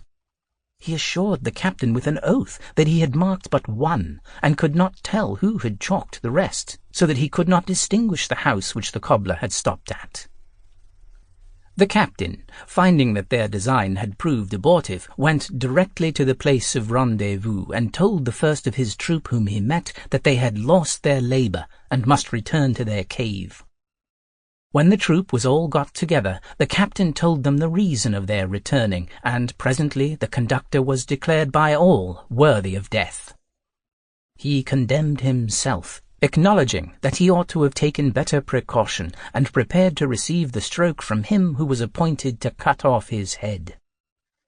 Another of the gang, who promised himself that he should succeed better, immediately presented himself, and his offer being accepted, he went and corrupted Baba Mustafa as the other had done, and being shown the house, marked it in a place more remote from sight with red chalk. Not long after, Morgiana, whose eyes nothing could escape, went out, and, seeing the red chalk, and arguing with herself as she had done before, marked the other neighbours' houses in the same place and manner. The robber, at his return to his company, valued himself much on the precaution he had taken, which he looked upon as an infallible way of distinguishing Ali Baba's house from the others. And the captain and all of them thought it must succeed. They conveyed themselves into the town with the same precaution as before, but when the robber and the captain came to the street, they found the same difficulty, at which the captain was enraged, and the robber in as great confusion as his predecessor. Thus the captain and his troop were forced to retire a second time, and much more dissatisfied, while the unfortunate robber, who had been the author of the mistake, underwent the same punishment, which he willingly submitted to. The captain, having lost 2 brave fellows of his troop, was afraid of diminishing it too much by pursuing this plan to get information of the residence of their plunderer. He found by their example that their heads were not so good as their hands on such occasions, and therefore resolved to take upon himself the important commission. Accordingly, he went and addressed himself to Baba Mustafa, who did him the same service he had done to the other robbers. He did not set any particular mark on the house, but examined and observed it so carefully, by passing often by it, that it was impossible for him to mistake it. The captain, well satisfied with his attempt and informed of what he wanted to know, returned to the forest. And when he came into the cave where the troop waited for him, said, "Now, comrades, nothing can prevent our full revenge, as I am certain of the house, and in my way hither I have thought how to put it into execution. But if anyone can form a better expedient, let him communicate it." He then told them his contrivance, and as they approved of it, ordered them to go into the villages about and buy 19 mules, with 38 large leather jars, one full of oil and the others empty. In 2 or 3 days' time, the robbers had purchased the mules and the jars, and as the mouths of the jars were rather too narrow for his purpose, the captain caused them to be widened, and after having put one of his men into each, with the weapons which he thought fit, leaving open the seam which had been undone to leave them room to breathe, he rubbed the jars on the outside with oil from the full vessel. Things being thus prepared, when the 19 mules were loaded with 37 robbers in jars and the jar of oil, the captain, as their driver, set out with them, and reached the town by dusk of the evening, as he had intended. He led them through the streets till he came to Ali Baba's, at whose door he designed to have knocked, but was prevented by his sitting there after supper to take a little fresh air. He stopped his mules, addressed himself to him, and said, "I have brought some oil a great way to sell at tomorrow's market, and it is now so late that I do not know where to lodge. If I should not be troublesome to you, do me the favour to let me pass the night with you, and I shall be very much obliged by your hospitality." Though Ali Baba had seen the captain of the robbers in the forest and heard him speak, it was hardly possible to know him in the disguise of an oil merchant. He told him he should be welcome, and immediately opened his gates for the mules to go into the yard. At the same time he called to a slave and ordered him, when the mules were unloaded, to put them into the stable and give them fodder, and then went to Morgiana to bid her get a good supper. He did more. When he saw the captain had unloaded his mules and that they were put into the stables as he had ordered, and he was looking for a place to pass the night in the air, he brought him into the hall where he received his company, telling him he would not suffer him to be in the court.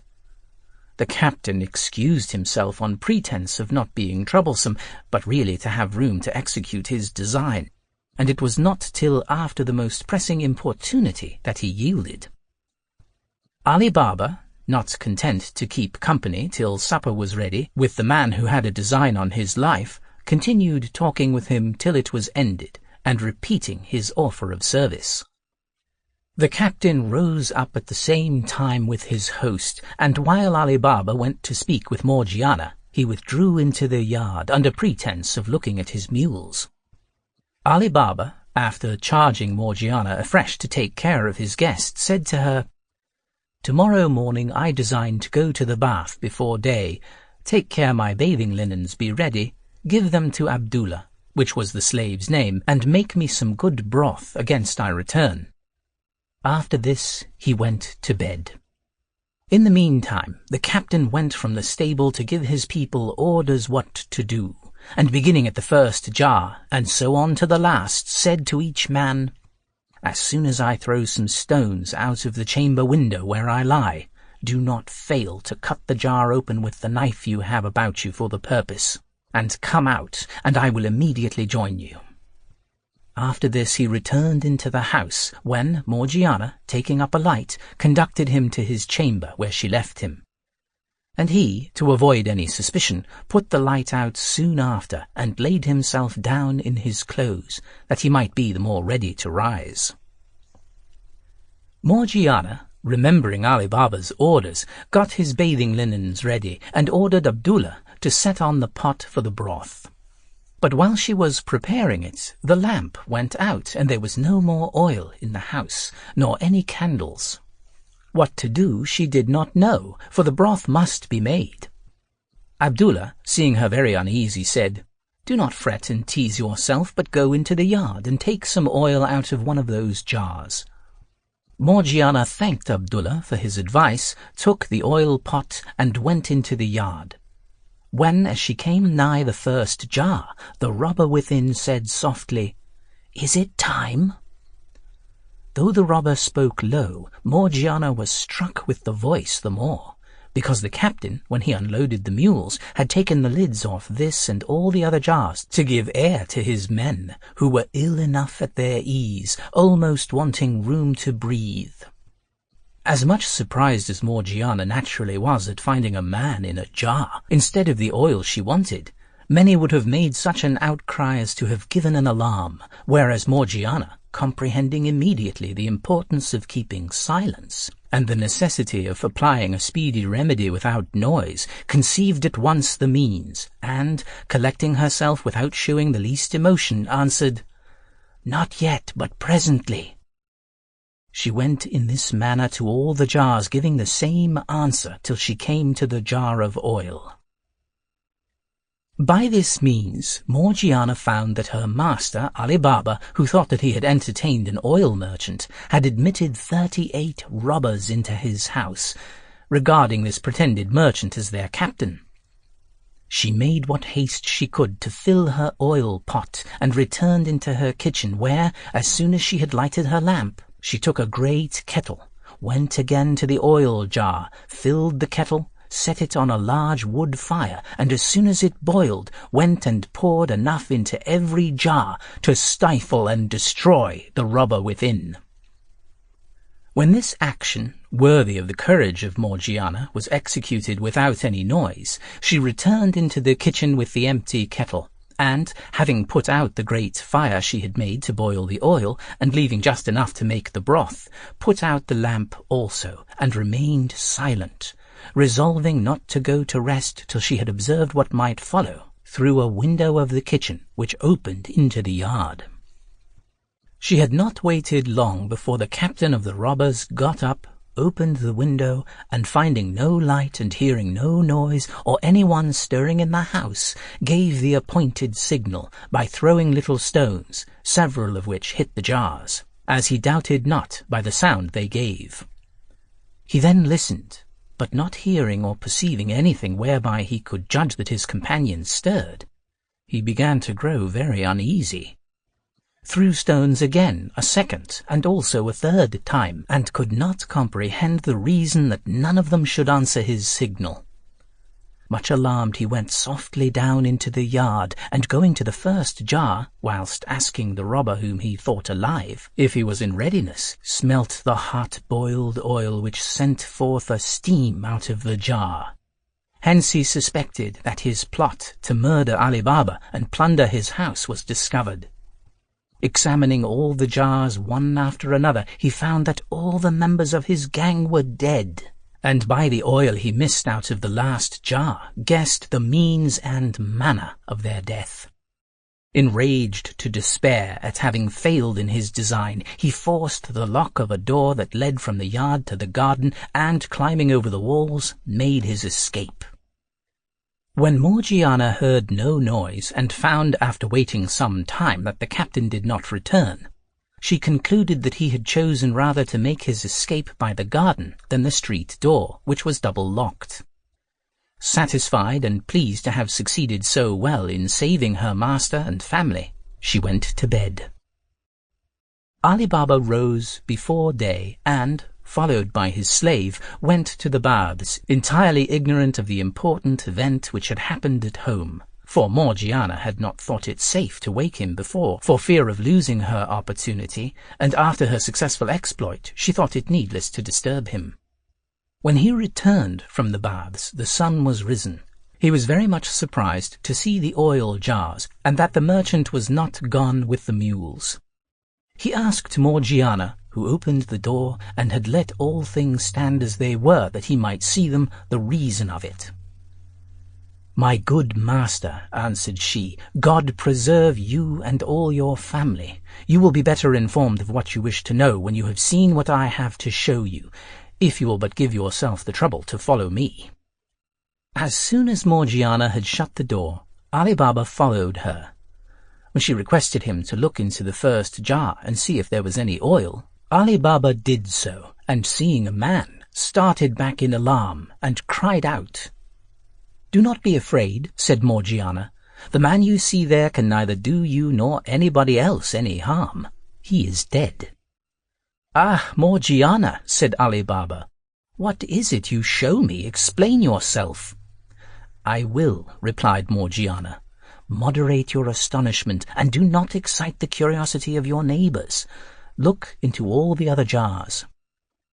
Ali Baba examined all the other jars, and when he came to that which had the oil in it, found it prodigiously sunk, and stood for some time motionless, sometimes looking at the jars, and sometimes at Morgiana, without saying a word, so great was his surprise. At last, when he had recovered himself, he said, "And what has become of the merchant?" "Merchant," answered she, "he is as much one as I am. I will tell you who he is and what has become of him, but you had better hear the story in your own chamber, for it is time for your health that you had your broth after your bathing." While Ali Baba retired to his chamber, Morgiana went into the kitchen to fetch the broth. But before he would drink it, he first entreated her to satisfy his impatience and tell him what had happened with all the circumstances. And she obeyed him. "This," she said, when she had completed her story, "is the account you asked of me, and I am convinced it is the consequence of what I observed some days ago, but did not think fit to acquaint you with. For when I came in one morning early, I found our street door marked with white chalk, and the next morning with red, upon which both times, without knowing what was the intention of those chalks, I marked 2 or 3 neighbors' doors on each side in the same manner. If you reflect on this and what has since happened, you will find it to be a plot of the robbers of the forest, of whose gang there are 2 wanting, and now they are reduced to 3. All this shows that they had sworn your destruction, and it is proper you should be upon your guard, while there is one of them alive. For my part, I shall neglect nothing necessary to your preservation, as I am in duty bound." When Morgiana had left off speaking, Ali Baba was so sensible of the great service she had done him, that he said to her, "I will not die without rewarding you as you deserve. I owe my life to you, and for the first token of my acknowledgment, give you your liberty from this moment, till I can complete your recompense as I intend. I am persuaded with you that the 40 robbers have laid snares for my destruction. God, by your means, has delivered me from them as yet, and I hope will continue to preserve me from their wicked designs, and deliver the world from their persecution. All that we have to do is to bury the bodies of these pests of mankind immediately, and with all the secrecy imaginable, that nobody may suspect what has become of them. But that labour Abdullah and I will undertake." Ali Baba's garden was very long, and shaded at the farther end by a great number of large trees. Under these he and the slave dug a trench, long and wide enough to hold all the robbers. Afterward they lifted the bodies out of the jars, took away their weapons, carried them to the end of the garden, laid them in the trench, and levelled the ground again. When this was done, Ali Baba hid the jars and weapons, and as he had no occasion for the mules, he sent them at different times to be sold in the market by his slave. While Ali Baba took these measures to prevent the public from knowing how he came by his riches in so short a time, the captain of the 40 robbers returned to the forest with inconceivable mortification, and in his confusion at his ill success, so contrary to what he had promised himself, entered the cave, not being able all the way from the town to come to any resolution how to revenge himself of Ali Baba. The loneliness of the gloomy cavern became frightful to him. "Where are you, my brave lads?" cried he, "old companions of my watchings, inroads, and labour? What can I do without you? Did I collect you only to lose you by so base a fate, and so unworthy of your courage? Had you died with your sabres in your hands like brave men, my regret had been less. When shall I enlist so gallant a troop again? And if I could, can I undertake it without exposing so much gold and treasure to him who hath already enriched himself out of it? I cannot. I ought not to think of it before I have taken away his life. I will undertake that alone which I could not accomplish with your powerful assistance, and when I have taken measures to secure this treasure from being pillaged, I will provide for it new masters and successors after me, who shall preserve and augment it to all posterity." This resolution being taken, he was not at a loss how to execute his purpose, but, full of hopes, slept all that night very quietly. When he awoke early next morning, he dressed himself, agreeably to the project he had formed, went to the town, and took a lodging in a khan. As he expected what had happened at Ali Baba's might make a great noise, he asked his host what news there was in the city. Upon which the innkeeper told him a great many circumstances which did not concern him in the least. He judged by this that the reason why Ali Baba kept his affairs so secret was for fear people should know where the treasure lay, and because he knew his life would be sought on account of it. This urged him the more to neglect nothing to rid himself of so cautious an enemy.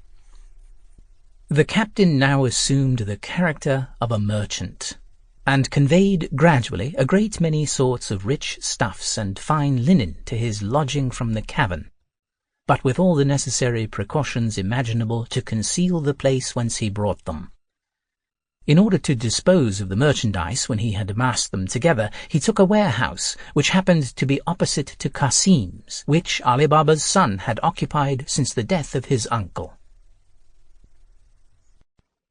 He took the name of Khwaja Hussein, and as a newcomer was, according to custom, extremely civil and complacent to all the merchants his neighbours. Ali Baba's son was from his vicinity one of the first to converse with Khwaja Hussein, who strove to cultivate his friendship, more particularly when, 2 or 3 days after he was settled, he recognized Ali Baba, who came to see his son, and stopped to talk with him as he was accustomed to do. When he was gone, the impostor learnt from his son who he was.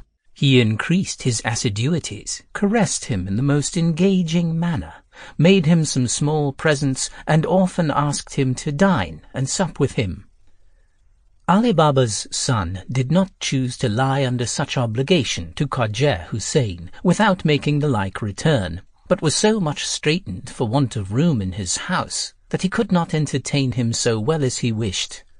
He therefore acquainted his father, Ali Baba, with his intention, and told him that it did not look well for him to receive such favors from Khwaja Hussain without inviting him in return. Ali Baba, with great pleasure, took the treat upon himself. "Son," said he, "tomorrow being Friday, which is a day that the shops of such great merchants as Khwaja Hussain and yourself are shut, get him to take a walk with you, and as you come back, pass by my door and call in.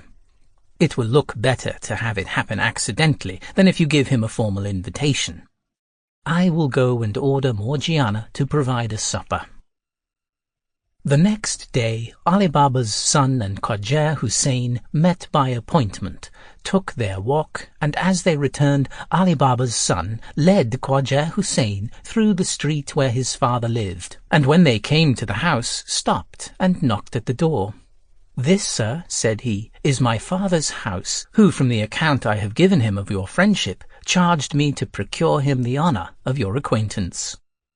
Though it was the sole aim of Khwaja Hussain to introduce himself into Ali Baba's house that he might kill him without hazarding his life or making any noise, yet he excused himself and offered to take his leave.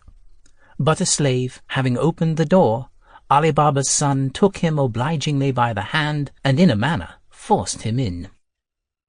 Ali Baba received Khwaja Hussain with a smiling countenance and in the most obliging manner. He thanked him for all the favors he had done his son, adding withal the obligation was the greater, as he was a young man, not much acquainted with the world. Khwaja Hussain returned the compliment by assuring Ali Baba that though his son might not have acquired the experience of older men, he had good sense equal to the knowledge of many others. After a little more conversation on different subjects, he offered again to take his leave, when Ali Baba, stopping him, said, "Where are you going, sir, in so much haste? I beg you would do me the honor to sup with me, though what I have to give you is not worth your acceptance. But such as it is, I hope you will accept it as heartily as I give it." "Sir," replied Khwaja Hussain, "I am thoroughly persuaded of your good will, and if I ask the favor of you not to take it ill that I do not accept your obliging invitation, I beg of you to believe that it does not proceed from any slight or intention to affront, but from a reason which you would approve if you knew it." "And what may that reason be, sir?" replied Ali Baba, "if I may be so bold as to ask you." "It is," answered Khwaja Hussain, "that I can eat no victuals that have any salt in them. Therefore judge how I should feel at your table." "If that is the only reason," said Ali Baba, "it ought not to deprive me of the honor of your company at supper. For, in the first place, there is no salt ever put into my bread, and as to the meat we shall have tonight, I promise you there shall be none in that. Therefore you must do me the favor to stay. I will return immediately." Ali Baba went into the kitchen and ordered Morgiana to put no salt to the meat that was to be dressed that night, and to make quickly 2 or 3 ragouts besides what he had ordered, but be sure to put no salt in them. Morgiana, who was always ready to obey her master, could not help seeming somewhat dissatisfied at his strange order. "Who is this difficult man," said she, "who eats no salt with his meat? Your supper will be spoiled if I keep it back so long." "Do not be angry, Morgiana," replied Ali Baba. "He is an honest man, therefore do as I bid you." Morgiana obeyed, though with no little reluctance, and had a curiosity to see this man who ate no salt. To this end, when she had finished what she had to do in the kitchen, she helped Abdullah to carry up the dishes, and looking at Khwaja Hussain, knew him at first sight, notwithstanding his disguise, to be the captain of the robbers, and examining him very carefully, perceived that he held a dagger under his garments. "I am not the least amazed," said she to herself, "that this wicked wretch, who is my master's greatest enemy, would eat no salt with him, since he intends to assassinate him. But I will prevent him." Morgiana, while they were eating, made the necessary preparations for executing one of the boldest acts ever meditated, and had just determined when Abdullah came for the dessert of fruit which she carried up, and as soon as he had taken the meat away, set upon the table. After that she placed 3 glasses by Ali Baba and, going out, took Abdullah with her to sup, and to give Ali Baba the more liberty of conversation with his guest. Khwaja Hussain, or rather the captain of the robbers, thought he had now a favourable opportunity of being revenged on Ali Baba. "I will," said he to himself, "make the father and son both drunk. The son, whose life I intend to spare, will not be able to prevent my stabbing his father in the heart. And while the slaves are at supper or asleep in the kitchen, I can make my escape over the gardens as before." Instead of going to supper, Morgiana, who had penetrated the intentions of the counterfeit Khwaja Hussain, would not give him time to put his villainous design into execution, but dressed herself neatly with a suitable headdress like a dancer, girded her waist with a silver-gilt girdle, to which there hung a poniard with a hilt and guard of the same metal, and put a handsome mask on her face. When she had thus disguised herself, she said to Abdullah, "Take your tabor, and let us go and divert our master and his son's guest, as we do sometimes when he is alone." Abdullah took his tabor and played all the way into the hall before Morgiana, who, when she came to the door, made a low obeisance, with a deliberate air, in order to draw attention, and by way of asking leave to exhibit her skill. Abdullah, seeing that his master had a mind to say something, left off playing. "Come in, Morgiana," said Ali Baba, "and let Khwaja Hussain see what you can do, that he may tell us what he thinks of you." "But, sir," said he, turning toward his guest, "do not think that I put myself to any expense to give you this diversion, since these are my slave and my cook and housekeeper, and I hope you will not find the entertainment they give us disagreeable." Khwaja Hussain, who did not expect this diversion after supper, began to fear he should not be able to improve the opportunity he thought he had found, but hoped, if he now missed his aim, to secure it another time, by keeping up a friendly correspondence with the father and son. Therefore, though he could have wished Ali Baba would have declined the dance, he had the complacence to express his satisfaction at what he saw pleased his host. As soon as Abdullah saw that Ali Baba and Khwaja Hussain had done talking, he began to play the tabor, and accompanied it with an air, to which Morgiana, who was an excellent performer, danced in such a manner as would have created admiration in any other company besides that before which she now exhibited, among whom perhaps none but the false Khwaja Hussain was in the least attentive to her, the rest having seen her so frequently. After she had danced several dances with equal propriety and grace, she drew the poniard, and, holding it in her hand, began a dance in which she outdid herself by the many different figures, light movements, and the surprising leaps and wonderful exertions with which she accompanied it. Sometimes she presented the poniard to one person's breast, sometimes to another's, and oftentimes seemed to strike her own. At last, as if she was out of breath, she snatched the tabor from Abdullah with her left hand, and, holding the dagger in her right, presented the other side of the tabor after the manner of those who get a livelihood by dancing, and solicit the liberality of the spectators. Ali Baba put a piece of gold into the tabor, as did also his son. And Khwaja Hussain, seeing that she was coming to him, had pulled his purse out of his bosom to make her a present. But while he was putting his hand into it, Morgiana, with a courage and resolution worthy of herself, plunged the poniard into his heart. Ali Baba and his son, shocked at this action, cried out aloud. "Unhappy wretch!" exclaimed Ali Baba, "what have you done to ruin me and my family?" "It was to preserve, not to ruin you," answered Morgiana. "For see here," continued she, opening the pretended Khwaja Hussain's garment and showing the dagger, "what an enemy you had entertained. Look well at him, and you will find him to be both the fictitious oil merchant and the captain of the gang of 40 robbers. Remember, too, that he would eat no salt with you, and what would you have more to persuade you of his wicked design? Before I saw him, I suspected him as soon as you told me you had such a guest. I knew him, and you now find that my suspicion was not groundless." Ali Baba, who immediately felt the new obligation he had to Morgiana for saving his life a second time, embraced her. "Morgiana," said he, "I gave you your liberty, and then promised you that my gratitude should not stop there, but that I would soon give you higher proofs of its sincerity, which I now do by making you my daughter-in-law." Then, addressing himself to his son, he said, "I believe you, son, to be so dutiful a child that you will not refuse Morgiana for your wife. You see that Khwaja Hussein sought your friendship with a treacherous design to take away my life, and if he had succeeded, there is no doubt but he would have sacrificed you also to his revenge. Consider that by marrying Morgiana, you marry the preserver of my family and your own."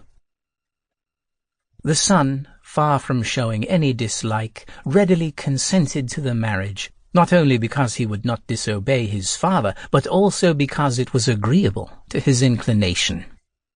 After this they thought of burying the captain of the robbers with his comrades, and did it so privately that nobody discovered their bones till many years after, when no one had any concern in the publication of this remarkable history.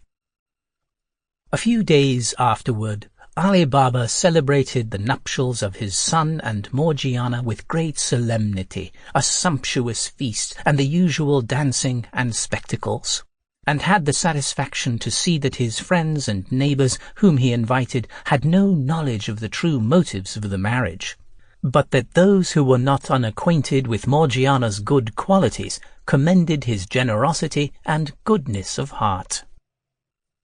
Ali Baba forbore, after this marriage, from going again to the robber's cave, as he had done, for fear of being surprised, from the time he had brought away his brother Qasim's mangled remains. He had kept away after the death of the 37 robbers and their captain, supposing the other 2, whom he could get no account of, might be alive.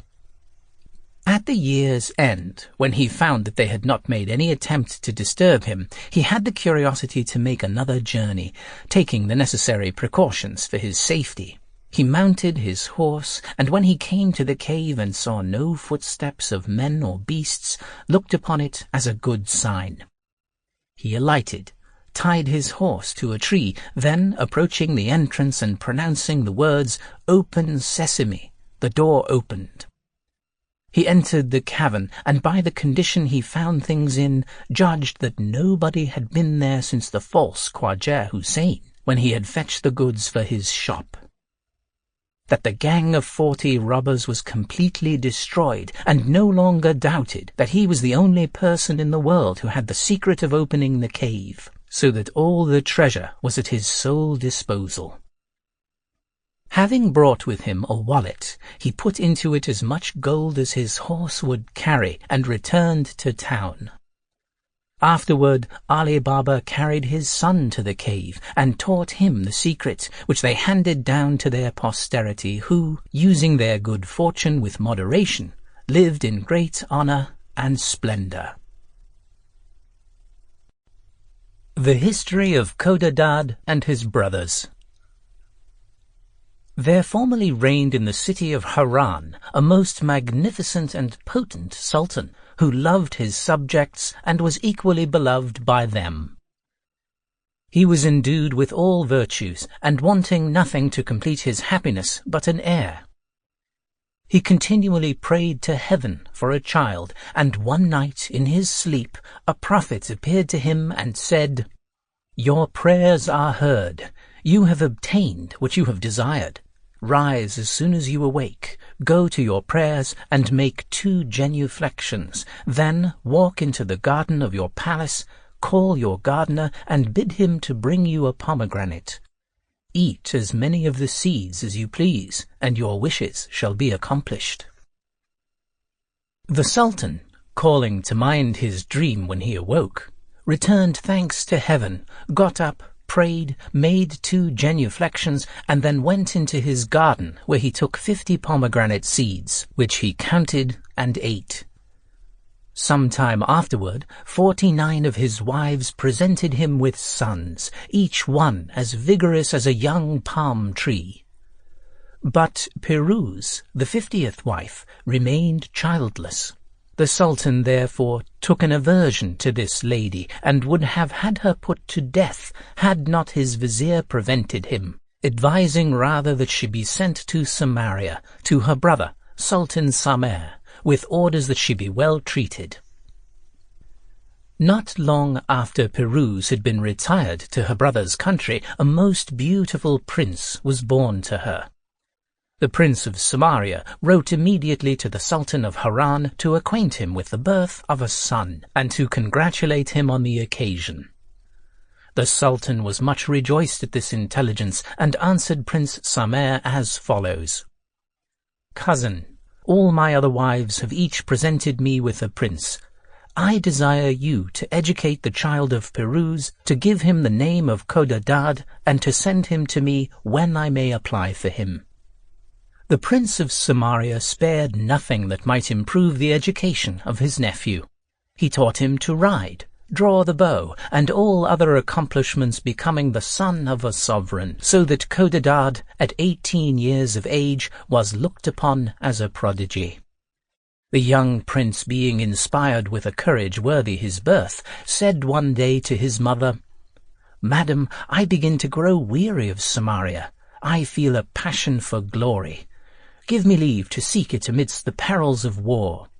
My father, the Sultan of Haran, has many enemies. Why does he not call me to his assistance? Must I spend my life in sloth, when all my brothers have the happiness to be fighting by his side? My son, answered Piruz, I am no less impatient to have your name become famous. I could wish you had already signalized yourself against your father's enemies. But we must wait till he requires it. No, madam, replied Codadad, I have already waited too long. I burn to see the Sultan, and am tempted to offer him my service as a young stranger. No doubt but he will accept of it, and I will not discover myself till I have performed some glorious actions. Piruz approved of his generous resolutions, and Codadad departed from Samaria, as if he had been going to the chase, without acquainting Prince Samer, lest he should thwart his design. He was mounted on a white charger, who had a bit and shoes of gold.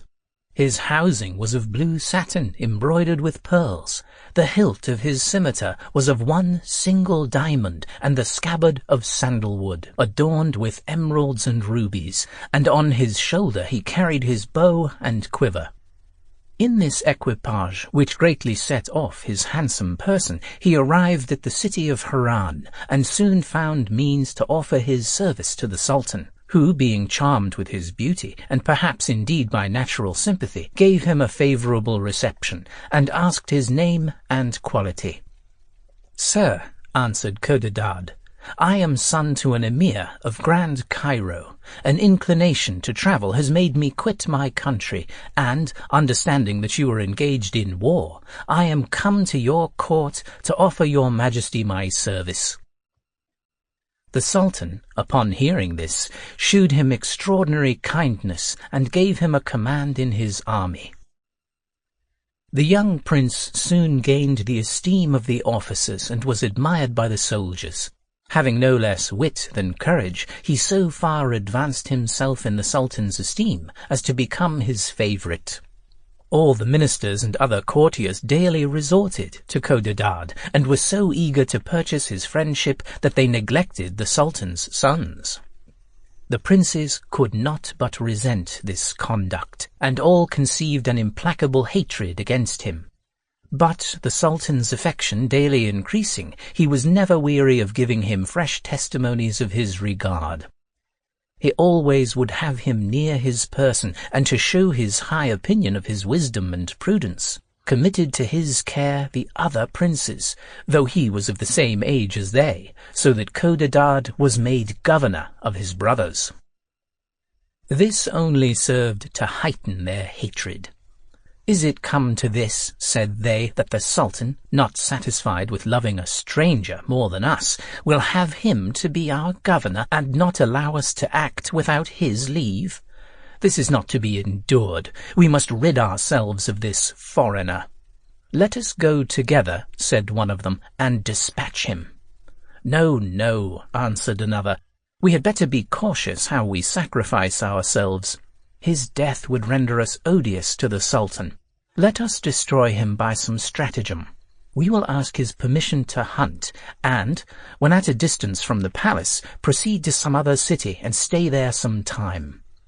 The Sultan will wonder at our absence, and perceiving we do not return, perhaps put the stranger to death, or at least will banish him from court for suffering us to leave the palace." All the princes applauded this artifice. They went together to Codadad and desired him to allow them to take the diversion of hunting, promising to return the same day. Piruz's son was taken in the snare and granted the permission his brothers desired. They set out but never returned. They had been 3 days absent when the Sultan asked Codadad where the princes were, for it was long since he had seen them. "Sir," answered Codadad, after making a profound reverence, "they have been hunting these 3 days, but they promised me they would return sooner." The Sultan grew uneasy, and his uneasiness increased when he perceived the princes did not return the next day. He could not check his anger. "Indiscreet stranger," said he to Codadad, "why did you let my sons go without bearing them company? Go, seek them immediately, and bring them to me, or your life shall be forfeited." These words chilled with alarm Piruz's unfortunate son. He armed himself, departed from the city, and like a shepherd who had lost his flock, searched the country for his brothers, inquiring at every village whether they had been seen. But, hearing no news of them, abandoned himself to the most lively grief.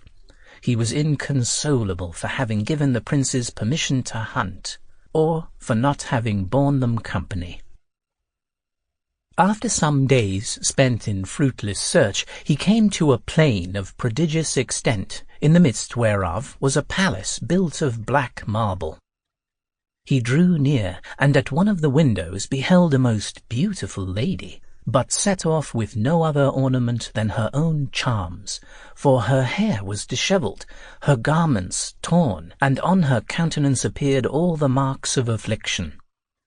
As soon as she saw Codadad and judged he might hear her, she directed her discourse to him, saying, "Young man, depart from this fatal place, or you will soon fall into the hands of the monster that inhabits it.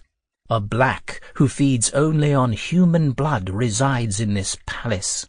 He seizes all persons whom their ill fate conducts to this plain, and shuts them up in his dungeons, whence they are never released, but to be devoured by him." "Madam," answered Codadad, "tell me who you are, and be not concerned for myself." "I am a lady of quality, of Grand Cairo," replied the captive. "I was passing by this castle yesterday, on my way to Baghdad, and met with the black, who killed all my attendants, and brought me hither. I beg of you," she cried, "to make your escape. The black will soon return. He is gone out to pursue some travellers he espied at a distance on the plain. Lose no time, but fly." She had scarcely done speaking before the black appeared. He was of a monstrous bulk and of a dreadful aspect, mounted on a large Tartar horse, and bore a heavy scimitar that none but himself could wield. The prince, seeing him, was amazed at his gigantic stature, directed his prayers to heaven to assist him, then drew his own scimitar and firmly awaited his approach. The monster, despising so inconsiderable an enemy, called to him to submit without fighting. Codadad, by his conduct, showed that he was resolved to defend his life, for rushing upon the black he wounded him in the knee. The monster, feeling himself wounded, uttered such a dreadful yell as made all the plains resound. He grew furious and foamed with rage, and raising himself on his stirrups, made at Codadad with his dreadful scimitar. The blow was so violent that it would have put an end to the young prince, had not he avoided it by a sudden spring. The scimitar made a horrible hissing in the air, but before the black could have time to make a second blow, Codadad struck him on the right arm with such force that he cut it off. The dreadful scimitar fell with the hand that held it, and the black, yielding under the violence of the stroke, lost his stirrups, and made the earth shake with the weight of his fall. The prince alighted at the same time and cut off his enemy's head. Just then the lady, who had been a spectator of the combat, and was still offering up her earnest prayers to heaven for the young hero, uttered a shriek of joy, and said to Codadad, "Prince and deliverer, finish the work you have begun. The black has the keys of this castle. Take them, and deliver me out of prison."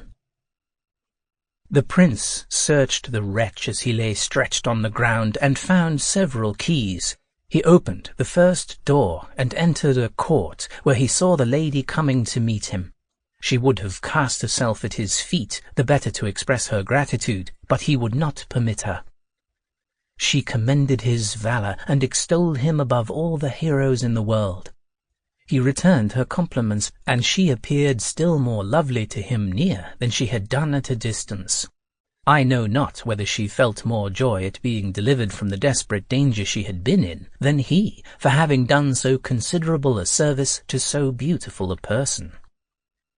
Their conversation was interrupted by dismal cries and groans. "What do I hear?" said Codadad. "Whence come those miserable lamentations which pierce my ears?" "My lord," said the lady, pointing to a little door in the court, "they come from thence. There are I know not how many wretched persons whom fate has thrown into the hands of the black.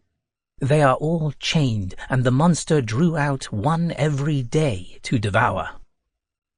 "It is an addition to my joy," answered the young prince, "to understand that my victory will save the lives of those unfortunate beings. Come with me, madam, to partake in the satisfaction of giving them their liberty." Having so said, they advanced toward the door of the dungeon, where Codadad, pitying them and impatient to put an end to their sufferings, presently put one of the keys into the lock. The noise made all the unfortunate captives, who concluded it was the black coming, according to custom, to seize one of them to devour, redouble their cries and groans. In the meantime, the prince had opened the door. He went down a steep staircase into a deep vault, which received some feeble light from a little window, and in which there were above 100 persons bound to stakes. "Unfortunate travellers," said he to them, who only expected the moment of an approaching death, "give thanks to heaven, which has this day delivered you by my means. I have slain the black by whom you were to be devoured, and am come to knock off your chains." The prisoners, hearing these words, gave a shout of mingled joy and surprise. Codadad and the lady began to unbind them, and as soon as any of them were loose, they helped to take off the fetters from the rest, so that in a short time they were all at liberty. They then kneeled down, and, having returned thanks to Codadad for what he had done for them, went out of the dungeon. But when they were come into the court, how was the prince surprised to see among the prisoners those he was in search of, and almost without hopes to find. "Princes," cried he, "is it you whom I behold? May I flatter myself that it is in my power to restore you to the Sultan your father, who is inconsolable for the loss of you. Are you all here alive? Alas, the death of one of you will suffice to damp the joy I feel for having delivered you." The 49 princes all made themselves known to Codadad, who embraced them one after another, and told them how uneasy their father was on account of their absence. They gave their deliverer all the commendations he deserved, as did the other prisoners, who could not find words expressive enough to declare their gratitude. Codadad, with them, searched the whole castle, where was immense wealth. Curious silks, gold brocades, Persian carpets, China satins, and an infinite quantity of other goods, which the black had taken from the caravans he had plundered, a considerable part whereof belonged to the prisoners Codadad had then liberated. Every man knew and claimed his property. The prince restored them their own, and divided the rest of the merchandise among them. Then he said to them, "How will you carry away your goods? We are here in a desert place, and there is no likelihood of your getting horses." "My lord," answered one of the prisoners, "the black robbed us of our camels as well as of our goods, and perhaps they may be in the stables of this castle." "That is not unlikely," replied Codadad. "Let us examine." Accordingly, they went to the stables, where they not only found the camels, but also the horses belonging to the Sultan of Harran's sons. All the merchants, overjoyed that they had recovered their goods and camels, together with their liberty, thought of nothing but prosecuting their journey, but first repeated their thanks to their deliverer. When they were gone, Codadad, directing his discourse to the lady, said, "What place, madam, do you desire to go to? I intend to bear you company to the spot you shall choose for your retreat, and I question not but that all these princes will do the same." The Sultan of Harran's sons protested to the lady that they would not leave her till she was restored to her friends. "Princes," said she, "I am of a country too remote from here, and, besides that, it would be abusing your generosity to oblige you to travel so far. I must confess that I have left my native country forever.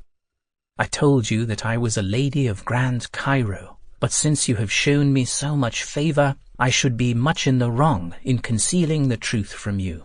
I am a sultan's daughter. A usurper has possessed himself of my father's throne, after having murdered him, and I have been forced to fly to save my life."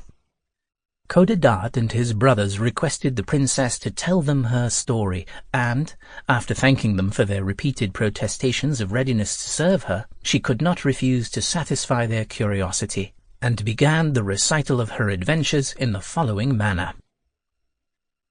"There was in a certain island," said the princess, "a great city called Deryabar, governed by a magnificent and virtuous sultan who had no children, which was the only blessing wanting to make him happy. He continually addressed his prayers to heaven, but heaven only partially granted his requests, for the queen, his wife, after a long expectation, brought forth a daughter. I am that unfortunate princess. My father was rather grieved than pleased at my birth, but he submitted to the will of God, and caused me to be educated with all possible care, being resolved, since he had no son, to teach me the art of ruling, that I might supply his place after his death. There was, at the court of Deryabar, an orphan youth of good birth whom the Sultan, my father, had befriended and educated according to his rank. He was very handsome and, not wanting ability, found means to please my father, who conceived a great friendship for him. All the courtiers perceived it, and guessed that the young man might in the end be my husband. In this idea, and looking on him already as heir to the crown, they made their court to him, and every one endeavoured to gain his favour. He soon saw into their designs, and, forgetting the distance there was between our conditions, flattered himself with the hopes that my father was fond enough of him to prefer him before all the princes in the world. He went farther, for the Sultan, not offering me to him as soon as he could have wished, he had the boldness to ask me of him. Whatever punishment his insolence deserved, my father was satisfied with telling him he had other thoughts in relation to me. The youth was incensed at this refusal. He resented the contempt, as if he had asked some maid of ordinary extraction, or as if his birth had been equal to mine. Nor did he stop here, but resolved to be revenged on the Sultan, and with unparalleled ingratitude conspired against him. In short, he murdered him, and caused himself to be proclaimed sovereign of Deryabar. The Grand Vizier, however, while the usurper was butchering my father, came to carry me away from the palace, and secured me in a friend's house till a vessel he had provided was ready to sail. I then left the island, attended only by a governess and that generous minister who chose rather to follow his master's daughter than to submit to a tyrant. The Grand Vizier designed to carry me to the courts of the neighbouring sultans to implore their assistance and excite them to revenge my father's death. But heaven did not concur in a resolution we thought so just. When we had been but a few days at sea, there arose such a furious storm that our vessel, carried away by the violence of the winds and waves, was dashed in pieces against a rock. My governess, the Grand Vizier, and all that attended me were swallowed up by the sea. I lost my senses, and whether I was thrown upon the coast, or whether heaven wrought a miracle for my deliverance, I found myself on shore when my senses returned. In my despair and horror, I was on the point of casting myself into the sea again, when I heard behind me a great noise of men and horses. I looked about to see what it might be, and espied several armed horsemen, among whom was one mounted on an Arabian charger. He had on a garment embroidered with silver, a girdle set with precious stones, and a crown of gold on his head. Though his habit had not convinced me that he was chief of the company, I should have judged it by the air of grandeur which appeared in his person. He was a young man extraordinarily well-shaped and perfectly beautiful.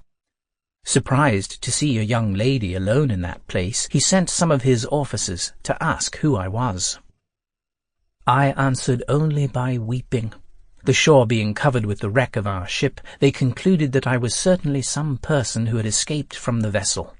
This conjecture excited the curiosity of the officers, who began to ask me 1,000 questions, with assurances that their master was a generous prince, and that I should receive protection at his court. The Sultan, impatient to know who I was, grew weary of waiting the return of his officers, and drew near to me. He gazed on me very earnestly, and, observing that I did not cease weeping, without being able to return an answer to their questions, he forbade them troubling me any more, and, directing his discourse to me, "Madam," said he, "I conjure you to moderate your excessive affliction. I dare assure you that, if your misfortunes are capable of receiving any relief, you shall find it in my dominions. You shall live with the Queen, my mother, who will endeavour by her kindness to ease your affliction. I know not yet who you are, but I find I already take an interest in your welfare." I thanked the young Sultan for his goodness to me, accepted his obliging offer, and to convince him that I was not unworthy of them, told him my condition. When I had done speaking, the prince assured me that he was deeply concerned at my misfortunes. He then conducted me to his palace and presented me to the Queen, his mother, to whom I was obliged again to repeat my misfortunes. The Queen seemed very sensible of my trouble, and conceived extreme affection for me. On the other hand, the Sultan, her son, fell desperately in love with me, and soon offered me his hand and his crown. I was so taken up with the thoughts of my calamities that the prince, though so lovely a person, did not make so great an impression on me as he might have done at another time. However, gratitude prevailing, I did not refuse to make him happy, and our nuptials were concluded with all imaginable splendour. While the people were taken up with the celebration of their sovereign's nuptials, a neighbouring prince, his enemy, made a descent by night on the island with a great number of troops, and surprised and cut to pieces my husband's subjects. We escaped very narrowly, for he had already entered the palace with some of his followers, but we found means to slip away and to get to the sea coast, where we threw ourselves into a fishing boat which we had the good fortune to meet with.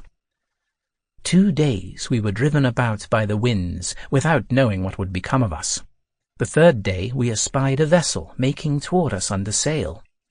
We rejoiced at first, believing it had been a merchant ship which might take us aboard. But what was our consternation when, as it drew near, we saw 10 or 12 armed pirates appear on the deck.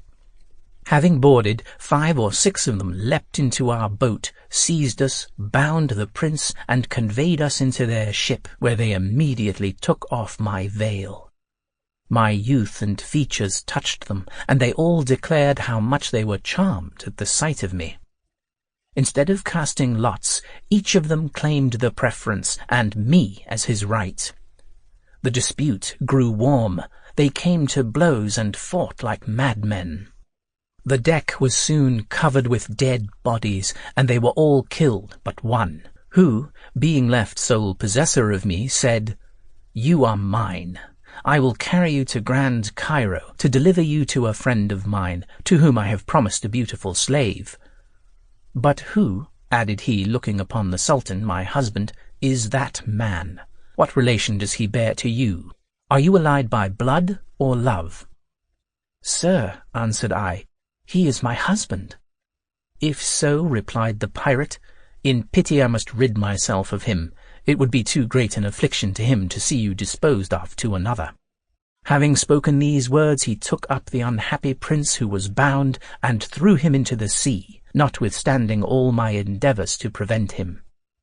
I shrieked in a dreadful manner at the sight of what he had done, and had certainly cast myself into the sea also, but that the pirate held me.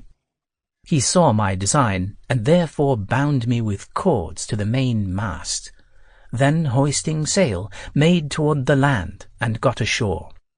He unbound me and led me to a little town, where he bought camels, tents, and slaves, and then set out for Grand Cairo, designing, as he still said, to present me to his friend, according to his promise. We had been several days upon the road when, as we were crossing this plain yesterday, we descried the black who inhabited this castle. At a distance we took him for a tower, and when near us could scarcely believe him to be a man. He drew his huge scimitar and summoned the pirate to yield himself prisoner, with all his slaves and the lady he was conducting. You know the end of this dreadful adventure, and can foresee what would have been my fate had you, generous prince, not come to my deliverance. As soon as the princess had finished the recital of her adventures, Codadad declared to her that he was deeply concerned at her misfortunes. "But, madam," added he, "it shall be your own fault if you do not live at ease for the future. The Sultan of Harran's sons offer you a safe retreat in the court of their father. Be pleased to accept of it, and if you do not disdain the affection of your deliverer, permit me to assure you of it, and to espouse you before all these princes. Let them be witnesses to our contract." The princess consented, and the marriage was concluded that very day in the castle, where they found all sorts of provisions, with an abundance of delicious wine and other liquors. They all sat down at table, and after having eaten and drunk plentifully, took with them the rest of the provisions and set out for the Sultan of Harran's court. They travelled several days, encamping in the pleasantest places they could find, and were within 1 day's journey of Harran, when Codadad, directing his discourse to all his company, said, "Princes, I have too long concealed from you who I am. Behold your brother, Codadad. I, as well as you, received my being from the Sultan of Harran. The Prince of Samaria brought me up, and the Princess Piruz is my mother. Madam," added he, addressing himself to the Princess of Deryabar, "do you also forgive me for having concealed my birth from you? Perhaps by discovering it sooner, I might have prevented some disagreeable reflections, which may have been occasioned by a match you may have thought unequal." "No, sir," answered the princess. "The opinion I at first conceived of you heightened every moment, and you did not stand in need of the extraction you now discover to make me happy." The princes congratulated Codadad on his birth, and expressed much satisfaction at being made acquainted with it. But in reality, instead of rejoicing, their hatred of so amiable a brother was increased. They met together at night, and forgetting that had it not been for the brave son of Piruz they must have been devoured by the black, agreed among themselves to murder him. "We have no other course to choose," said one of them, "for the moment our father shall come to understand that this stranger, of whom he is already so fond, is our brother, he will declare him his heir, and we shall all be obliged to obey and fall down before him." He added much more, which made such an impression on their unnatural minds that they immediately repaired to Codadad, then asleep, stabbed him repeatedly, and, leaving him for dead in the arms of the Princess of Deryabar, proceeded on their journey to the city of Haran, where they arrived the next day. The Sultan, their father, conceived the greater joy at their return because he had despaired of ever seeing them again. He asked what had been the occasion of their stay, but they took care not to acquaint him with it, making no mention either of the black or of Codadad, and only said that being curious to see different countries, they had spent some time in the neighboring cities. In the meantime, Codadad lay in his tent, weltering in his blood and little differing from a dead man, with the princess his wife, who seemed to be in not much better condition than himself. She rent the air with her dismal shrieks, tore her hair, and, bathing her husband's body with her tears, "Alas, Codadad, my dear Codadad," cried she, "is it you whom I behold just departing this life? Can I believe these are your brothers who have treated you so unmercifully, those brothers whom thy valor had saved? O heaven, which has condemned me to lead a life of calamities, if you will not permit me to have a consort, why did you permit me to find one? Behold, you have now robbed me of two, just as I began to be attached to them." By these and other moving expressions, the afflicted princess of Deryabar vented her sorrow, fixing her eyes on the unfortunate Codadad, who could not hear her. But he was not dead, and his consort, observing that he still breathed, ran to a large town she espied in the plain to inquire for a surgeon. She was directed to one who went immediately with her, but when they came to the tent they could not find Codadad, which made them conclude he had been dragged away by some wild beast to be devoured. The princess renewed her complaints and lamentations in a most affecting manner. The surgeon was moved, and being unwilling to leave her in so distressed a condition, proposed to her to return to the town, offering her his house and service. She suffered herself to be prevailed upon. The surgeon conducted her to his house, and, without knowing as yet who she was, treated her with all imaginable courtesy and respect. He used all his endeavours to comfort her, but it was vain to think of removing her sorrow. "Madam," said he to her one day, "be pleased to recount to me your misfortunes. Tell me your country and your condition. Perhaps I may give you some good advice when I am acquainted with all the circumstances of your calamity." The surgeon's words were so efficacious that they wrought on the princess, who recounted to him all her adventures. And when she had done, the surgeon directed his discourse to her. "Madam," said he, "you ought not thus to give way to your sorrow. You ought rather to arm yourself with resolution and perform what the duty of wife requires of you. You are bound to avenge your husband. If you please, I will wait on you as your attendant. Let us go to the Sultan of Haran's court. He is a good and a just prince. You need only represent to him in lively colours how Prince Codadad has been treated by his brothers. I am persuaded he will do you justice." "I submit to your reasoning," answered the princess. "It is my duty to endeavour to avenge Codadad, and since you are so generous as to offer to attend me, I am ready to set out." No sooner had she fixed this resolution than the surgeon ordered 2 camels to be made ready, on which the princess and he mounted and repaired to Haran. They alighted at the first caravanserai they found, and inquired of the host the news at court. "Deryabar," said he, "is in very great perplexity.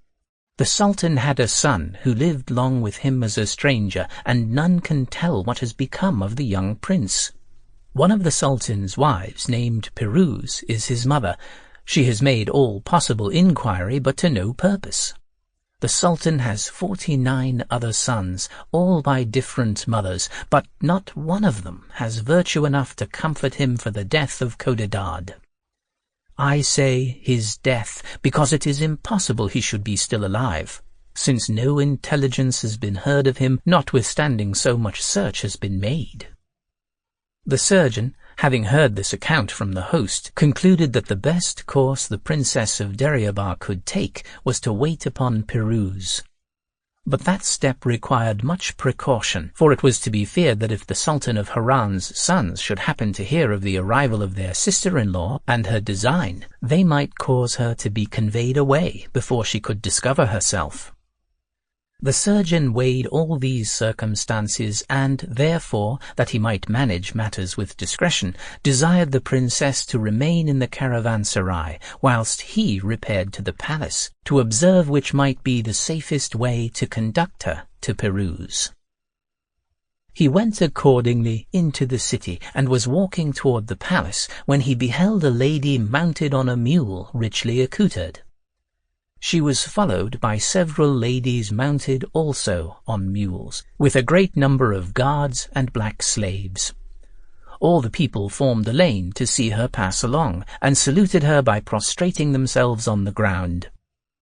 The surgeon paid her the same respect, and then asked a calender, who happened to stand by him, whether that lady was one of the Sultan's wives. "Yes, brother," answered the calender, "she is, and the most honored and beloved by the people, because she is the mother of Prince Codadad, of whom you must have heard." The surgeon asked no more questions, but followed Piruz to a mosque, into which she went to distribute alms, and assist at the public prayers which the Sultan had ordered to be offered up for the safe return of Codadad. The surgeon broke through the throng and advanced to Piruz's guards. He waited the conclusion of the prayers, and when the princess went out, stepped up to one of her slaves, and whispered him in the ear, "Brother, I have a secret of moment to impart to the Princess Piruz. May not I be introduced into her apartment?" "If that secret," answered the slave, "relates to Prince Codadad, I dare promise you shall have audience of her. But if it concern not him, it is needless for you to be introduced, for her thoughts are all engrossed by her son." "It is only about that dear son," replied the surgeon, "that I wish to speak to her." "If so," said the slave, "you need but follow us to the palace, and you shall soon have the opportunity." Accordingly, as soon as Piruz was returned to her apartment, the slave acquainted her that a person unknown had some important information to communicate to her, and that it related to Prince Codadad. No sooner had he uttered these words than Piruz expressed her impatience to see the stranger. The slave immediately conducted him into the princess's closet, who ordered all her women to withdraw except 2, from whom she concealed nothing. As soon as she saw the surgeon, she asked him eagerly what news he had to tell her of Codadad. "Madam," answered the surgeon, after having prostrated himself on the ground, "I have a long account to give you, and such as will surprise you." He then related all the particulars of what had passed between Codadad and his brothers, which she listened to with eager attention. But when he came to speak of the murder, the tender mother fainted away on her sofa, as if she herself had been stabbed like her son.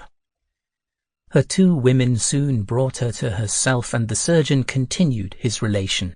And when he had concluded, Piruz said to him, "Go back to the Princess of Deryabar, and assure her from me that the Sultan shall soon own her for his daughter-in-law. And as for yourself, your services shall be rewarded as liberally as they deserve." When the surgeon was gone, Piruz remained on the sofa in such a state of affliction as may easily be imagined, and yielding to her tenderness at the recollection of Codadad, "O my son," said she, "I must never then expect to see you more. Unfortunate Codadad, why did you leave me?"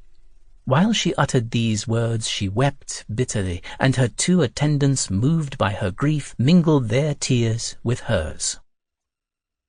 Whilst they were all 3 in this manner vying in affliction, the Sultan came into the closet, and seeing them in this condition, asked Piruz whether she had received any bad news concerning Codadad. "Alas, sir," said she, "all is over. My son has lost his life, and to add to my sorrow, I cannot pay him the funeral rites, for, in all probability, wild beasts have devoured him." She then told him all she had heard from the surgeon, and did not fail to enlarge on the inhuman manner in which Codadad had been murdered by his brothers. The Sultan did not give Piruz time to finish her relation, but, transported with anger and giving way to his passion, "Madam," said he to the princess, "those perfidious wretches who cause you to shed these tears, and are the occasion of mortal grief to their father, shall soon feel the punishment due to their guilt." The Sultan, having spoken these words with indignation in his countenance, went directly to the presence chamber, where all his courtiers attended, and such of the people as had petitions to present to him. They were all alarmed to see him in passion, and thought his anger had been kindled against them. He ascended the throne, and, causing his Grand Vizier to approach, "Hassan," said he, "go immediately, take 1,000 of my guards, and seize all the princes my sons. Shut them up in the tower used as a prison for murderers, and let this be done in a moment." All who were present trembled at this extraordinary command, and the Grand Vizier, without uttering a word, laid his hand on his head to express his obedience, and hastened from the hall to execute his orders. In the meantime, the Sultan dismissed those who attended for audience, and declared he would not hear of any business for a month to come. He was still in the hall when the Vizier returned. "Are all my sons," demanded he, "in the tower?" "They are, sir," answered the Vizier. "I have obeyed your orders." "This is not all," replied the Sultan. "I have farther commands for you." And so saying, he went out of the hall of audience and returned to Piruz's apartment, the Vizier following him. He asked the princess where Codadad's widow had taken up her lodging. Piruz's women told him, for the surgeon had not forgotten that in his relation. The Sultan, then turning to his minister, "Go," said he, "to this caravanserai, and conduct a young princess who lodges there, with all the respect due to her quality, to my palace." The Vizier was not long in performing what he was ordered. He mounted on horseback with all the emirs and courtiers, and repaired to the caravanserai, where the Princess of Deryabar was lodged, whom he acquainted with his orders, and presented her from the Sultan with a fine white mule, whose saddle and bridle were adorned with gold, rubies, and diamonds. She mounted and proceeded to the palace. The surgeon attended her, mounted on a beautiful Tartar horse, which the Vizier had provided for him. All the people were at their windows or in the streets to see the cavalcade, and it being given out that the princess whom they conducted in such state to court was Codadad's wife, the city resounded with acclamations, the air rung with shouts of joy, which would have been turned into lamentations had that prince's fatal adventure been known. So much was he beloved by all. The Princess of Deryabar found the Sultan at the palace gate waiting to receive her. He took her by the hand and led her to Piruz's apartment, where a very moving scene took place. Codadad's wife found her affliction redouble at the sight of her husband's father and mother, as, on the other hand, those parents could not look on their son's wife without being much affected. She cast herself at the Sultan's feet, and, having bathed them with tears, was so overcome with grief that she was not able to speak. Piruz was in no better state, and the Sultan, moved by these affecting objects, gave way to his own feelings and wept. At length the Princess of Deryabar, being somewhat recovered, recounted the adventure of the castle and Codadad's disaster. Then she demanded justice for the treachery of the princes. "Yes, madam," said the Sultan, "those ungrateful wretches shall perish. But Codadad's death must be first made public, that the punishment of his brothers may not cause my subjects to rebel. And though we have not my son's body, we will not omit paying him the last duties." This said, he directed his discourse to the vizier, and ordered him to cause to be erected a dome of white marble in a delightful plain, in the midst of which the city of Harran stands. Then he appointed the Princess of Deryabar a suitable apartment in his palace, acknowledging her for his daughter-in-law. Hassan caused the work to be carried on with such diligence and employed so many workmen that the dome was soon finished. Within it was erected a tomb, which was covered with gold brocade. When all was completed, the Sultan ordered prayers to be said and appointed a day for the obsequies of his son. On that day, all the inhabitants of the city went out upon the plain to see the ceremony performed. The gate of the dome was then closed, and all the people returned to the city. Next day there were public prayers in all the mosques, and the same was continued for 8 days successively. On the 9th, the king resolved to cause the princes, his sons, to be beheaded.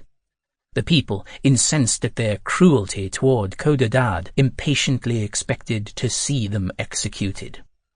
The scaffolds were erecting, but the execution was respited, because, on a sudden, intelligence was brought that the neighboring princes who had before made war on the Sultan of Harran were advancing with more numerous forces than on the first invasion, and were then not far from the city. This news gave new cause to lament the loss of Codadad, who had signalized himself in the former war against the same enemies.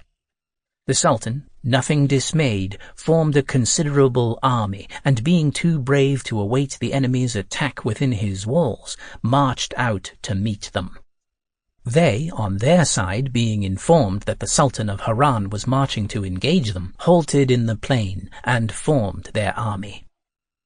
As soon as the Sultan discovered them, he also drew up his forces and ranged them in order of battle. The signal was given, and he attacked them with extraordinary vigor, nor was the opposition inferior. Much blood was shed on both sides, and the victory long remained dubious, but at length it seemed to incline to the Sultan of Harran's enemies, who, being more numerous, were upon the point of surrounding him, when a great body of cavalry appeared on the plain and approached the two armies. The sight of this fresh party daunted both sides, neither knowing what to think of them. But their doubts were soon cleared, for they fell upon the flank of the Sultan of Harran's enemies with such a furious charge that they soon broke and routed them. Nor did they stop here. They pursued them and cut most of them in pieces. The Sultan of Harran, who had attentively observed all that passed, admired the bravery of this strange body of cavalry, whose unexpected arrival had given the victory to his army. But, above all, he was charmed with their chief, whom he had seen fighting with a more than ordinary valor. He longed to know the name of the generous hero. Impatient to see and thank him, he advanced toward him, but perceived he was coming to prevent him. The two princes drew near, and the Sultan of Harran, discovering Codadad in the brave warrior who had just defeated his enemies, became motionless with joy and surprise. "Father," said Codadad to him, "you have sufficient cause to be astonished at the sudden appearance of a man whom perhaps you concluded to be dead. I should have been so, had not heaven preserved me still to serve you against your enemies." "O my son," cried the Sultan, "is it possible that you are restored to me? Alas, I despaired of seeing you more." So saying, he stretched out his arms to the young prince, who flew to such a tender embrace. "I know all, my son," said the Sultan again, after having long held him in his arms. "I know what return your brothers have made you for delivering them out of the hands of the black, but you shall be revenged tomorrow. Let us now go to the palace where your mother, who has shed so many tears on your account, expects to rejoice with us on the defeat of our enemies. What a joy will it be to her to be informed that my victory is your work." "Sir," said Codadad, "give me leave to ask how you could know the adventure of the castle. Have any of my brothers, repenting, owned it to you?" "No," answered the Sultan. "The Princess of Deryabar has given us an account of everything, for she is in my palace and came thither to demand justice against your brothers." Codadad was transported with joy to learn that the princess his wife was at the court. "Let us go, sir," cried he to his father in rapture. "Let us go to my mother who waits for us. I am impatient to dry her tears, as well as those of the Princess of Deryabar." The Sultan immediately returned to the city with his army and re-entered his palace victorious, amidst the acclamations of the people who followed him in crowds, praying to heaven to prolong his life and extolling Codadad to the skies. They found Piruz and her daughter-in-law waiting to congratulate the Sultan, but words cannot express the transports of joy they felt when they saw the young prince with him. Their embraces were mingled with tears of a very different kind from those they had before shed for him. When they had sufficiently yielded to all the emotions that the ties of blood and love inspired, they asked Codadad by what miracle he came to be still alive. He answered that a peasant, mounted on a mule, happening accidentally to come into the tent where he lay senseless, and perceiving him alone and stabbed in several places, had made him fast on his mule, and carried him to his house, where he applied to his wounds certain herbs, which recovered him. "When I found myself well," added he, "I returned thanks to the peasant, and gave him all the diamonds I had. I then made for the city of Haran, but, being informed by the way that some neighboring princes had gathered forces and were on their march against the Sultan's subjects, I made myself known to the villagers and stirred them up to undertake his defense.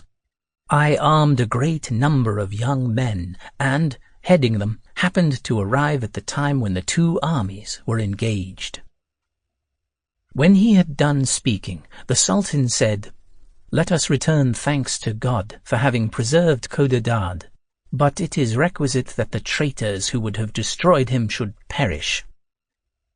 "Sir," answered the generous prince, "though they are wicked and ungrateful, consider they are your own flesh and blood. They are my brothers. I forgive their offense and beg you to pardon them." This generosity drew tears from the Sultan, who caused the people to be assembled and declared Codadad his heir. He then ordered the princes who were prisoners to be brought out loaded with irons. Piruz's son struck off their chains and embraced them all successively, with as much sincerity and affection as he had done in the Black's castle. The people were charmed with Codadad's generosity and loaded him with applause. The surgeon was next nobly rewarded in requital of the services he had done the Princess of Deryabar, and the court of Haran remained thereafter in perfect joy and felicity. The story of Sinbad the Voyager. In the reign of the Caliph Harun al-Rashid, there lived at Baghdad a poor porter called Hindbad. One day, when the weather was excessively hot, he was employed to carry a heavy burden from one end of the town to the other. Having still a great way to go, he came into a street where a refreshing breeze blew on his face, and the pavement was sprinkled with rose water. As he could not desire a better place to rest, he took off his load and sat upon it, near a large mansion. He was much pleased that he stopped in this place, for the agreeable smell of wood of aloes and of pastilles that came from the house, mixing with the scent of the rose-water, completely perfumed the air. Besides, he heard from within a concert of instrumental music, accompanied with the harmonious notes of nightingales. This charming melody and the smell of savoury dishes made the porter conclude there was a feast within. His business seldom leading him that way, he knew not to whom the mansion belonged. But to satisfy his curiosity, he went to some of the servants whom he saw standing at the gate in magnificent apparel, and asked the name of the proprietor. "How," replied one of them, "do you live in Baghdad, and not know that this is the house of Sinbad the sailor, that famous voyager who has sailed round the world?" The porter, who had heard of Sinbad's riches, lifted up his eyes to heaven and said loud enough to be heard, "Almighty Creator of all things, consider the difference between Sinbad and me. I am every day exposed to fatigues and calamities, and can scarcely get barley bread for myself and my family, whilst happy Sinbad expends immense riches and leads a life of pleasure. What has he done to obtain a lot so agreeable? And what have I done to deserve one so wretched?" Whilst the porter was thus indulging his melancholy, a servant came out of the house and, taking him by the arm, bade him follow him, for Sinbad his master wanted to speak to him. The servants brought him into a great hall, where a number of people sat round a table, covered with all sorts of savoury dishes. At the upper end sat a venerable gentleman with a long white beard, and behind him stood a number of officers and domestics, all ready to attend his pleasure. This personage was Sinbad. The porter, whose fear was increased at the sight of so many people, and of a banquet so sumptuous, saluted the company trembling. Sinbad bade him draw near, and, seating him at his right hand, served him himself, and gave him a cup of excellent wine. When the repast was over, Sinbad addressed his conversation to Hindbad, and inquired his name and employment. "My lord," answered he, "my name is Hindbad." "I am very glad to see you," replied Sinbad, "but I wish to hear from your own mouth what it was you lately said in the street."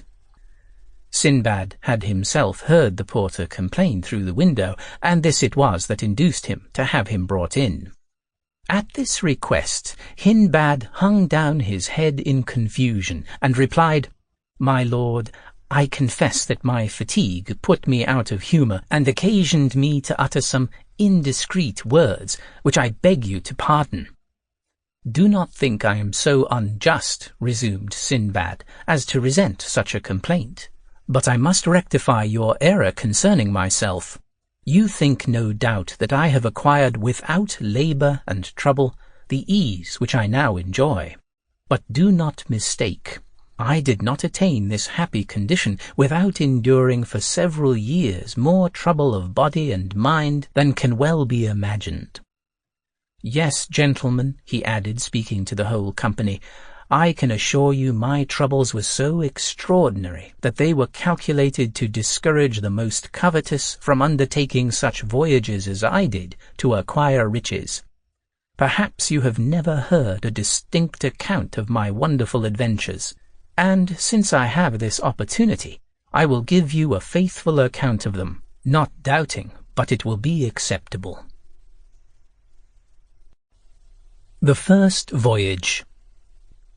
I inherited from my father considerable property, the greater part of which I squandered in my youth in dissipation. But I perceived my error, and reflected that riches were perishable, and quickly consumed by such ill managers as myself. I further considered that by my irregular way of living I wretchedly misspent my time, which is of all things the most valuable. Struck with these reflections, I collected the remains of my fortune and sold all my effects by public auction. I then entered into a contract with some merchants who traded by sea. I took the advice of such as I thought most capable, and resolving to improve what money I had, I embarked with several merchants on board a ship which we had jointly fitted out. We set sail and steered our course toward the Indies through the Persian Gulf, which is formed by the coasts of Arabia Felix on the right and by those of Persia on the left. At first I was troubled with seasickness, but speedily recovered my health, and was not afterwards subject to that complaint. In our voyage we touched at several islands, where we sold or exchanged our goods. One day, whilst under sail, we were becalmed near a small island but little elevated above the level of the water, and resembling a green meadow. The captain ordered his sails to be furled, and permitted such persons as were so inclined to land, of which number I was one. But while we were enjoying ourselves in eating and drinking and recovering ourselves from the fatigue of the sea, the island on a sudden trembled and shook us terribly. The motion was perceived on board the ship, and we were called upon to re-embark speedily, or we should all be lost. For what we took for an island proved to be the back of a sea monster. The nimblest got into the sloop. Others betook themselves to swimming, but for myself I was still upon the back of the creature when he dived into the sea, and I had time only to catch hold of a piece of wood that we had brought out of the ship. Meanwhile, the captain, having received those on board who were in the sloop, and taken up some of those that swam, resolved to improve the favourable gale that had just risen, and hoisting his sails, pursued his voyage, so that it was impossible for me to recover the ship. Thus was I exposed to the mercy of the waves all the rest of the day and the following night. By this time I found my strength gone, and despaired of saving my life, when happily a wave threw me against an island. The bank was high and rugged, so that I could scarcely have got up, had it not been for some roots of trees, which chance placed within reach. Having gained the land, I lay down upon the ground half dead, until the sun appeared. Then, though I was very feeble, both from hard labour and want of food, I crept along to find some herbs fit to eat, and had the good luck not only to procure some, but likewise to discover a spring of excellent water, which contributed much to recover me. After this I advanced farther into the island, and at last reached a fine plain, where at a great distance I perceived some horses feeding. I went toward them, and as I approached heard the voice of a man, who immediately appeared and asked me who I was. I related to him my adventure, after which, taking me by the hand, he led me into a cave, where there were several other people, no less amazed to see me than I was to see them. I partook of some provisions which they offered me. I then asked them what they did in such a desert place, to which they answered that they were grooms belonging to the Maharaja, sovereign of the island, and that every year at the same season they brought thither the king's horses for pasturage. They added that they were to return home on the morrow, and had I been 1 day later I must have perished, because the inhabited part of the island was at a great distance, and it would have been impossible for me to have got thither without a guide. Next morning they returned to the capital of the island, took me with them, and presented me to the Maharaja. He asked me who I was, and by what adventure I had come into his dominions. After I had satisfied him, he told me he was much concerned for my misfortune, and at the same time ordered that I should want nothing, which commands his officers were so generous as to see exactly fulfilled. Being a merchant, I frequented men of my own profession, and particularly inquired for those who were strangers, that perchance I might hear news from Baghdad, or find an opportunity to return.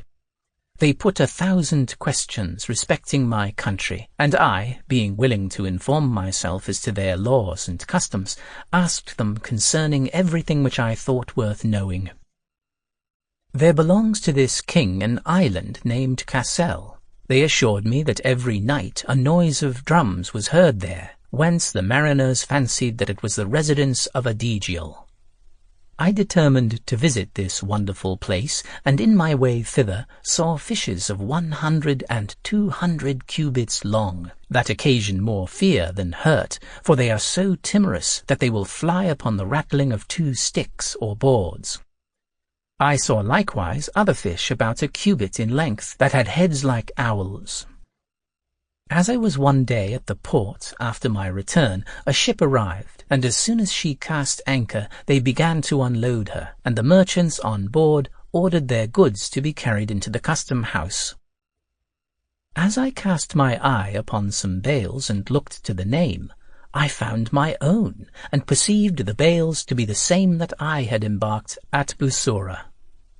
I also knew the captain, but being persuaded that he believed me to be drowned, I went and asked him whose bales these were. He replied that they belonged to a merchant of Baghdad called Sinbad, who came to sea with him, but had unfortunately perished on the voyage, and that he had resolved to trade with the bales until he met with some of his family, to whom he might return the profit. "I am that Sinbad," said I, "whom you thought to be dead, and those bales are mine." When the captain heard me speak thus, "Heavens!" he exclaimed, "who can we trust in these times? There is no faith left among men. I saw Sinbad perish with my own eyes, as did also the passengers on board, and yet you tell me you are that Sinbad. What impudence is this? You tell a horrible falsehood in order to possess yourself of what does not belong to you." "Have patience," replied I. "Do me the favor to hear what I have to say." Then I told him how I had escaped, and by what adventure I met with the grooms of the Maharaja, who had brought me to his court. The captain was at length persuaded that I was no cheat, for there came people from his ship who knew me, and expressed much joy at seeing me alive. At last he recollected me himself, and embracing me, "Heaven be praised," said he, "for your happy escape. I cannot express the joy it affords me. There are your goods. Take and do with them as you please." I thanked him, acknowledged his probity, and offered him part of my goods as a present, which he generously refused.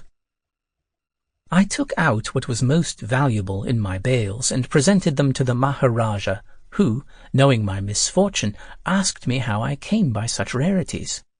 I acquainted him with the circumstance of their recovery. He was pleased at my good luck, accepted my present, and in return gave me one much more considerable.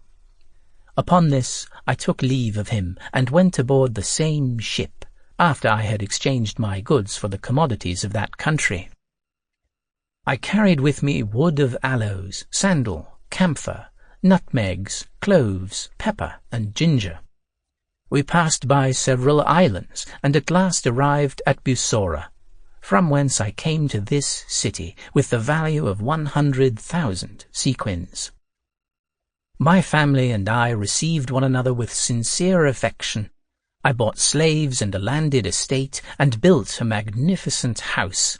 Thus I settled myself, resolving to forget the miseries I had suffered and to enjoy the pleasures of life. Sinbad stopped here, and ordered the musicians to proceed with their concert, which the story had interrupted. The company continued enjoying themselves till the evening, when Sinbad sent for a purse of 100 sequins, and, giving it to the porter, said, "Take this, Hindbad. Return to your home, and come back tomorrow to hear more of my adventures." The porter went away astonished at the honor done, and the present made him. The account of this adventure proved very agreeable to his wife and children, who did not fail to return thanks to God for what Providence had sent them by the hand of Sinbad. Hindbad put on his best apparel next day, and returned to the bountiful traveller, who welcomed him heartily. When all the guests had arrived, dinner was served. When it was ended, Sinbad, addressing himself to the company, said, "Gentlemen, be pleased to listen to the adventures of my second voyage. They deserve your attention even more than those of the first." Upon this everyone held his peace, and Sinbad proceeded. The second voyage. I designed, after my first voyage, to spend the rest of my days at Baghdad. But it was not long ere I grew weary of an indolent life. My inclination to trade revived. I bought goods proper for the commerce I intended, and put to sea a second time with merchants of known probity. We embarked on board a good ship, and after recommending ourselves to God, set sail. We traded from island to island, and exchanged commodities with great profit. One day we landed on an island covered with several sorts of fruit trees, but we could see neither man nor animal. We went to take a little fresh air in the meadows, along the streams that watered them. Whilst some diverted themselves with gathering flowers and other fruits, I took my wine and provisions, and sat down near a stream betwixt two high trees which formed a thick shade. I made a good meal, and afterward fell asleep. I cannot tell how long I slept, but when I awoke, the ship was gone. I got up and looked around me, but could not see one of the merchants who landed with me. I perceived the ship under sail, but at such a great distance that I lost sight of her in a short time. In this sad condition, I was ready to die with grief. I cried out in agony and threw myself upon the ground, where I lay some time in despair. I upbraided myself 100 times for not being content with the produce of my first voyage that might have sufficed me all my life. But all this was in vain, and my repentance came too late. At last I resigned myself to the will of God. Not knowing what to do, I climbed up to the top of a lofty tree, from whence I looked about on all sides to see if I could discover anything that could give me hopes. When I gazed toward the sea, I could see nothing but sky and water. But, looking over the land, I beheld something white, and, coming down, I took what provision I had left and went toward it, the distance being so great that I could not distinguish what it was. As I approached, I thought it to be a white dome of a prodigious height and extent, and when I came up to it, I touched it, and found it to be very smooth.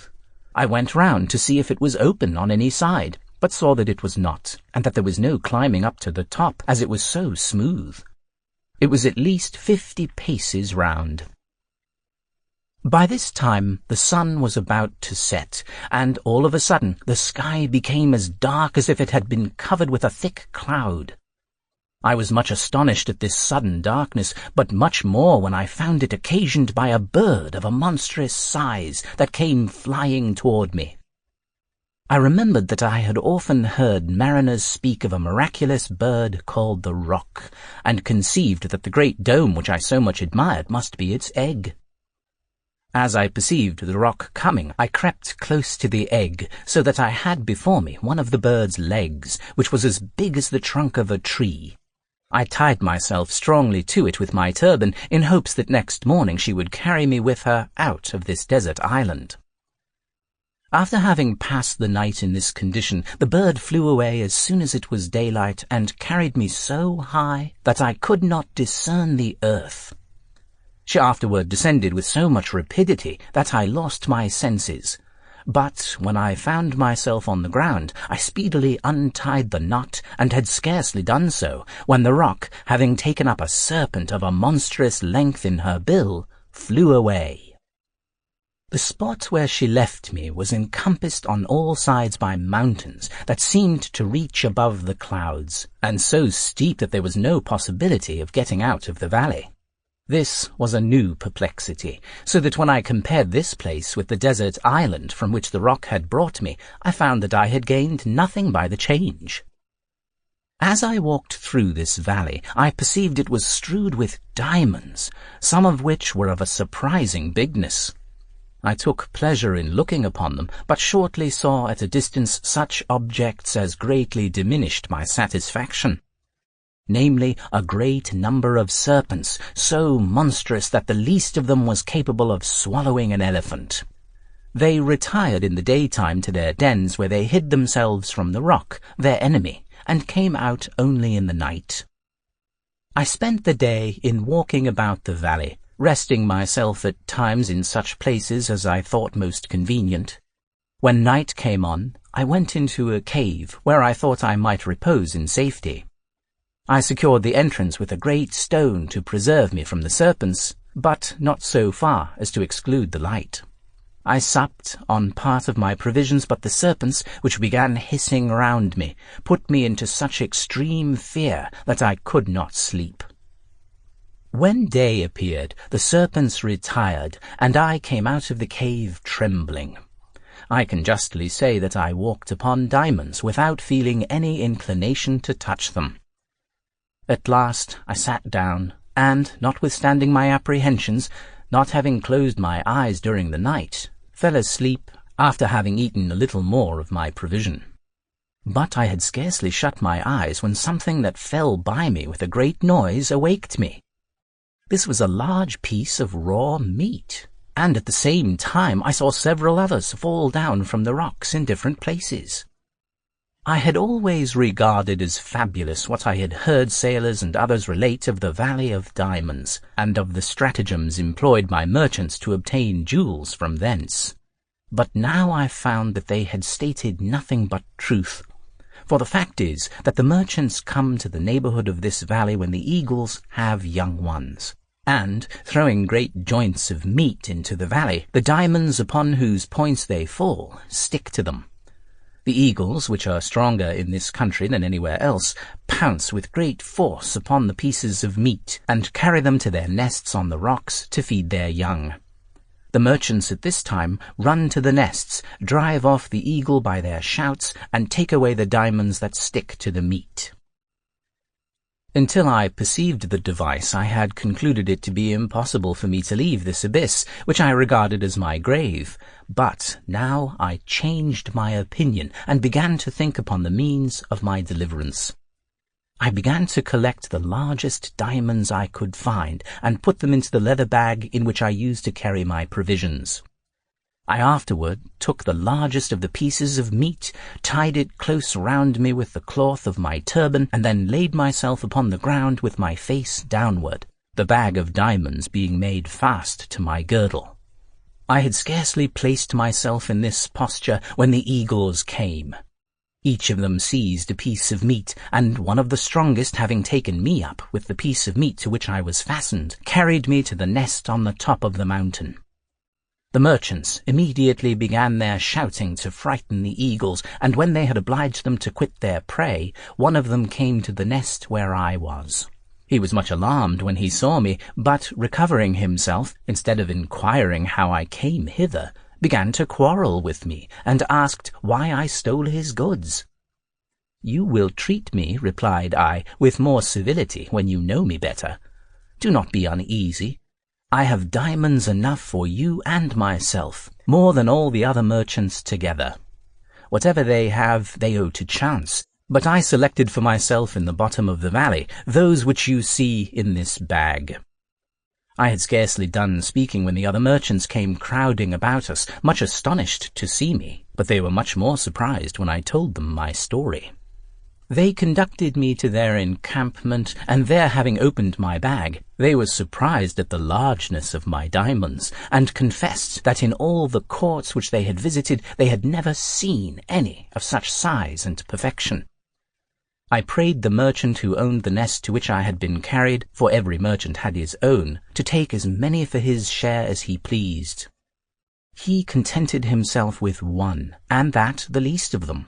And when I pressed him to take more, "No," said he, "I am very well satisfied with this, which is valuable enough to save me the trouble of making any more voyages, and will raise as great a fortune as I desire." I spent the night with the merchants, to whom I related my story a second time, for the satisfaction of those who had not heard it. I could not moderate my joy when I found myself delivered from the danger I have mentioned. I thought myself in a dream, and could scarcely believe myself out of danger.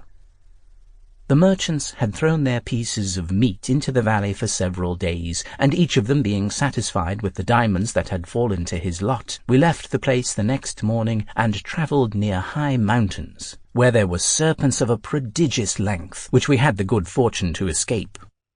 We took shipping at the first port we reached and touched at the Isle of Roha, where the trees grow that yield camphor. This tree is so large and its branches so thick that 100 men may easily sit under its shade. The juice of which the camphor is made exudes from a hole bored in the upper part of the tree, is received in a vessel where it thickens to a consistency and becomes what we call camphor. After the juice is thus drawn out, the tree withers and dies. In this island is also found the rhinoceros, an animal less than the elephant but larger than a buffalo. It has a horn upon its nose about a cubit in length. This horn is solid and cleft through the middle. The rhinoceros fights with the elephant, runs his horn into his belly, and carries him off upon his head. But the blood and the fat of the elephant running into his eyes and making him blind, he falls to the ground. And then, strange to relate, the roc comes and carries them both away in her claws for food for her young ones. In this island I exchanged some of my diamonds for merchandise. From hence we went to other ports, and at last, having touched at several trading towns of the continent, we landed at Bussorah, from whence I proceeded to Baghdad. There I immediately gave large presents to the poor, and lived honourably upon the vast riches I had gained with so much fatigue. Thus Sinbad ended his relation, gave Hindbad another 100 sequins, and invited him to come the next day to hear the account of the third voyage. The third voyage.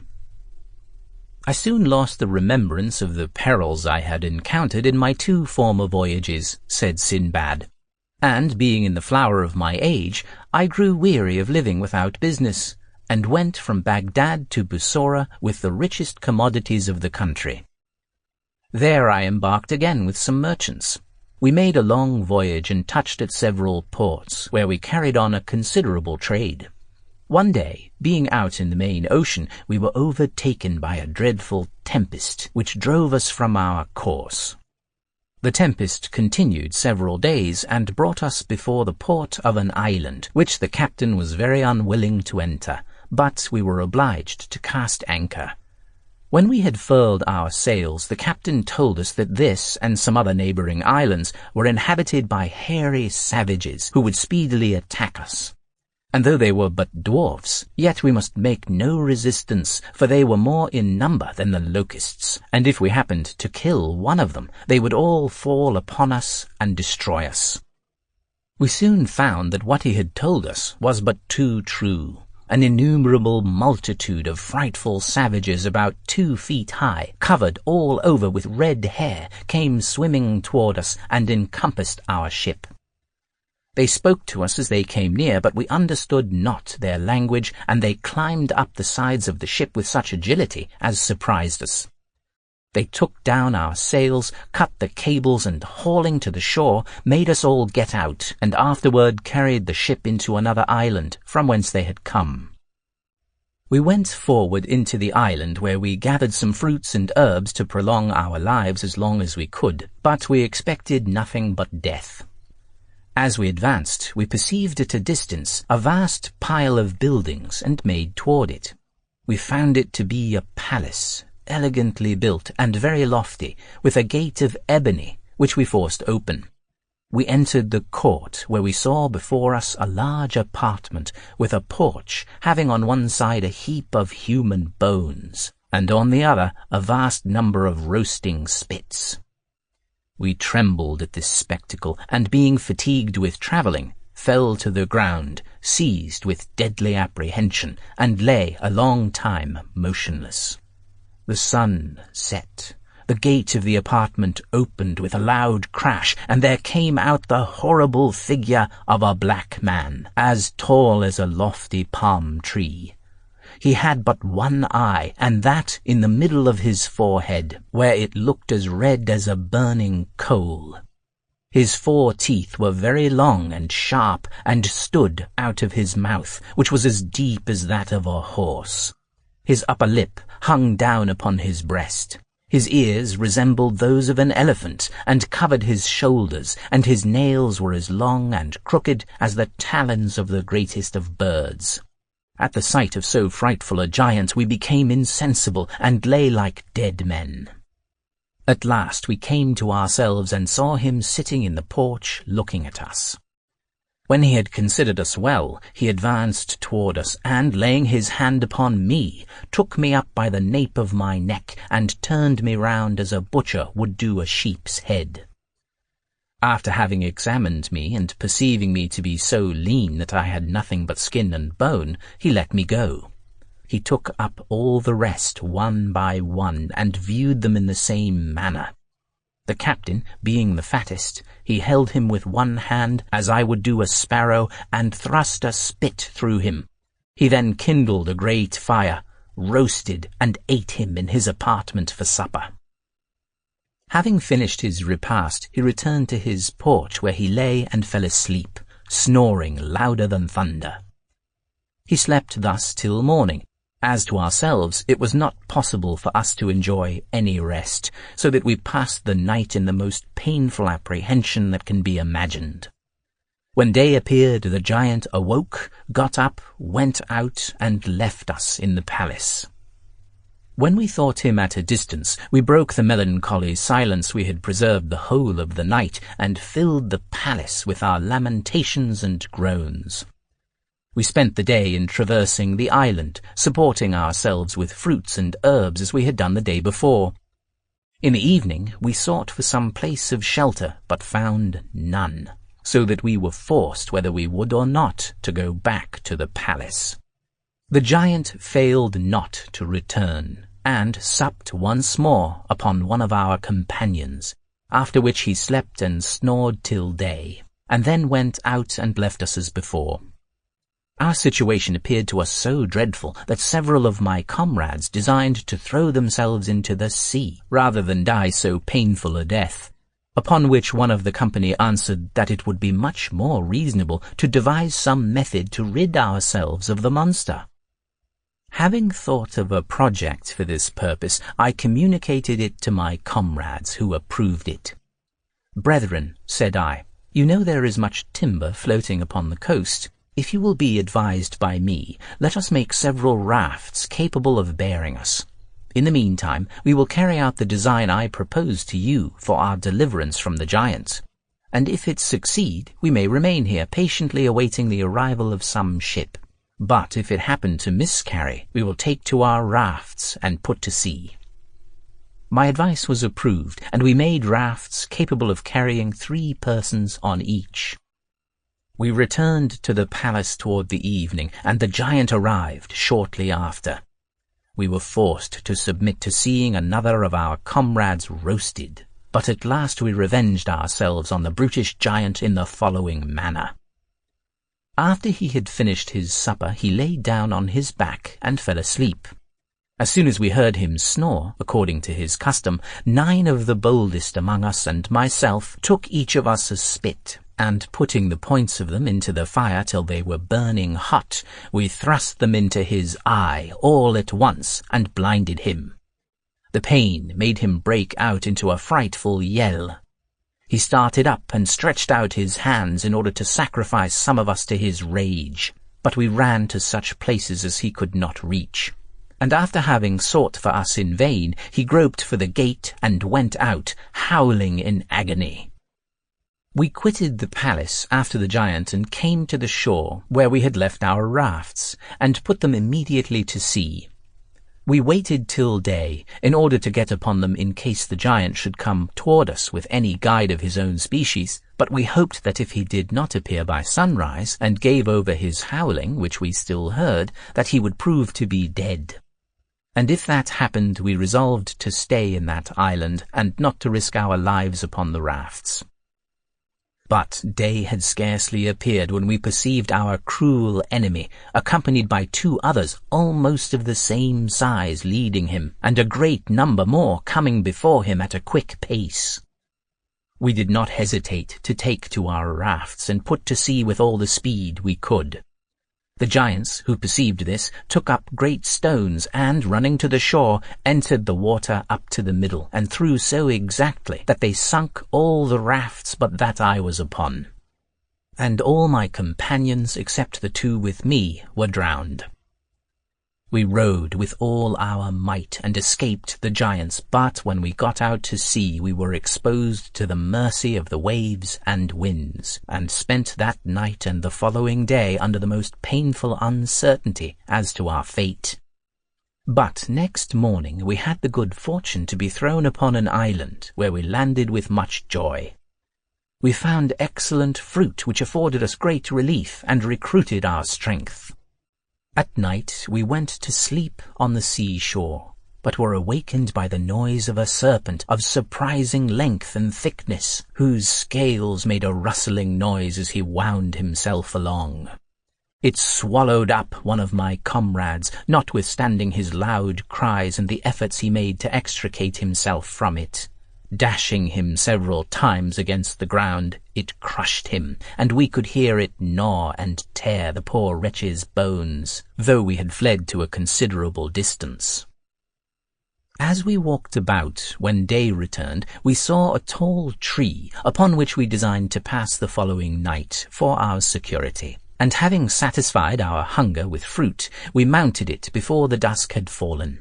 Shortly after, the serpent came hissing to the foot of the tree, raised itself up against the trunk of it, and, meeting with my comrade, who sat lower than I, swallowed him at once, and went off. I remained upon the tree till it was day, and then came down, more like a dead man than one alive, expecting the same fate as my two companions. This filled me with horror, and I advanced some steps to throw myself into the sea. But I withstood this dictate of despair, and submitted myself to the will of God. In the meantime, I collected a great quantity of small wood, brambles, and dry thorns, and, making them up into faggots, made a wide circle with them round the tree, and also tied some of them to the branches over my head. Having done this, when the evening came I shut myself up within this circle, feeling that I had neglected nothing which could preserve me from the cruel destiny with which I was threatened. The serpent failed not to come at the usual hour, and went round the tree, seeking for an opportunity to devour me, but was prevented by the rampart I had made, so that he lay till day, like a cat, watching in vain for a mouse that has fortunately reached a place of safety. When day appeared, he retired, but I dared not leave my fort until the sun arose. I felt so much fatigued by the labour to which it had put me, and suffered so much from the serpent's poisonous breath, that death seemed more eligible to me than the horrors of such a state. I came down from the tree, and was going to throw myself into the sea, when God took compassion on me, and I perceived a ship at a considerable distance. I called as loud as I could, and, taking the linen from my turban, displayed it, that they might observe me. This had the desired effect. The crew perceived me, and the captain sent his boat for me.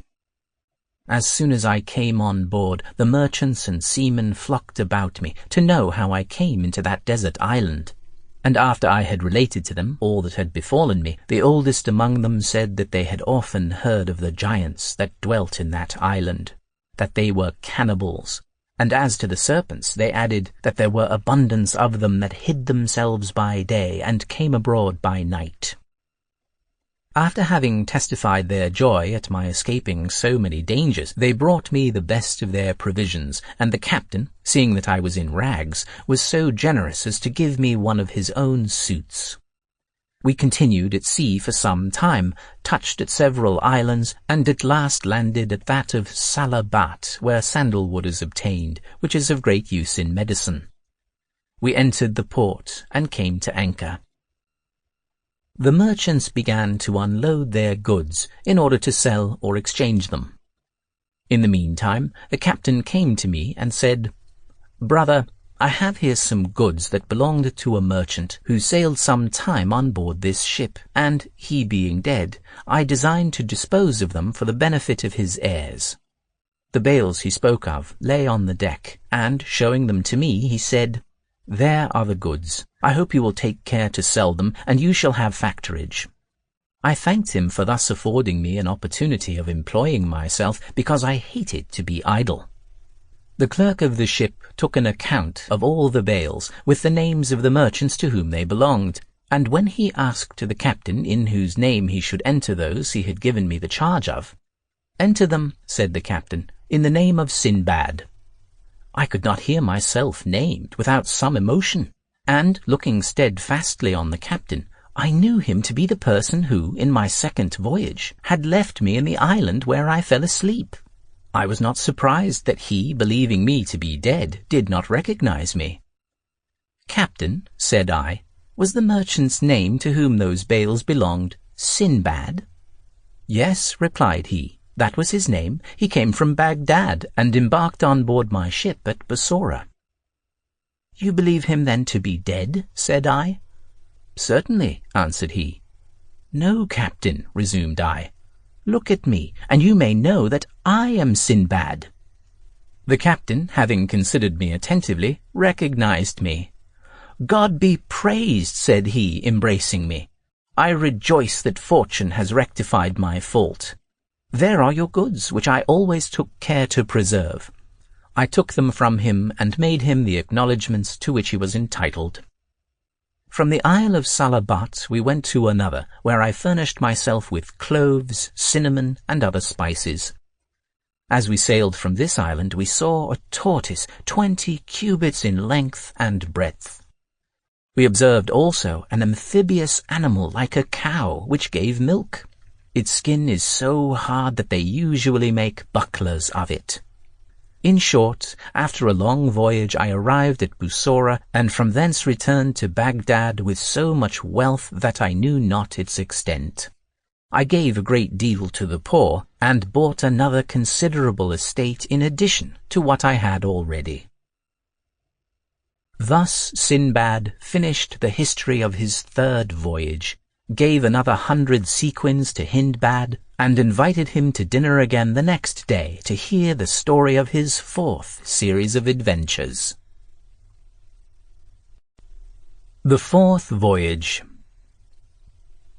The pleasures which I enjoyed after my third voyage had not charms sufficient to divert me from another. My passion for trade and my love of novelty again prevailed. I therefore settled my affairs, and having provided a stock of goods fit for the traffic I designed to engage in, I set out on my journey. I took the route of Persia, travelled over several provinces, and then arrived at a port where I embarked. We hoisted our sails and touched at several ports of the continent, and then put out to sea, when we were overtaken by such a sudden gust of wind as obliged the captain to lower his yards and take all other necessary precautions to prevent the danger that threatened us. But all was in vain. Our endeavours had no effect. The sails were split in 1,000 pieces, and the ship was stranded. Several of the merchants and seamen were drowned, and the cargo was lost. I had the good fortune with several of the merchants and mariners to get upon some planks, and we were carried by the current to an island which lay before us. There we found fruit and spring water which preserved our lives. We stayed all night near the place where we had been cast ashore, and next morning, as soon as the sun was up, advancing into the island, saw some houses which we approached. As soon as we drew near, we were encompassed by a great number of Negroes, who seized us and carried us to their respective habitations. I and 5 of my comrades were carried to one place. Here they made us sit down and gave us a certain herb, which they made signs to us to eat. My comrades, not taking notice that the blacks ate none of it themselves, thought only of satisfying their hunger, and ate with greediness. But I, suspecting some trick, would not so much as taste it, which happened well for me, for in a little time after I perceived my companions had lost their senses, and that when they spoke to me, they knew not what they said. The Negroes fed us afterward with rice prepared with oil of coconuts, and my comrades, who had lost their reason, ate of it greedily. I also partook of it, but very sparingly. They gave us that herb at first on purpose to deprive us of our senses, that we might not be aware of the sad destiny prepared for us. And they supplied us with rice to fatten us, for, being cannibals, their design was to eat us as soon as we grew fat. This accordingly happened, for they devoured my comrades who were not sensible of their condition, but my senses being entire, you may easily guess that instead of growing fat, I grew leaner every day. The fear of death under which I laboured caused me to fall into a languishing distemper, which proved my safety. For the negroes, having eaten my comrades, seeing me to be withered and sick, deferred my death. Meanwhile, I had much liberty, so that scarcely any notice was taken of what I did, and this gave me an opportunity one day to get at a distance from the houses and to make my escape. An old man who saw me and suspected my design called to me as loud as he could to return, but I redoubled my speed and quickly got out of sight. At that time there was none but the old man about the houses, the rest being abroad, and not to return till night, which was usual for them. Therefore, being sure that they could not arrive in time enough to pursue me, I went on till night, when I stopped to rest a little and to eat some of the provisions I had secured. But I speedily set forward again, and travelled 7 days, avoiding those places which seemed to be inhabited, and lived for the most part upon coconuts, which served me both for meat and drink. On the 8th day I came near the sea, and saw some white people like myself gathering pepper, of which there was a great plenty in that place. This I took to be a good omen, and went to them without any scruple. They came to meet me as soon as they saw me, and asked me in Arabic who I was, and whence I came. I was overjoyed to hear them speak in my own language, and satisfied their curiosity by giving them an account of my shipwreck and how I fell into the hands of the negroes. Those negroes, replied they, eat men, and by what miracle did you escape their cruelty? I related to them the circumstances I have just mentioned, at which they were wonderfully surprised. I stayed with them till they had gathered their quantity of pepper, and then sailed with them to the island from whence they had come. They presented me to their king, who was a good prince. He had the patience to hear the relation of my adventures, and afterward gave me clothes, and commanded care to be taken of me. The island was very well peopled, plentiful in everything, and the capital a place of great trade. This agreeable retreat was very comfortable to me after my misfortunes, and the kindness of this generous prince completed my satisfaction.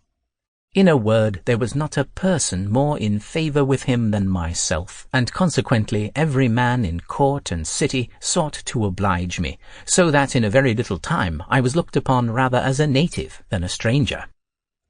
I observed one thing which to me appeared very extraordinary.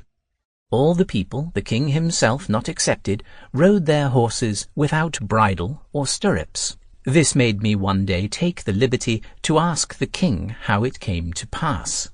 His Majesty answered that I talked to him of things which nobody knew the use of in his dominions. I went immediately to a workman and gave him a model for making the stock of a saddle. When that was done, I covered it myself with velvet and leather, and embroidered it with gold. I afterward went to a smith, who made me a bit according to the pattern I showed him, and also some stirrups. When I had all things completed, I presented them to the king, and put them upon one of his horses. His Majesty mounted immediately, and was so pleased with them that he testified his satisfaction by large presents. As I paid my court very constantly to the king, he said to me one day, "Sinbad, I love thee, and I have one thing to demand of thee, which thou must grant." "Sir," answered I, "there is nothing but I will do as a mark of my obedience to your Majesty." "I have a mind thou shouldst marry," replied he, "that so thou mayest stay in my dominions and think no more of thy own country."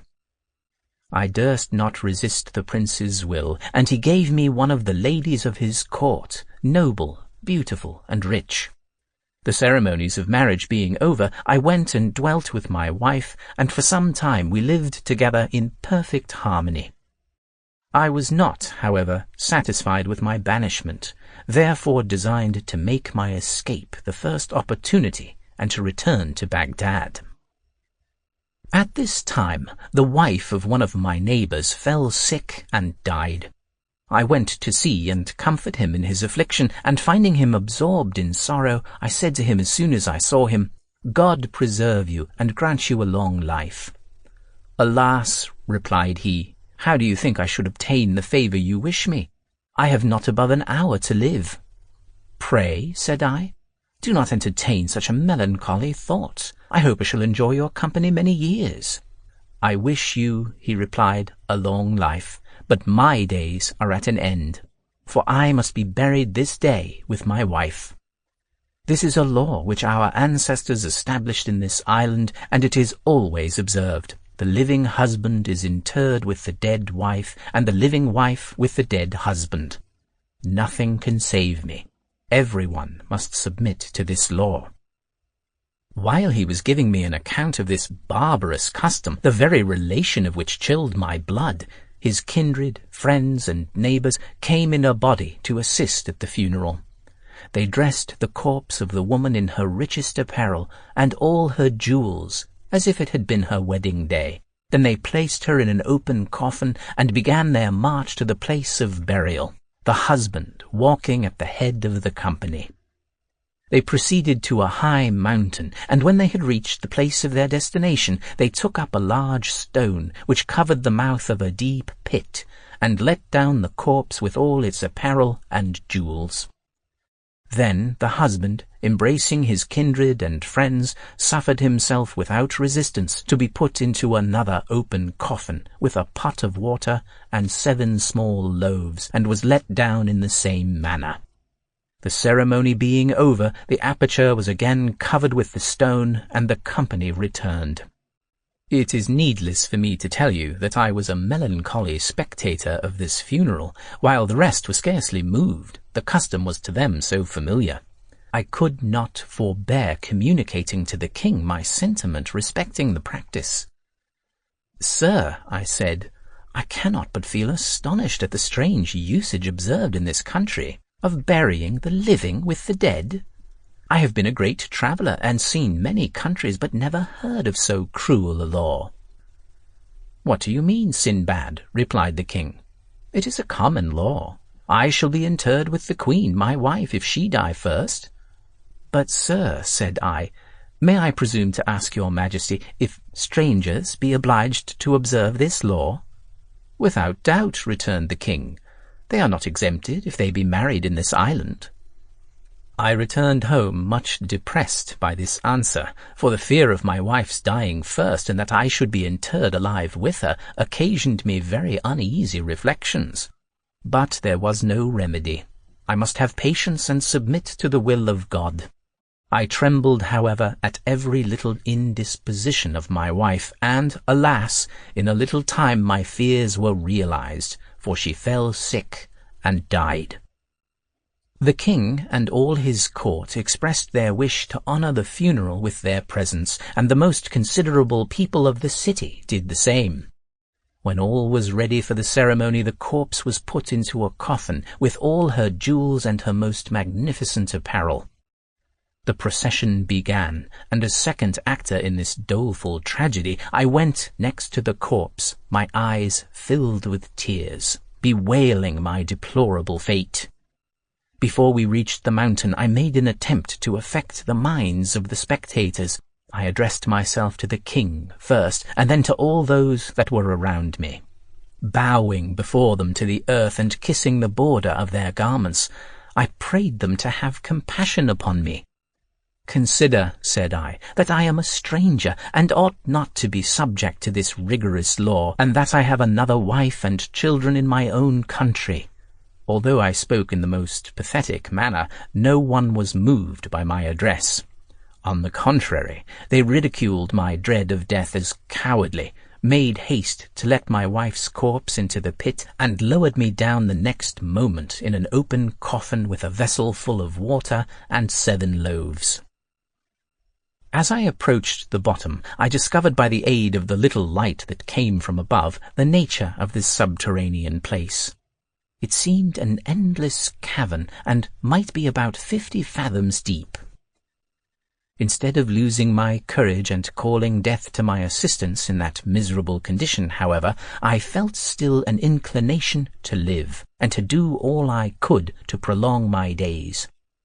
I went groping about for the bread and water that was in my coffin, and took some of it. Though the darkness of the cave was so great that I could not distinguish day and night, yet I always found my coffin again, and the cave seemed to be more spacious than it had appeared to be at first. I lived for some days upon my bread and water, which, being all spent, I at last prepared for death. I was offering up my last devotions when I heard something tread, and breathing or panting as it walked. I advanced toward that side from whence I heard the noise, and on my approach the creature puffed and blew harder, as if running away from me. I followed the noise, and the thing seemed to stop sometimes, but always fled and blew as I approached. I pursued it for a considerable time, till at last I perceived a light resembling a star. I went on, sometimes lost sight of it, but always found it again, and at last discovered that it came through a hole in the rock, large enough to admit a man. Upon this, I stopped some time to rest, being much fatigued with the rapidity of my progress. Afterward, coming up to the hole, I got through, and found myself upon the seashore. I leave you to guess the excess of my joy. It was such that I could scarcely persuade myself that the whole was not a dream. But when I was recovered from my surprise, and convinced of the reality of my escape, I perceived what I had followed to be a creature which came out of the sea, and was accustomed to enter the cavern when the tides were high. I examined the mountain, and found it to be situated betwixt the sea and the town, but without any passage to or communication with the latter, the rocks on the seaside being high and perpendicularly steep. I prostrated myself on the shore to thank God for his mercy, and afterward entered the cave again to fetch bread and water, which I ate by daylight with a better appetite than I had done since my internment in the dark cavern. I returned thither a second time, and groped among the coffins for all the diamonds, rubies, pearls, gold bracelets, and rich stuffs I could find. These I brought to the shore, and tying them up neatly into bales, I laid them together upon the beach, waiting till some ship might appear. After 2 or 3 days, I perceived a ship just come out of the harbour, making for the place where I was. I made a sign with the linen of my turban, and called to the crew as loud as I could. They heard me, and sent a boat to bring me on board. When they asked by what misfortune I came thither, I told them that I had suffered a shipwreck 2 days before, and made shift to get ashore with the goods they saw. It was fortunate for me that these people did not consider the place where I was, nor inquire into the probability of what I told them, but without hesitation took me on board. When I came to the ship, the captain was so well pleased to have saved me, and so much taken up with his own affairs, that he also took the story of my pretended shipwreck upon trust, and generously refused some jewels which I offered him. We passed by several islands, and among others that called the Isle of Bells, about 10 days' sail from Serendib, and 6 from that of Kela, where we landed. This island produces lead mines, Indian canes, and excellent camphor. The king of the Isle of Kela is very rich and powerful, and the Isle of Bells, which is about 2 days' journey in extent, is also subject to him. The inhabitants are so barbarous that they still eat human flesh. After we had finished our traffic in that island, we put to sea again, and touched at several other ports. At last I arrived happily at Baghdad with infinite riches. Out of gratitude to God for his mercies, I contributed liberally toward the support of several mosques and the subsistence of the poor, and gave myself up to the society of my kindred and friends, enjoying myself with them in festivities and amusements. Here Sinbad finished the relation of his 4th voyage. He made a new present of 100 sequins to Hindbad, whom he requested to return with the rest next day at the same hour to dine with him, and hear the story of his 5th voyage. Hindbad and the other guests took their leave and retired. Next morning, when they all met, they sat down at table, and when dinner was over, Sinbad began the relation of his 5th voyage, as follows. The 5th Voyage. All the troubles and calamities I had undergone, said he, could not cure me of my inclination to make new voyages. I therefore bought goods, departed with them for the best seaport, and that I might not be obliged to depend upon a captain, but have a ship at my own command, I remained there till one was built on purpose. When the ship was ready, I went on board with my goods, but, not having enough to load her, I agreed to take with me several merchants of different nations with their merchandise. We sailed with the first fair wind, and, after a long navigation, the first place we touched at was a desert island, where we found an egg of a roc, equal in size to that I formerly mentioned. There was a young roc in it, just ready to be hatched, and its bill had begun to appear. The merchants, whom I had taken on board, and who landed with me, broke the egg with hatchets, pulled out the young roc piecemeal, and roasted it. I had earnestly entreated them not to meddle with the egg, but they would not listen to me. Scarcely had they finished their repast, when there appeared in the air at a considerable distance from us 2 great clouds. The captain, whom I had hired to navigate my ship, said they were the male and female roc that belonged to the young one, and pressed us to re-embark with all speed, to prevent the misfortune which he saw would otherwise befall us. We hastened on board, and set sail with all possible expedition. In the meantime, the 2 rocs approached with a frightful noise, which they redoubled when they saw the egg broken and their young one gone.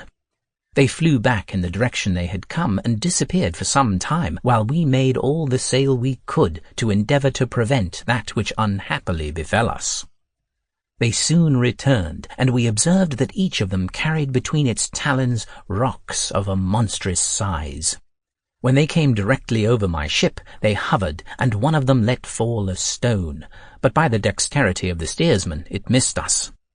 The other roc, to our misfortune, threw his burden so exactly upon the middle of the ship as to split it into 1,000 pieces. The mariners and passengers were all crushed to death or sank. I myself was of the number of the latter, but as I came up again, I fortunately caught hold of a piece of the wreck, and, swimming sometimes with one hand and sometimes with the other, I came to an island and got safely ashore.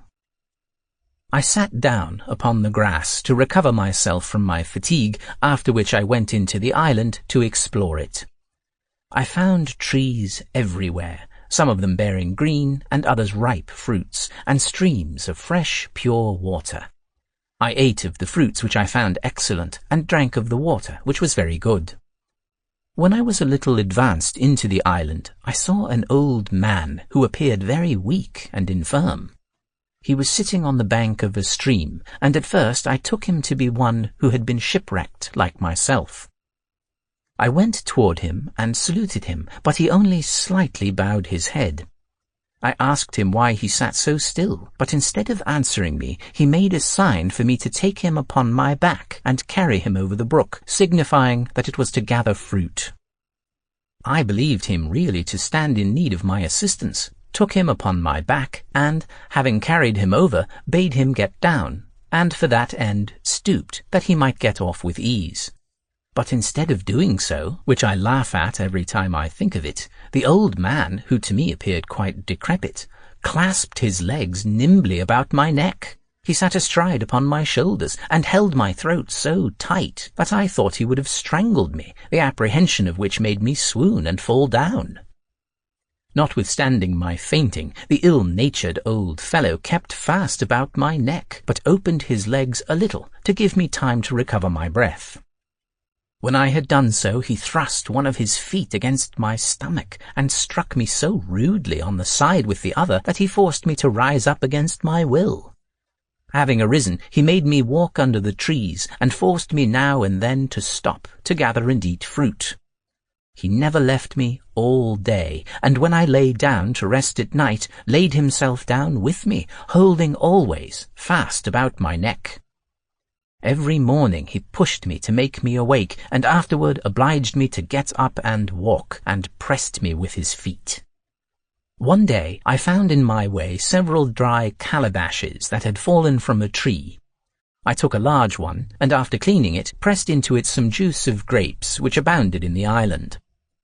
Having filled the calabash, I put it by in a convenient place, and going thither again some days after, I tasted it, and found the wine so good that it soon made me forget my sorrow, gave me new vigour, and so exhilarated my spirits that I began to sing and dance as I walked along.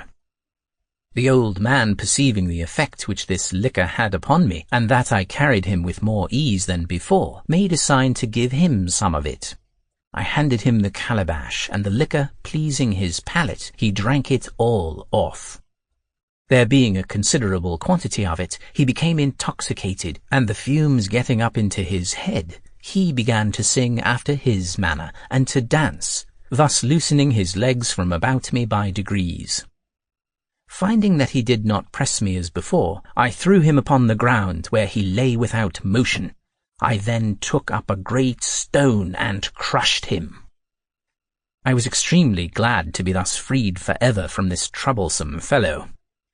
I now walked toward the beach, where I met the crew of a ship that had cast anchor to take in water. They were surprised to see me, but more so at hearing the particulars of my adventure. "You fell," said they, "into the hands of the old man of the sea, and are the first ever who escaped strangling by his malicious tricks. He never quits those he has once made himself master of till he has destroyed them, and he has made this island notorious by the number of men he has slain." After having informed me of these things, they carried me with them to the ship, and the captain received me with great kindness, when they told him what had befallen me. He put out to sea again, and, after some days' sail, we arrived at the harbour of a great city. One of the merchants who had taken me into his friendship invited me to go along with him, and carried me to a place appointed for the accommodation of foreign merchants. He gave me a large bag, and, having recommended me to some people of the town who used to gather coconuts, desired them to take me with them. "Go," said he. "Follow them, and act as you see them do, but do not separate from them, otherwise you may endanger your life." Having thus spoken, he gave me provisions for the journey, and I went with them. We came to a thick forest of cocoa trees, very lofty, with trunks so smooth that it was not possible to climb to the branches that bore the fruit. When we entered the forest, we saw a great number of apes of several sizes, who fled as soon as they perceived us, and climbed up to the top of the trees with surprising swiftness. The merchants with whom I was gathered stones and threw them at the apes on the trees. I did the same, and the apes, out of revenge, threw coconuts at us so fast and with such gestures as sufficiently testified their anger and resentment. We gathered up the coconuts, and from time to time threw stones to provoke the apes, so that by this stratagem we filled our bags with coconuts, which it had been impossible otherwise to have done. When we had gathered our number, we returned to the city, where the merchant who had sent me to the forest gave me the value of the cocoas I brought. "Go on," said he, "and do the like every day, until you have got money enough to carry you home." I thanked him for his advice, and gradually collected as many coconuts as produced me a considerable sum. The vessel in which I had come sailed with some merchants who loaded her with coconuts. I embarked in her all the nuts I had, and when she was ready to sail, took leave of the merchant who had been so kind to me. We sailed toward the islands where pepper grows in great plenty. From thence we went to the Isle of Komari, where the best species of wood of aloes grows. I exchanged my cocoa in those 2 islands for pepper and wood of aloes, and went with other merchants a-pearl fishing. I hired divers, who brought me up some that were very large and pure. I embarked in a vessel that happily arrived at Bussorah. From thence I returned to Baghdad, where I made vast sums from my pepper, wood of aloes, and pearls. I gave the 10th of my gains in alms, as I had done upon my return from my other voyages, and endeavoured to dissipate my fatigues by amusements of different kinds. When Sinbad had finished his story, he ordered 100 sequins to be given to Hindbad, who retired with the other guests. But next morning the same company returned to dine, when Sinbad requested their attention and gave the following account of his 6th voyage. The 6th voyage. You long without doubt to know, said he, how, after having been shipwrecked 5 times, and escaped so many dangers, I could resolve again to tempt fortune, and expose myself to new hardships. I am myself astonished at my conduct when I reflect upon it, and must certainly have been actuated by my destiny. But, be that as it may, after a year's rest, I prepared for a 6th voyage, notwithstanding the entreaties of my kindred, who did all in their power to dissuade me. Instead of taking my way by the Persian Gulf, I travelled once more through the several provinces of Persia and the Indies, and arrived at a seaport, where I embarked in a ship, the captain of which was bound on a long voyage. It was long indeed, for the captain and pilot lost their course. They, however, at last discovered where they were, but we had no reason to rejoice at the circumstance. Suddenly we saw the captain quit his post, uttering loud lamentations. He threw off his turban, pulled his beard, and beat his head like a madman. We asked him the reason, and he answered that he was in the most dangerous place in all the ocean. A rapid current carries the ship along with it, said he, and we shall all perish in less than a quarter of an hour. Pray to God to deliver us from this peril. We cannot escape if he do not take pity on us. At these words he ordered the sails to be lowered, but all the ropes broke, and the ship was carried by the current to the foot of an inaccessible mountain, where she struck and went to pieces, yet in such a manner that we saved our lives, our provisions, and the best of our goods. This being over, the captain said to us, God has done what pleased him. Each of us may dig his grave, and bid the world adieu, for we are all in so fatal a place that none shipwrecked here ever returned to their homes. His discourse afflicted us sensibly, and we embraced each other, bewailing our deplorable lot. The mountain, at the foot of which we were wrecked, formed part of the coast of a very large island. It was covered with wrecks, with human bones, and with a vast quantity of goods and riches. In all other places, rivers run from their channels into the sea, but here a river of fresh water runs out of the sea into a dark cavern, whose entrance is very high and spacious. What is most remarkable in this place is that the stones of the mountain are of crystal, rubies, or other precious stones. Here is also a sort of fountain of pitch or bitumen that runs into the sea, which the fish swallow and then turn into ambergris, and this the waves throw up on the beach in great quantities. Trees also grow here, most of which are wood of aloes, equal in goodness to those of Comari.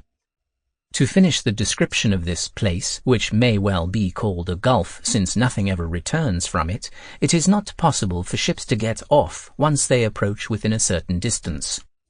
If they be driven thither by a wind from the sea, the wind and the current impel them, and if they come into it when a land wind blows, the height of the mountains stops the wind and occasions a calm, so that the force of the current carries them ashore. And what completes the misfortune is that there is no possibility of ascending the mountain or of escaping by sea. We continued upon the shore in a state of despair and expected death every day. At first we divided our provisions as equally as we could, and thus every one lived a longer or shorter time according to his temperance and the use he made of his provisions. I survived all my companions. Yet when I buried the last, I had so little provision remaining that I thought I could not long endure, and I dug a grave, resolving to lie down in it, because there was no one left to inter me. But it pleased God once more to take compassion on me, and put it in my mind to go to the bank of the river which ran into the great cavern. Considering its probable course with great attention, I said to myself, "This river which runs thus underground must somewhere have an issue. If I make a raft and leave myself to the current, it will convey me to some uninhabited country, or I shall perish.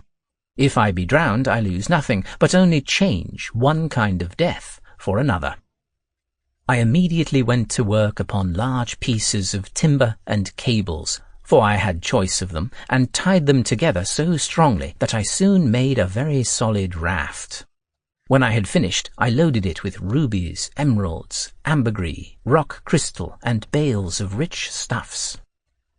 Having balanced my cargo exactly and fastened it well to the raft, I went on board with 2 oars that I had made, and, leaving it to the course of the river, resigned myself to the will of God.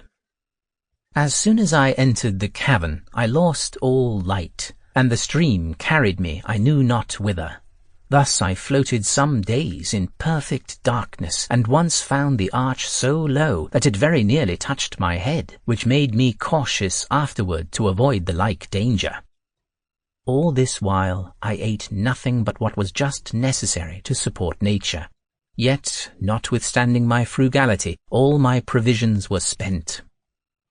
Then a pleasing stupor seized upon me. I cannot tell how long it continued, but when I revived, I was surprised to find myself in an extensive plain on the brink of a river, where my raft was tied amidst a great number of Negroes. I got up as soon as I saw them and saluted them. They spoke to me, but I did not understand their language. I was so transported with joy that I knew not whether I was asleep or awake, but being persuaded that I was not asleep, I recited aloud the following words in Arabic. "Call upon the Almighty, He will help thee. Thou needst not perplex thyself about anything else. Shut thy eyes, and while thou art asleep, God will change thy bad fortune into good." One of the blacks who understood Arabic, hearing me speak thus, came toward me and said, "Brother, be not surprised to see us. We are inhabitants of this country and come hither today to water our fields. We observed something floating upon the water, and perceiving your raft, one of us swam into the river and brought it hither, where we fastened it as you see, until you should awake. Pray, tell us your history, for it must be extraordinary. How did you venture yourself into this river, and whence did you come?" I begged of them first to give me something to eat, and then I would satisfy their curiosity. They gave me several sorts of food, and when I had satisfied my hunger, I related all that had befallen me, which they listened to with attentive surprise. As soon as I had finished, they told me, by the person who spoke Arabic and interpreted to them what I said, that it was one of the most wonderful stories they had ever heard, and that I must go along with them and tell it to their king myself, it being too extraordinary to be related by any other than the person to whom the events had happened.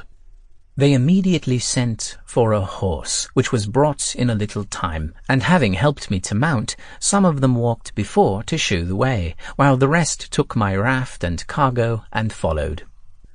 We marched till we came to the capital of Serendib, for it was in that island I had landed. The blacks presented me to their king. I approached his throne and saluted him as I used to do the kings of the Indies. That is to say, I prostrated myself at his feet. The prince ordered me to rise, received me with an obliging air, and made me sit down near him. I related to the king all that I have told you, and his majesty was so surprised and pleased that he commanded my adventures to be written in letters of gold and laid up in the archives of his kingdom. At last my raft was brought in, and the bales opened in his presence. He admired the quantity of wood of aloes and ambergris, but above all the rubies and emeralds, for he had none in his treasury that equalled them. Observing that he looked on my jewels with pleasure, I fell prostrate at his feet, and took the liberty to say to him, "Sir, not only my person is at your Majesty's service, but the cargo of the raft, and I would beg of you to dispose of it as your own." He answered me with a smile, "Sinbad, I will take care not to covet anything of yours, or to take anything from you that God has given you. Far from lessening your wealth, I design to augment it, and will not let you quit my dominions without marks of my liberality." He then charged one of his officers to take care of me, and ordered people to serve me at his own expense. The officer was very faithful in the execution of his commission, and caused all the goods to be carried to the lodgings provided for me. I went every day at a set hour to make my court to the king, and spent the rest of my time in viewing the city, and what was most worthy of notice. The capital of Serendib stands at the end of a fine valley, in the middle of the island, encompassed by mountains, the highest in the world. Rubies and several sorts of minerals abound, and the rocks are for the most part composed of a metalline stone made use of to cut and polish other precious stones. All kinds of rare plants and trees grow there, especially cedars and coconut. There is also a pearl fishing in the mouth of its principal river, and in some of its valleys are found diamonds. I made, by way of devotion, a pilgrimage to the place where Adam was confined after his banishment from paradise, and had the curiosity to go to the top of the mountain. When I returned to the city, I prayed the king to allow me to return to my own country, and he granted me permission in the most honourable manner. He would need force a rich present upon me, and when I went to take my leave of him, he gave me one much more considerable, and at the same time charged me with a letter for the commander of the faithful, our sovereign, saying to me, "I pray you give this present from me and this letter to the Caliph, and assure him of my friendship." I took the present and letter, and promised His Majesty punctually to execute the commission with which he was pleased to honour me. The letter from the king of Serendib was written on the skin of a certain animal of great value, because of its being so scarce, and of a yellowish colour. The characters of this letter were of azure, and the contents as follows. The king of the Indies, before whom march 100 elephants, who lives in a palace that shines with 100,000 rubies, and who has in his treasury 20,000 crowns enriched with diamonds, to Caliph Harun al-Rashid. Though the present we send you be inconsiderable, receive it, however, as a brother, in consideration of the hearty friendship which we bear for you, and of which we are willing to give you proof. We desire the same part in your friendship, considering that we believe it to be our merit, being of the same dignity with yourself. We conjure you this in quality of a brother. Adieu. The present consisted first of one single ruby made into a cup about 1/2 foot high, 1 inch thick, and filled with round pearls of 1/2 dram each.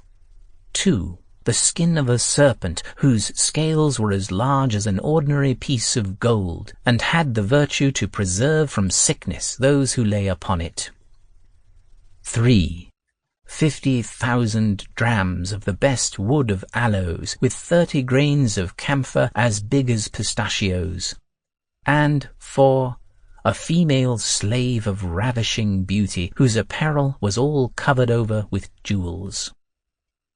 The ship set sail, and after a very successful navigation, we landed at Bussorah, and from thence I went to Baghdad, where the first thing I did was to acquit myself of my commission.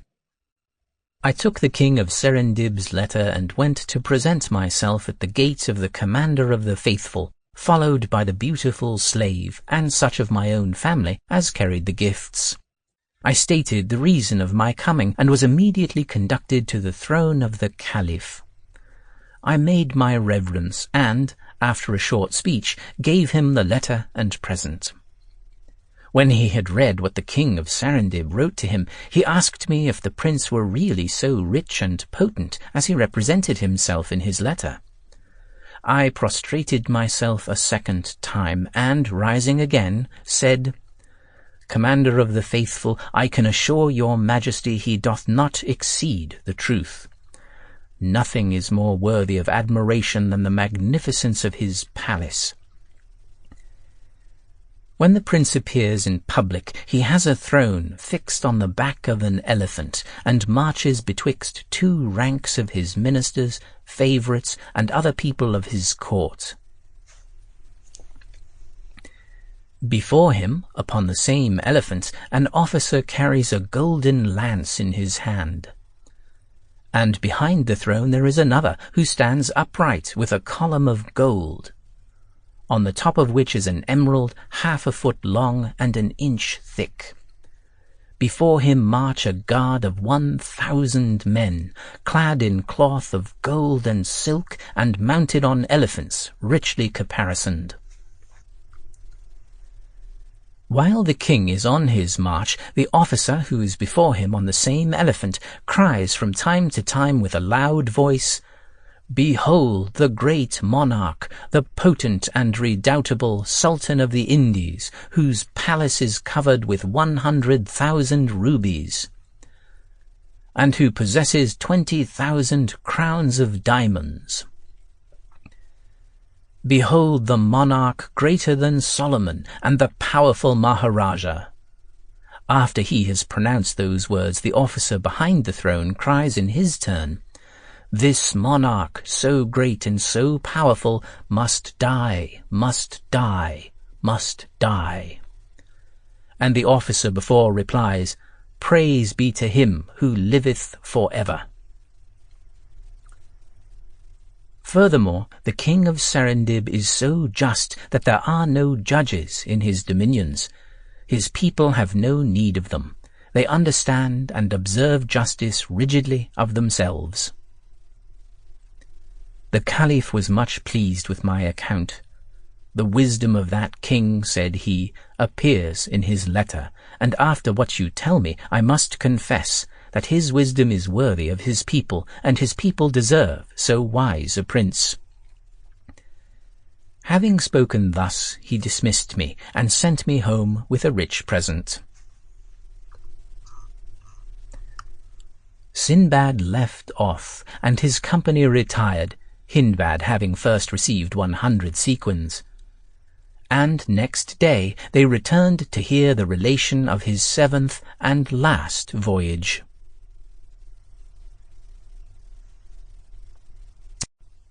The 7th and last voyage.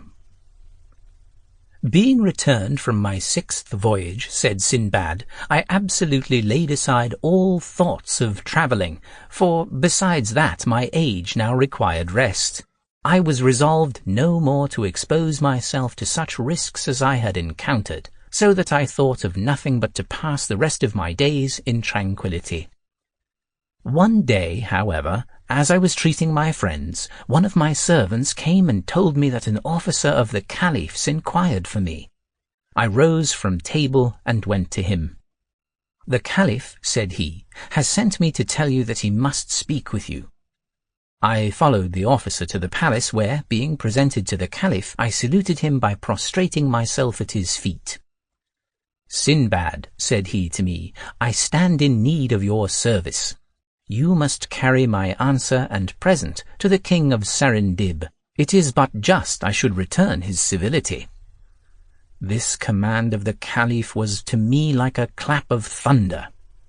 "Commander of the faithful," I replied, "I am ready to do whatever your majesty shall think fit to command, but I beseech you most humbly to consider what I have undergone. I have also made a vow never to go out of Baghdad. Hence I took occasion to give him a full and particular account of all my adventures, which he had the patience to hear out. As soon as I had finished, "I confess," said he, "that the things you tell me are very extraordinary, yet you must for my sake undertake this voyage which I propose to you. You will only have to go to the Isle of Serendib and deliver the commission which I give you, for you know it would not comport with my dignity to be indebted to the king of that island." Perceiving that the Caliph insisted upon my compliance, I submitted, and told him that I was willing to obey.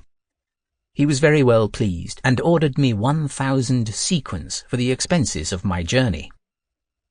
I prepared for my departure in a few days, and as soon as the Caliph's letter and present were delivered to me, I went to Bassorah, where I embarked and had a very happy voyage.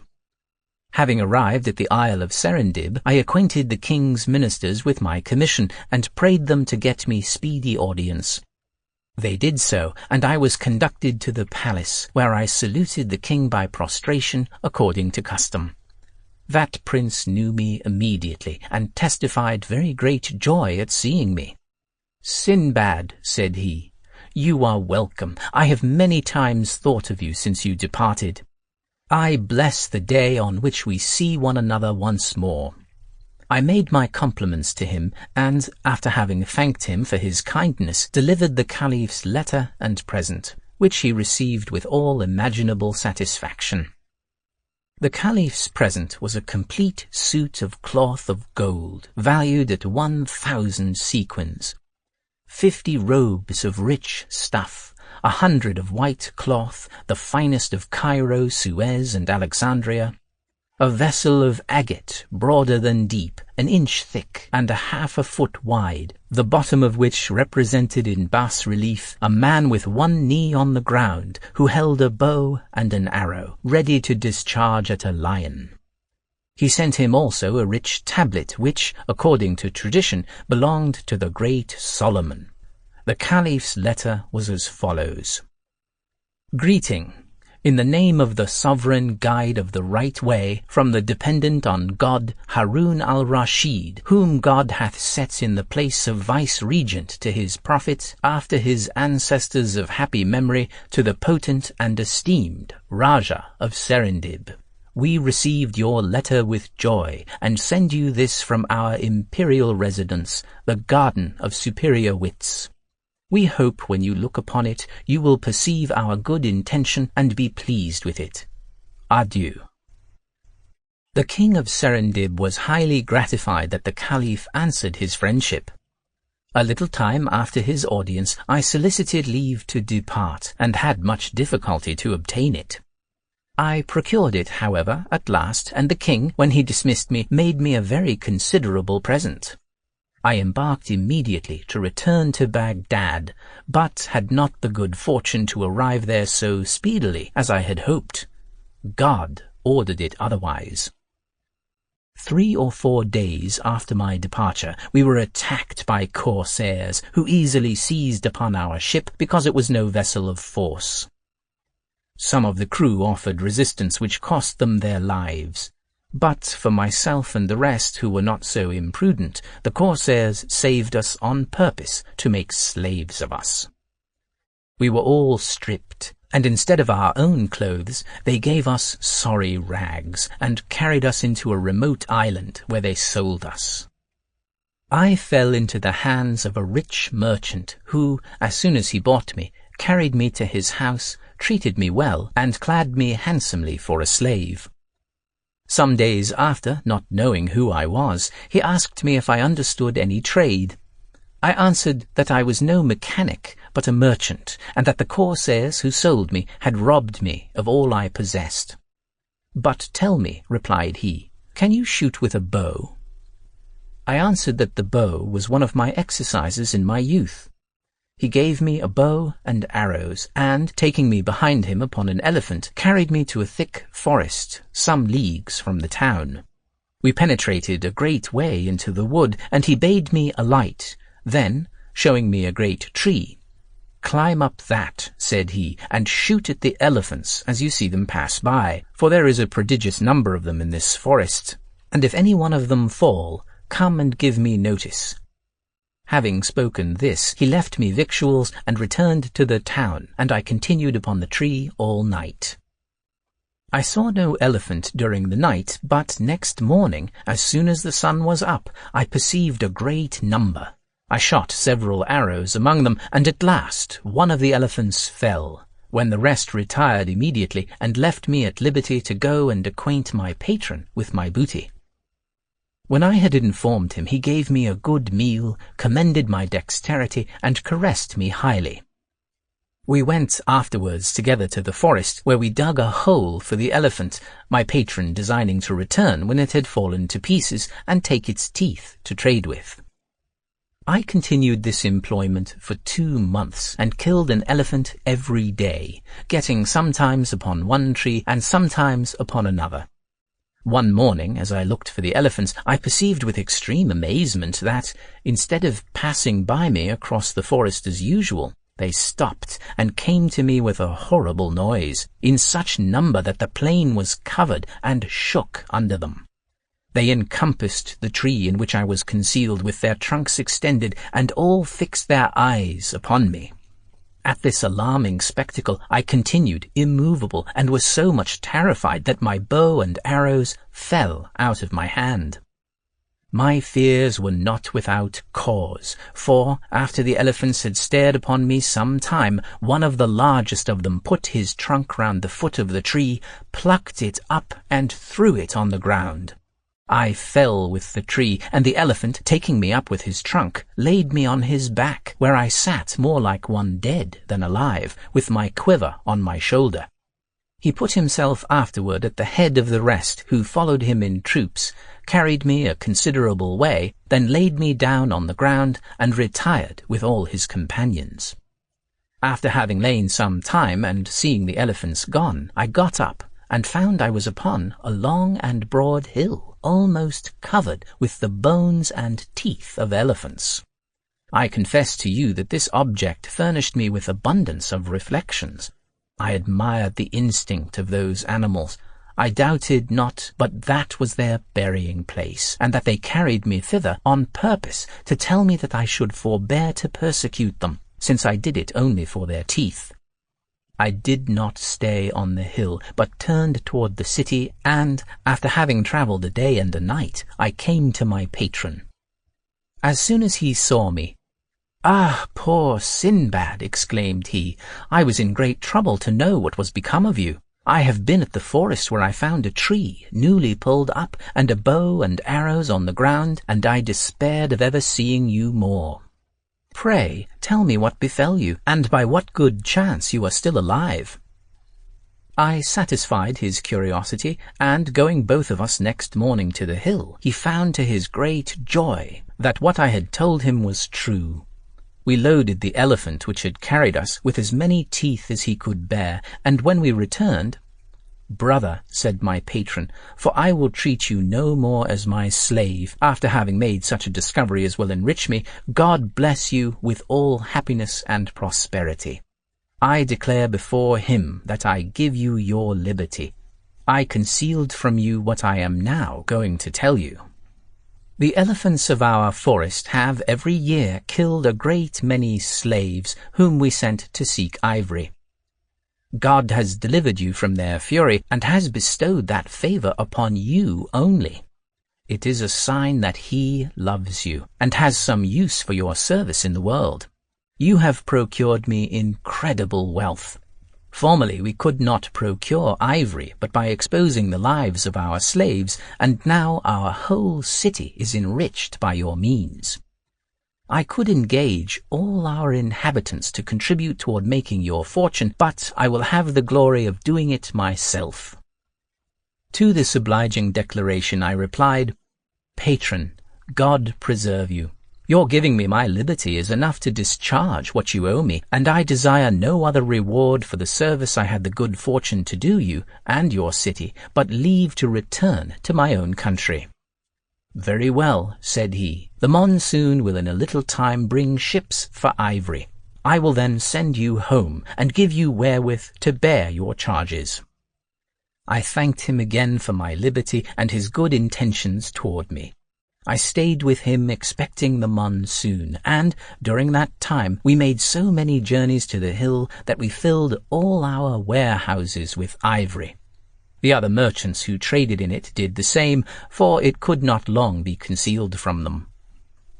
The The ships arrived at last, and my patron, himself having made choice of the ship wherein I was to embark, loaded half of it with ivory on my account, laid in provisions in abundance for my passage, and, besides, obliged me to accept a present of some curiosities of the country of great value. After I had returned him 1,000 thanks for all his favours, I went aboard. We set sail, and as the adventure which procured me this liberty was very extraordinary, I had it continually in my thoughts. We stopped at some islands to take in fresh provisions. Our vessel being come to a port on the mainland in the Indies, we touched there, and not being willing to venture by sea to Bussorah, I landed my proportion of the ivory, resolving to proceed on my journey by land. I made vast sums by my ivory, bought several rarities for presents, and, when my equipage was ready, set out in company with a large caravan of merchants. I was a long time on the way, and suffered much, but endured all with patience, when I considered that I had nothing to fear from the seas, from pirates, from serpents, or from the other perils to which I had been exposed. All these fatigues ended at last, and I arrived safe at Baghdad. I went immediately to wait upon the Caliph, and gave him an account of my embassy. That prince said he had been uneasy as I was so long in returning, but that he always hoped God would preserve me. When I told him the adventure of the elephants, he seemed much surprised, and would never have given any credit to it had he not known my veracity. He deemed this story and the other relations I had given him to be so curious that he ordered one of his secretaries to write them in characters of gold and lay them up in his treasury. I retired well satisfied with the honours I received and the presents which he gave me, and ever since I have devoted myself wholly to my family, kindred, and friends. Sinbad here finished the relation of his 7th and last voyage, and then, addressing himself to Hindbad, "Well, friend," said he, "did you ever hear of any person that suffered so much as I have done, or of any mortal that has gone through so many vicissitudes? Is it not reasonable that, after all this, I should enjoy a quiet and pleasant life?" As he said this, Hindbad drew near to him, and, kissing his hand, said, "I must acknowledge, sir, that you have gone through many imminent dangers. My troubles are not comparable to yours. If they afflict me for a time, I comfort myself with the thoughts of the profit I get by them. You not only deserve a quiet life, but are worthy of all the riches you enjoy, because you make of them such a good and generous use.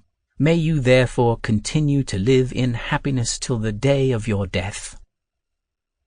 Sinbad then gave him 100 sequins more, received him into the number of his friends, and desired him to quit his porter's employment, and come and dine every day with him, that he might have ample reason to remember Sinbad the voyager and his adventures. This has been Voyages of Imagination, Selected Tales from the Arabian Nights, written by David Christopher Lane, narrated by Jason Zenobia. Copyright 2017 by MSAC Philosophy Group. Production copyright 2018 by MSAC Philosophy Group.